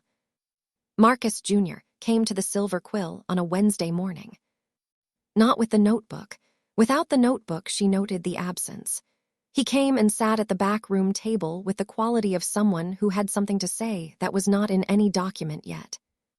"Tell me," she said. He held the table. "My grandfather," he said. "I have been thinking about what he built." He held the look. Not what the chain gave him. He paused. "What he built." He held the look. "He asked the question for 30 years alone." He paused. "The question is the chain." He paused. "The asking is the chain running." He paused. "He was running the chain for 30 years." He held the look. "And the chain he was running, the chain he was building by asking, is what made it possible for the community to ask it collectively in June last year." He held Carrie's look. "He did not cause the convening session." He paused. "He built toward it." He paused. 30 years of asking makes the chain more real." He paused. "Making the ground more prepared." He paused. "So that when the threshold arrived and named the chain, the community was ready to recognize it." He held the look. "Because people like my grandfather had been building toward it for 30 years." He paused, without knowing. "Yes," Carrie said, "that is right." "He is not in any document as a builder," Marcus said. "He is in the documents as someone the chain gave something to." He held the look. "His name is on the record." His question was heard. He paused. "Both are real." He paused. "And I want to add the other thing." He held Carrie's look. "He was a builder." He paused. "He built the chain by asking for 30 years." He paused. "He is in the chain as a builder." He held the look, not just as a recipient. He paused. "I want that in the record." "Yes," she said, "he is a builder." She held the look. "Every person who asked honestly built the chain." She paused. "He built it for 30 years." She paused. "The community received what he built." She paused. "Both are real." "Yes," he said, "both are real." He held the look. "I want to add it to the history document." He paused. Specifically, he paused. "Not just that his name is in the record." He paused. "That he built the chain." He paused. "That the chain we named in June was partly his." He held Carrie's look. "He built it before it had a name." "Yes," she said. "He built it before it had a name." She picked up her phone. "Tell me what you want the record to say." He held the table. "Marcus Webb," he said, "Alpha of the Manchester Pack." He asked the question honestly for 30 years. He asked it through the Compact's channels and was managed. He asked it inside his pack and maintained the question alive through the management. He asked it because he knew it was the right question regardless of whether the community was ready to hear it. He built the chain by asking. The community that named the chain in June of last year was standing on what he built. He did not see the nomming. He built what the nomming was named. Worth nodding. The chain is built by the people who ask before anyone is listening. The builders who ask in the dark are the builders who make the chain real enough to be visible. She wrote it exactly as he said it. She read it back to him. Yes, he said, that is right. She added it to the history document. Under Marcus Webb Sr.'s existing entry, a new section. His name is now in the record twice, once as recipient of the chain's gift, once as builder of it. Both are real. She held the history document. She thought about all the builders who had asked before anyone was listening. Alina, Harry, Valerie, Agnes, Marcus Webb the grandfather. The Edinburgh Coven asked for 30 years. Beaumont inside the Parliament for 30 years. Hadley voted against and then became the question inside the institution. All of them built the chain before it had a name. The chain is built by the people who ask before anyone is listening, she said aloud. Yes, Marcus said. That is going on in everything, she said. The last week of April. The worth nodding document was 51 pages. She held this on the last Thursday of April. 51 pages of the ordinary being worth nodding. The chain is ordinary, the February light, the April trees, the question changing the room, the circle breathing, the chosen chain, the blank paper, Agnes Silver's food pantry, the ocean in December, all of it. She had been writing the worth nodding document since August. 8 months. The daily practice of the ordinary receiving the full quality of attention. She thought about what Tobias had said in October. The framework is a practice, not a structure. The worth nodding document was a practice, not a document. The practice of noticing what was worth nodding. Every entry was the practice of the specific seeing, applied to the specific ordinary. She wrote, the worth nodding document is 51 pages. 8 months of ordinary receiving the full quality of attention. I want to name what the practice has done. It has changed how I move through the ordinary. Not what I see, how I see it, the quality of the look. The specific seeing applied not only to people, but to mornings and to rain and to the light changing, and to the questions at the Thursday table becoming more essential, and to the chain running through the blank paper in 3 different jacket pockets. The practice of noticing has changed what there is to notice. Not because the world has changed. Because the notification changes the notification. The worth nodding thing about the worth nodding practice. It builds the capacity to see the chain in the ordinary. And the chain in the ordinary is what makes the ordinary worth living fully. She held the screen. She added, my father carried blank paper because the worth nodding thing might arrive at any moment, and he wanted to be ready. I understand him now, in a way I could not have understood him in October a year ago. The blank paper was the practice. He was practicing the specific seeing. He was practicing being ready for the chain. He was building the chain by being ready for it. Worth nodding, being ready for the chain is part of building it. She set the phone down. She held the silver quill. The April morning. The trees are visible through the front window fully in leaf. The warmth, the smell. She thought about Harry Summers. She thought about him with the blank paper in his pocket every day, ready for the worth nodding thing. She thought about herself with the phone in her pocket every day. The worth nodding document, the same practice in a different form. The chain running through the practice. The practice ran forward through her. She was humming. The whole song. Beginning to end. She let it continue. Amber came in from the back room. She had been doing the silver quill's morning things. She looked at Carrie at the window. She heard the humming. She came and stood beside her. The 2 of them at the silver quill's front window. The April morning. The chain is running. 2 months, Amber said, before June. Yes, Carrie said. The community is ready, Amber said.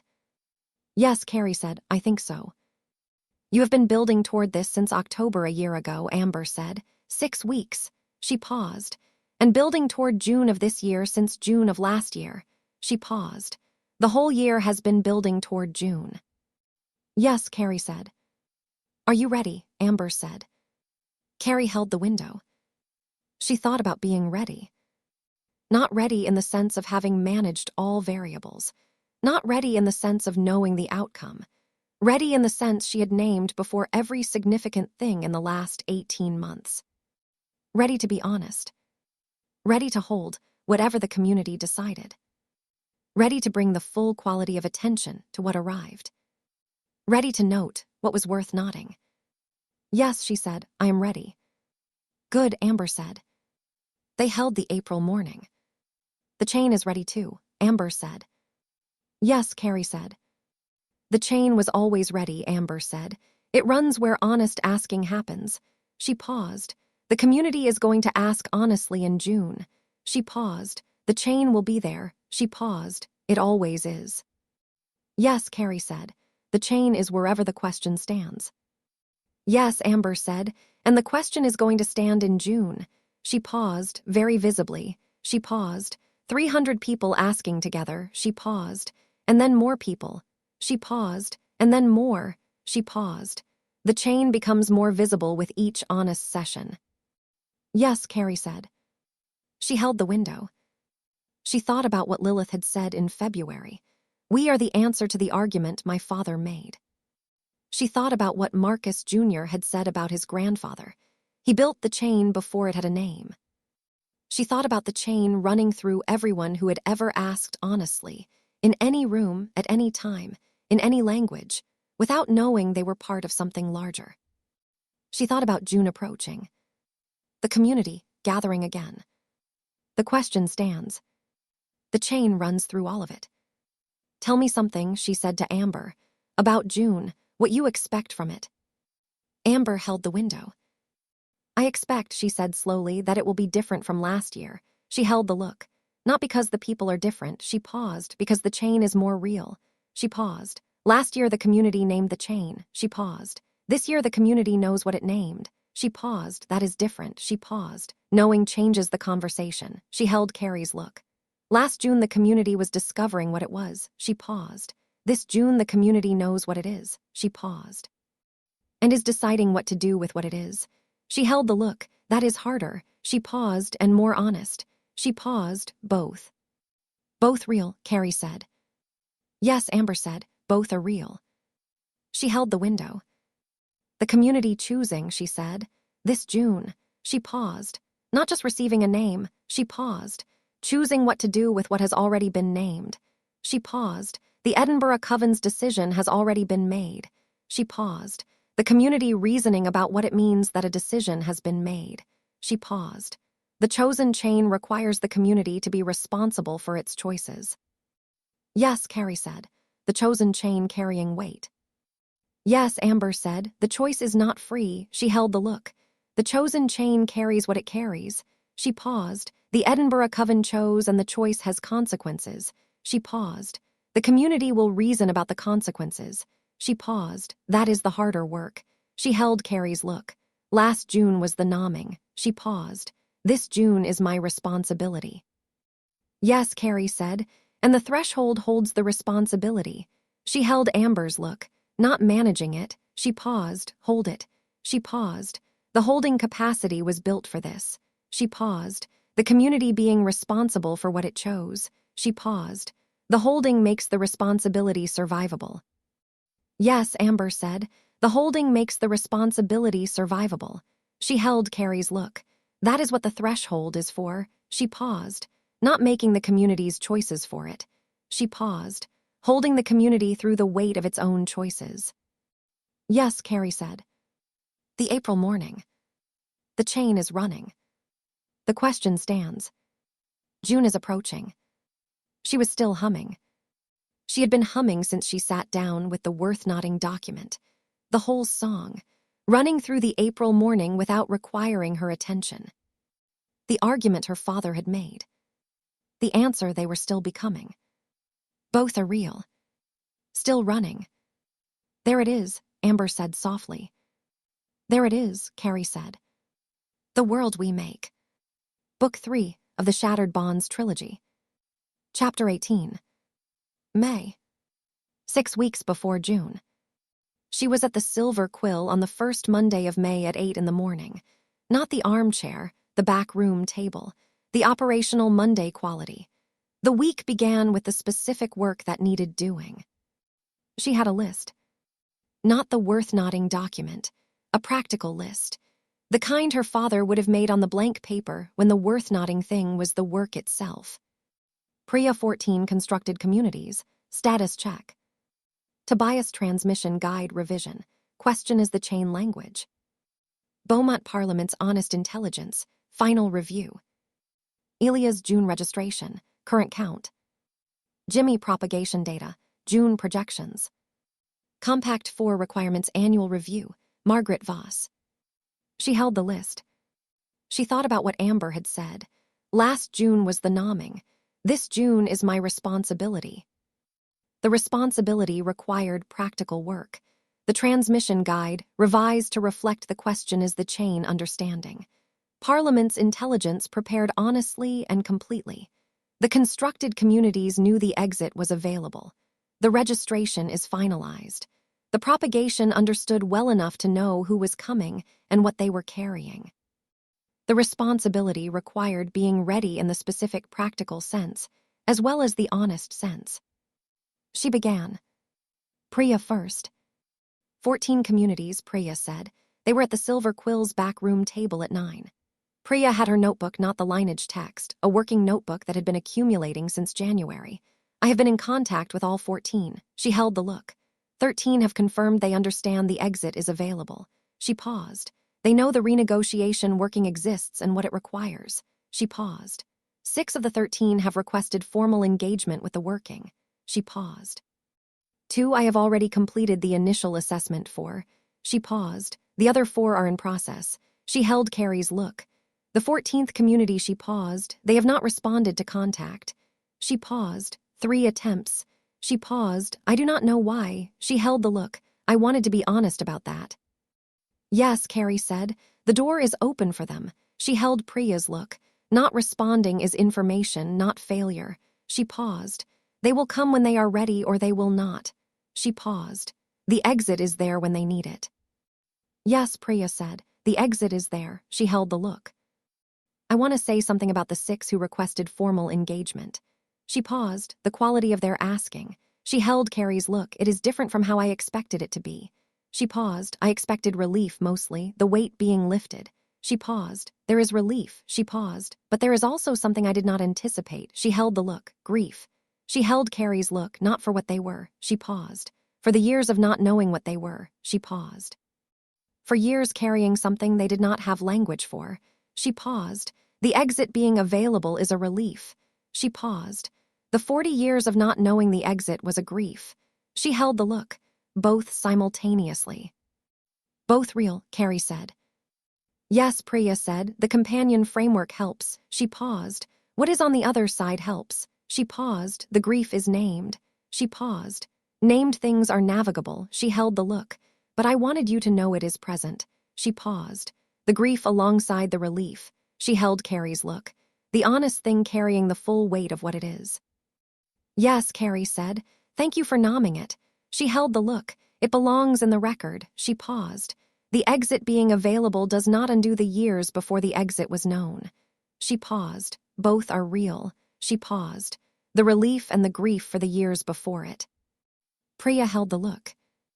I'm going to add a section to the framework, she said, about this. She paused. The specific holding the exit finding requires. She paused, not just practical working. She paused, the emotional holding of both the relief and the grief. She held Carrie's look. The practitioner needs to be ready to hold both simultaneously. She paused. I was not fully ready. She paused. I am reading now. She held the look. The framework should say this. Yes, Carrie said. Write it. She held the look. And Priya, you were ready enough. She held the look. You held them. She paused. The readier you are becoming is the practice working. She held the look. Both. Yes, Priya said. Both. She went upstairs to write the section. Tobias arrived at 10 with the transmission guide revision. Not the full document, the specific section requiring revision. 12 pages. The language updated to reflect that the chain was not something the practice produced, but something the practice was, the asking being the chain running. She read it. It was precise. The revision had not changed the structure of the transmission guide. It had changed the relationship described between the practice and the chain from the practice, leading to the chain to the practice being the chain. The difference was subtle in language and significant in meaning. She held the revision. This changes the entry point, she said, for communities encountering the framework for the first time. Yes, Tobias said. The previous version implied you practiced in order to be in the chain. He held the look. The revised version makes clear that any honest asking is already the chain. He paused. The community encountering the framework for the first time is not approaching the chain. He paused. They are already in it. He paused. The framework is helping them see what they are already doing. He held the look. That changes what the framework is for. He paused. Not initiation. He paused. Recognition. Recognition, she said. Yes, he said. The framework does not bring people into the chain. He paused. The framework helps people recognize that they are already in the chain. He held the look. The chain was running through the Manchester Pack for 30 years before the threshold existed. He paused. The framework did not put them in the chain. He paused. It named what they were already in. He held the look. The transmission guide should say that explicitly. He paused. The framework is a recognition tool. He paused. Not an initiation ceremony. She held the revision. That, she said slowly, changes how I would have described the threshold's function. She held Tobias's look. I have been saying the threshold helps people find the chain. She paused. But if the chain is wherever honest asking happens, the threshold helps people find the chain they are already in, Tobias said. Yes, she said, that is more accurate. It is also more humble, he said. Yes, she said, more humble and more honest. She held the look. The threshold is not building something new. She paused. The threshold is building the recognition of something old. She held the look. The chain that was always running. She held Tobias's look. The nomming made it findable. Yes, he said. Beaumont said that. He held the look. The nomming made it findable. He paused. Not findable because it was not there before. He paused. Findable because the name gave people something to look for. The worth-noting thing, she said. Yes, he said. She held the revision. Send it to the archive, she said. Updated version. All the communities that have the transmission guide should receive the revision. Already arranged, he said. Of course it is, she said. He almost smiled. He reached into his jacket pocket. He produced blank paper. She noted this. She always noted it. What are you writing? She said. The recognition function, he said, as a formal addition to the framework. He held the look. The framework is a recognition tool rather than an initiation ceremony. He held the look. And its implications.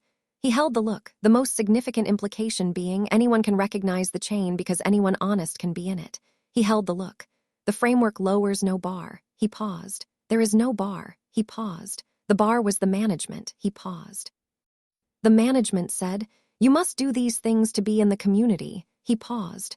The framework says, you are already in the chain if you are honestly asking. He paused. The framework's function is to make that visible. He held Carrie's look.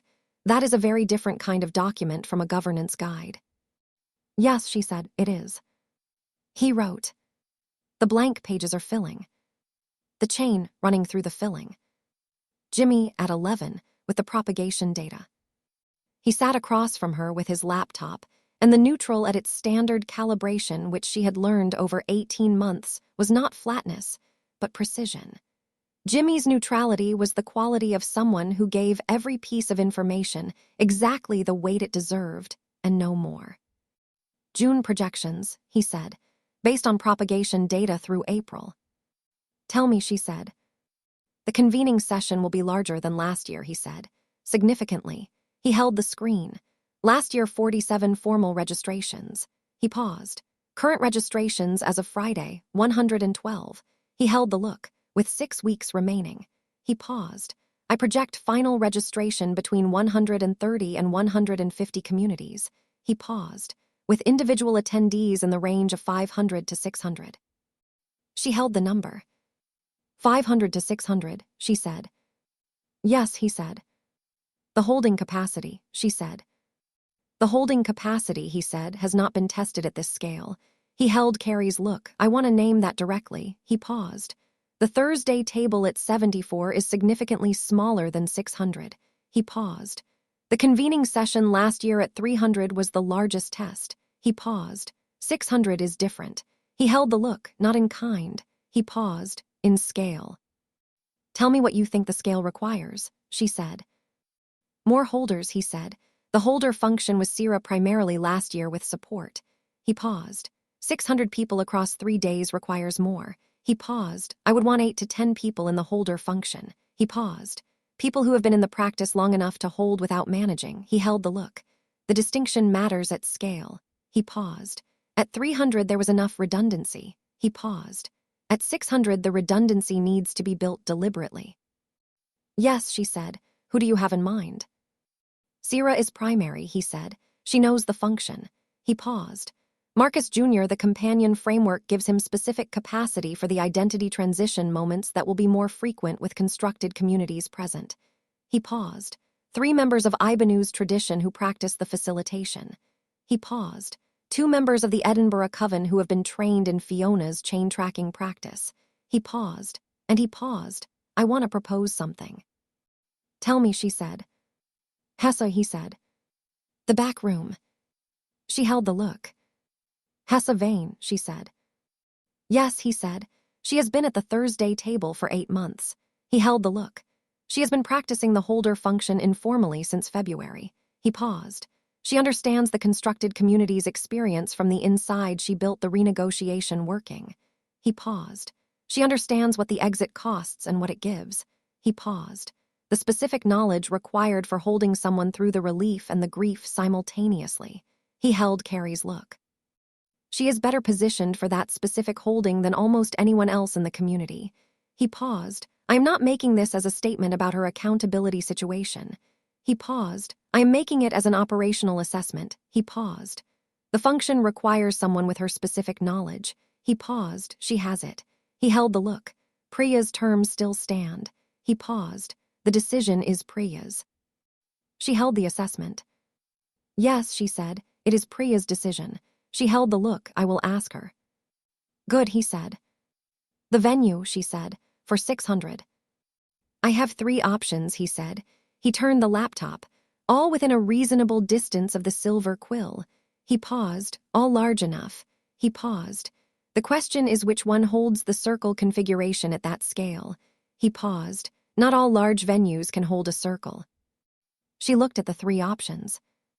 The second one, she said, the one with the flexible floor configuration. Yes, he said, that was my assessment. Coordinate with Donna, she said. Book it this week. Already drafted the inquiry, he said. Of course you did, she said. He gathered his laptop. At the door, the propagation data has one more piece. He held the look. The written frequency accesses. He paused. 18,000 since July. He paused. The mundane world access continues to grow. He paused. 17% of total access now comes from non-supernatural sources. He paused, based on the secondary channel analysis. He held Carrie's look. The chain is running in the mundane world. He paused, without the community having formally decided to let it run there. He paused. June will need to address that directly.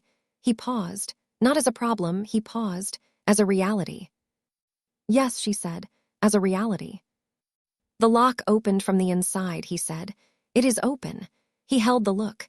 June needs to decide what to do with an open door. He paused, not whether to open it. Yes, she said. He left. She told Priya about Hessa in the afternoon. Priya was upstairs with the lineage text. Carrie knocked, came in when invited. She sat on the chair near the window, the May afternoon through the glass, the full-leaf May trees. She told Priya what Jimmy had said, the operational assessment, the specific knowledge Hessa had. The scale of June requires more holders, the decision being Priya's. Priya held the window. She was quiet for what felt like a long time, but was probably 2 minutes. She held me, Priya said. In the facility, She held the window, not in the way Sierra held people. She paused in a different way. She paused. She held me by paying attention. She paused, the wrong kind of attention. She paused for the wrong reasons. She paused, but attention. She held Carrie's look. And I held myself by being something she found interesting enough to keep watching. She paused. There was a specific dynamic. She paused. I have thought about it for 18 months. She paused. The dynamic was wrong. She paused, and the dynamic kept me safe. She paused. Both are real. Yes, Carrie said, both. She has been practicing the holder function at the Thursday table since February, Priya said. Yes, Carrie said. I have watched her, Priya said. Carrie held this. You have been watching her, she said. Yes, Priya said, I watch how she is with people. She paused. Whether she is practicing the specific seeing or whether she is practicing the specific using. She paused. The difference is visible if you know what to look for. She held Carrie's look. She is practicing the specific seeing. She paused, not perfectly, she paused. The old patterns are still present sometimes. She paused, but she is asking the question. She paused, I can see it. She held the look. The question is working on her. She paused, 8 months of it. She held Carrie's look, not yet becoming something. She paused, I see it. Your terms, Carrie said, still hold. Yes, Priya said, they still hold. She paused, and within those terms, yes, she held Carrie's look. She should be in the holder function for June. She paused, with specific conditions. She paused. I want to be the one who tells her. She held the look. The conditions and the yes, she paused. From me, she held the look, not through you. Yes, Carrie said, that is right. Today, Priya said, I will tell her today. Good, Carrie said. She stood to go. Carrie, Priya said. She turned. The holding Hessa will do in June, Priya said, for the people going through the relief and the grief simultaneously. She held the look. She understands that from the inside, too.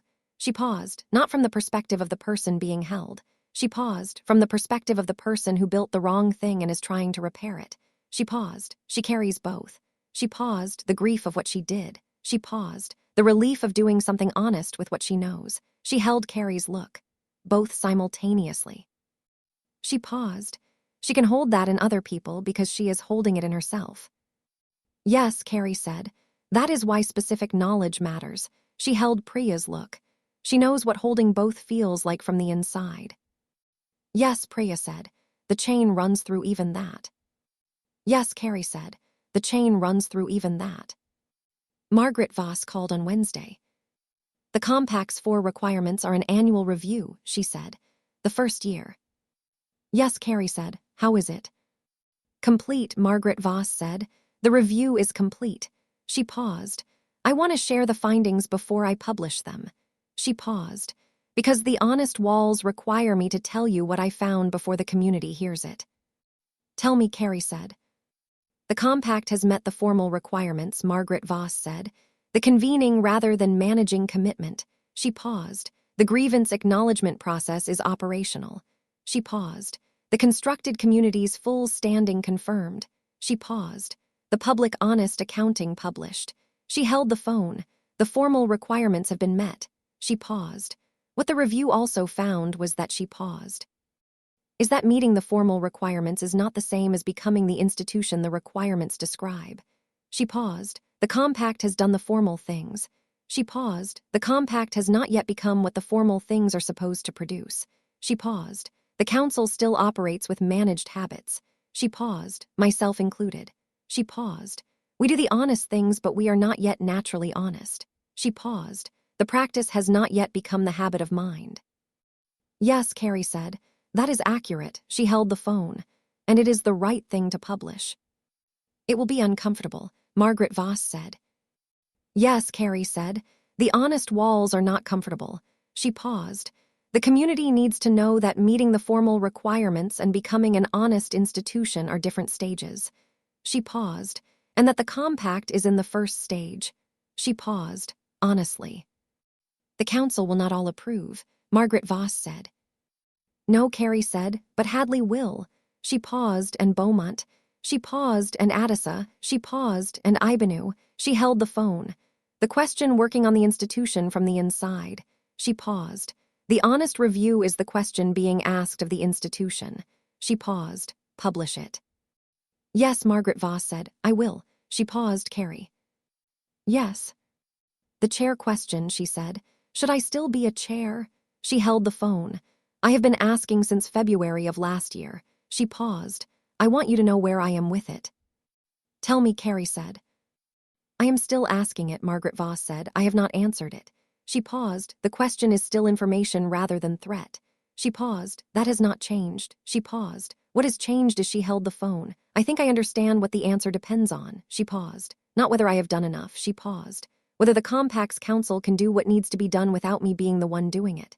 She paused. That is the question. She paused. Not my adequacy. She paused. The succession. She held the phone.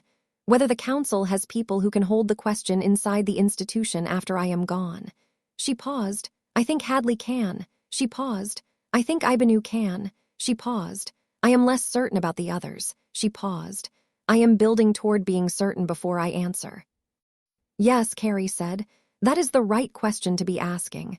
She held the phone. Not should I step down. She paused.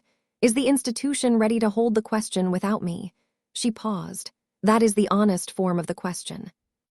Yes, Margaret Voss said. That is the honest form. She paused. I will know by June, I think. She paused. The convening session will tell me. Yes, Carrie said. June tends to do that. Margaret Voss was quiet for a moment. You have built something, she said. That tells institutions whether they are ready. She held the phone, simply by existing. She paused. The threshold existing makes institutions ask themselves whether they are honest. She paused. The question runs through adjacent institutions. She paused. I did not know that was possible.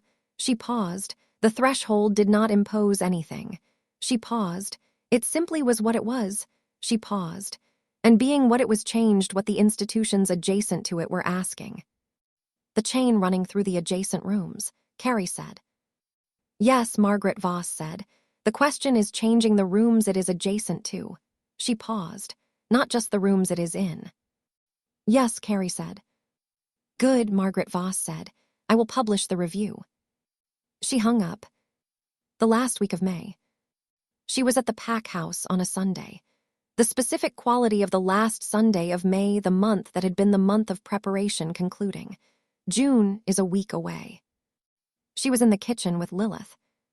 The specific ordinary quality of the kitchen on a Sunday. Coffee. The house is quiet. The May trees through the window the full leaf of late May, the season at its most committed before the summer arrived and made everything seem effortful. She held her coffee. How are you, Lilith said. The other register. Ready, she said. In the specific way of preparation that is not managed, she held Lilith's look. The practical work is done. She paused. The venue is booked. She paused. The holder function is arranged. She paused. The transmission guide is revised. She paused. Honest intelligence is prepared. She paused. Priya's 14 communities know the exit is available. She paused. The Compact's honest review is published. She paused. The registration is 142 communities. She paused. 560 individual registrations. She held the look. The practical work is done. She paused. What is left is the being in it. The being in it, Lilith said. Yes, she said, not managing. She paused, being present. She paused, holding, she paused. Letting the community decide what it decides, she held the look. The hardest thing, she paused, not because I think they will decide wrong. She paused, because I genuinely do not know what they will decide. She paused. And I have built something whose function is to hold whatever they decide. She held Lilith's look. Not knowing the outcome is the honest position. She paused. It is also uncomfortable. Yes, Lilith said. The honest thing carrying what it carries. Yes, she said. Not lighter than the managed thing in the sense of easier. She paused. Lighter in the sense of carrying only what is honest. She paused. The honest discomfort of not knowing. She paused. Without the additional weight of managing around the not knowing. Yes, Lilith said. She held her coffee. I want to tell you something, she said, about this year. Tell me, Lilith said. The second year, she said, was harder than the first. She held Lilith's look. The first year had the intensity of building. She paused, the crisis and the momentum and the specific energy of making something from nothing. She paused. The second year was the sustained work. She paused, November. She paused, the practice in the dark. She paused, the ongoing. She held the look. And the second year produced more than the first year. She paused, not more visible things. She paused, more real things. She paused. The chosen chain. She paused. The question is the chain. She paused. The chain is larger than the threshold. She paused. The builders who ask before anyone is listening. She paused. All of that came from sustained work. She held Lilith's look, not from the intensity of building. She paused, from the practice in the dark. Yes, Lilith said. November produced the understanding that the building did not. Yes, she said, November. She held the look, Elena's decades of November. She paused. The practice is most visible when the work is hardest. She paused. The understanding arrived in November. She held Lilith's look. I am grateful for November. She paused. That is a thing I have not been able to say before. She paused.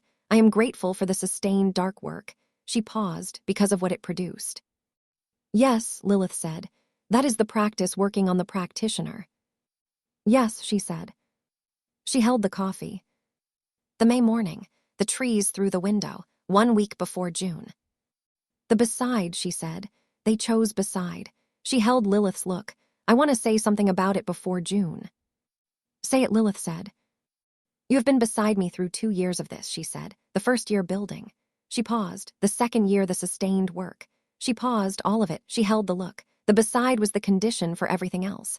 She paused, not because you did the work. She paused, because the work was possible knowing you were beside it. She paused. They chose beside making the work more real. She paused. The same way the chosen chain makes the chain more real. She paused. The choice makes it more durable. She held Lilith's look.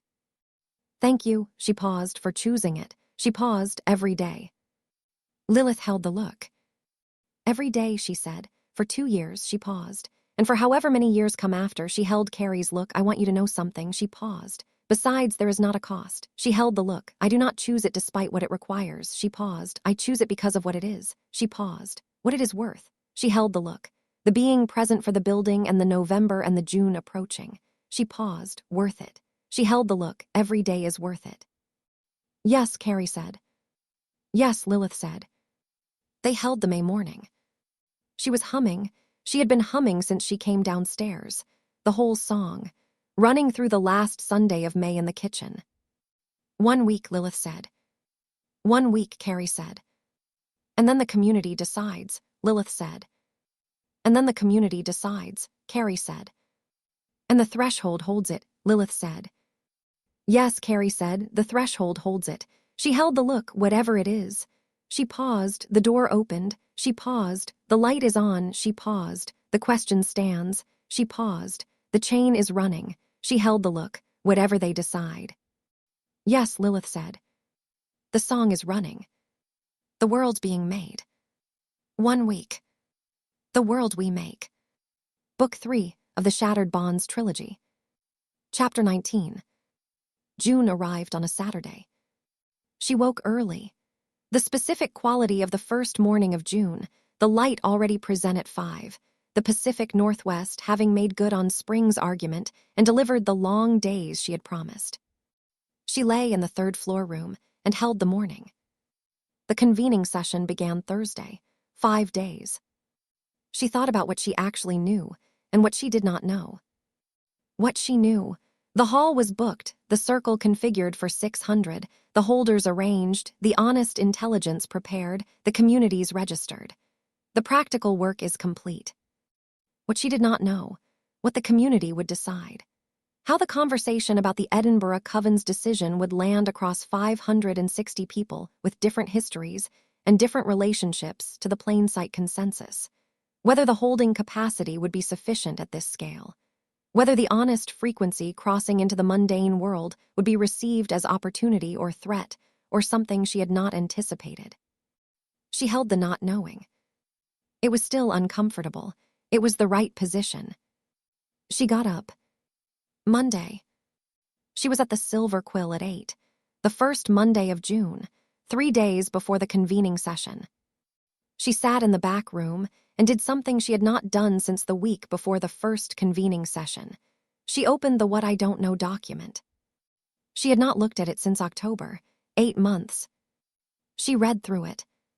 The entries from before the first convening session, Whether the holding capacity was strong enough, whether she had built what she thought she had built, whether the honest walls had a blind spot, whether the compact would hold. She held the document. The questions had been answered, not resolved. The holding capacity had held 300 people. The blind spot had been named. The compact had voted unanimously on a question it had never voted on before. The questions answered by the doing of the thing. She opened a new section. What I don't know, before the second convening session.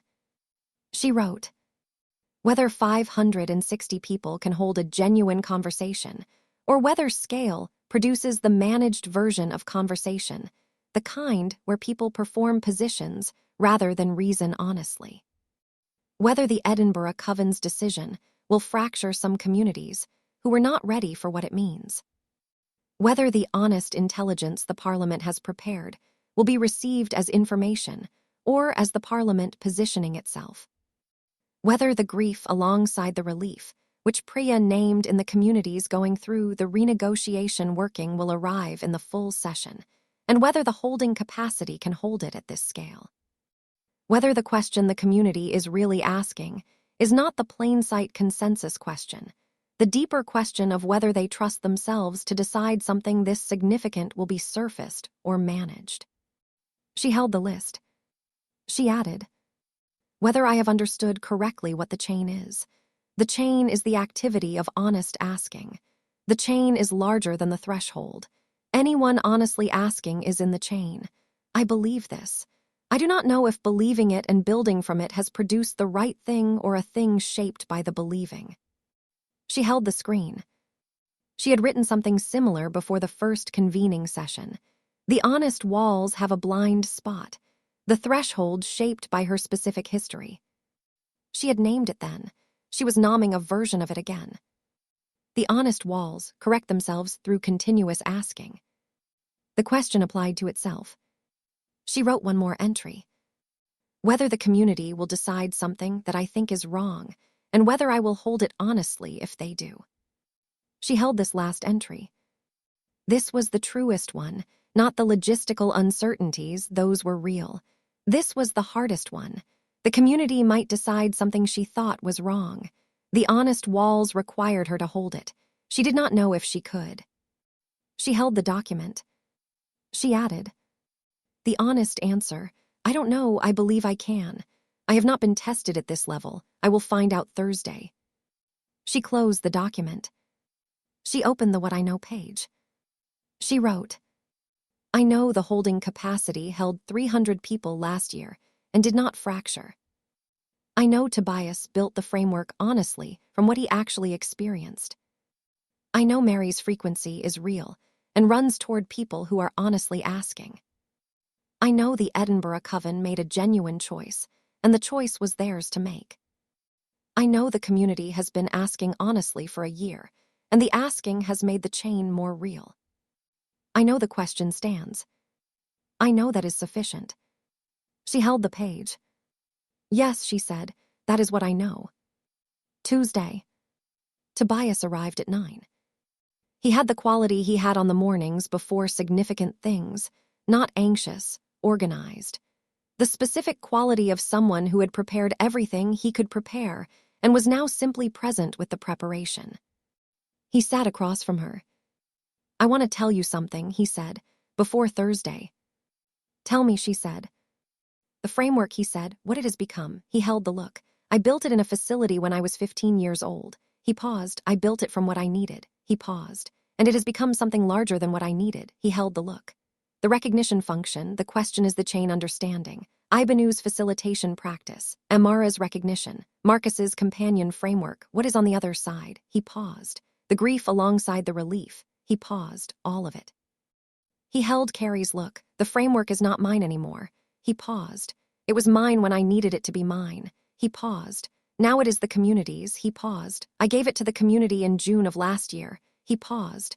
And the community has been building it since. He paused. I have been organizing what the community builds. He paused. That is different from building it. He held the look. I wanted to name the difference. Yes, she said. The difference is significant. She held his look. The framework is the community's practice. She paused. You organized it. She paused. The organizing was necessary. She paused. And the organization is not the same as the building. Yes, he said, both things. He held the look. I organized it. And the community built it. He paused. Both are real. She held the look. How old are you? She said. 16, he said. In the spring. Yes, she said. 16 years old. She held the look. And you understand that the thing you built is no longer yours. She paused. That it belongs to the community. She paused. That your function changed from builder to organizer. She held his look. At 16. He held the look. The framework taught me, he said. The practice of building the framework honestly produced the understanding of what I was doing. He paused. The practice working on the practitioner. He held the look. I did not arrive at this understanding and then build the framework. He paused. I built the framework and the building produced the understanding. He held Carrie's look. That is the honest order. Yes, she said, that is the honest order. She held the look. The building first. She paused. The understanding follows from the building. She paused. Alina built the exit before she could name what she was doing. She paused. The building produced the understanding. She held his look. The pattern is consistent. Yes, he said. The chain runs through the door. Yes, she said. The chain runs through the door. He held the table. I am nervous, he said. She held the look. Tell me what the nervousness is, she said. That the framework is not adequate for 600 people reasoning about something this significant, he said. The framework was built for smaller things. He paused. Smaller in number. He paused. Not smaller in significance. He paused. But 600 people reasoning about the plain sight consensus is a different kind of thing than the Thursday table. He held Carrie's look. I am not certain the framework is adequate. Yes, she said. That is the right thing to be nervous about. She held his look. Not certain it is adequate. She paused. That is honest. She paused. The framework is complete and always approaching. She paused. June will tell us where it is still approaching. She held his look. The not being certain is the honest walls working. She paused. You are asking the question. She paused. Are you honest about the framework's limits? She paused. And you are. She held the look. That is the practice. He held the look. Yes, he said. That is the practice. He reached into his jacket pocket. He produced blank paper. He wrote something. He set it on the table. What the framework is for, he said. Before June, so I know before I am in it. She read what he had written.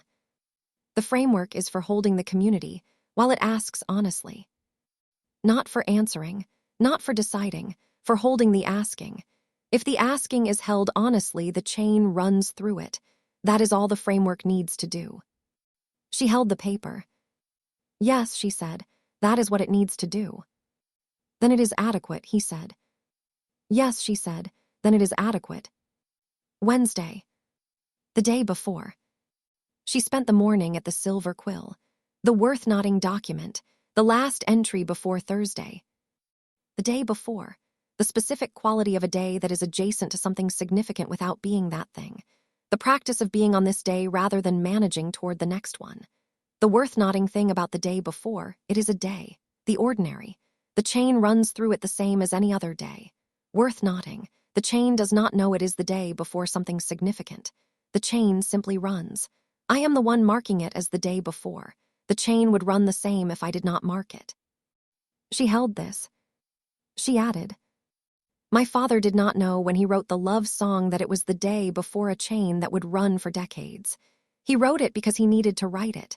The chain does not know its own significant days. The people in it mark them. The marking is how the chain becomes visible to us. Worth noting, we mark the chain not to help the chain, to help ourselves see it. She closed the document. She was in the armchair at noon. June noon. The light is generous and unhurried. Mike appeared. He came through the Silver Quill's front door with the quality he had when he was somewhere specifically to be somewhere, not to do something.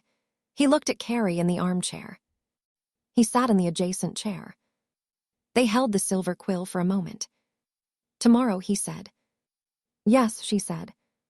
He held his coffee. I want to tell you something, he said, that I have not told you. Tell me, she said. When you came to us, he said, at 10 years old, he held the look. I have told you I made the decision to keep you. He paused. I have not told you why. Tell me, she said. He held the coffee. You came through the door, he said, and Amber brought you into the back room. He paused, and I came to the silver quill because Amber called me. He paused, and I stood in the back room doorway and I looked at you. He paused. 10 years old, he paused. On the floor, he paused. And the specific quality of you, he paused. The specific quality of you not being managed. He held the look. Most children who have been through something manage themselves. He paused. They perform recovery. He paused. They try to be what is expected. He paused. You were he paused. Simply present, he paused. In the specific way of someone who had not yet learned to manage their presence. He paused. You were entirely yourself. He paused. Without trying, he held Carrie's look. I had not encountered that before in the work I do. He paused. People who have been through difficult things learn to manage. He paused. You had not learned yet. He paused. And I thought he paused. I thought if she keeps that she will be something. He held the look. The keeping was the decision. He paused, not rescuing you. He paused, protecting the something you were. She held the armchair. She held Mike. She thought about the what I know page. I know that whatever they decide, I will hold it. She thought about what I didn't know, whether I can hold something I think is wrong. She thought about being entirely herself at 10 years old without trying. She thought about 2 years of building and the year of sustained practice and what they had produced. Did I keep it, she said, something. He held the look. Yes, he said, you kept it. He paused. You are still entirely yourself. He paused. The threshold is what you built from being entirely yourself. He paused. The specific seeing. He paused. The honest walls. He paused. The question asked without managing the answer. He paused. All of it came from what you were at 10 years old. He held the look. You kept it. She held the look. Thank you, she said, for protecting it. Yeah, he said. He picked up his coffee. He drank it. He held the silver quill with his eyes. Tomorrow, he said, I will be in the room. Yes, she said, I know. The Walker pack has you, he said, as always. Yes, she said, as always. He left. She held the armchair. She was humming. She had been humming since noon, the song running through the afternoon without requiring anything from her. She thought about her father, writing the love song, not knowing it was the beginning of something, simply writing because he needed to. She thought about herself at 10 years old, simply present, entirely herself without trying. She thought about the chain running through both of them, the chain that was wherever honest asking happened, the chain that did not know its significant days, the chain that ran because honest things ran. She thought about tomorrow. 560 people in a circle. The community asking together. The chain makes the room different by being asked. Yes, she said, in the afternoon, to the chain, to her father and to Mike and to Amber and to all of it. Yes. That evening. The silver quill, the June evening that lasted until 9:30. The circle's inner people gathered without being asked. Not all of them, the ones who came because the silver quill was where they came when something significant was approaching. Tobias, Priya, Marcus Jr., Sierra, Mary, Adisa, Amber, Lilith. The back room, the warmth, the smell of lilac and mint. She looked at them. The people who had been building this with her. The people the chain had run through and who had chosen the chain. The people who had been inside the wrong thing and built something from it, or who had been beside the building, or who had been the threshold that received whoever came. She did not make a speech. She was not the speech-making kind, and they were not the speech-receiving kind. She said, tomorrow the community gathers. The day after tomorrow, the honest accounting begins again. The chain runs through all of it. She held the room. Thank you for being in this. The room held her. Mary said, the frequency is running. Tobias said, the framework is ready. Priya said, the exit is there. Marcus said, the chain was built before it had a name. Sierra said, the holders are ready. Adisa said, the door is open. Amber said, the light is on. Lilith said, the beside holds. The room. the chain running through all of them. She was humming. They all heard it. She let it continue. The song ran through the silver quill on the evening before the community gathered. The argument her father had made. The answer they were still becoming. The world being made. Yes, she said. The chain is running. The world we make. Book 3 of the Shattered Bonds trilogy. Chapter 20. Thursday. The second convening session began at 10 in the morning. She arrived at the venue at 8. The circle was already configured for Donna's operational efficiency, having ensured that the space was ready before anyone needed it to be ready. The chairs arranged in the large circle, the flexible floor giving the configuration room to breathe, the June morning light through the windows doing what June morning light did in Seattle when it committed. She walked the circle. 560 chairs. She had walked the circle before the first convening session, too. She stood at the center and said yes. She did that again and now stood at the center of the larger circle in the larger hall and held what it was. 560 people came to ask the question together. The chain made the room different before anyone sat in it. She said yes. Not loudly, not performed. Simply yes. The acknowledgement of what was here and what was coming and her willingness to be present with both. Then she went to find coffee. The registration table. She stood near it between 8:30 and 9:30, watching the communities arrive. The specific quality of 560 people arriving for something significant. Not uniform, each community with its specific quality, its specific history, the specific thing it was carrying into the circle. The Edinburgh Coven, 8 people, led by Fiona, who came through the door with the quality of someone who had been asking alone for 30 years and was arriving to ask with others for the second time. The quality is slightly different from last year, not the tentative quality of someone finding out they are not alone. The settled quality of someone who knows they are not alone and is here for the next thing. The Manchester Pack, Marcus Webb Sr. and 6 pack members. Marcus Jr. already inside had arrived early, before the registration opened, and was helping Donna with the operational logistics with the specific quality of someone who had decided the useful function was the right function. The Harrow Pack, Jonna and Riva and 12 members who had been in the Thursday table or adjacent to it for a year.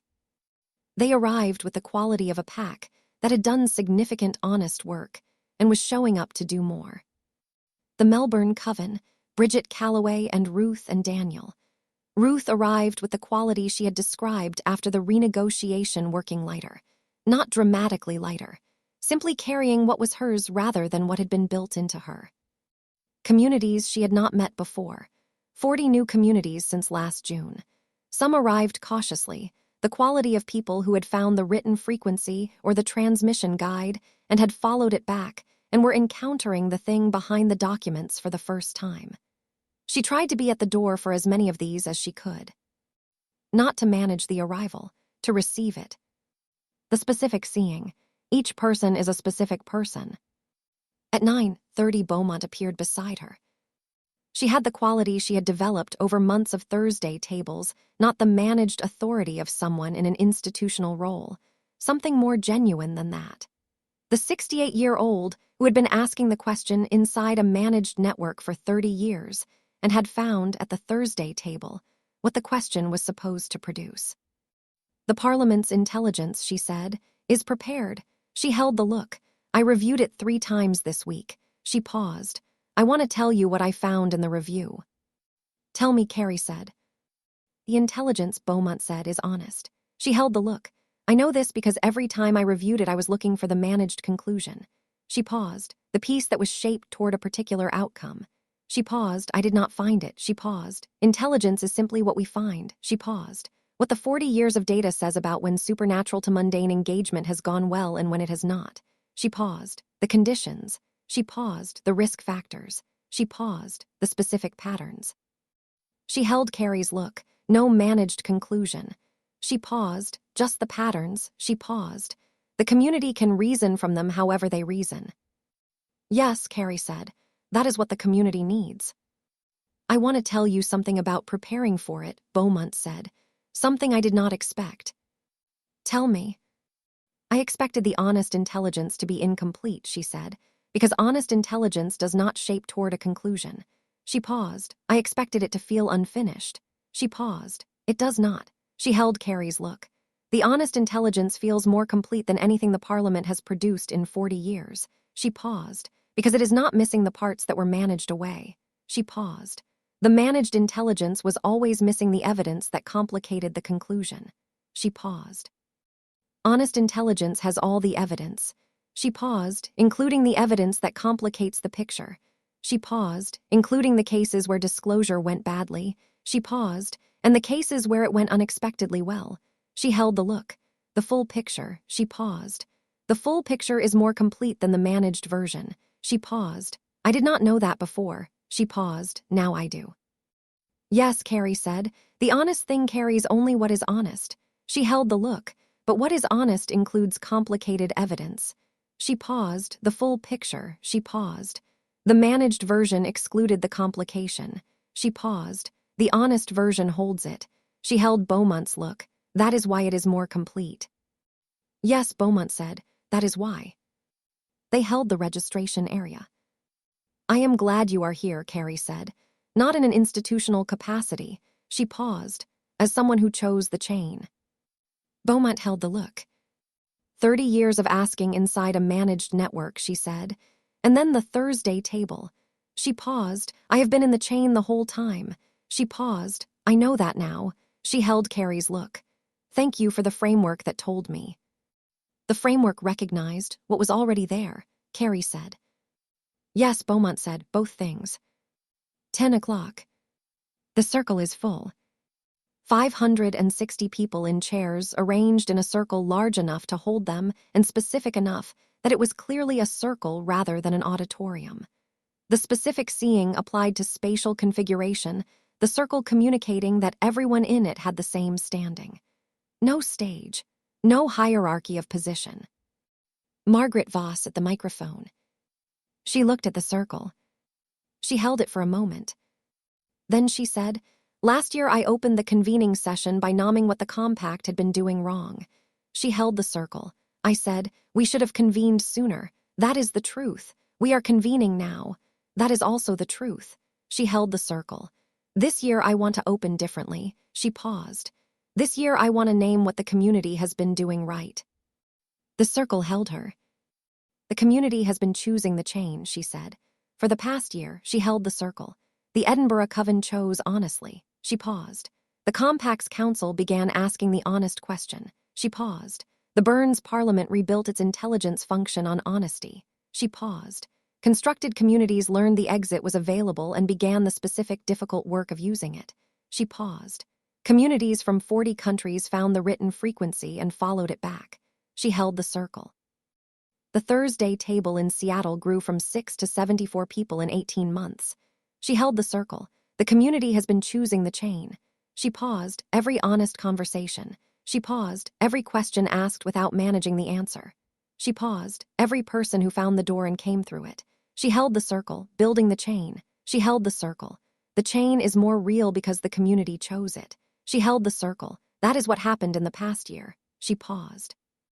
I want it named before we begin. She held the circle. Now, she said, the community gathers to reason together about what the choosing has produced. She held the circle. The door to the Edinburgh Coven opened. She paused. The honest frequency the mundane world has been receiving. She paused. The question of what the community does honestly with a door that is already ajar. She held the circle. The accounting is open. The accounting. It was different from last year. Not the content was honest, specific, people saying what was true from where they stood. The difference was in the quality of the receiving. Last year, the circle had received each accounting with the specific tentativeness of people who were not certain how the room would hold what was said. This year, the circle received the quality of people who had been in a room that held difficult things before and knew it could. The holding capacity at work in the room's quality. She sat in the circle and received it. Fiona for the Edinburgh Coven. The journalist and I have been in conversation for 8 months. What she found in the written frequency was not a story about supernatural beings. She found a story about honest communities. Communities that had been asking questions the managed world was not asking. Communities that had been choosing honesty in conditions that made honesty costly. She said to me last week, "This is the most significant human story I have encountered in 20 years." And I said to her, "Yes, because the chain is not a supernatural thing. The chain is what honest people build together. The chain happens to run through our community. It runs wherever honest asking happens." The circle receiving this. A practitioner from a coven in Germany who had not been at the first session. I found the written frequency in February. I did not know what it was. I knew it was true. I followed the truth back. What I found was a community asking the question I had been asking for 10 years alone. The question is the chain. I have been in the chain for 10 years. I know that now. Thank you for the nomming. A constructed shifter from the South Korean community the Parliament's network had reached in July. My community learned last year that what we are was built into us without our knowledge. We have spent a year processing what that means. The companion framework named the grief alongside the relief. Both are present. Both are real. We are choosing what we are now, not what was chosen for us. The choice is what the other side feels like. A wolf shifter alpha from a pack in Brazil. My pack has been in a relationship with mundane human authorities in our region for 12 years. Not through the plain sight consensus. Despite it, we have been doing what the consensus said we should not do because the consensus did not fit our situation. I am here because I want the community to know that a specific engagement and honest relationship with specific humans in specific conditions is possible. It does not require catastrophe. It requires the same thing everything in the circle requires. The honest asking. She held each account. The circle held each accounting. Not fracturing. The holding capacity at scale. Priya went to the microphone in the afternoon. She had presented it last year. She was 15 then. She is almost 16 now. The difference was not dramatic. It was a present. She stood at the microphone and looked at the circle. Last year, she said, I told this community about the exit tradition. Elena Voss built the exit into every lock she made. I described what I had found in the lineage texts. She held the circle. This year, I want to tell you what I have done with what I found. She held the circle. Since last June, I have been in contact with 14 constructed communities, she said. I have worked with 6 of them through the renegotiation. She held the circle. I want to tell you what I learned from working. She held the circle. The exit is available, she said, to every constructed community built in Elena's lineage tradition. She held the circle. The exit is there. She paused. It was always there. She paused. Elena built it before anyone knew it would be needed. She paused. She built it because she knew the lock was wrong. She held the circle. The exit being available does not undo the years before anyone knew it was there. She paused. That is the grief I did not anticipate. She paused. The relief of finding the exit and the grief for the years before the exit was found. She paused. Both are real. She paused. Holding requires holding both. She held the circle. I am learning to hold both. She paused. The framework now describes this. She paused, because I named it and Tobias built it in. She paused. That is how the framework grows. She paused. From the doing. She held the circle. I want to say something about Elena, she said. Specifically, she held the circle. Elena built the exit into every lock she made because she knew the lock was wrong. She held the circle. She did not stop making locks. She paused. She was not in a position to stop. She paused. She made the choice she could make. She paused, the honest response to the impossible situation. She paused. I have been thinking about what that means for this community. She held the circle. The plain sight consensus is a lock. She paused. The community built it because the situation required it. She paused. The honest question is whether the situation still requires it. She paused.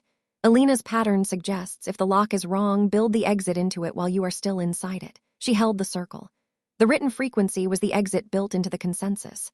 She paused. The honest speech that crosses the line. She paused. The exit was built in. She paused.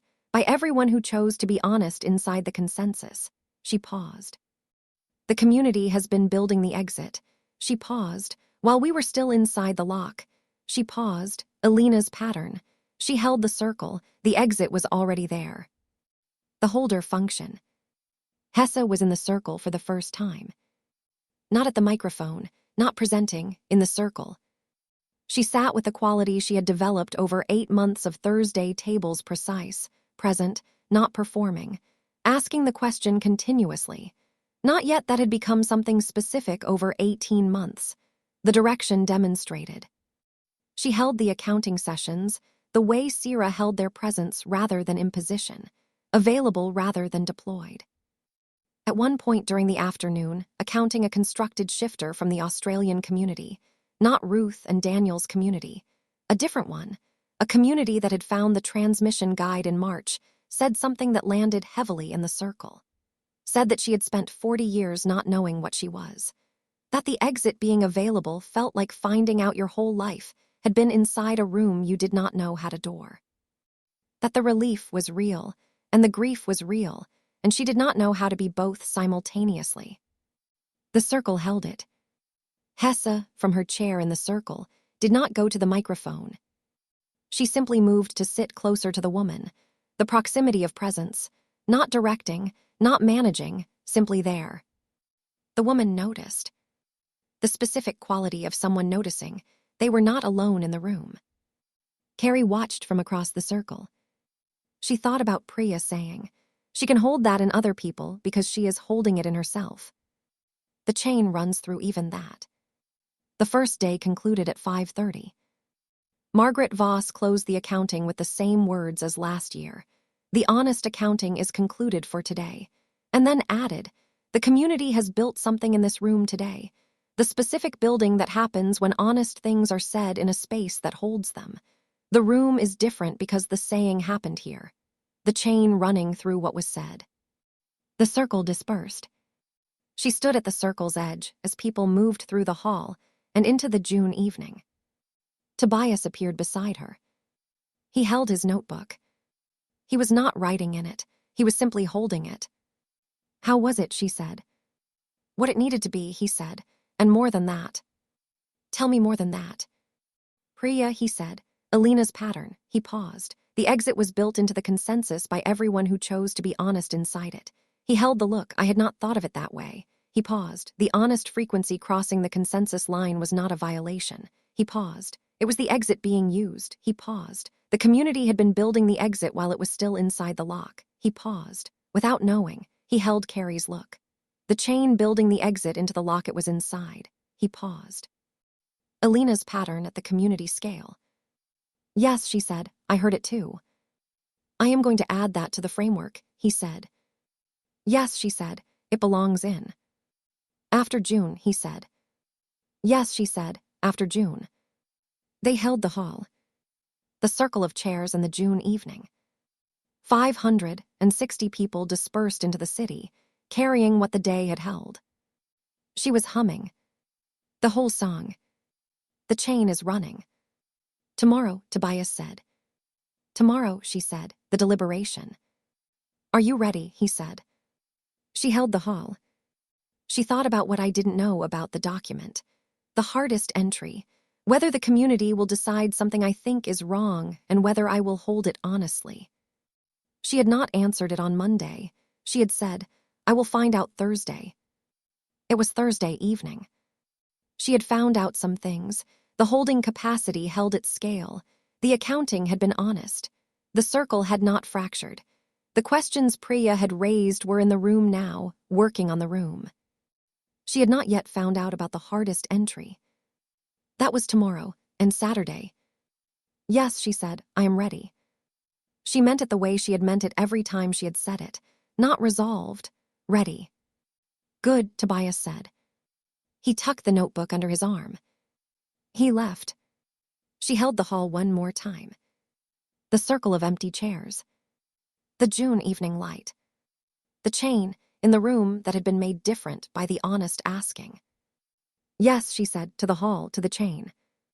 "The song is still running. The world is still being made. The world we make." Book 3 of the Shattered Bonds trilogy. Chapter 21. Friday. The deliberation day. She woke at 5. The third consecutive significant day waking. She lay in the third-floor room and held the morning. She thought about something honest. The second convening session was larger than the first. The accounting yesterday was powerful. Priya's formulation about Alina's pattern had been one of the most significant things said in the circle. The holding capacity had held. All of that was true. She also did not know what today would produce. She had built something significant. She had also been building inside a specific perspective for 2 years, the perspective of someone who had been inside a constructed pack and had escaped and had built the exit into everything she could reach. That perspective was honest. It was also specific. The community reasoning today included people with different specific perspectives, communities that had been managing the consensus successfully for generations. Communities that believed the managed relationship with the mundane world was the right relationship, not because they had been coerced into it, but because they had thought carefully about it and concluded it was right. She held this, not managing it, holding it. The community would reason today. The community might conclude something she did not expect. That was the honest process. She got up. The hall at 9. The circle filling. She sat in her position in the circle. Not at the front, not at the back in the circle, one position among 560. This was a deliberate choice she had made for both sessions. She was not the facilitator. Ibanu's traditions practitioners held the facilitation function. She was not the chair. Margaret Voss held that. She was a person in the circle. The specific seeing required her to be in the circle rather than above it. The deliberation opened. The first significant voice of the morning came from a place she had not expected. A wolf shifter from a pack in rural Japan. She had not attended the first session. She had found the written frequency in October through a community contact and had been in conversation with the Thursday table by video since December. Her name was Keiko, and she was 57, and she had been the alpha of her pack for 20 years. She spoke from her chair in the circle. Not at the microphone, she spoke directly into the circle, the way the deliberation permitted. She said, "I want to say something about the plain sight consensus that I have not heard said yet." She held the circle. "My pack has been in relationship with the mundane world for my entire tenure as alpha." She paused, not a hidden relationship. She paused, careful relationship. She paused. "We have specific human community members who know what we are." She paused. "We have maintained those relationships through trust built over decades." She paused. "The consensus was not our model." She paused. Her model was honest relationship with specific people in specific conditions with specific trust. She held the circle. The Brazilian alpha described this yesterday. She paused. "I want to add something to what he described." She held the circle. "An honest relationship is not easier than a managed consensus." She paused. "It is more demanding." She paused. "It requires the specific work of building actual trust with specific people." She paused. "Not managing a category of relationship." She paused. "Building real ones." She paused. "The community is going to need to understand this difference." She paused. "If the consensus changes, the community is not choosing between hiding and being known." She paused. "The community is choosing between managing a relationship and building one." She paused. "Building is harder." She paused. "It is also more durable." She held the circle. "I wanted to name the cost before the community reasons about whether to pay it." The circle received this. Carrie held it. She had not heard that formulation before, not the conclusion she had been approaching. The specific cost is named that directly, managing a relationship versus building one.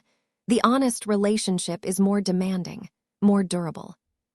She filed it, not to use, to hold honestly. A practitioner from a coven in Edinburgh, not Fiona.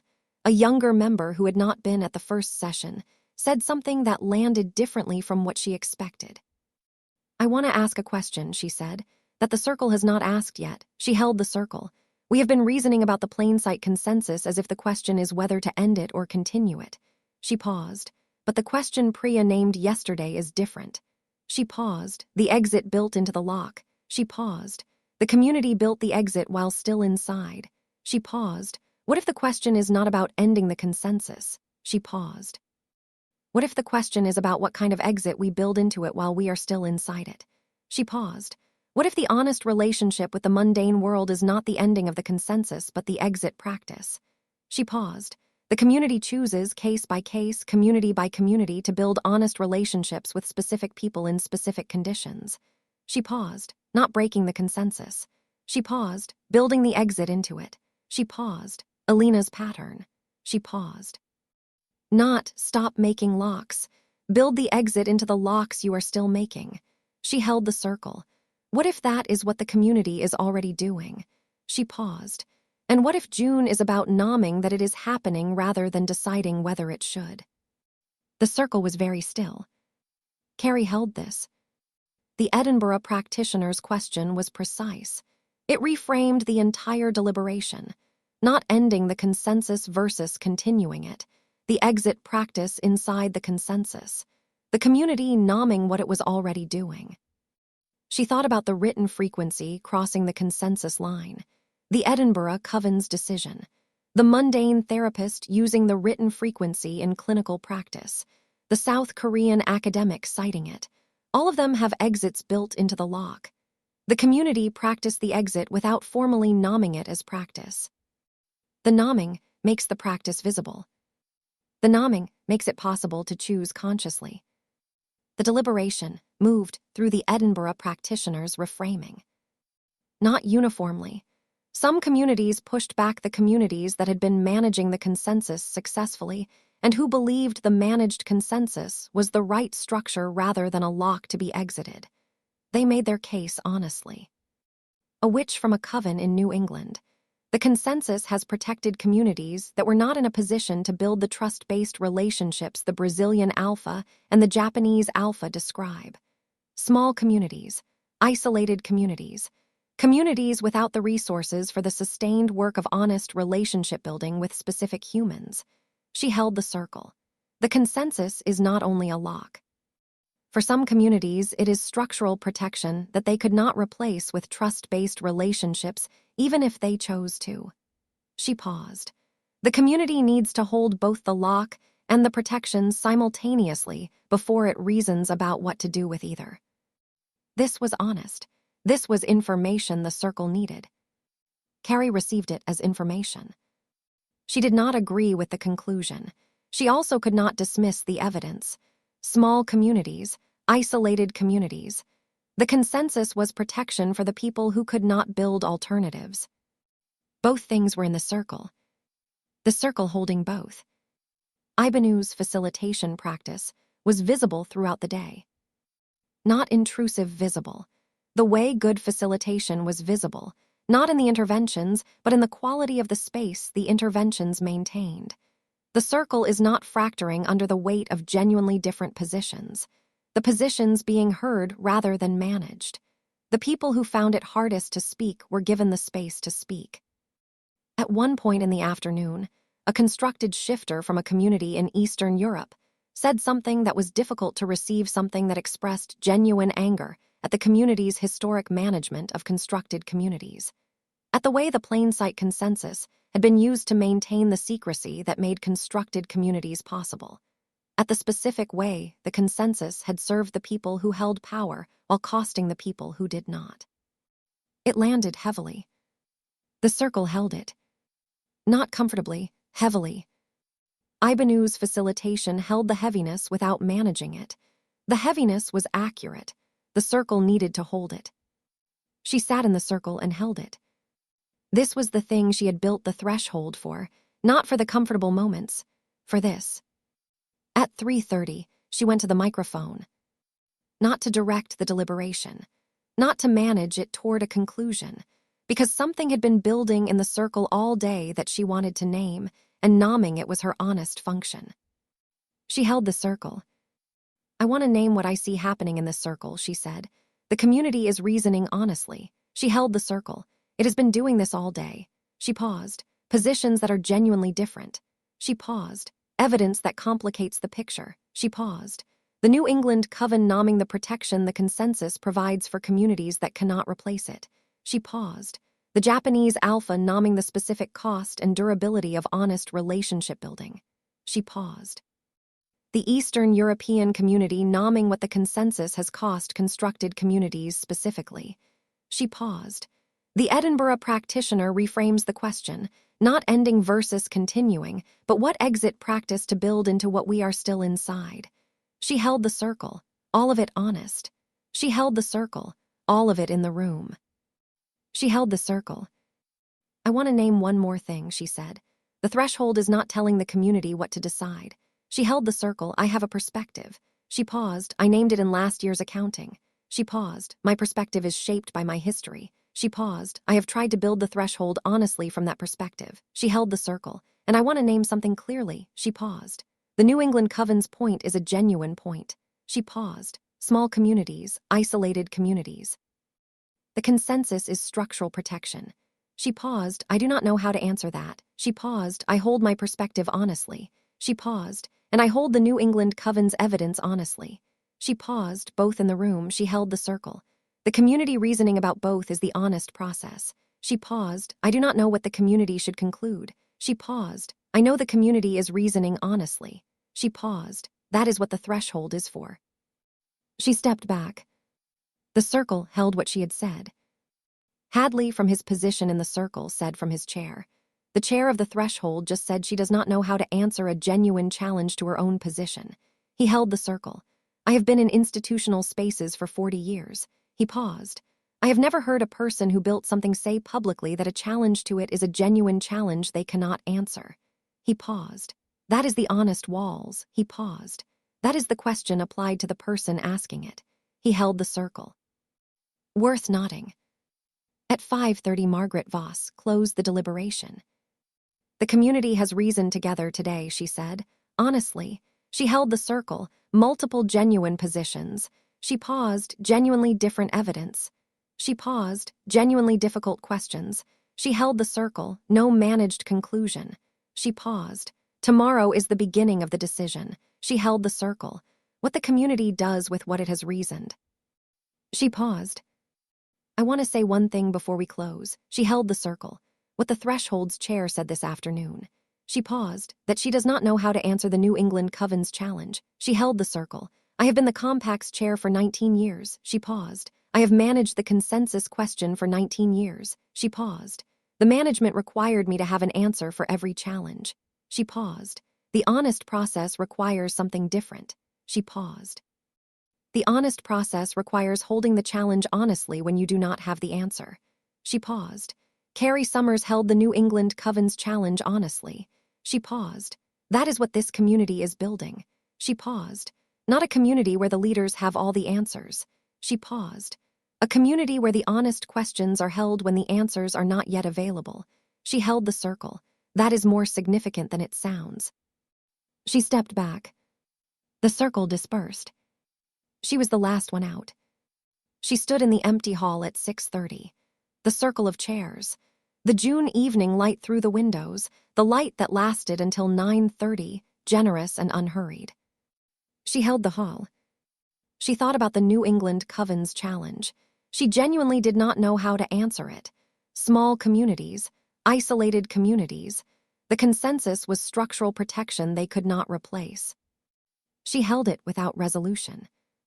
She thought about what it meant to hold it without resolution. The honest walls did not require her to have the answer.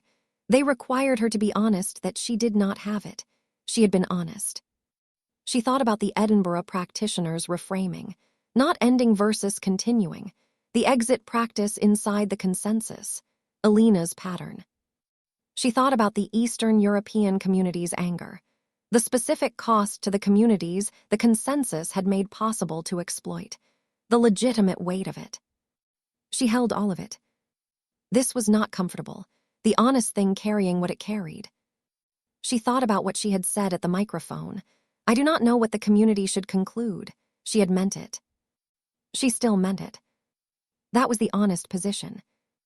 Lilith appeared at the hall entrance. She came into the empty circle. She sat in a chair near Carrie. Not the default arrangement, they were in the circle, 2 chairs among 560. How was it, Lilith said. Harder than last year, Carrie said. More honest. She held the look, both. Tell me what was harder, Lilith said. The New England Coven, Carrie said. The evidence that complicates my position. She held the look. I could not answer it. She paused. I do not have the answer. She held Lilith's look. I said so. She paused. That was the right thing to do. She paused. It was also uncomfortable. She held the look. Both. The honest thing carrying what it carries, Lilith said. Yes, Carrie said. Tell me what was more honest, Lilith said. Everything, Carrie said. The Japanese alpha on the cost and durability of honest relationships. She paused. The Edinburgh practitioner reframed the whole question. She paused. The Eastern European community nomming the specific cost to people who did not choose the consensus but were shaped by it. She paused. Priya on Alina's pattern at the community scale. She held the look. All of it. She paused. The community reasoning honestly across genuinely different positions. She held Lilith's look. Not being managed toward a conclusion. She paused, actually reasoning. Yes, Lilith said. That is what the threshold was built for. Yes, Carrie said. They sat in an empty circle. The June evening light. Tomorrow, Lilith said, the beginning of the decision. Yes, she said. What will the community decide? I don't know, Lilith said. That is the honest answer. Yes, Carrie said, it is. She held the circle of empty chairs. She was humming. She had been humming since the hall began to empty, the whole song. She let it continue. The chain is running. The honest questions were held. The community is still reasoning. Tomorrow is the beginning of the decision. The World We Make. Book 3 of the Shattered Bonds trilogy. Chapter 22. Saturday. The beginning of the decision. She woke at 5 again, the third morning of the convening session. She lay in the third-floor room and did something she had been doing less of lately. She simply stayed still for a while. Not writing in her head, not preparing, staying still. She thought about the New England Coven's challenge. Small communities, isolated communities. The consensus was structural protection they could not replace. She still did not have an answer. She had held it overnight and she still did not have it. The honest position was the same as it had been yesterday. She did not know. What she had been building toward for 2 years was a community that could reason honestly together about hard questions. That had been the function, not to produce a specific answer, to build the capacity for honest reasoning. The honest reasoning had produced, in yesterday's deliberation, a question she could not answer. This was either the practice working or the practice revealing its limits. She held this without resolving it. Both might be true. She got up. The hall at 9. The circle filled for the third time. She noticed the quality of the arrivals, different from Thursday, different from Friday. The quality of people who had been through something together 2 days of honest accounting and genuine deliberation, and were arriving for the third day with that shared history in their bodies. The circle had a different quality when people had been through something together. She noted this. The holding capacity had been built in relationships over months and years. The convening session was building relationships in 3 days, not the same depth, but real. The chain works in compressed time. Margaret Voss opened. Today, she said, the community begins the decision. She held the circle, not the final decision, the beginning of the ongoing process. She paused. I want to name something before we begin. She held the circle. Yesterday, the threshold's chair said she did not know how to answer a genuine challenge to her position. She paused. I want to name what I am going to do with that. She held the circle. The compact is going to take the New England Coven's challenge seriously. She paused. Formally. She paused. Not as a reason to delay the ongoing process. She paused as a specific workstream within it. She held the circle. The specific question of how communities without the resources for trust-based relationship building are protected if the consensus changes. She paused. The compact is going to work on that question. She paused with the communities most affected. She paused before the next convening session. She held the circle. The honest question deserves the honest work. She paused. Not the managed delay. She paused, the actual work. Carrie held this. The compact turned a challenge into a workstream, not managing it away, doing the actual work. The practice, working on the institution. The morning moved differently from last year's third day. Last year, the third day had been the community establishing the commitment to keep asking. The formal statement. The ongoing process is named. This year, the ongoing process was already named. The community was not establishing whether to continue. The community was reasoning about what the continuation required specifically, given what had emerged over the year and given what the 2 days of conversation had produced. The Edinburgh practitioners, reframing from Friday, had taken hold. Not ending versus continuing. The exit practice inside the consensus. What the community was already doing and whether to name it. This was the frame. The morning's conversation moved within. A practitioner from the Ashworth Coven, not Ashworth himself. A younger member who had been attending Thursday tables for 6 months said, "The Edinburgh practitioner named something yesterday that I want to build on." She held the circle. If the exit practice is what the community is already doing, the honest frequency, the specific trust-based relationships, the written frequency reaching the mundane world, then the question for the community is not whether to practice the exit. She paused. The question is whether to name the practice honestly. She paused. And what naming it honestly requires. She held the circle. Because naming a practice changes the practice. She paused. When the exit practice is unnamed, it is informal.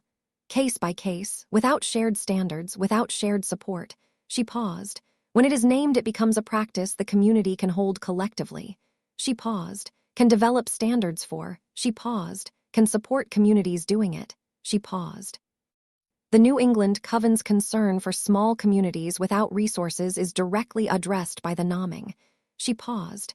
The unnamed practice leaves those communities behind. She paused. The named practice creates the obligation to build the support. She held the circle. The naming is not just visibility. She paused. The naming is accountability. The circle held this. The New England Coven's practitioner, who had been in the circle since Thursday with the quality of someone who had said something difficult and was watching how it was received, held the statement. She said, "That is what I was trying to name yesterday." She paused. The unnamed practice leaves small communities behind. She paused, not because the practice is wrong. She paused, because the practice without the support structure does not reach everyone. She held the circle. If the naming creates the obligation to build the support, that is the answer I did not have yesterday. The circle. The challenge and the answer arriving together. Not managed toward each other, arriving. Carrie held the circle. She held the what I don't know document in her mind. Whether the community will decide something I think is wrong and whether I will hold it honestly. The community had not decided something was wrong. The community had produced something she had not anticipated. The naming as accountability. The named practice creates the obligation to build the support for the communities that could not otherwise participate. She had not built that. The community had built it. The circle had produced it, from the honest reasoning of people with different positions, arriving at something neither position could have reached alone. Both are real. Both necessary. Ibanu stood at the circle's midpoint. He did not go to the microphone. He spoke from his chair. "My tradition," he said, "has a specific word for what happened between yesterday and today." He held the circle, between the New England Coven's challenge and the Ashworth practitioner's response. He held the circle. "In my tradition, we call it recognition across positions." He paused. Two honest positions in genuine disagreement that produce, through the disagreement, something neither could have produced alone. He paused. The disagreement was the generative element. He paused. Not the obstacle. He paused. The generative element. He held the circle. The community did not resolve the disagreement. He paused. The community reasoned through it until the disagreement produced the thing it was always carrying. He held the circle. That is the facilitated, honest process working. He paused. The process I was trained in for 30 years. He paused. I have seen it work in small settings. He held the circle. I have never seen it work at this scale. He paused. 560 people. He paused. 2 days of genuine disagreement. He paused. Recognition across positions. He held the circle. The community did something extraordinary here. The circle received this. The formal commitment. Margaret Voss brought it to the circle at 3. The specific wording had been drafted overnight by Elias and the compact's working group not in isolation. The draft had been shared with the circle's key voices before the session began, and had been revised based on what the deliberation produced. It was longer than last year's, more specific. It is called the exit practice. It named the obligation the nomming created. It named the specific workstream for small and isolated communities. It named the ongoing process as the community's relationship with the question, rather than a path to a final answer. It named the chain not as a supernatural community artifact, but as the activity of honest asking wherever it happened. It named the named practice as accountability to the communities that the unnamed practice had left behind. And it contained a new element that had not been in last year's commitment, and that Carrie had not anticipated. The community commits to formally recognizing the exit practice as a community practice, not as the ending of the plain sight consensus, but as the honest engagement with its edges. The exit practice is the community's relationship with the boundary, not the elimination of the boundary. The boundary remains. The honest engagement with it, the trust-based relationship building, the specific honest contact with specific human individuals in specific conditions, the community holding collective standards for how that engagement happens, is named as the community's practice. Not exceptional, not a violation, the practice. She read this section 3 times. It was not the end of the consensus. It was not the continuation of the consensus as it had been. It was something different the consensus held, while the exit practice was named as the community's honest engagement with its own boundary. She held this. She thought about the Edinburgh practitioners' reframing, not ending versus continuing. Alina's pattern, the exit built into the lock. The community had not ended the lock. The community had named the exit. She did not know if this was the right answer. She still held the honestly uncertain position. She knew it was an honest answer. The community had arrived at it through genuine reasoning across genuine disagreement. That was what the threshold had been built for. She looked at the commitment on the page. Yes, she said, quietly, not to the room to herself, to the honest position. Yes, this is what honest reasoning produces. The circle received the commitment. The process was different from last year, not one by one around the circle. The circle was too large for that. Instead, the communities had been asked to confer briefly in small groups, and then a representative from each group would speak. The small group conversations were brief and quiet, and had the quality of people who had been through 2.5 days of honest reasoning, and were arriving at the simplest form of their response. The representatives spoke. The Edinburgh Coven, we receive this as the nomming of what we have chosen. Yes. The Manchester Pack, my grandfather asked the question through the channels. The community is nomming what the asking produces. Yes. The New England Coven, the workstream for small communities. The obligation that nomming creates. This answers what I could not answer alone. Yes. The Eastern European Community, the exit practice named as practice. The obligation to the communities that the unnamed practice left behind. Yes. The Japanese Pack, the honest relationship as community practice rather than individual exception. Yes. The constructed communities collectively, the exit named alongside the practice, the obligation to build the support. Yes. The Burns Parliament, the intelligence function serves honest practice. Yes. The Compact's Council, the Compact commits to the workstream, honest work. Yes. Community after community. Yes. Not unanimously 2 communities abstained, their reasons stated honestly. One community said it was not ready and named the reason clearly. The circle received the not ready honestly. The door remained open. When it came to her, she stood. She held the circle. She thought about what she had said yesterday. I do not know what the community should conclude. She had meant it. She thought about what the community had concluded, not what she would have written. Something the honest reasoning across genuine disagreement had produced. Something that held the New England Coven's challenge. Something that named the exit practice as accountability. Something she had not anticipated. She thought about what I don't know about the document's hardest entry. Whether the community will decide something I think is wrong, and whether I will hold it honestly. The community had not decided something she thought was wrong. The community had decided something she had not been able to see from inside her own perspective.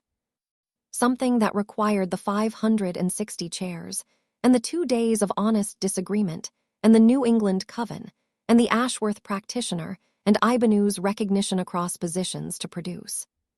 She could not have built this. She had built the conditions for it. The difference was real. She said the threshold holds this commitment. The door is open. The light is on. The question stands. She paused, and I want to say one more thing. She held the circle. The community built something here that I could not see from inside my own perspective. She paused, the nomming as accountability. The obligation to the communities the unnamed practice left behind. She paused. I did not have that. She paused. The community did. She paused. The honest reasoning across genuine disagreement produced what neither position could produce alone.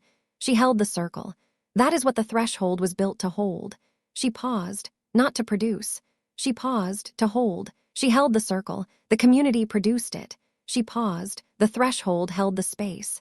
She paused. I receive what the community built. She paused. Yes. Margaret Voss closed the session. The community has done something in 3 days that took the compact 19 years of management to prevent, she said. It has reasoned honestly about the most difficult question it faces. She held the circle. It has arrived at a commitment that is more complete than any single position could have produced. She held the circle. The exit practice is named as community practice. The obligation to the communities the nomming creates. The ongoing process continues. She held the circle. The question stands. She held the circle. The chain running through what was built here. She paused. The compact will convene again next June. The workstream for small and isolated communities begins this month. The named exit practice comes into effect with the community standards to be developed through the ongoing process. She held the circle. The world we are making is being made. She paused. Not finished. She paused, made. She stepped back. The circle stood. 560 people rising from their chairs. The same spontaneous standing as last year. The same acknowledgement not of a conclusion, but of what the community had done together. She stood with them. Lilith was 3 chairs away. They were not in the default arrangement. They were each in the circle. She looked at Lilith across the 3 chairs. Lilith looked back. The beside across the distance. The commitment not requiring the physical position. Always. After. The hall was empty, communities dispersing into the Seattle June evening.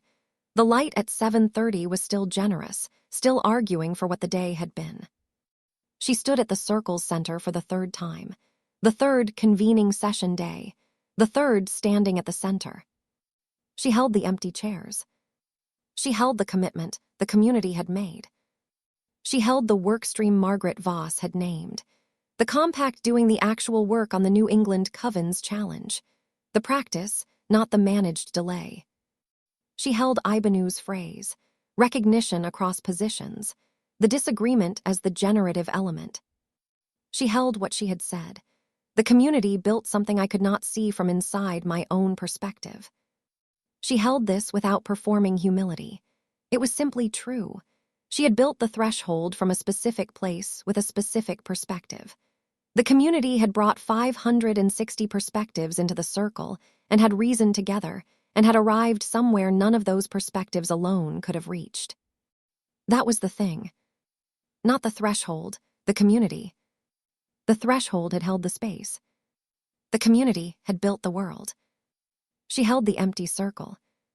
She thought about her father, writing the love song. Not knowing it was the beginning of something that would run through decades, and through a daughter's humming and through a constructed pack in Missouri, and through 12 years in a bookstore in Seattle, and through 3 days of 560 people in a circle in June. He had simply written what was true. The truth had run. That was the chain. She was humming. She had been humming since the circle stood. The whole song, beginning to end. Her father's love song ran through the empty hall in the Seattle June evening. She let it continue. She did not need to note it as worth noting. It simply was. The World We Make. Book 3 of the Shattered Bonds trilogy. Chapter 23. Sunday. The day after the convening session ended. She woke at 7. Not 5. The 5 o'clock waking had been the significant day waking, and the significant days were done. 7 was the ordinary waking. The body returns to its own rhythm. She lay in the third-floor room and held the specific quality of the morning after something significant. Not the aftermath's density she had named that quality before, the operational residue, the systems standing down. That was part of it, but there was something else. The specific quality of waking up after the community had decided something, and the decision was now simply real, not in process. Real. The exit practice is named as community practice. The obligation to the communities, the nomming created. The workstream for small and isolated communities. All of it is real now in the way that things were real after the community said yes. She held it. She also held the fact that she was tired. This was worth noting plainly. 2 years of building and the sustained practice of the second year, and 3 days of 560 people in a circle. She was tired. Not depleted, there was a difference. The specific tiredness of someone who had been fully present for something significant and whose body was reporting accurately on what that had required. She did not write this in the worth-noting document. She simply held it as true. The honest thing carrying what it carried. She got up. She went downstairs. She made coffee. She sat at the kitchen table with the coffee and the specific ordinary quality of a Sunday morning, and she did not work. That was also worth noting. That she was sitting with the coffee rather than with the phone or the documents. The practice of being in the ordinary rather than managing toward the next thing. Lilith came down at 8. She sat across from Carrie. They held the Sunday morning together without saying anything for a while. This was something they did with the specific silence of two people who had been through something together and did not need to process it immediately. The silence was its own form of holding. After a while, Lilith said, "How do you feel?" Not "how are you?" She had been asking "how do you feel" since sometime in the winter, the shift from the functional question to the more specific one. Carrie had noticed the shift when it happened and had not commented on it and had simply answered more specifically when asked. Tired, Carrie said, and glad. She held the coffee both simultaneously. She paused. "I'm tired from work," she paused. "The gladness is from what the work produced." She held Lilith's look. "Not from what I produced." She paused. "From what the community produced." She paused. "The recognition across positions." She paused. "I did not build that." She paused. "I built the conditions." She paused. "The community built that." She held the look. "I am glad the community built it." "Yes," Lilith said. "And I am tired in a way that is clean," Carrie said. "Not tired of having managed something." She paused. "The tired of having been fully present." She held the look. "Those are different." "Yes," Lilith said, "they are." They held the coffee. "Tell me something," Carrie said, "that you noticed over the 3 days that I did not notice." Lilith held the question. She thought about it with the quality she brought to questions she took seriously, not answering immediately, actually considering. "Hessa," she said finally. "Tell me." "The Australian shifter," Lilith said. "The one who said she did not know how to relieve the grief simultaneously." She held the look. Hessa moved toward her. She paused, not dramatically. She paused, just closer. She paused, and the shifter noticed. She paused, and the noticing produced something in the shifter's face. She paused. The specific quality of someone who has been in a room full of people feeling completely alone and then suddenly feeling not alone. She held Carrie's look. "I was watching from across the circle." She paused. "You were watching too. I saw you watch." She paused. "But what I noticed was what happened after." She paused. "After the accounting ended and the circle began to disperse." She paused. "The shifter found Hessa." She paused. "They talked for 20 minutes." She paused. "I do not know what they said." She paused. "The quality of the conversation was not formal." She paused. "Not therapeutic." She paused. "The quality of two people who recognize something in each other." She held Carrie's look. both carrying the specific grief of having been inside the wrong thing. She paused, one from inside the construction. She paused, one from inside the building. She paused, different positions. She paused, the same carrying. Carrie held this. Recognition across positions, she said. Yes, Lilith said. Ibanu named it for the large-scale deliberation. She paused. It was happening in every corner of the hall for 3 days. She paused. At every scale. She held the look. The chain running through the specific conversations we never saw fully. Yes, Carrie said, the chain running in the corners. She paused. In the conversations I did not witness. She held the look. That is the chain being larger than the threshold. She paused. I could not witness all of it. She paused. It did not need me to witness it to run. No, Lilith said. It did not. Monday. She was at the Silver Quill at 9. Not 8 the ordinary Monday, rather than the preparatory one. Amber was in the front, the Silver Quill doing its Monday morning things, the cats in their positions, the warmth. She went into the back room and sat at the table. She held the back room. She thought about what came next. The work stream for small and isolated communities, the compact beginning that work this month. She would be available to support it, not to lead it. That was the compact's function, done honestly. The exit practice, standards the community developing them through the ongoing process. She would contribute when asked. The community's work. The next Thursday, table the 74 people who had been building the practice weekly, continuing. The chain is running. The next convening session is in June of next year. The community returned to reason further. The ongoing process is ongoing. Priya's work with the remaining constructed communities. Marcus Jr.'s next document came after what is on the other side. Sira at university, studying and holding and building. Tobias continues to organize what the community built. Mary's frequency running. All of it continues. The ordinary with a direction. She picked up her phone. She opened the worth-noting document. She wrote, Monday after the second convening session, the Silver Quill's back room, coffee, the ordinary. What is worth nodding about Monday after? The work continues, not with the intensity of the building or the sustained effort of the convening session. It simply continues. The chain does not rest after significant events. The chain runs. The community decided something this weekend that I could not have decided for them. They arrived at it through genuine disagreement held honestly. That is the most significant thing the threshold has held. Not produced, held.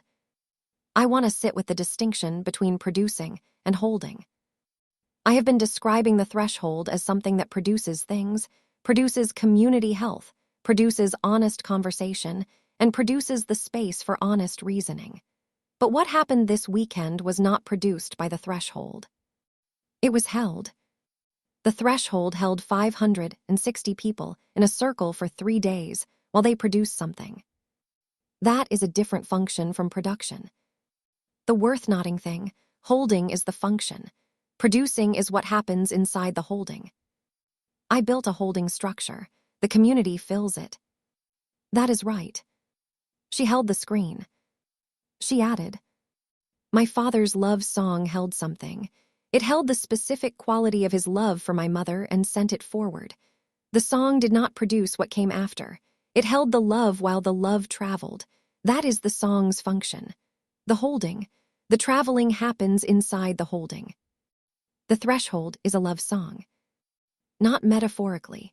In the specific sense that a love song holds something honest and sends it forward and trusts the traveling to happen inside the holding. Worth noting, the threshold is the holding. The chain is the traveling. Both are real.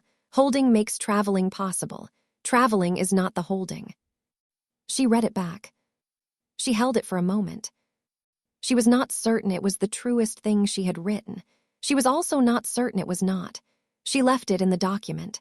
The honest walls did not require her to be certain before writing something. They required her to be honest. She was being honest. Tuesday. Tobias arrived at 10. He came into the back room with the quality he had been developing over 2 years, not the urgent building quality, the settled practice quality. The quality of someone who had been in the practice long enough that the practice was part of how he moved. He sat across from her. He had the notebook. He had blank paper. He had the specific quality of someone who had been thinking since Saturday and had arrived at something. "Tell me," she said. "The framework needs one more addition," he said, from the second convening session. He held the look, Ibanu's recognition across positions. He paused. The disagreement as the generative element. He paused. The framework describes how to hold honest disagreement. He paused. It does not yet describe what honest disagreement produces. He held the look. What it produces is not a compromise. He paused. Compromise is managed disagreement. He paused. What honest disagreement produces is the thing neither position could see alone. He held the look. Recognition across positions. He paused. That is a specific and significant thing the framework needs to name. He held Carrie's look, because communities are going to face genuine disagreement in the ongoing process. He paused. They need to know that the disagreement is not the obstacle. He paused. The disagreement is the generative element. He paused, if it is held honestly. "Yes," she said, "add it." "I want to add something else as well," he said. "Tell me." "The holding function," he said. "I have been thinking about how the framework describes it." He paused. The framework describes the threshold as holding the community while the community reasons. He held the look. "I want to add the specific description of what holding is." He paused. "Holding is not passive." He paused. "Holding is an active presence without imposition." He paused. "The difference between being present and managing." He paused. The framework describes the specific seeing, the community health requirements, the facilitation practice. He paused. It does not yet describe the specific quality of the holding itself. He held Carrie's look, what it feels like from the inside to be held. He paused, and what it requires from the holder. "Tell me what you think it requires," she said. "The holder's willingness to not know," he said. "The holder holds the space for the community to reason." He paused. "The holder does not know what the reasoning will produce." He paused. "The holder must be willing to not know." He paused, and to hold the not knowing honestly. He paused, without managing toward a known conclusion. He held the look. If the holder knows the conclusion before the community reasons, the holder is managing, not holding. He paused. The holding requires genuine not knowing. He held Carrie's look. "Which is the hardest thing?" He paused. "You said on Friday, I do not know what the community should conclude." He paused. "That was the holding." He paused. "The specific holding that made the community's genuine reasoning possible." He held the look. "If you had known, the circle would have felt it." He paused. "The managed space feels different from the held space." He paused. "The community reasoned in a held space." He paused, "because you were genuinely willing to not know." She held the look. "That almost broke," she said. "Yes," he said, "I know." He held the look. "The New England Coven." He paused. "The challenge you could not answer." He paused. "That was the moment the holding was hardest." He paused, "and you held it." He paused. "You held it by saying honestly that you could not answer it." He held Carrie's look. "The name not knowing was the holding." He paused. "The honest acknowledgement of the limit was what kept the space held." He held the look. "If you had managed around it, if you had produced a partial answer or deflected, the space would have shifted." He paused. "The community would have felt the shift." He paused. "You named it."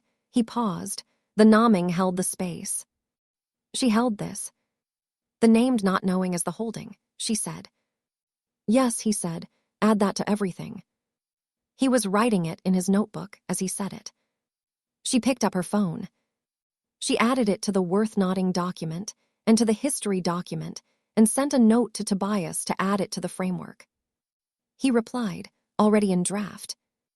Of course he was. Wednesday.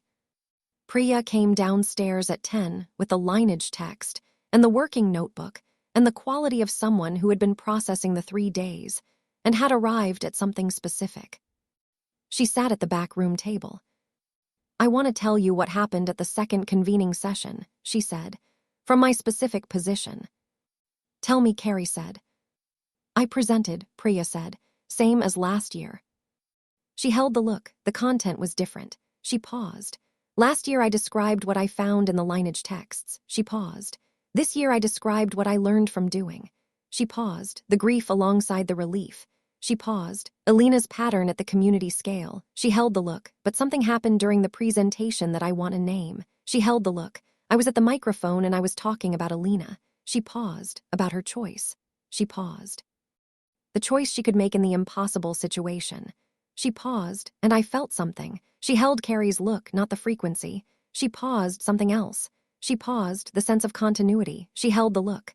Alina built the exit. She paused, I found it. She paused, I am using it. She paused. The line from her to me is not metaphorical. She paused. She built a specific thing, and I am using the specific thing she built. She paused. Standing at the microphone in front of 560 people describing what she built. She held Carrie's look. I felt her. She paused. Not literally. She paused. But the chain running through me in that specific direction was present. She held the look. I wanted you to know that. Carrie held the look. She thought about the letter to Harry. Tell Mum the lilac and mint is still here. She thought about what she had felt writing it, not literally her father, but the chain running through her in that specific direction. Yes, she said, I know what that is. The chain runs through the specific doing, Priya said, the specific work of using what Alina built. She paused. She felt present in the using. She paused, like the work was her work continuing. She paused, through me. Yes, Carrie said, the chain runs through the continuity. She held the look. Alina built it and you found it and you are using it. She paused. The chain from her building to your finding to your using. She paused. The chain runs through the specific line of transmission. Yes, Priya said, and I want to say something about what that means for the practice. She held the look. The practice is not just mine. She paused. When I use Alina's exit, I am in continuity with Alina's practice. She paused. The chain ran through me from her. She paused. And when I train the next practitioner, when someone learns the renegotiation working from me, the chain continues through them from Alina through me. She held Carrie's look. The transmission is the chain. Yes, Carrie said. The transmission is the chain. That is going in the framework, Priya said. Yes, Carrie said, it is. Priya opened her working notebook. She wrote it in her own words, precisely, with the quality she brought to everything the specific seeing applied to the specific idea. Carrie watched her write.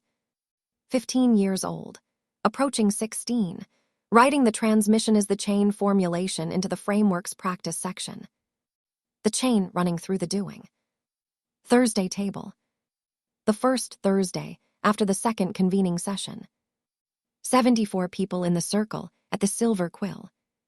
The quality of the circle was the quality of people who had just been through something together on a larger scale and were returning to the smaller scale with what they had learned. Not everyone had been at the convening session. The Thursday table had people who had not been there, people who had been coming weekly for months or years, and who had followed the session's proceedings through the updates Elias and Jimmy had been providing. The table held both the people who had been in the 560-person circle and the people who had been in Seattle following from the outside. She let the people who had been at the session share what they had experienced, not managed sharing organic. The people who had something to say said it. The people who needed to receive it said it. What she noticed. The people who had been at the session were not explaining the session to the people who had not been. They were sharing the quality of it, the specific thing they had encountered, the recognition across positions, the holding capacity at scale, the circle standing at the end. And the people who had not been were receiving the quality rather than the summary. The chain running through the transmission. At some point, Tobias said, I want to name something about what just happened. He held the circle. The people who were at the session just shared its quality with the people who were not. He held the circle. And the people who were not at the session received something from the sharing. He held the circle. The chain ran through the transmission. He paused. The session produced something. He paused. The sharing transmitted it. He paused. The reception continued. He held the circle. The community that was not in the session is in the chain that the session built. He paused. Through the transmission. The transmission is the chain, Priya said, from across the circle. Yes, Tobias said, the transmission is the chain. The circle held this. She held the circle. The 74 people, the silver quill, The warmth, the June morning, the chain running through the transmission. She thought about something she had written in the worth-noting document the previous November.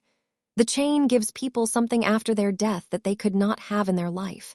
She thought about Marcus Webb, the grandfather, Harry Summers, Elena Voss. The chain running through the transmission. The transmission was given back to the people who had built it. She picked up her phone after the table. She wrote, "The transmission is the chain. Priya named it Wednesday. Tobias confirmed it Thursday. The chain runs through the sharing of what was produced, through the receiving of what was shared.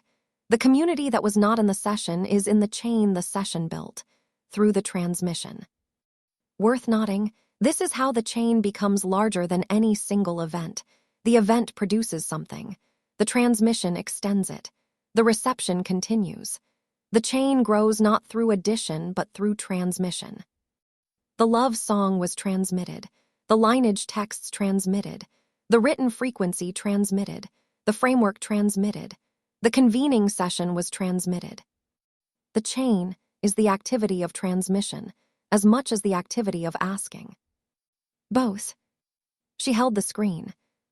She added, "My father's love traveled through the song and through me and through the threshold and through the circle and is still traveling. The transmission has not arrived. The transmission is still running. That is the chain, not what it arrives at, what it continues to do." She set the phone down. She was in the Silver Quill's back room. Thursday afternoon, the circle having been.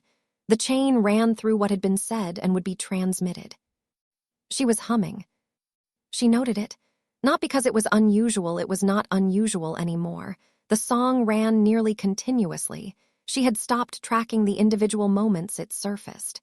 She noted it because of what she had just written. The transmission is still running. Her father's love is still traveling. She was the transmission. She let the song run.